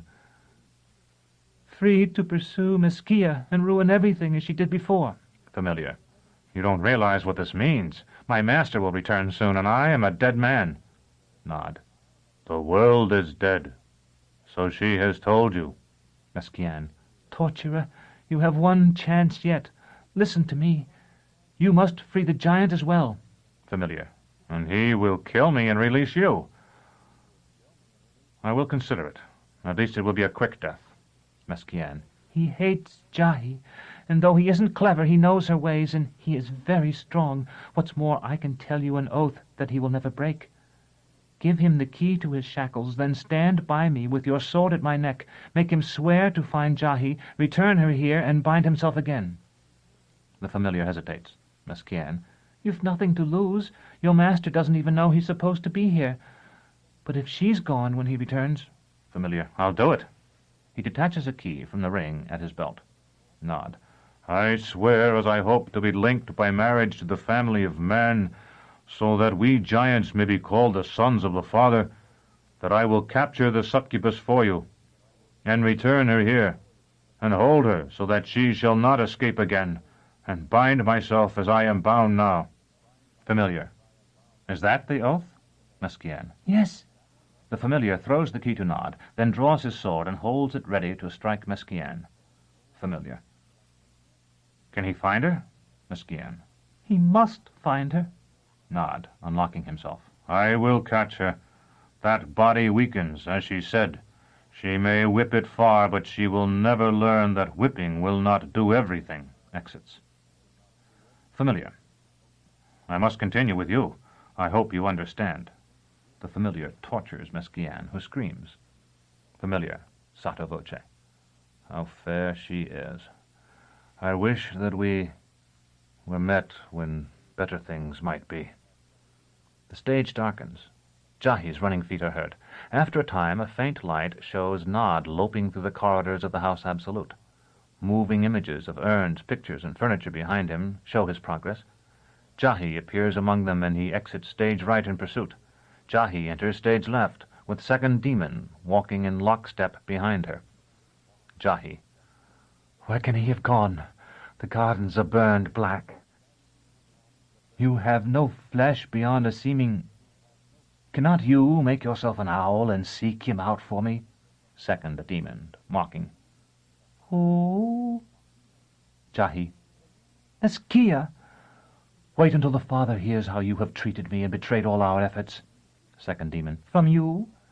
It was you who left Mesquia, lured away by the woman. What will you say? The woman tempted me? We have done with that so long ago that no one remembers it save you and I, and now you have spoiled the lie by making it come true. Jahi, turning on him. You little foul sniveler, you scrabbler at windows. Second demon, jumping back. And now you are exiled to the land of Nod, east of paradise. Nod's footfalls are heard off stage. Jahi hides behind a clepsydra, and second demon produces a pike and stands with it in the attitude of a soldier as Nod enters. Nod. How long have you been standing there? Second demon, saluting. As long as you want, sir. Nod. What news is there? Second demon. All you want, sir. A giant as high as a steeple has killed the throne guards, and the autarch's missing. We've searched the garden so often that if only we'd been carrying dung instead of spears, the daisy'd be as big as umbrellas. Duck's clothes is down and Hope's is up. So's the turnips. Tomorrow should be fair, warm, and bright. Looks significantly toward the clepsydra. And a woman with no clothes on has been running through the halls. Nod. What is that thing? Second demon. A water clock, sir. See, you knowing what time it is can tell by that how much water's flowed. Nod, examining the clepsydra. There is nothing like this in my land. Do these puppets move by water? Second demon. Not the big one, sir. Jahi bolts off stage, pursued by Nod, but before he is fully out of sight of the audience, she dives between his legs, re-entering. He continues off, giving her time to hide in a chest. Meanwhile, second demon has disappeared. Nod, re-entering. Oh, stop! Runs to opposite side of stage and returns. My fault, my fault. In the garden there. She passed close by me once. I could have reached out and crushed her like a cat, a worm, a mouse, a snake. Turns on audience. Don't laugh at me. I could kill you all, the whole poisoned race of you. Oh, to strew the valleys with your white bones. But I am done. I am done. And Mesquian, who trusted in me, is undone. Nod strikes the clepsydra, sending brass pans and water flying across the stage. Nod. What good is this gift of speech except that I can curse myself? Good mother of all the beasts, take it from me. I would be as I was, and shout wordless among the hills. Reason shows reason can only bring pain. How wise to forget and be happy again. Nod seats himself on the chest in which Jahi hides, and buries his face in his hands. As the lights dim, the chest begins to splinter beneath his weight.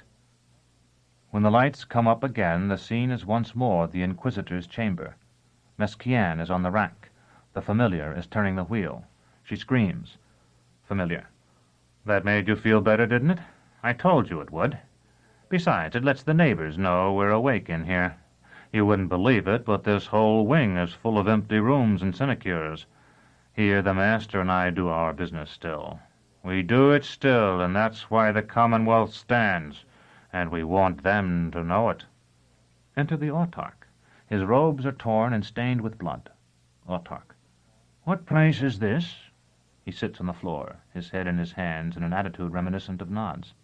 Familiar. What place? Why, the Chambers of Mercy, you jackass.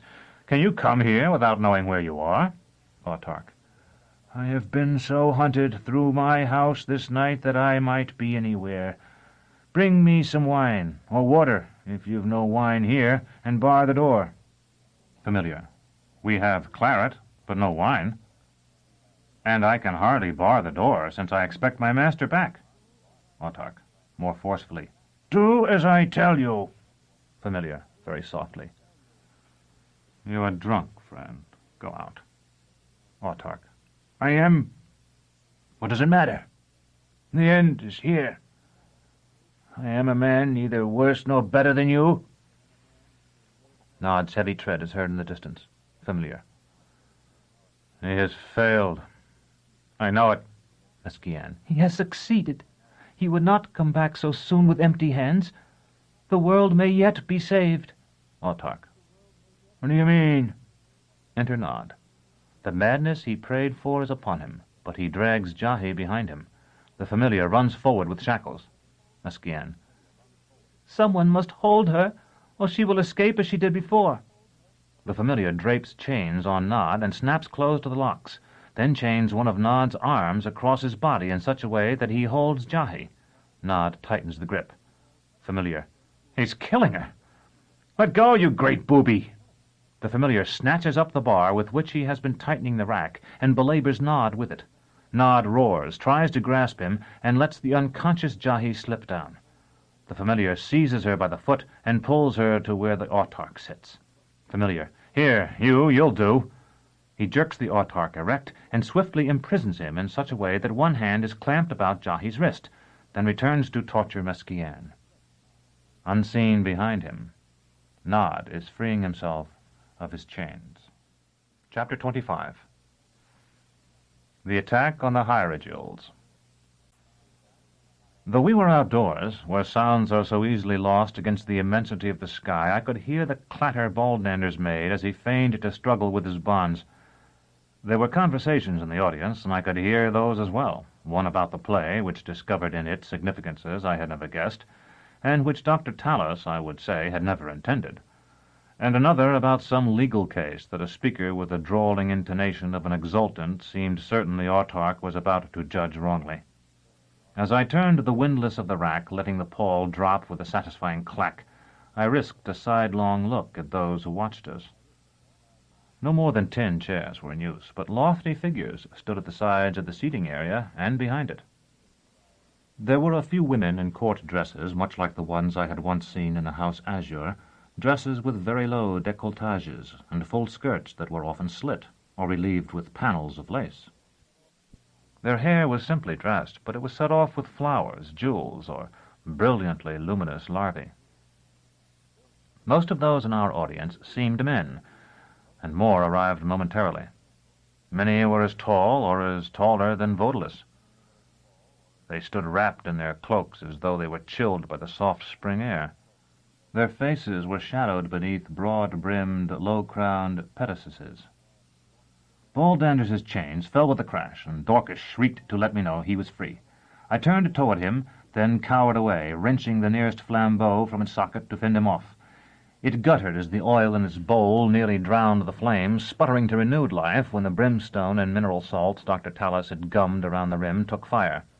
The giant was feigning madness, as his role required. His coarse hair hung about his eyes, and they, behind its screen, blazed so wildly I could see them despite it. His mouth hung slack, drooling spittle and showing his yellowed teeth. Arms twice the length of my own groped toward me. What frightened me, and I was frightened, I admit, and wished heartily I had terminus est in my hands instead of an iron flambeau, was what I can only call the expression beneath the lack of expression on his face. It was there like the black water we sometimes glimpse moving beneath the ice when the river freezes. Baldanders had found a terrible joy now in being as he was, and when I faced him I realized for the first time that he was not so much feigning madness on the stage as feigning sanity and his dim humility off it. I wondered then how much he had influenced the writing of the play, though it may be only that Dr. Tallis had, as he surely had, understood his patient better than I. We were not, of course, to terrify the autarch's courtiers as we had the country people. Baldanders would wrest the flambeau from me, pretend to break my back, and end the scene. He did not. Whether he was as mad as he pretended, or was genuinely enraged at our growing audience, I cannot say. Perhaps both those explanations are correct. However that might be, he jerked the flambeau from me and turned on them, flourishing it so the burning oil flew about him in a shower of fire. My sword, with which I had threatened Dorcas's head a few moments before, lay near my feet, and I stooped for it instinctively. By the time I had straightened up again, Baldanders was in the midst of the audience. The flambeau had gone out, and he swung it like a mace. Someone fired a pistol. The bolt set his costume afire, but must have missed his body. Several exultants had drawn their swords, and someone, I could not see who, possessed that rarest of all weapons, a dream. It moved like Tyrian smoke, but very much faster, and in an instant it had enveloped the giant. It seemed then that he stood wrapped in all that was past and much that had never been. A gray-haired woman sprouted from his side, a fishing boat hovered just over his head, and a cold wind whipped the flames that wreathed him. Yet the visions, which are said to leave soldiers dazed and helpless, a burden to their cause, did not seem to affect Baldanders. He strode forward still, and the flambeau smashed clear a path for him. Then, in the moment more that I watched, for I soon recovered enough self-command to flee that mad fight, I saw several figures throw aside their capes, and, as it appeared, their faces too. Under those faces, which when they were no longer worn seemed of a tissue as insubstantial as that of the nodules, were such monstrosities as I had not thought existence could support. A circular mouth rimmed with needle teeth, eyes that were themselves 1,000 eyes clustered like the scales of a pine cone, jaws like tongs. These things have remained in my memory, as everything remains, and I have stared again at them in the dark watches of the night. I am very glad when at last I roused myself to turn my face toward the stars and moon-drenched clouds instead, that I could see only those nearest our footlights. I have already said that I fled, but that slight delay, during which I picked up terminus est and stood observing Baldanders's mad attack, almost cost me dearly. By the time I turned to take Dorcas to safety, she was gone. I ran then not so much from Baldandus's fury, or from the Caucasians in the audience, or from the Autoch's Praetorians, who I felt would surely arrive soon, but in pursuit of Dorcas. Searching for her, and calling her name as I went, I found nothing but the groves and fountains and abrupt wells of that endless garden, and at last, winded and with aching legs, I slowed to a walk. It is impossible for me to set down on paper all the bitterness I felt then. To have found Dorcas and lost her so soon seemed more than I could bear. Women believe, or at least often pretend to believe, that all our tenderness for them springs from desire, that we love them when we have not for a time enjoyed them, and dismiss them when we are sated, or to express it more precisely, exhausted. There is no truth in this idea, though it may be made to appear true. When we are rigid with desire, we are apt to pretend a great tenderness in the hope of satisfying that desire, but at no other time are we in fact so liable to treat women brutally, and so unlikely to feel any deep emotion but one.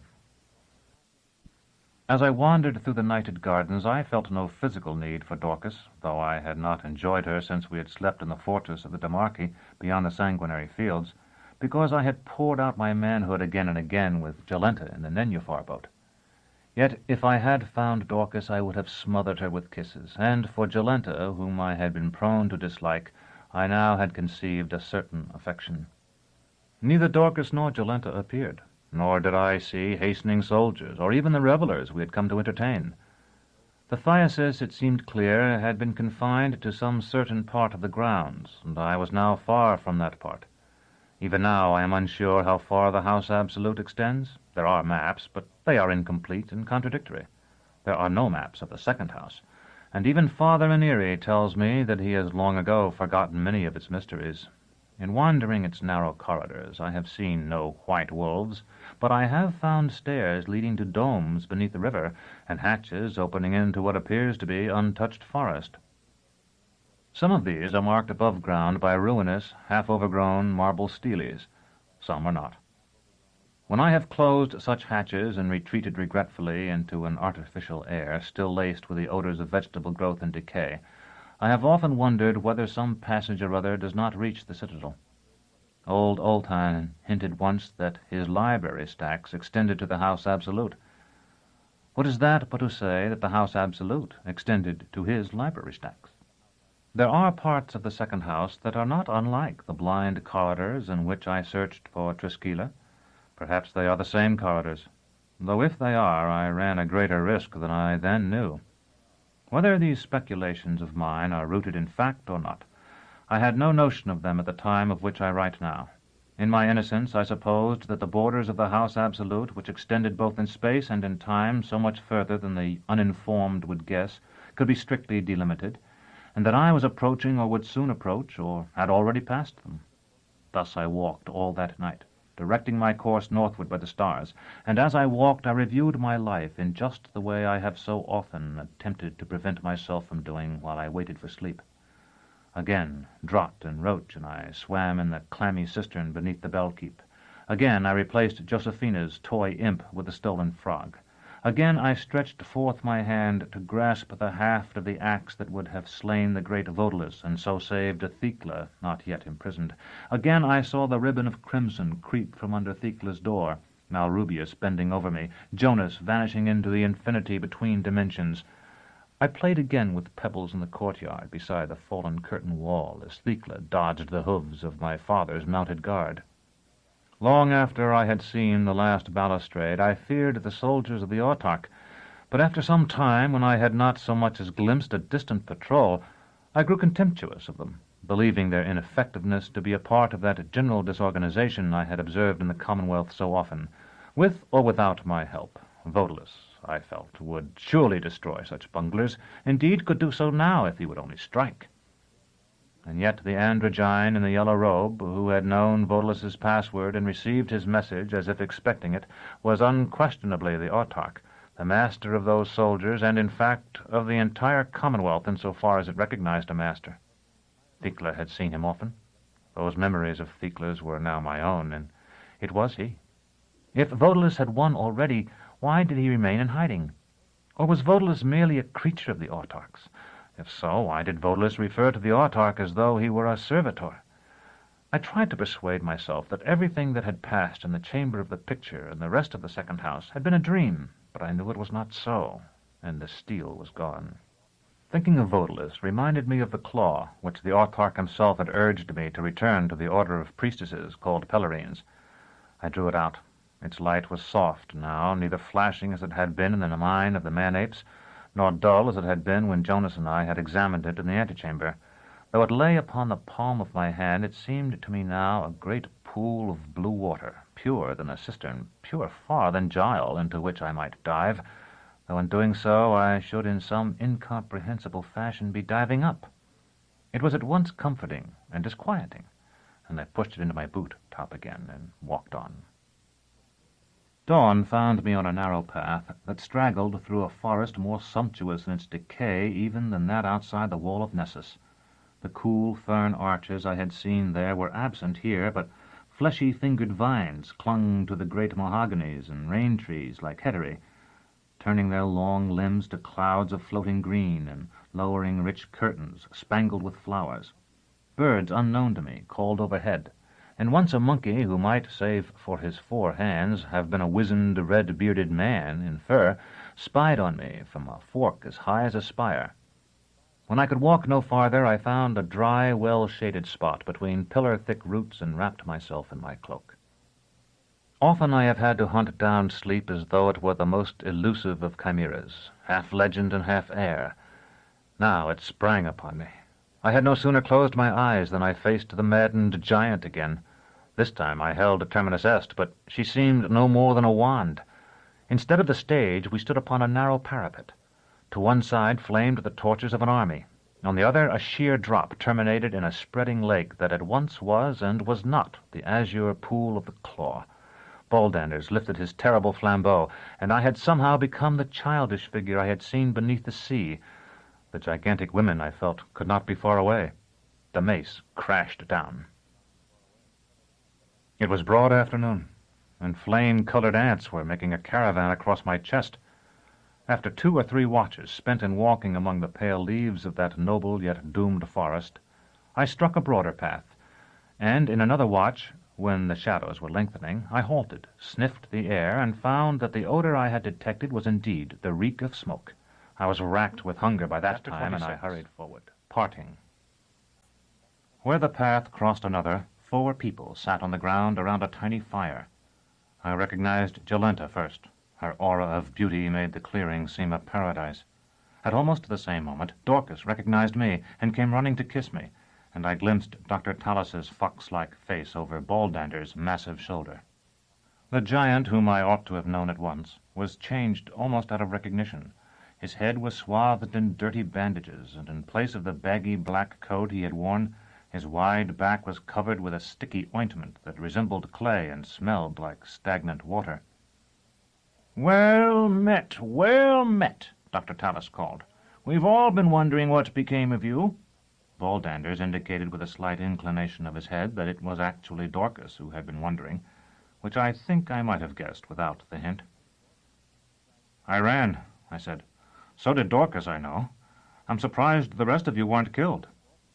"We very nearly were," the doctor admitted, nodding. Jolenta shrugged, making the simple movement seem an exquisite ceremony. "I ran away, too." She cupped her huge breasts with her hands.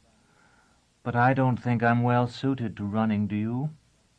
Anyway, in the dark I soon bumped against an exultant who told me I would have to run no farther, that he would protect me. But then some Spahis came. I would like to have their animals harnessed to my carriage some day. They were very fine. And they had with them a high official of the sort that cares nothing for women. I hoped then that I would be taken to the autarch, whose pores outshine the stars themselves, the way it nearly happens in the play. But they made my exultant leave, and instead it was back to the theatre where he," she gestured toward Baldanders, "and the doctor were. The doctor was putting salve on him, and the soldiers were going to kill us, although I could see they didn't really want to kill me. Then they let us go, and here we are." Dr. Talus added, "We found Dorcas at daybreak, or rather she found us, and we have been traveling slowly toward the mountains ever since. Slowly, because ill though he is, Baldanders is the only one of us with the strength to carry our baggage, and though we have discarded much of it, there remain certain items we must keep. I said I was surprised to hear Baldanders was merely ill, since I had been certain he was dead. Dr. Tallis stopped him, Dorcas said. Isn't that right, Doctor? That's how he was captured. It's surprising that both of them weren't killed. Yet, as you see, Dr. Tallis said, smiling, we yet walk among the living. And though we are somewhat the worse for wear, we are rich. Show Severian our money, Baldanders.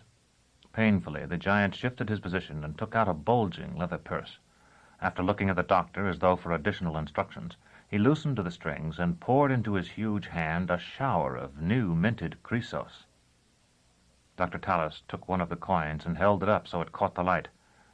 How long do you think a man from one of the fishing villages about Lake Diaturna would build walls for that? I said at least a year, I should imagine. 2. Every day, winter and summer, rain or shine, provided we dole it out in bits of copper, as we shall. We'll have 50 such men to help rebuild our home. Wait until you see it next. Baldanders added in his heavy voice. If they will work. The red-haired doctor whirled on him. They'll work. I've learned something since last time, let me tell you. I interposed. I assume that a part of that money is mine, and that a part belongs to these women, does it not? Dr. Tallis relaxed. Oh, yes. I had forgotten. The women have already had their shares. Half of this is yours. After all, we wouldn't have had it without you. He scooped the coins out of the giant's hand and began to create 2 stacks on the ground before him. I supposed that he meant only that I had contributed to the success of his play, such as it was. But Dorcas, who must have sensed that something more lay behind the credit he had given me, asked, Why do you say that, Doctor? The fox face smiled. Severian has friends in high places. I own I have thought so for some time. A torturer wandering the roads like a vagrant was a bit too much even for Baldanders to swallow, and I have, I fear, an excessively narrow throat. If I have such friends, I said, I am unaware of them. The stacks were level now, and the doctor pushed one toward me and the other back to the giant. At first, when I found you abed with Baldanders, I thought you might have been sent to warn us against performing my play. In some respects it is, as you may have observed, at least in appearance, critical of the autarky.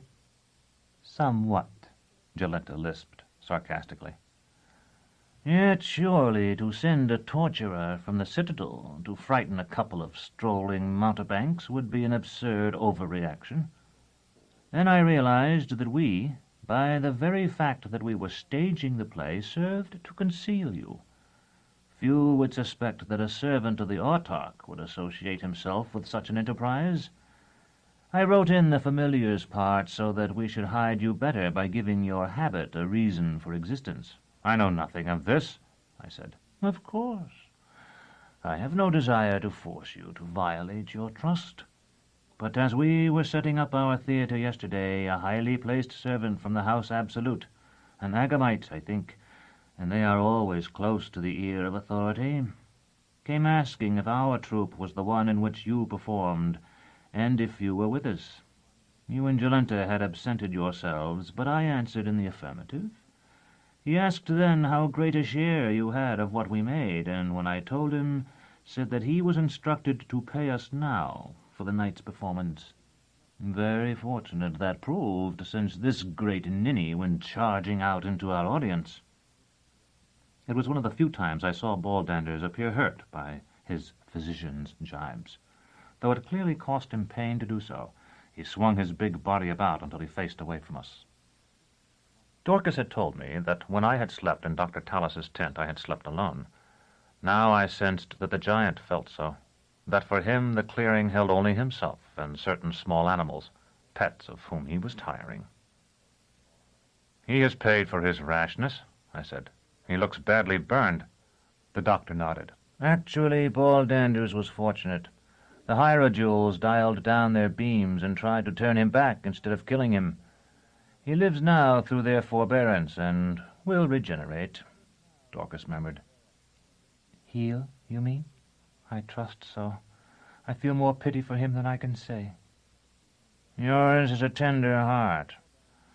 Too tender, perhaps.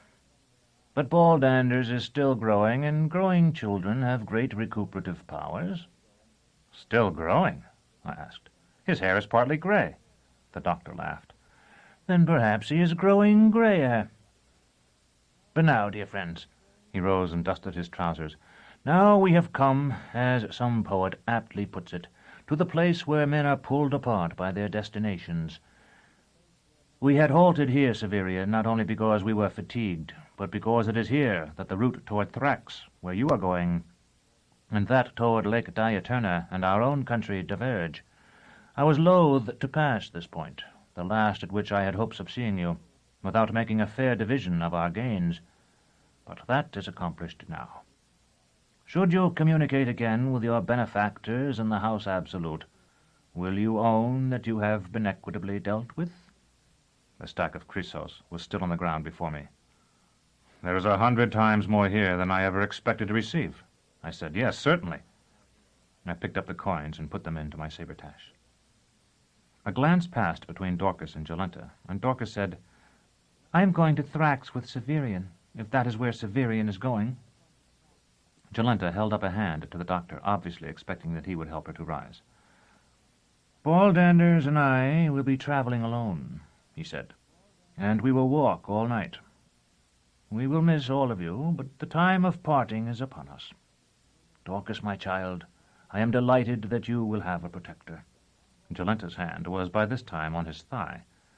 Come, Baldanders, we must be away. The giant lumbered to his feet, and though he made no moan, I could see how much he suffered. His bandages were wet with mingled sweat and blood. I knew what I had to do, and said, Baldanders and I must speak privately for a moment. Could I ask the rest of you to move off 100 paces or so?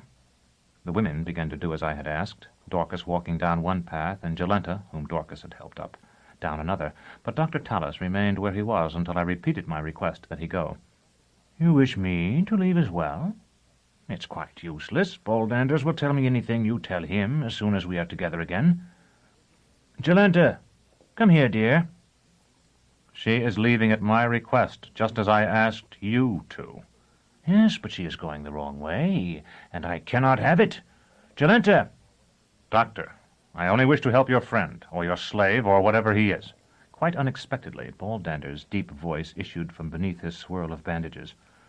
I am his master. Exactly so, said the doctor, as taking up the stack of chrysos he had pushed toward Baldander's, he dropped it into the giant's trousers pocket. Jolenta had hobbled back to us, with tears streaking her lovely face. Doctor, can't I go with you? Of course not, he said as coolly as if a child had asked for a second slice of cake. Jolenta collapsed at his feet. I looked up at the giant. Baldanders, I can help you. A friend of mine was burned as much as you are not long ago, and I was able to help him. But I won't do it while Dr. Tallis and Jolenta look on. Will you come with me only a short way back down the path toward the House Absolute? Slowly the giant's head swung from side to side. He knows the lenitive you offer, Dr. Tallis said, laughing. He himself has provided it to many, but he loves life too much. Life is what I offer, not death. Yes? The doctor raised an eyebrow. Where is your friend? The giant had picked up the handles of his barrow. Baldanders, I said, do you know who the conciliator was? That was long ago, Baldanders answered. It does not matter. He started down the path Dorcas had not taken. Dr. Tallis followed him for a few strides, with Jolenta clinging to his arm, then stopped. Severian, you have guarded a good many prisoners, according to what you've told me. If Baldanders were to give you another chrysos, would you hold this creature until we are well gone? I was still sick with the thought of the giant's pain and my own failure, but I managed to say, as a member of the guild, I can accept commissions only from the legally constituted authorities. We will kill her, then, when we are out of your sight. That is a matter between you and her, I said, and started after Dorcas. I had hardly caught up with her before we heard Jolenta's screams. Dorcas halted and grasped my hand more tightly, asking what the sound was.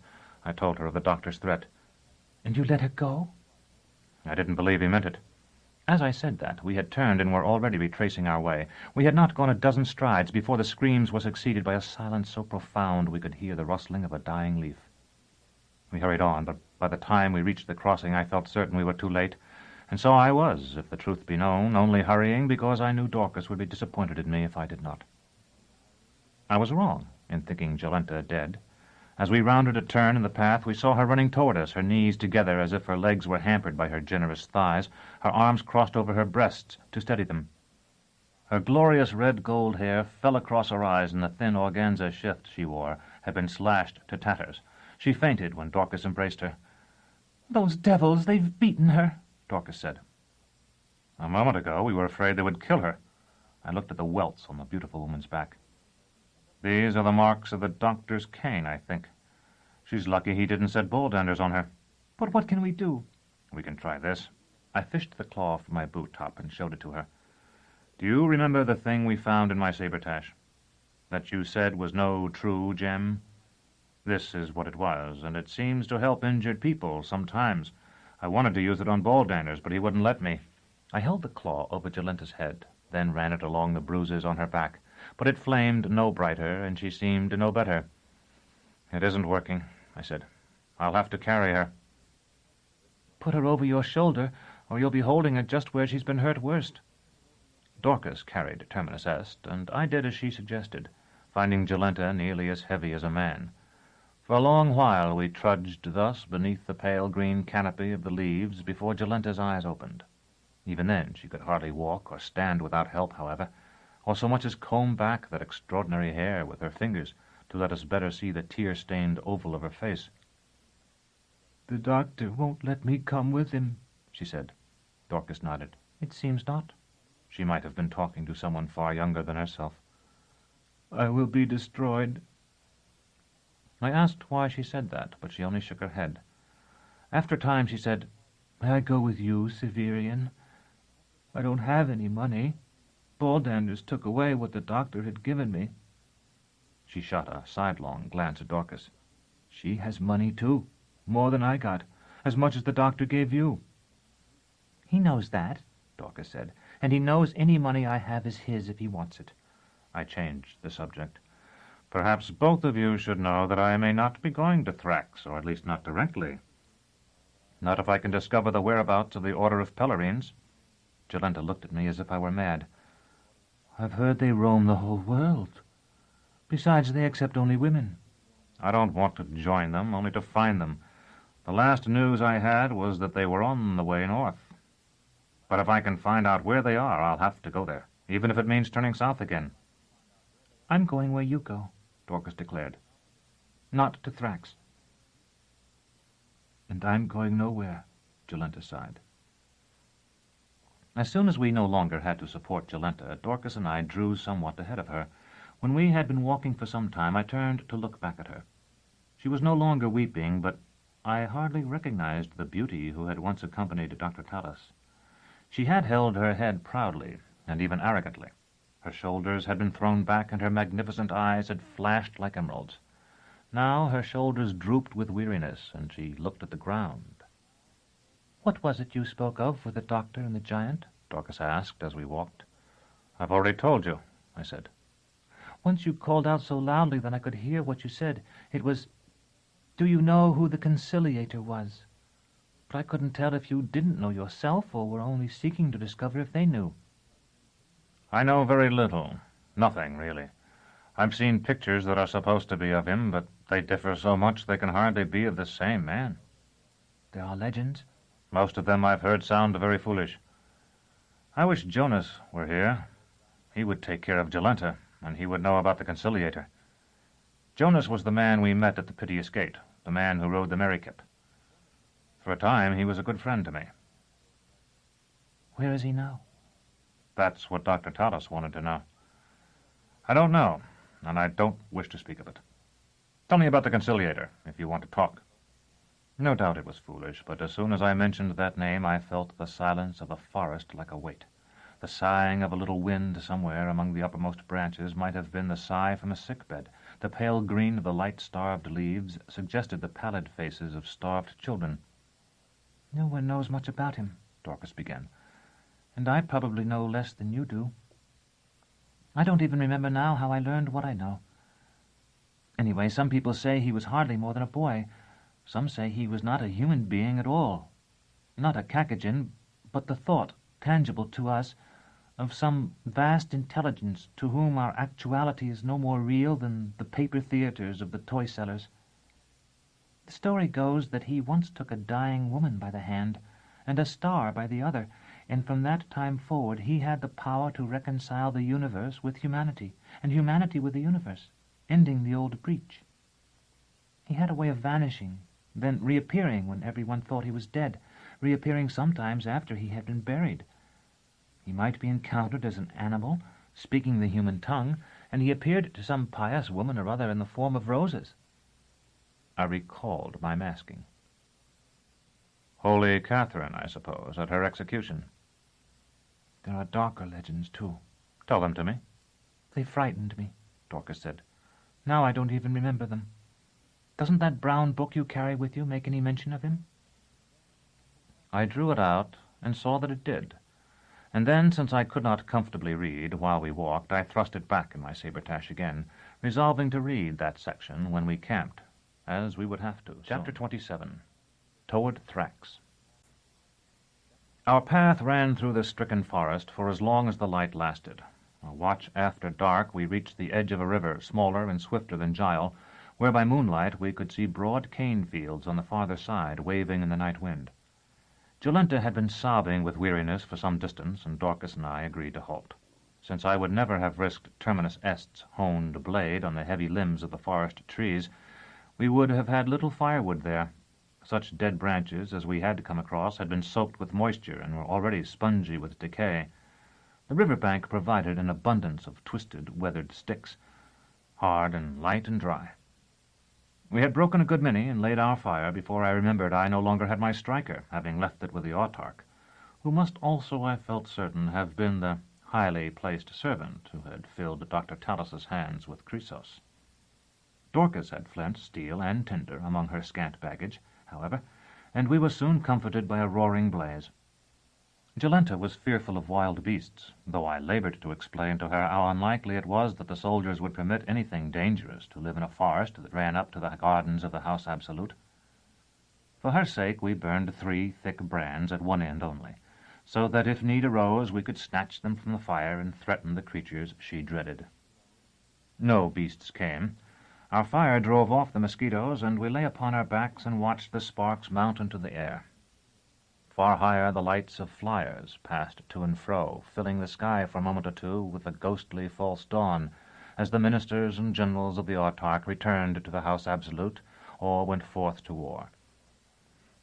Dorcas and I speculated about what they might think when they looked down, for only an instant as they were whirled away, and saw our scarlet star. And we decided that they must wonder about us much as we wondered about them, pondering who we might be and where we went and why.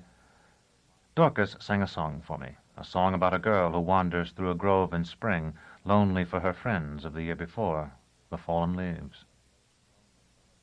Jolenta lay between our fire and the water, I suppose because she felt safer there. Dorcas and I were on the opposite side of the fire, not only because we wanted to be out of her sight as nearly as possible, but because Dorcas, as she told me, disliked the sight and sound of the cold, dark stream slipping by. "Like a worm," she said, "a big ebony snake that is not hungry now, but knows where we are and will eat us by and by." "Aren't you afraid of snakes, Severian?" Thecla had been. I felt the shade of her fear stir at the question, and nodded. "I've heard that in the hot forests of the north the autarch of all serpents is Ouroboros, the brother of Abaya, and that hunters who discover his burrow believe they have found a tunnel under the sea, and descending it enter his mouth and all unknowing climb down his throat, so that they are dead while they still believe themselves living, though there are others who say that Ouroboros is only the great river there that flows to its own source, or the sea itself that devours its own beginnings. Dorcas edged closer as she recounted all this, and I put my arm about her, knowing that she wanted me to make love to her, though we could not be sure Jolenta was asleep on the other side of the fire. Indeed, from time to time she stirred, seeming, because of her full hips, narrow waist, and billowing hair, to undulate like a serpent herself. Dorcas lifted her small, tragically clean face to mine, and I kissed her and felt her press herself to me, trembling with desire. "I am so cold," she whispered. She was naked, though I had not seen her undress. When I put my cloak about her, her skin felt flushed, as my own was, from the heat of the blaze. Her little hands slipped under my clothes, caressing me. "So good," she said. "So smooth."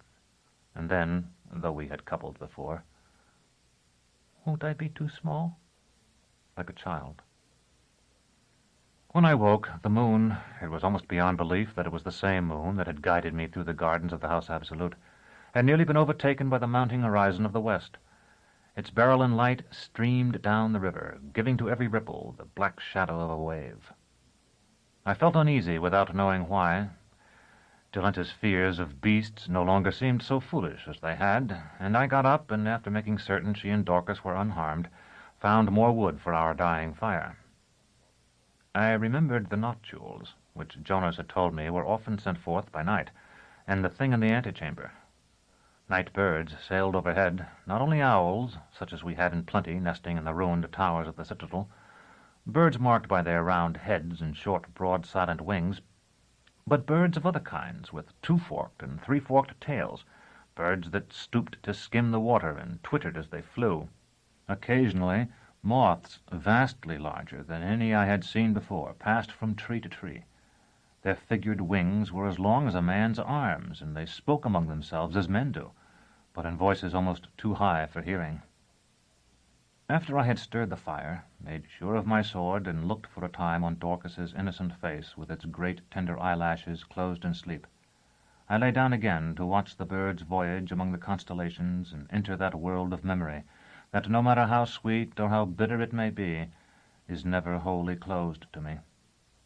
I sought to recall that celebration of Holy Catherine's Day that fell the year after I became captain of apprentices, but the preparations for the feast were hardly begun before other memories came crowding unbidden around it. In our kitchen I lifted a cup of stolen wine to my lips, and found it had become a breast running with warm milk. It was my mother's breast then, and I could hardly contain my elation, which might have wiped the memory away, at having reached back at last to her after so many fruitless attempts. My arms sought to clasp her, and I would, if only I could, have lifted my eyes to look into her face. My mother certainly, for the children the torturers take know no breasts. The grayness at the edge of my field of vision, then, was the metal of her cell wall. Soon she would be led away to scream in the apparatus or gasp an Alowin's necklace. I sought to hold her back, to mark the moment, so I might return to it when I chose. She faded even as I tried to bind her to me, dissolving as mist does when the wind rises. I was a child again, a girl, Thecla.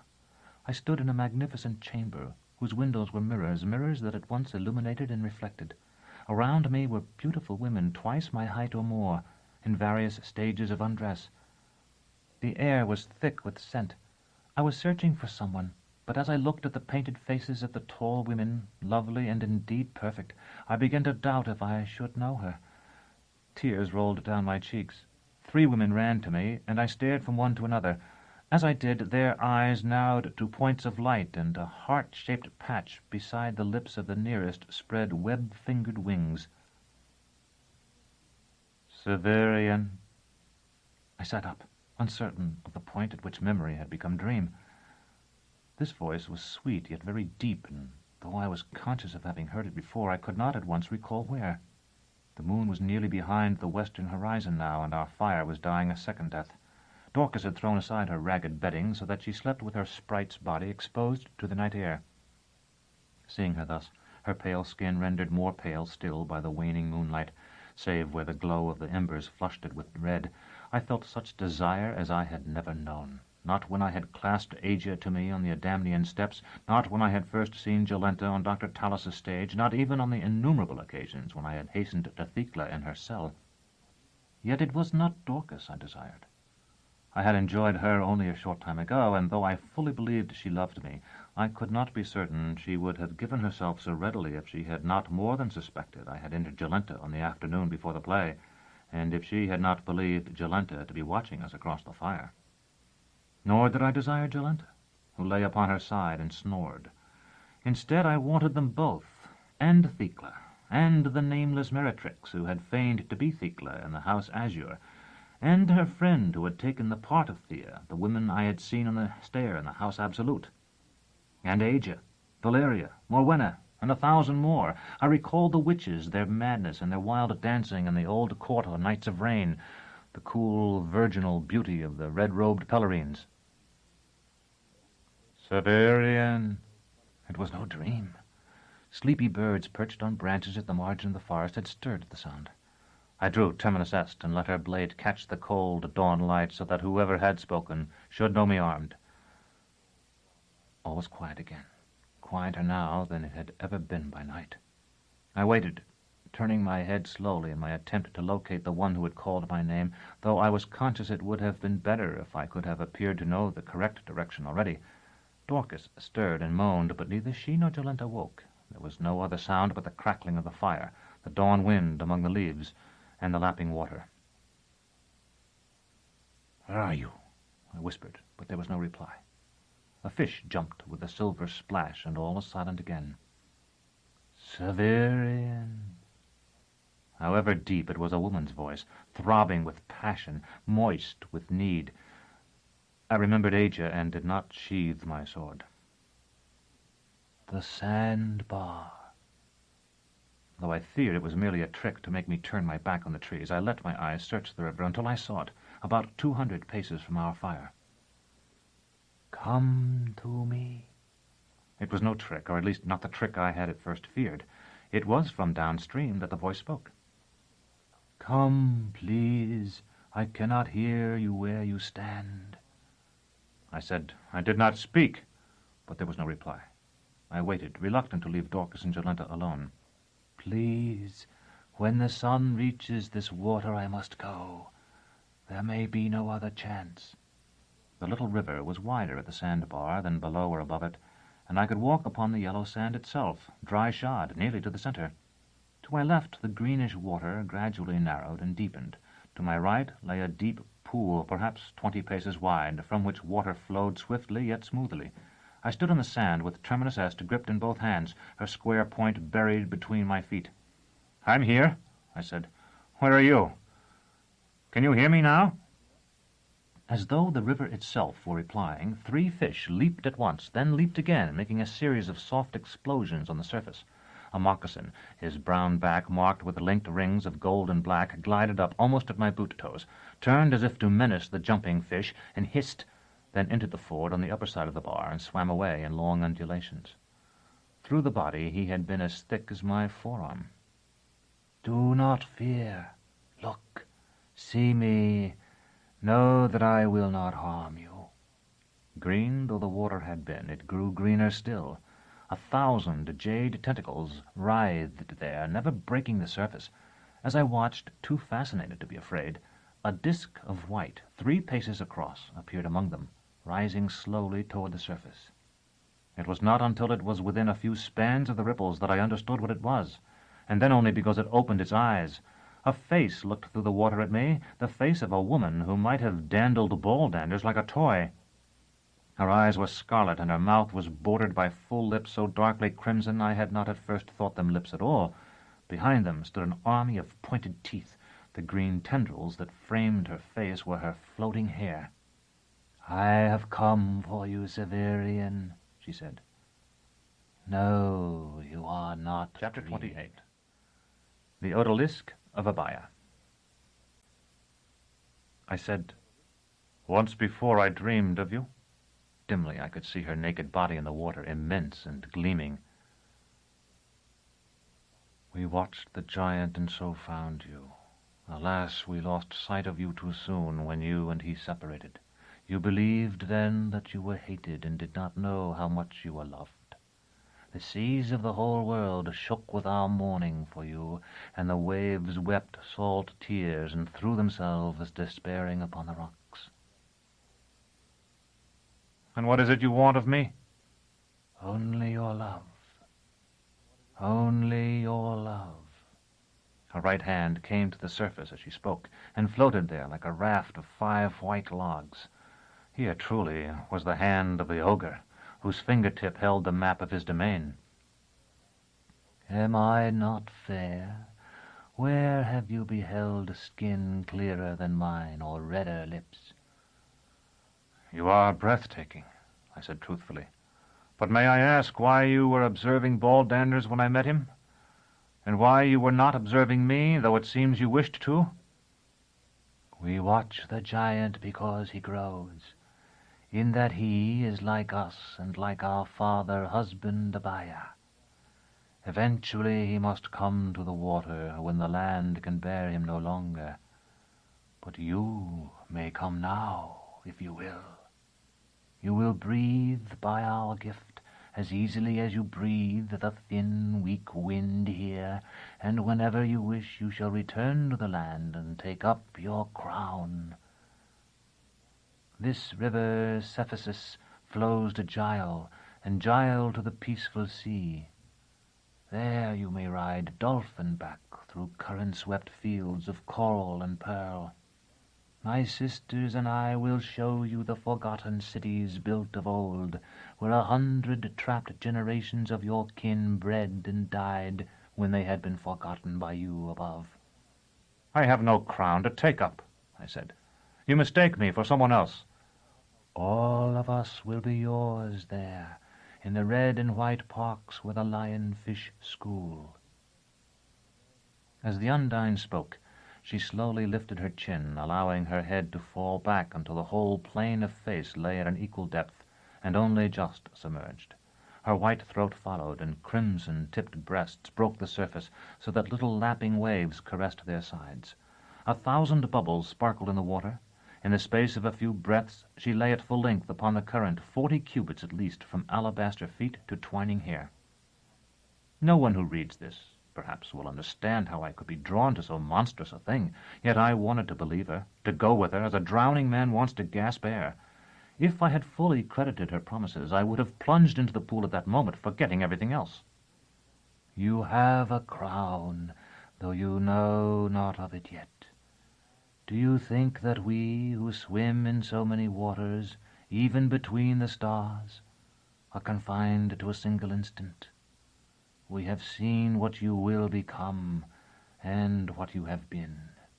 Only yesterday you lay in the hollow of my palm, and I lifted you above the clotted weed, lest you die in Gial, saving you for this moment.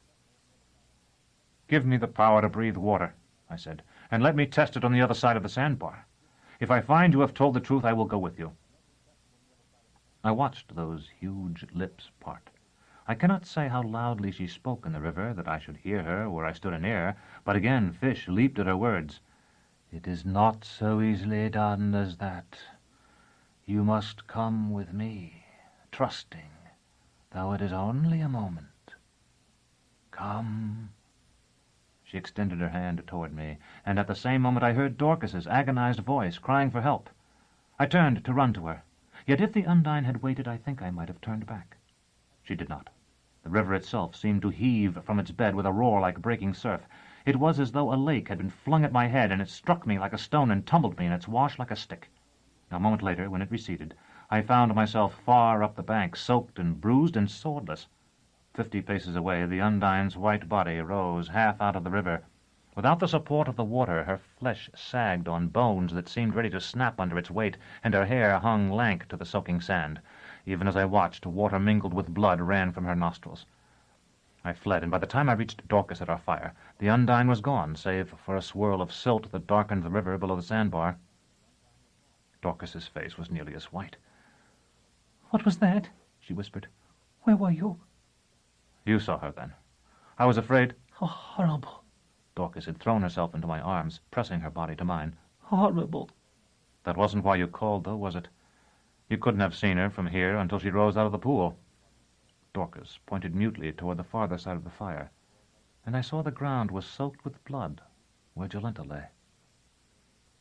There were 2 narrow cuts on her left wrist, each about the length of my thumb, and though I touched them with the claw, it seemed the blood that welled from them would not clot. When we had soaked several bandages torn from Dorcas's scant store of clothing, I boiled thread and needle in a little pan she had, and sewed the edges of the wounds shut. Through all this, Jolenta seemed less than half conscious. From time to time her eyes opened, but they closed again almost immediately, and there was no recognition in them. She spoke only once, saying, "Now you see that he, whom you have esteemed your divinity, would countenance and advise all I have proposed to you. Before the new sun rises, let us make a new beginning." At the time I did not recognize it as one of her lines. When her wound no longer bled, and we had shifted her to clean ground and washed her, I went back to the place where I had found myself when the water receded, and after some searching, discovered terminus est, with only her pommel and 2 fingers' width of hilt protruding from the wet sand. I cleaned and oiled the blade, and Dorcas and I discussed what we should do. I told her of my dream, the night before I met Baldanders and Dr. Tallis, and then about hearing the Undine's voice while she and Jolenta slept, and what she had said. Is she still there, do you think? You were down there when you found your sword. Could you have seen her through the water if she were near the bottom? I shook my head. I don't believe she is.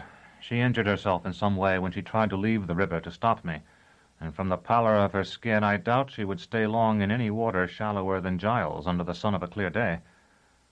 But no, if she had been there, I don't think I would have seen her. The water was too roiled. Dorcas, who had never looked more charming than at this moment, sitting on the ground with her chin propped on one knee, was silent for a time, and seemed to watch the eastern clouds, dyed cerise and flame by the eternal mysterious hope of dawn. At length she said, "She must have wanted you very badly." "To have come up out of the water like that? I think she must have been on land before she had become so large, and she forgot for a moment, at least, that she could no longer do it." "But before that she swam up Filthy Gile, and then up this narrow little river. She must have been hoping to seize you when we crossed, but she found she could not get above the sandbar, and so she called you down. Altogether it can't have been a pleasant trip for someone accustomed to swimming between the stars." "You believe her, then?" "When I was with Dr. Tallis and you were gone, he and Jolenta used to tell me what a simple-minded person I was for believing people we met on the road, and things that Baldanders said, and things they said themselves too. Just the same, I think that even the people who are called liars tell the truth much more often than they lie. It's so much easier. If that story about saving you wasn't true, I'd tell it. It could only frighten you when you thought back on it, and if she doesn't swim between stars, what a useless thing to say. Something's bothering you, though, I can see it. What is it?" I did not want to describe my meeting with the autarch in detail, so I said, "Not long ago I saw a picture, in a book, of a being who lives in the Gulf. She was winged, not like birds' wings, but enormous continuous planes of thin pigmented material, wings that could beat against the starlight." Dorcas looked interested. "Is it in your brown book?" "No, another book. I don't have it here." "Just the same, it reminds me that we were going to see what your brown book has to say about the conciliator. Do you still have it?" I did, and I drew it out. It was damp from my wetting, so I opened it and laid it where the sun would strike its leaves, and the breezes that had sprung up as Urth's face looked on his again would play over them. After that, the pages turned gently as we talked, so that pictures of men and women and monsters took my eye between our words, and thus engraved themselves on my mind, so that they are there yet. Occasionally, too, phrases and even short passages glowed and faded as the light caught then released the sheen of the metallic ink. Soulless warrior, lucid yellow, Binoyad. Later, these times are the ancient times, when the world is ancient, and hell has no limits nor is circumscribed, for where we are is hell, and where hell is, there we must be. "You don't want to read it now?" Dorcas asked. "No. I want to hear what happened to Jolenta." "I don't know. I was sleeping and dreaming of the kind of thing I always do, and I went into a toy shop. There were shelves along the wall with dolls on them, and a well in the center of the floor with dolls sitting on the coping. I remember thinking that my baby was too young for dolls, but they were so pretty, and I had not had one since I was a little girl, so I would buy one and keep it for the baby, and meanwhile I could take it out sometimes and look at it, and perhaps make it stand before the mirror in my room. I pointed to the most beautiful one, which was one of those on the coping, and when the shopman picked it up for me, I saw it was Jolenta, and it slipped from his hands. I saw it falling down very far toward the black water. Then I woke up. Naturally, I looked to see if she was all right. And you found her bleeding? Dorcas nodded, her pale golden hair glinting in the light. So I called for you twice, and then I saw you down by the sandbar, and that thing came out of the water after you. There's no reason for you to look so pale, I told her. Jolenta was bitten by an animal, that's clear. I've no idea of what kind, but judging from the bite, it was a fairly small one, and no more to be feared than any other little animal with sharp teeth and a bad disposition. Severian, I remember being told that there were blood bats farther north. When I was just a child, someone used to frighten me by telling me about them. And then when I was older, once a common bat got into the house. Somebody killed it, and I asked my father if it were a blood bat, and if there were really any such things.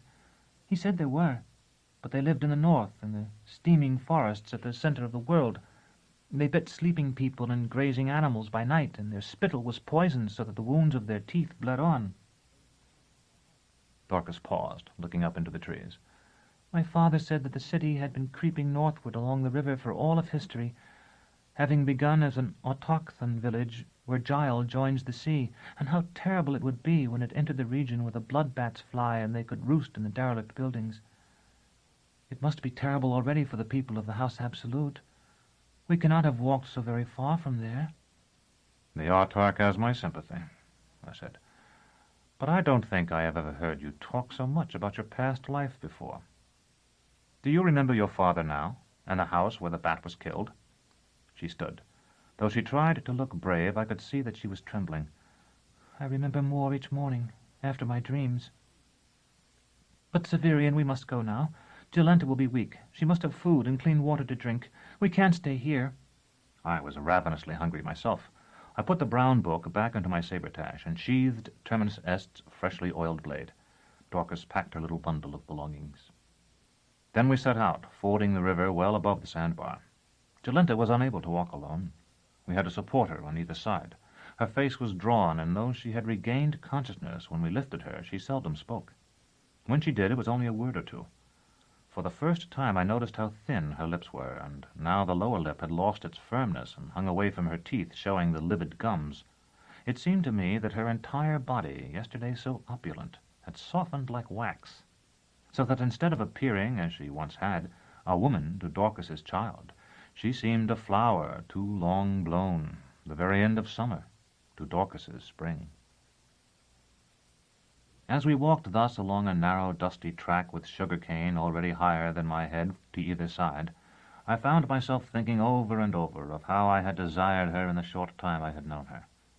Memory, so perfect and vivid as to be more compelling than any opiate, showed me the woman as I had believed I had seen her first, when Dorcas and I had come around a grove of trees by night to find Dr. Tallis's stage gleaming with lights in a pasture. How strange it had seemed to see her by daylight, as perfect as she had appeared in the flattering glow of the flambeaux the night before, when we set off northward on the most glorious morning I can remember. Love and desire are said to be no more than cousins, and I had found it so until I walked with Jolenta's flaccid arm about my neck. But it is not really true. Rather, the love of women was the dark side of a feminine ideal I had nourished for myself on dreams of Valeria and Thecla and Asia, of Dorcas and Jolenta, and Vodalus's Lemon, of the heart-shaped face and cooing voice, the woman I now knew to be Thecla's half-sister Thea. So that as we trudged between the walls of cane when desire had fled and I could only look at Jolenta with pity, I found that though I had believed I cared only for her importunate, rose-flushed flesh and the awkward grace of her movements, I loved her. Chapter 29. The Herdsman. For most of the morning we walked through the cane, meeting no one, Jolenta grew neither stronger nor weaker, so far as I could judge, but it seemed to me that hunger and the fatigue of supporting her and the pitiless glare of the sun were telling upon me, for twice or thrice when I glimpsed her from the corner of an eye it seemed that I was not seeing Jolenta at all but someone else, a woman I recalled but could not identify. If I turned my head to look at her, this impression, which was always very slight, vanished altogether. So we walked, talking little. It was the only time since I had received her from Master Palamon that Terminus Est seemed burdensome to me. My shoulder grew raw under the baldric. I cut cane for us, and we chewed it for the sweet juice. Jolenta was always thirsty, and since she could not walk unless we aided her, and could not hold her stalk of cane when we did, we were forced to stop often. It was strange to see those long legs, so beautifully molded, with their slender ankles and ripe thighs, so useless. In a day we reached the end of the cane and emerged onto the edge of the true pampa, the sea of grass. Here there were still a few trees, though they were so widely scattered that each was in sight of no more than 2 or 3 others. To each of these trees the body of some beast of prey was lashed with rawhide, its forepaws outspread like arms. They were mostly the spotted tigers common in that part of the country, but I saw atroxes, too, with hair like man's, and sword-toothed smilodons. Most were hardly more than bones, but some lived and made those sounds that, as the people believe, served to frighten other tigers, atroxes, and smilodons, which, if they were not so frightened, would prey upon the cattle. These cattle represented a far greater danger to us than the cats did. The herd bulls will charge anything that comes near them, and we were forced to give each herd we came across as much room as would prevent their short-sighted eyes from seeing us, and to move downwind of each. On these occasions I was forced to let Dorcas prop Jolenta's weight as best she could, so I could walk ahead of them and somewhat nearer the animals. Once I had to leap aside and strike off the head of a bull as it charged. We built a fire of dry grass and roasted some of the meat. The next time I recalled the claw and the way in which it had ended the attack of the man-apes. I drew it out, and the fierce black bull trotted to me and nuzzled my hand. We put Jolenta on his back, with Dorcas to hold her on, and I walked beside his head, holding the gem where he could see its blue light. A living smilodon was bound to the next tree we reached, which was nearly the last we saw, and I was afraid he would frighten the bull. Yet when we passed him, I seemed to feel his eyes upon my back, yellow eyes as large as pigeons' eggs. My own tongue was swollen with his thirst. I gave Dorcas the gem to hold, and went back and cut him down, thinking all the while that he would surely attack me. He fell to the ground, too weak to stand, and I, who had no water to give him, could only walk away. A little after noon, I noticed a carrion bird circling high above us. It is said they smell death, and I remembered that once or twice, when the journeymen were very busy in the examination room, it was necessary for us apprentices to turn out to throw stones at those who settled on the ruined curtain wall, lest they give the citadel a reputation more evil than it already possessed. The thought that Jolenta might die was repugnant to me, and I would have given much for a bow, so that I might perhaps pick the bird out of the air, but I had nothing of the kind, and could only wish. After an interminable time, this first bird was joined by 2 much smaller ones, and from their bright head color, occasionally visible even from so far below, I knew them to be Cathartidae. Thus the first, whose wings had 3 times the spread of theirs, was a mountain Teratornis, the breed that is said to attack climbers, raking their faces with poisoned talons and striking them with the elbows of its great pinions until they fall to their deaths. From time to time the other 2 approached it too closely, and it turned upon them. When that occurred, we sometimes heard a shrill cry come drifting down from the ramparts of their castle of air. Once, in a macabre mood, I gestured for the birds to join us. All 3 dove, and I brandished my sword at them and gestured no more. When the western horizon had climbed nearly to the sun, we reached a low house, scarcely more than a hut, built of turf.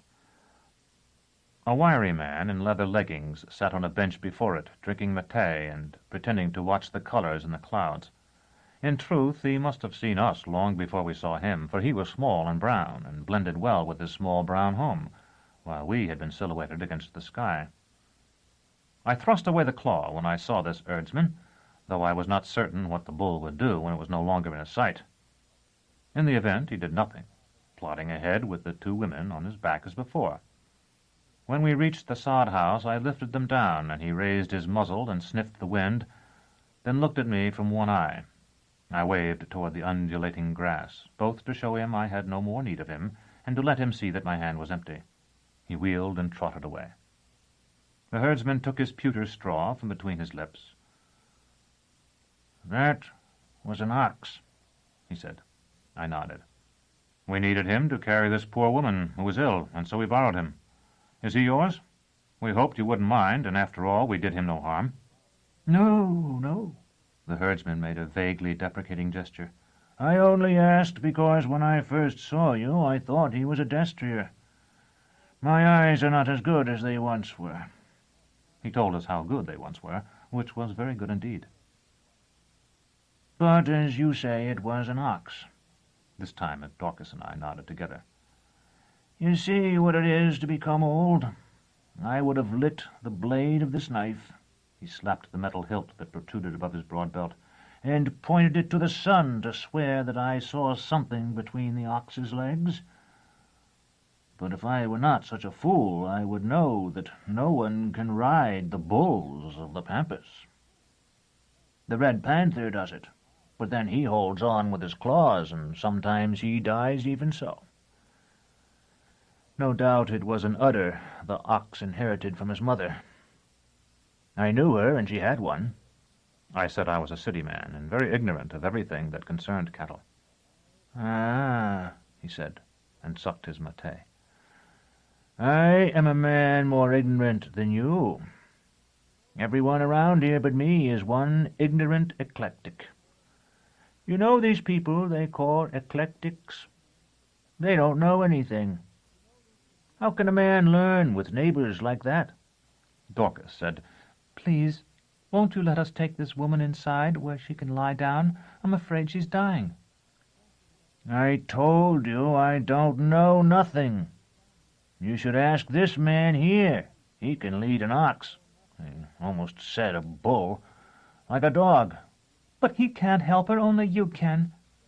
The herdsman cocked an eye at me, and I understood that he had established to his own satisfaction that it was I, and not Dorcas, who had tamed the bull. "I'm very sorry for your friend," he said, "who I can see must have been a lovely woman once. But even though I've been sitting here cracking jokes with you, I have a friend of my own, and right now he's lying inside. You're afraid your friend is dying? I know mine is, and I'd like to let him go with no one to bother him." "We understand, but we won't disturb him. We may even be able to help him." The herdsman looked from Dorcas to me and back again. "You're strange people. What do I know? No more than one of those ignorant eclectics. Come in, then, but be quiet. And remember you're my guests." He rose and opened the door, which was so low I had to stoop to get through it. A single room constituted the house, and it was dark and smelled of smoke. A man much younger, and I thought much taller than our host, lay on a pallet before the fire. He had the same brown skin, but there was no blood beneath the pigment. His cheeks and forehead might have been smeared with dirt. There was no bedding beyond that on which the sick man lay, but we spread Dorcas's ragged blanket on the earthen floor and laid Jolenta on it. For a moment her eyes opened.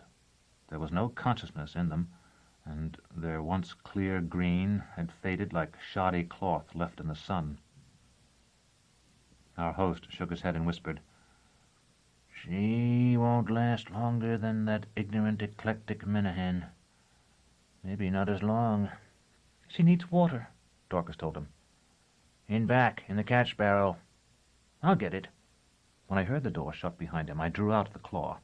This time it flashed with such searing, cyaneous flame that I feared it would penetrate the walls. The young man who lay on the pallet breathed deeply, then released his breath with a sigh. I put the claw away again at once. "It hasn't helped her," Dorcas said.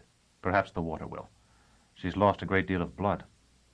Dorcas reached down to smooth Jolenta's hair. It must have been falling out, as the hair of old women and of people who suffer high fevers often does. So much clung to Dorcas's damp palm that I could see it plainly despite the dimness of the light. "I think she's always been ill," Dorcas whispered. ever since I've known her.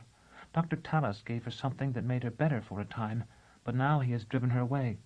She used to be very demanding, and he has had his revenge. I can't believe he meant it to be as severe as this. Neither can I, really. Severian, listen. He and Ballanders will surely stop to perform and spy out the land. We might be able to find them. To spy? I must have looked as surprised as I felt. At least it always seemed to me that they wandered as much to discover what passed in the world as to get money, and once Dr. Tallis as much as admitted that to me, though I never learned just what they were looking for. The herdsman came in with a gourd of water. I lifted Jolenta to a sitting position, and Dorcas held it to her lips. It spilled and soaked Jolenta's tattered shift, but some of it went down her throat as well, and when the gourd was empty and the herdsman filled it again, she was able to swallow. I asked him if he knew where Lake Diaturna lay. "I am only an ignorant man," he said. "I have never ridden so far. I have been told that way," pointing, "to the north and the west. Do you wish to go there?" I nodded. "You must pass through a bad place, then. Perhaps through many bad places, but surely through the stone town." There is a city near here, then? "There is a city, yes, but no people. The ignorant eclectics who live near there believe that no matter which way a man goes, the stone town moves itself to wait in his path." The herdsman laughed softly, then sobered. "That is not so. But the stone town bends the way a man's mount walks, so he finds it before him when he thinks he will go around it. You understand?" "I think you do not." I remembered the Botanic Gardens and nodded. I understand. Go on. "But if you are going north and west, you must pass through the stone town anyway. It will not even have to bend the way you walk. Some find nothing there but the fallen walls. I have heard that some find treasures. Some come back with fresh stories, and some do not come back. Neither of these women are virgins, I think." Dorcas gasped. I shook my head. "That is well. It is they who most often do not return. Try to pass through by day, with the sun over the right shoulder by morning and later in the left eye. If night comes, do not stop or turn to one side. Keep the stars of the Iwavulu before you when they first grow bright." I nodded and was about to ask for further information when the sick man opened his eyes and sat up. His blanket fell away, and I saw there was a blood-stained bandage over his chest. He started, stared at me, and shouted something. Instantly I felt the cold blade of the herdsman's knife at my throat. "He won't harm you," he told the sick man. He used the same dialect, but because he spoke more slowly, I was able to understand him. "I don't believe he knows who you are." "I tell you, Father, it is the new lictor of Thrax. They have sent for one, and the Clavigers say he's coming. Kill him. He'll kill all of them who haven't died already." I was astounded to hear him mention Thrax, which was still so far away, and wanted to question him about it. I believe I could have talked to him and his father and made some sort of peace, but Dorcas struck the older man on the ear with a gourd, a futile woman's blow that did nothing more than smash the gourd and cause little pain. He slashed at her with his crooked two-edged knife, but I caught his arm and broke it, then broke the knife, too, under the heel of my boot. His son, Manahan, tried to rise, but if the claw had restored his life, it had at least not made him strong, and Dorcas pushed him down on his pallet again. "We will starve," the herdsman said. His brown face was twisted by the effort he made not to cry out. "You cared for your son," I told him. "Soon he will be well enough to care for you." What was it he did? Neither man would tell. I set the bone and splintered it, and Dorcas and I ate and slept outside that night after telling father and son that we would kill them if we so much as heard the door open, or if any harm was done Jolenta. In the morning, while they were still asleep, I touched the herdsman's broken arm with a claw. There was a destrier picketed not far from the house, and riding him, I was able to catch another for Dorcas and Jolenta. As I led it back, I noticed the sod walls had turned green overnight. The badger again. Despite what the herdsman had told me, I hoped for some place like Saltis, where we might find pure water and a few eas would buy us food and rest. What we found instead was scarcely the remnant of a town. Coarse grass grew between the enduring stones that had been its pavements, so that from a distance it seemed hardly different from the surrounding pampa. Fallen columns lay among this grass like the trunks of trees in a forest devastated by some frenzied storm. A few others still stood, broken and achingly white beneath the sun. Lizards with bright black eyes and serrated backs lay frozen in the light. The buildings were mere hillocks, from which more grass sprouted in soil caught from the wind.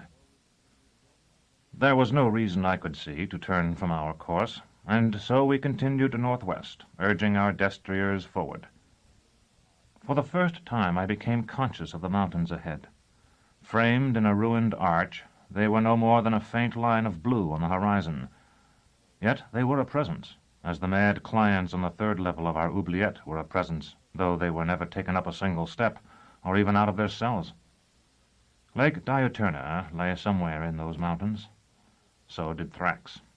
The Pelorines, so far as I had been able to discover, wandered somewhere among their peaks and chasms, nursing the wounded of the endless war against the Aetians. That, too, lay in the mountains. There hundreds of thousands perished for the sake of a pass. But now we had come to a town where no voice sounded but the ravens. Although we had carried water in skin bags from the herdsman's house, it was nearly gone. Jolenta was weaker, and Dorcas and I agreed that if we did not find more by nightfall, it was likely she would die. Just as earth began to roll across the sun, we came upon a broken sacrificial table whose basin still caught rain. The water was stagnant and stinking, but in our desperation we allowed Jolenta to drink a few swallows, which she immediately vomited. Earth's turning revealed the moon, now well past the full, so that we gained her weak greenish gleam as we lost the sunlight. To have come upon a simple campfire would have seemed a miracle. What we actually saw was stranger, but less startling. Dorcas pointed to the left. I looked, and a moment later beheld, as I thought, a meteor. "It's a falling star," I said. "Did you see one before? They come in showers sometimes." No, that's a building. Can't you see it? Look for the dark place against the sky. It must have a flat roof, and someone's up there with flint and steel. I was about to tell her that she imagined too much, when a dull red glow, no bigger it seemed than the head of a pin, appeared where the sparks had fallen. 2 breaths more, and there was a tiny tongue of flame. It was not far, but the dark and the broken stones we rode over made it seem so, and by the time we reached the building the fire was bright enough for us to see that 3 figures crouched about it. "We need your help," I called. "This woman is dying." All 3 raised their heads, and a crone's screech asked, "Who speaks? I hear a man's voice, but I see no man. Who are you?" "Here," I called, and threw back my Fuligan cloak and hood. "On your left. I've dark clothes, that's all." "So you do. So you do. Who's dying? Not little pale hair.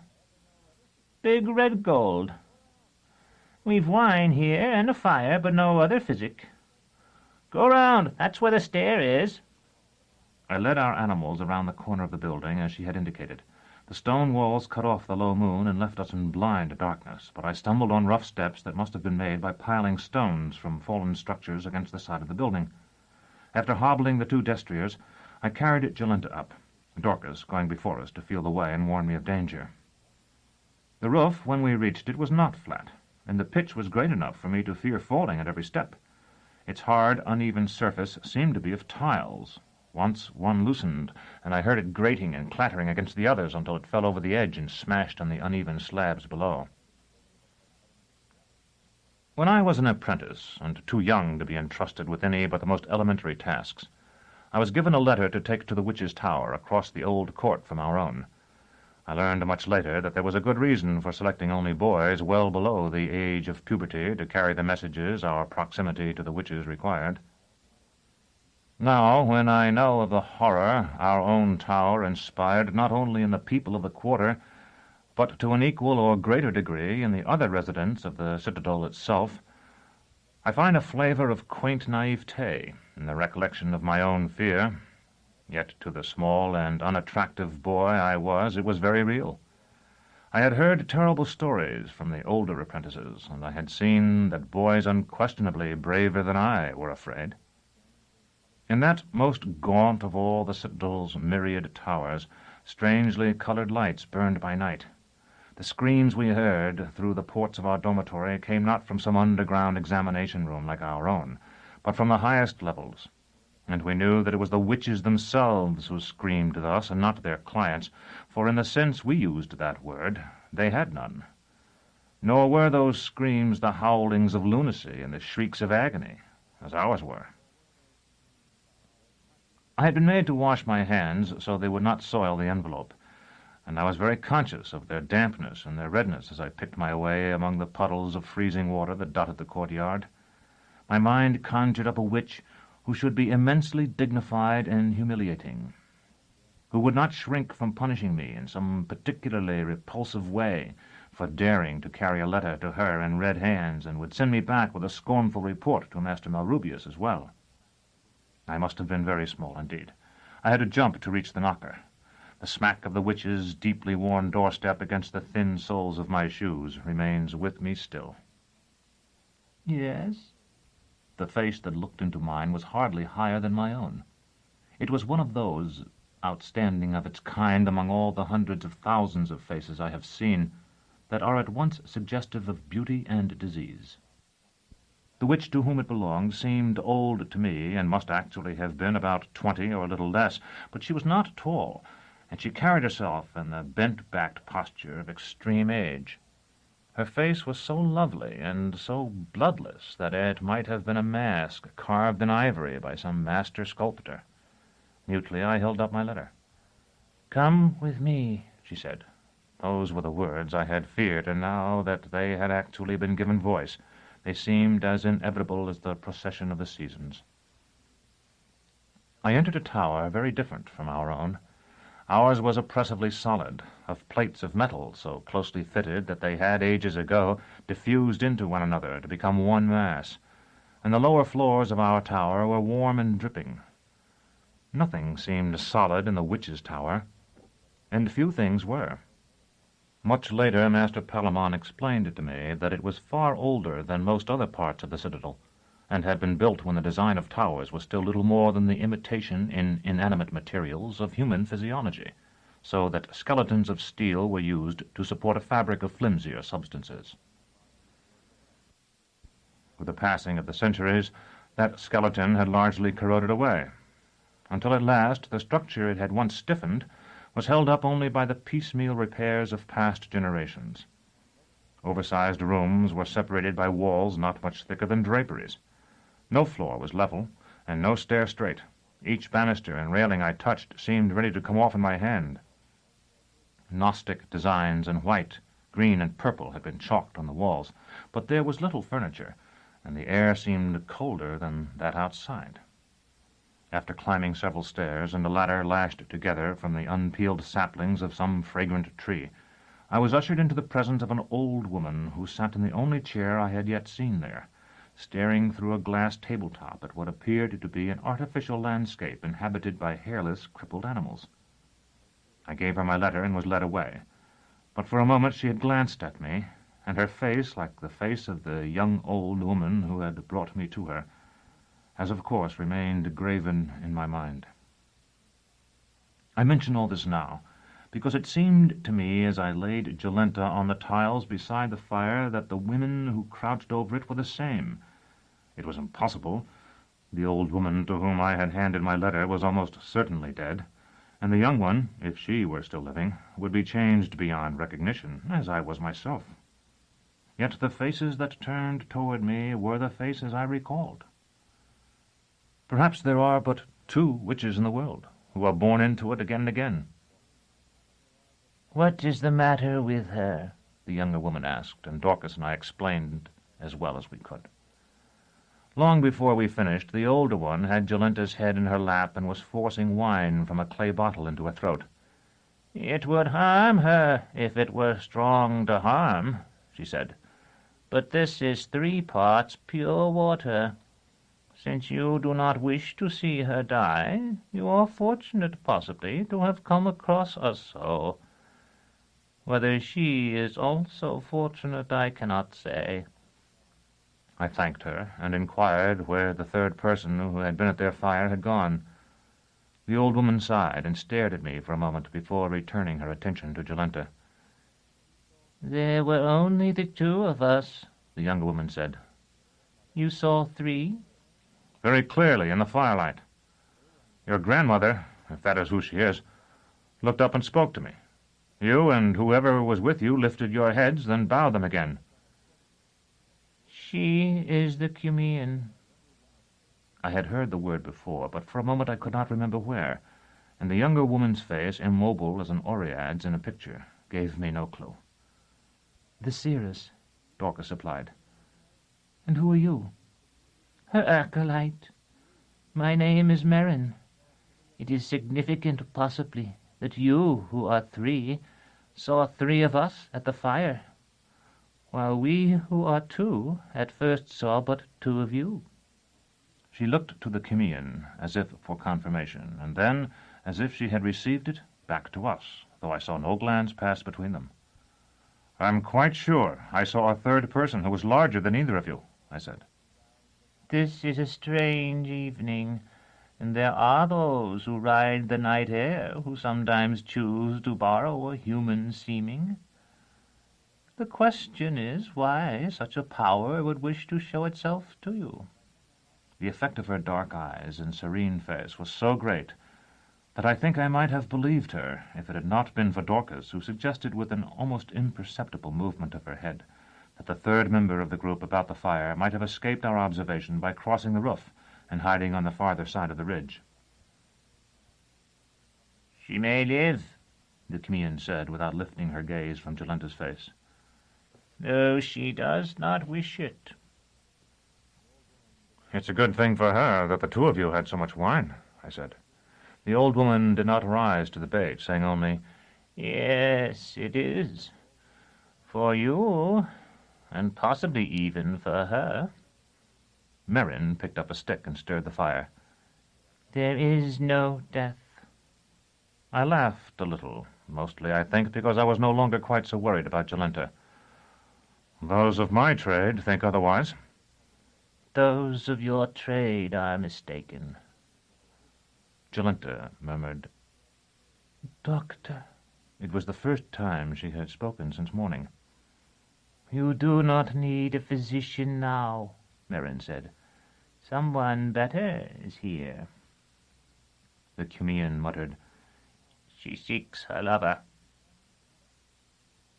Who is not this man in Fullerton, then, Mother? I thought he seemed too common for her. "He is but a torturer. She seeks a worse." Merrin nodded to herself, then said to us, "You will not wish to move her father tonight, but we must ask that you do. You will find 100 better camping places on the other side of the ruins, and it would be dangerous for you to stay here." "A danger of death?" I asked. "But you tell me there is none. So if I believe you, why should I fear? And if I cannot believe you, why should I believe you now?" Nevertheless, I rose to go. The Cumean looked up.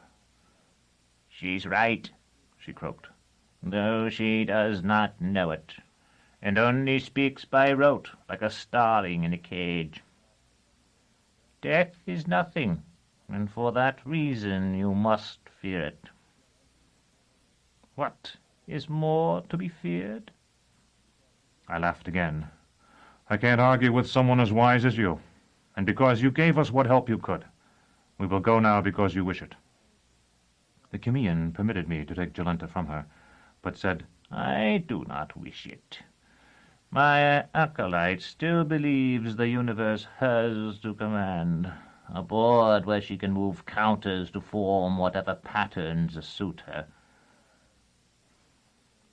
The Magi see fit to number me among themselves when they write their short roll, and I should lose my place on it if I did not know that people like ourselves are only little fish, who must swim with unseen tides if we are not to exhaust ourselves without finding sustenance. Now, you must wrap this poor creature in your cloak, and lay her by my fire. When this place passes out of the shadow of earth, I will look to her wound again. I remained standing, holding Jolenta, uncertain whether we should go or stay. The Cumean's intentions seemed friendly enough, but her metaphor had carried an unpleasant reminder of the Undine, and as I studied her face I had come to doubt that she was an old woman at all, and to recall only too clearly the hideous faces of the Cacogens who had removed their masks when Baldanders had rushed among them. "You shame me, mother," Merrin said. "Shall I call to him? He has heard us. He will come without your call." She was right. I already detected the scrape of boots on the tiles of the other side of the roof. "You are alarmed. Would it not be better to put down the woman as I instructed you, so you might take up your sword to defend your paramour? But there will be no need." By the time she had finished speaking, I could see a tall hat and a big head and broad shoulders silhouetted against the night sky. I laid Jolenta near Dorcas and drew Terminus Est. "No need of that," a deep voice said. "No need at all, young fellow. I'd have come out sooner to renew our acquaintance, but I didn't know the chatelaine here wanted it. My master and yours sends his greetings." Chapter 31. It was Hildegren. The Cleansing. "You may tell your master I delivered his message," I said. Hildegren smiled. "And have you a message to return, Armiger? Remember, I'm from the Quercine Penetralia." "No," I said. "None." Dorcas looked up. I do. A person I met in the gardens of the House Absolute told me I would encounter someone who identified himself thus, and that I was to say to him, 'When the leaves are grown, the wood is to march north.'" Hildegren laid a finger beside his nose. "All the wood? Is that what he said?" He gave me the words I have already recited to you, and nothing more. "Dorcas," I asked, "why didn't you tell me this?" "I've hardly had an opportunity to talk to you alone since we met at the crossing of the paths, and besides I could see it was a dangerous thing to know. I couldn't see any reason to put that danger on you. It was the man who gave Dr. Tallis all that money who told me. But he didn't give Dr. Tallis the message. I know because I listened when they talked. He only said that he was your friend and told me." "And told you to tell me?" Dorcas shook her head. Hildegren's thick-throated chuckle might almost have come from underground. "Well, it don't hardly matter now, does it? It's been delivered. And for myself, I don't mind telling you I wouldn't have minded if it had waited a little longer. But we're all friends here except maybe for the sick girl, and I don't think she can hear what's said or understand what we're talking about if she could. What did you say her name was? I couldn't hear you too clear when I was over there on the other side." "That was because I didn't say it at all," I told him. "But her name is Jolenta." As I pronounced Jolenta, I looked at her, and seeing her in the firelight, realized she was Jolenta no longer. Nothing of the beautiful woman Jonas had loved remained in that haggard face. "And a bat bite did it. They've grown uncommon strong lately, then. I've been bit a couple of times myself." I looked at Hildegren sharply, and he added, "Oh, yes, I've seen her before, young sir, as well as yourself and little Dorcas. You didn't think I let you and that other gal leave the Botanic Gardens alone, did you? Not with you talking of going north and fighting an officer of the Septentrians. I saw you fight and saw you take that fellow's head off. I helped to catch him, by the by, because I thought he might be from the House Absolute for true.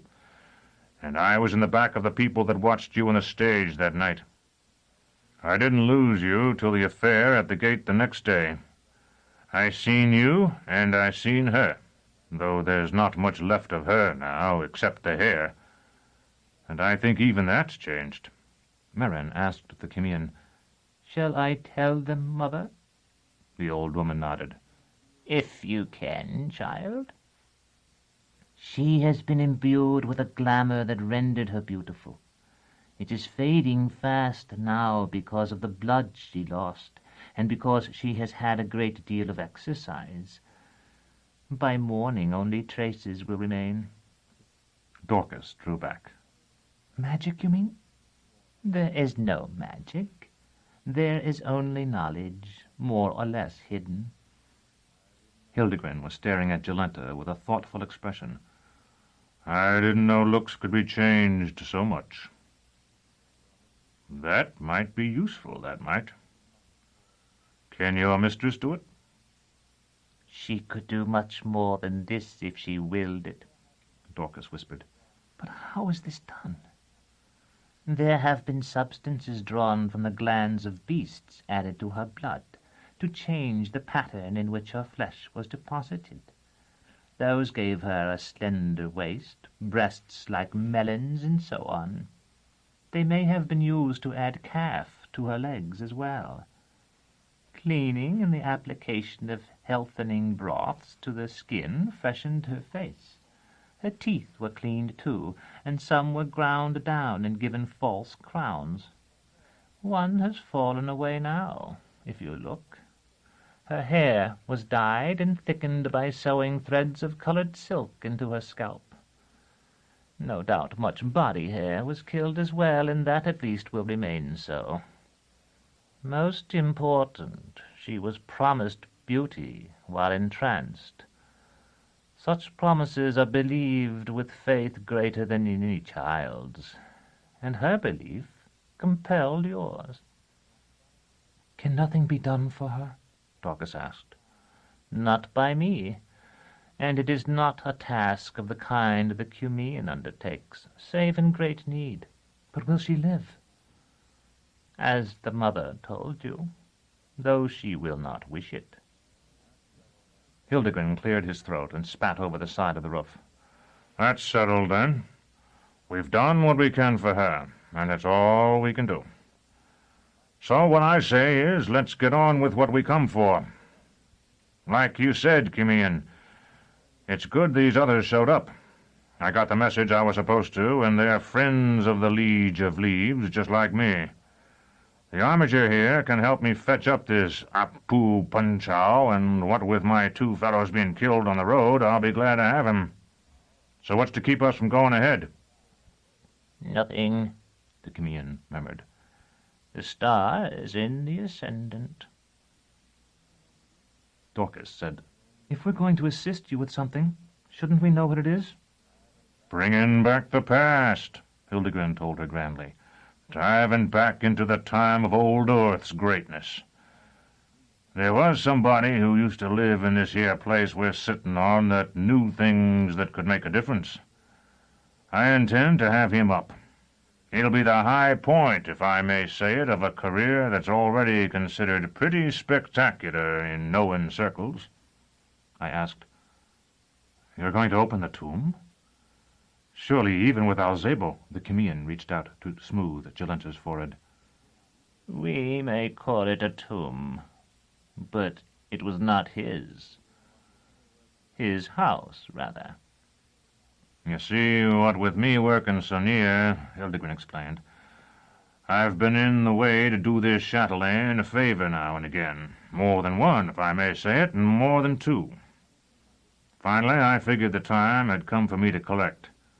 I mentioned my little plan to the master of the wood, you may be sure. And here we are. I said, I had been given to understand that the Crimean served Father Aniri. She pays her debts, Hildegren announced smugly. Quality always does. And you don't have to be a wise woman to know it might be wise to have a few friends on the other side, just in case that's the side that wins. Dorcas asked the Crimean, Who was this Apu Punchow? And why is his palace still standing when the rest of the town is only tumbled stones? When the old woman did not reply, Merrin said, Less than a legend, for not even scholars now remember his story. The mother has told us that his name means the head of day. In the earliest eons he appeared among the people here and taught them many wonderful secrets. Often he vanished, but always he returned. At last he did not return, and invaders laid waste to his cities. Now he shall return for the last time. Indeed? Without magic? The Chimean looked up at Dorcas with eyes that seemed as bright as the stars. Words are symbols. Merrin chooses to delimit magic as that which does not exist. And so it does not exist. If you choose to call what we are about to do here magic, then magic lives while we do it. In ancient days, in a land far off, there stood two empires divided by mountains. One dressed its soldiers in yellow, the other in green. For 100 generations they struggled. I see that the man with you knows the tale. And after 100 generations, I said, an eremite came among them and counseled the emperor of the Yellow Army to dress his men in green, and the master of the Green Army that he should clothe it in yellow. But the battle continued as before. In my sabretache I have a book called The Wonders of Earth and Sky, and the story is told there. That is the wisest of all the books of men, the Chimean said, though there are few who can gain any benefit from reading it. Child, explain to this man, who will be a sage in time, what we do tonight. The young witch nodded. All time exists. That is the truth beyond the legends the epochs tell. If the future did not exist now, how could we journey toward it? If the past does not exist still, how could we leave it behind us? In sleep the mind is encircled by its time, which is why we so often hear the voices of the dead there, and receive intelligence of things to come. Those who, like the mother, have learned to enter the same state while waking, live surrounded by their own lives, even as the Abraxas perceives all of time as an eternal instant. There had been little wind that night, but I noticed now that such wind as there had been had died utterly. A stillness hung in the air, so that despite the softness of Dorcas's voice, her words seemed to ring. Is that what this woman you call the Chimean will do, then? Enter that state, and speaking with the voice of the dead, tell this man whatever it is he wishes to know? She cannot. She is very old, but this city was devastated whole ages before she came to be.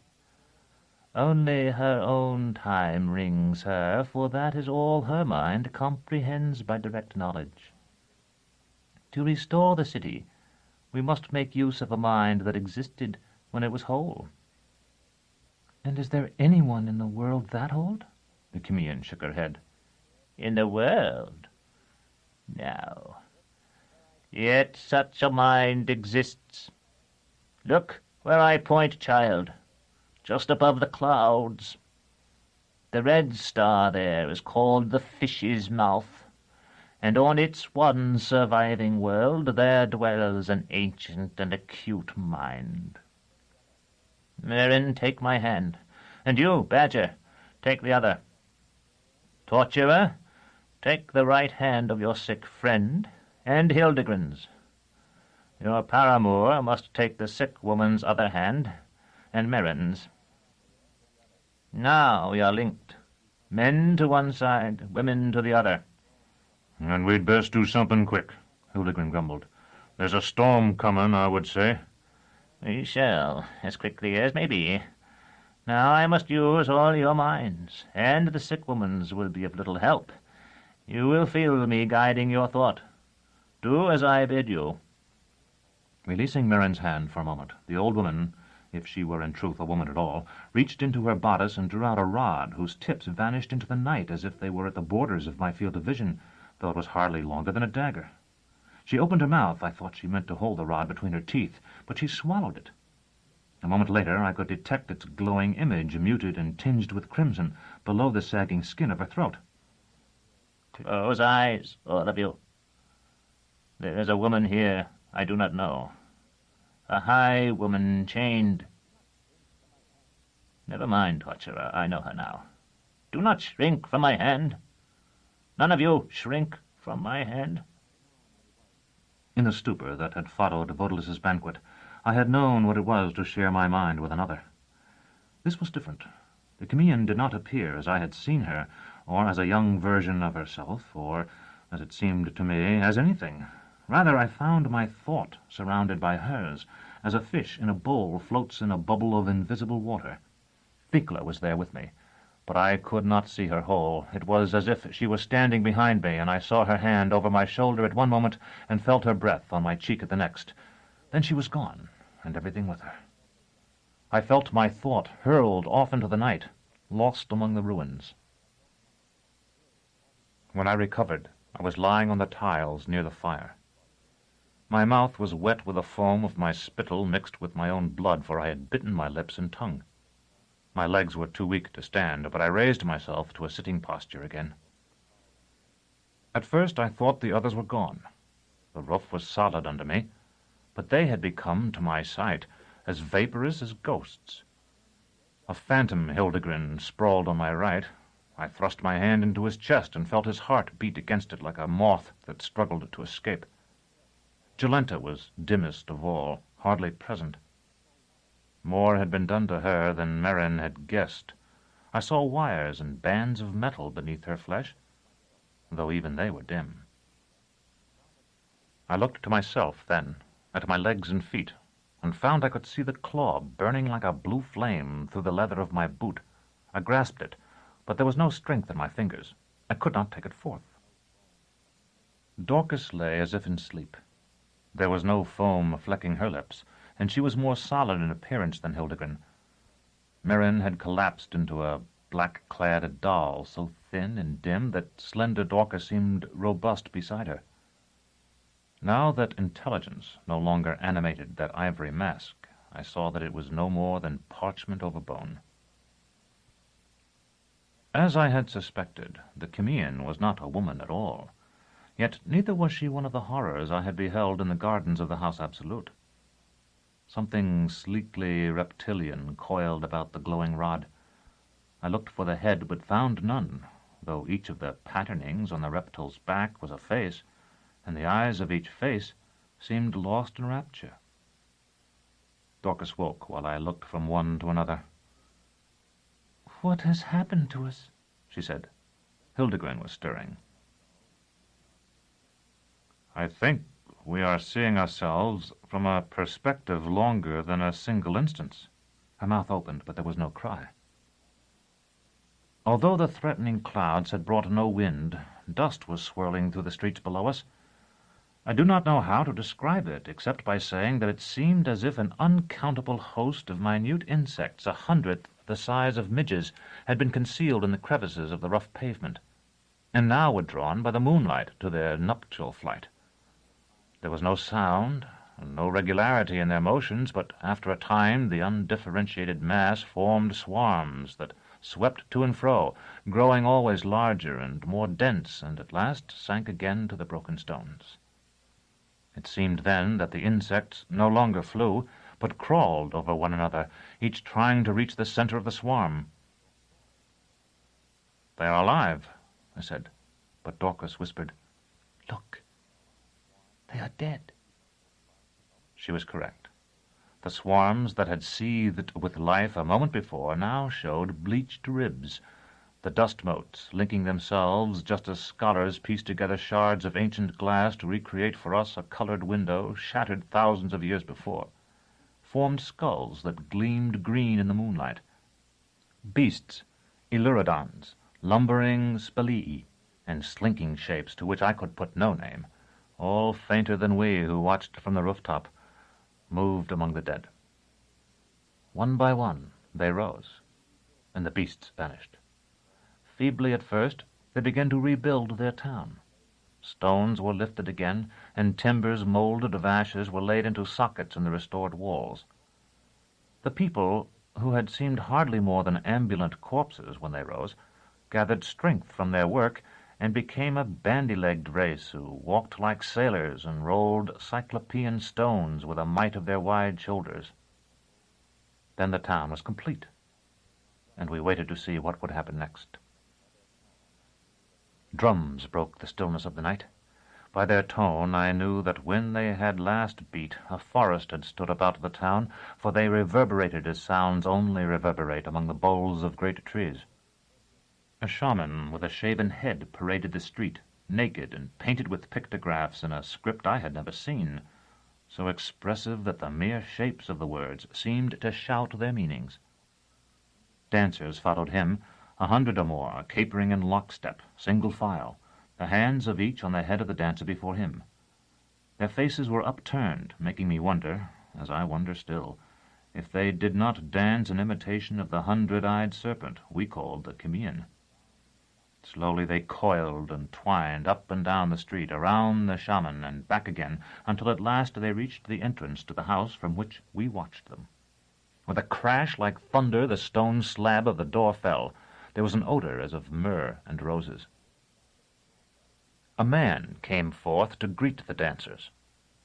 If he had possessed 100 arms, or had worn his head beneath his hands, I could not have been more astonished, for his was a face I had known since childhood, the face of a funeral bronze in the mausoleum where I played as a boy.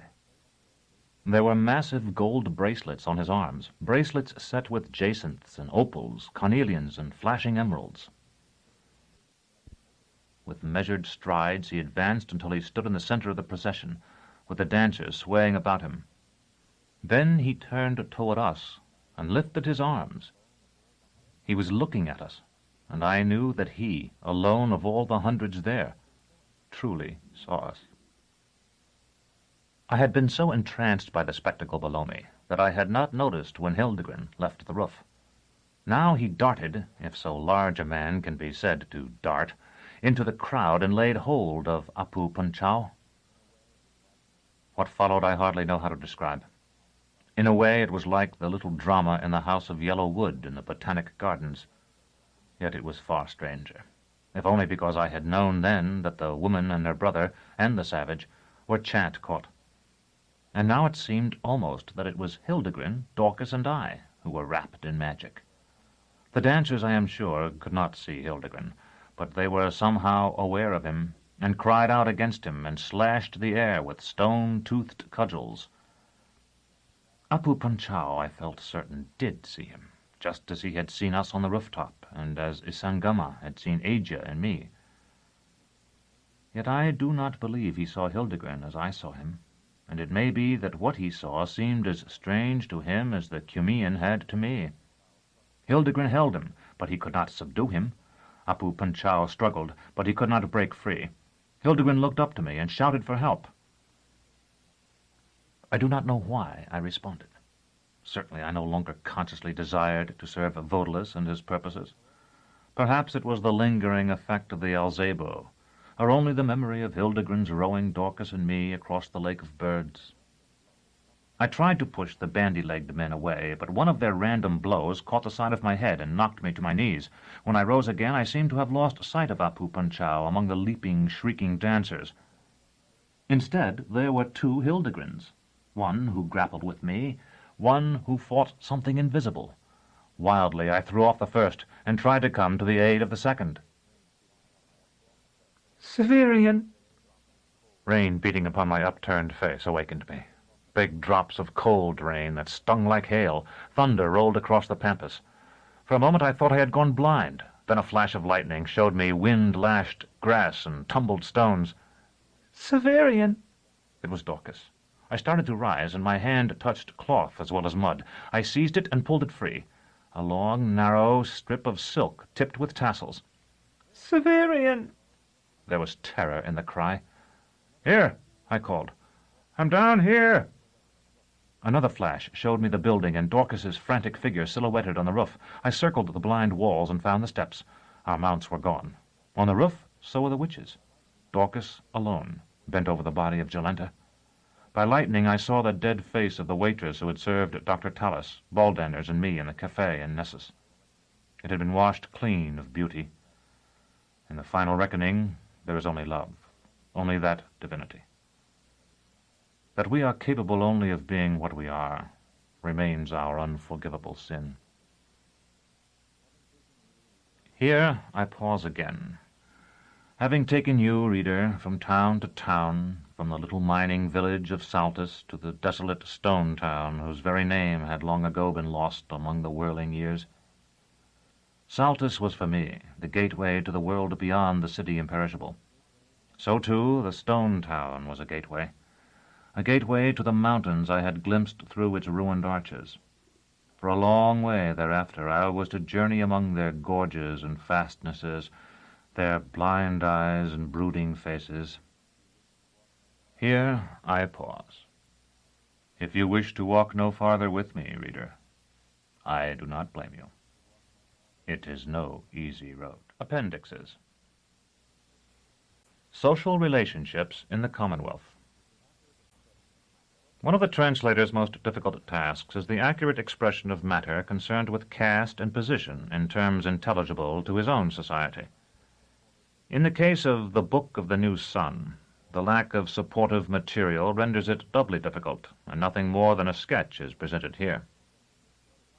So far as can be determined from the manuscripts, the society of the Commonwealth appears to consist of 7 basic groups. Of these, one, at least, seems completely closed. A man or woman must be born an exultant, and if so born, remains an exultant throughout life. Although there may well be gradations within this class, the manuscripts indicate none. Its women are called chatelaine, and its men by various titles. Outside the city I have chosen to call Nessus. It carries on the administration of day-to-day affairs. Its hereditary assumption of power is deeply at variance with the spirit of the Commonwealth, and sufficiently accounts for the tension evident between the exultants and the autarchy. Yet it is difficult to see how local governance might be better arranged under the prevailing conditions. Democracy would inevitably degenerate into mere haggling, and an appointive bureaucracy is impossible without a sufficient pool of educated but relatively unmoneyed executives to fill its offices. In any case, the wisdom of the autarch no doubt includes the principle that an entire sympathy with a ruling class is the most deadly disease of the state. In the manuscripts, Thecla, Thea, and Vodalus are unquestionably exultants. The armigers seem much like exultants, though on a lesser scale.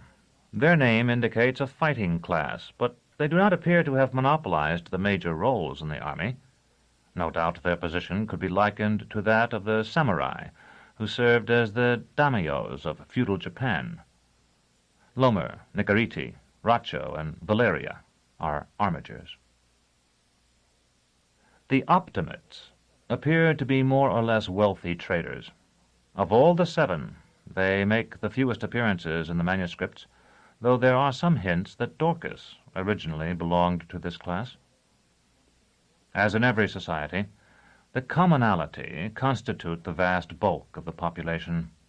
Generally content with their lot, ignorant because their nation is too poor to educate them, they resent the exultant's arrogance and stand in awe of the autarch, who is, however, in the final analysis, their own apotheosis. Jolenta, Hildegren, and the villagers of Saltus all belong to this class, as do countless other characters in the manuscripts. Surrounding the autarch, who appears to distrust the exultants, and no doubt with good reason, are the servants of the throne. They are his administrators and advisers, both in military and civil life. They appear to be drawn from the commonalty, and it is noteworthy that they treasure such education as they have obtained. For contrast, see Thecla's contemptuous rejection of it. Severian himself and the other inhabitants of the citadel, with the exception of Ultan, might be said to belong to this class. The religious are almost as enigmatic as the god they serve, a god that appears fundamentally solar, but not Apollonian. Because the conciliator is given a claw, one is tempted to make the easy association of the eagle of Jove with the sun. It is perhaps too pat. Like the Roman Catholic clergy of our own day, they appear to be members of various orders, but unlike them, they seem subject to no uniting authority. At times there is something suggestive of Hinduism about them, despite their obvious monotheism. The Pellerines, who play a larger part in the manuscripts than any other holy community, are clearly a sisterhood of priestesses, accompanied, as such a roving group would have to be in their place and time, by armed male servants. Lastly, the Caucasians represent, in a way we can hardly more than sense, that foreign element that by its very foreignness is most universal, existing in nearly every society of which we have knowledge. Their common name seems to indicate that they are feared, or at least hated, by the commonalty. Their presence at the autarch's festival would seem to show that they are accepted, though perhaps under duress, at court. Although the populace of Severian's time appears to consider them a homogeneous group, it appears likely that they are in fact diverse. In the manuscripts, the Cumean and Father Eniri represent this element. The honorific I have translated as Sieur would seem to belong only to the highest classes, but to be widely misapplied at the lower levels of society. Goodman properly indicates a householder. Money, measures, and time. I have found it impossible to derive precise estimates of the values of the coins mentioned in the original of the Book of the New Sun. In the absence of certainty, I have used chrysos to designate any piece of gold stamped with a profile of an autarch. Although these no doubt differ somewhat in weight and purity, it appears they are of roughly equal value. The even more various silver coins of the period I have lumped together as asimi.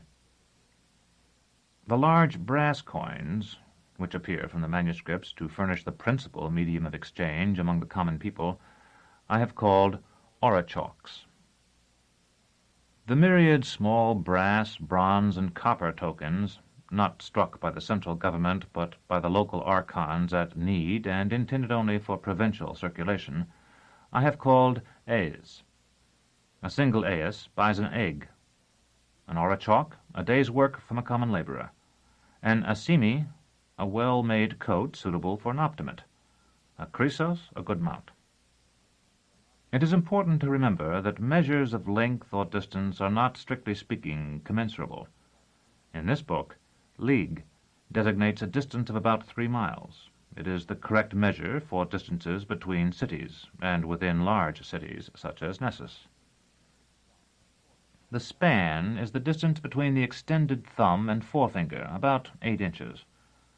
A chain is the length of a measuring chain of 100 links, in which each link measures a span. It is thus roughly 70 feet.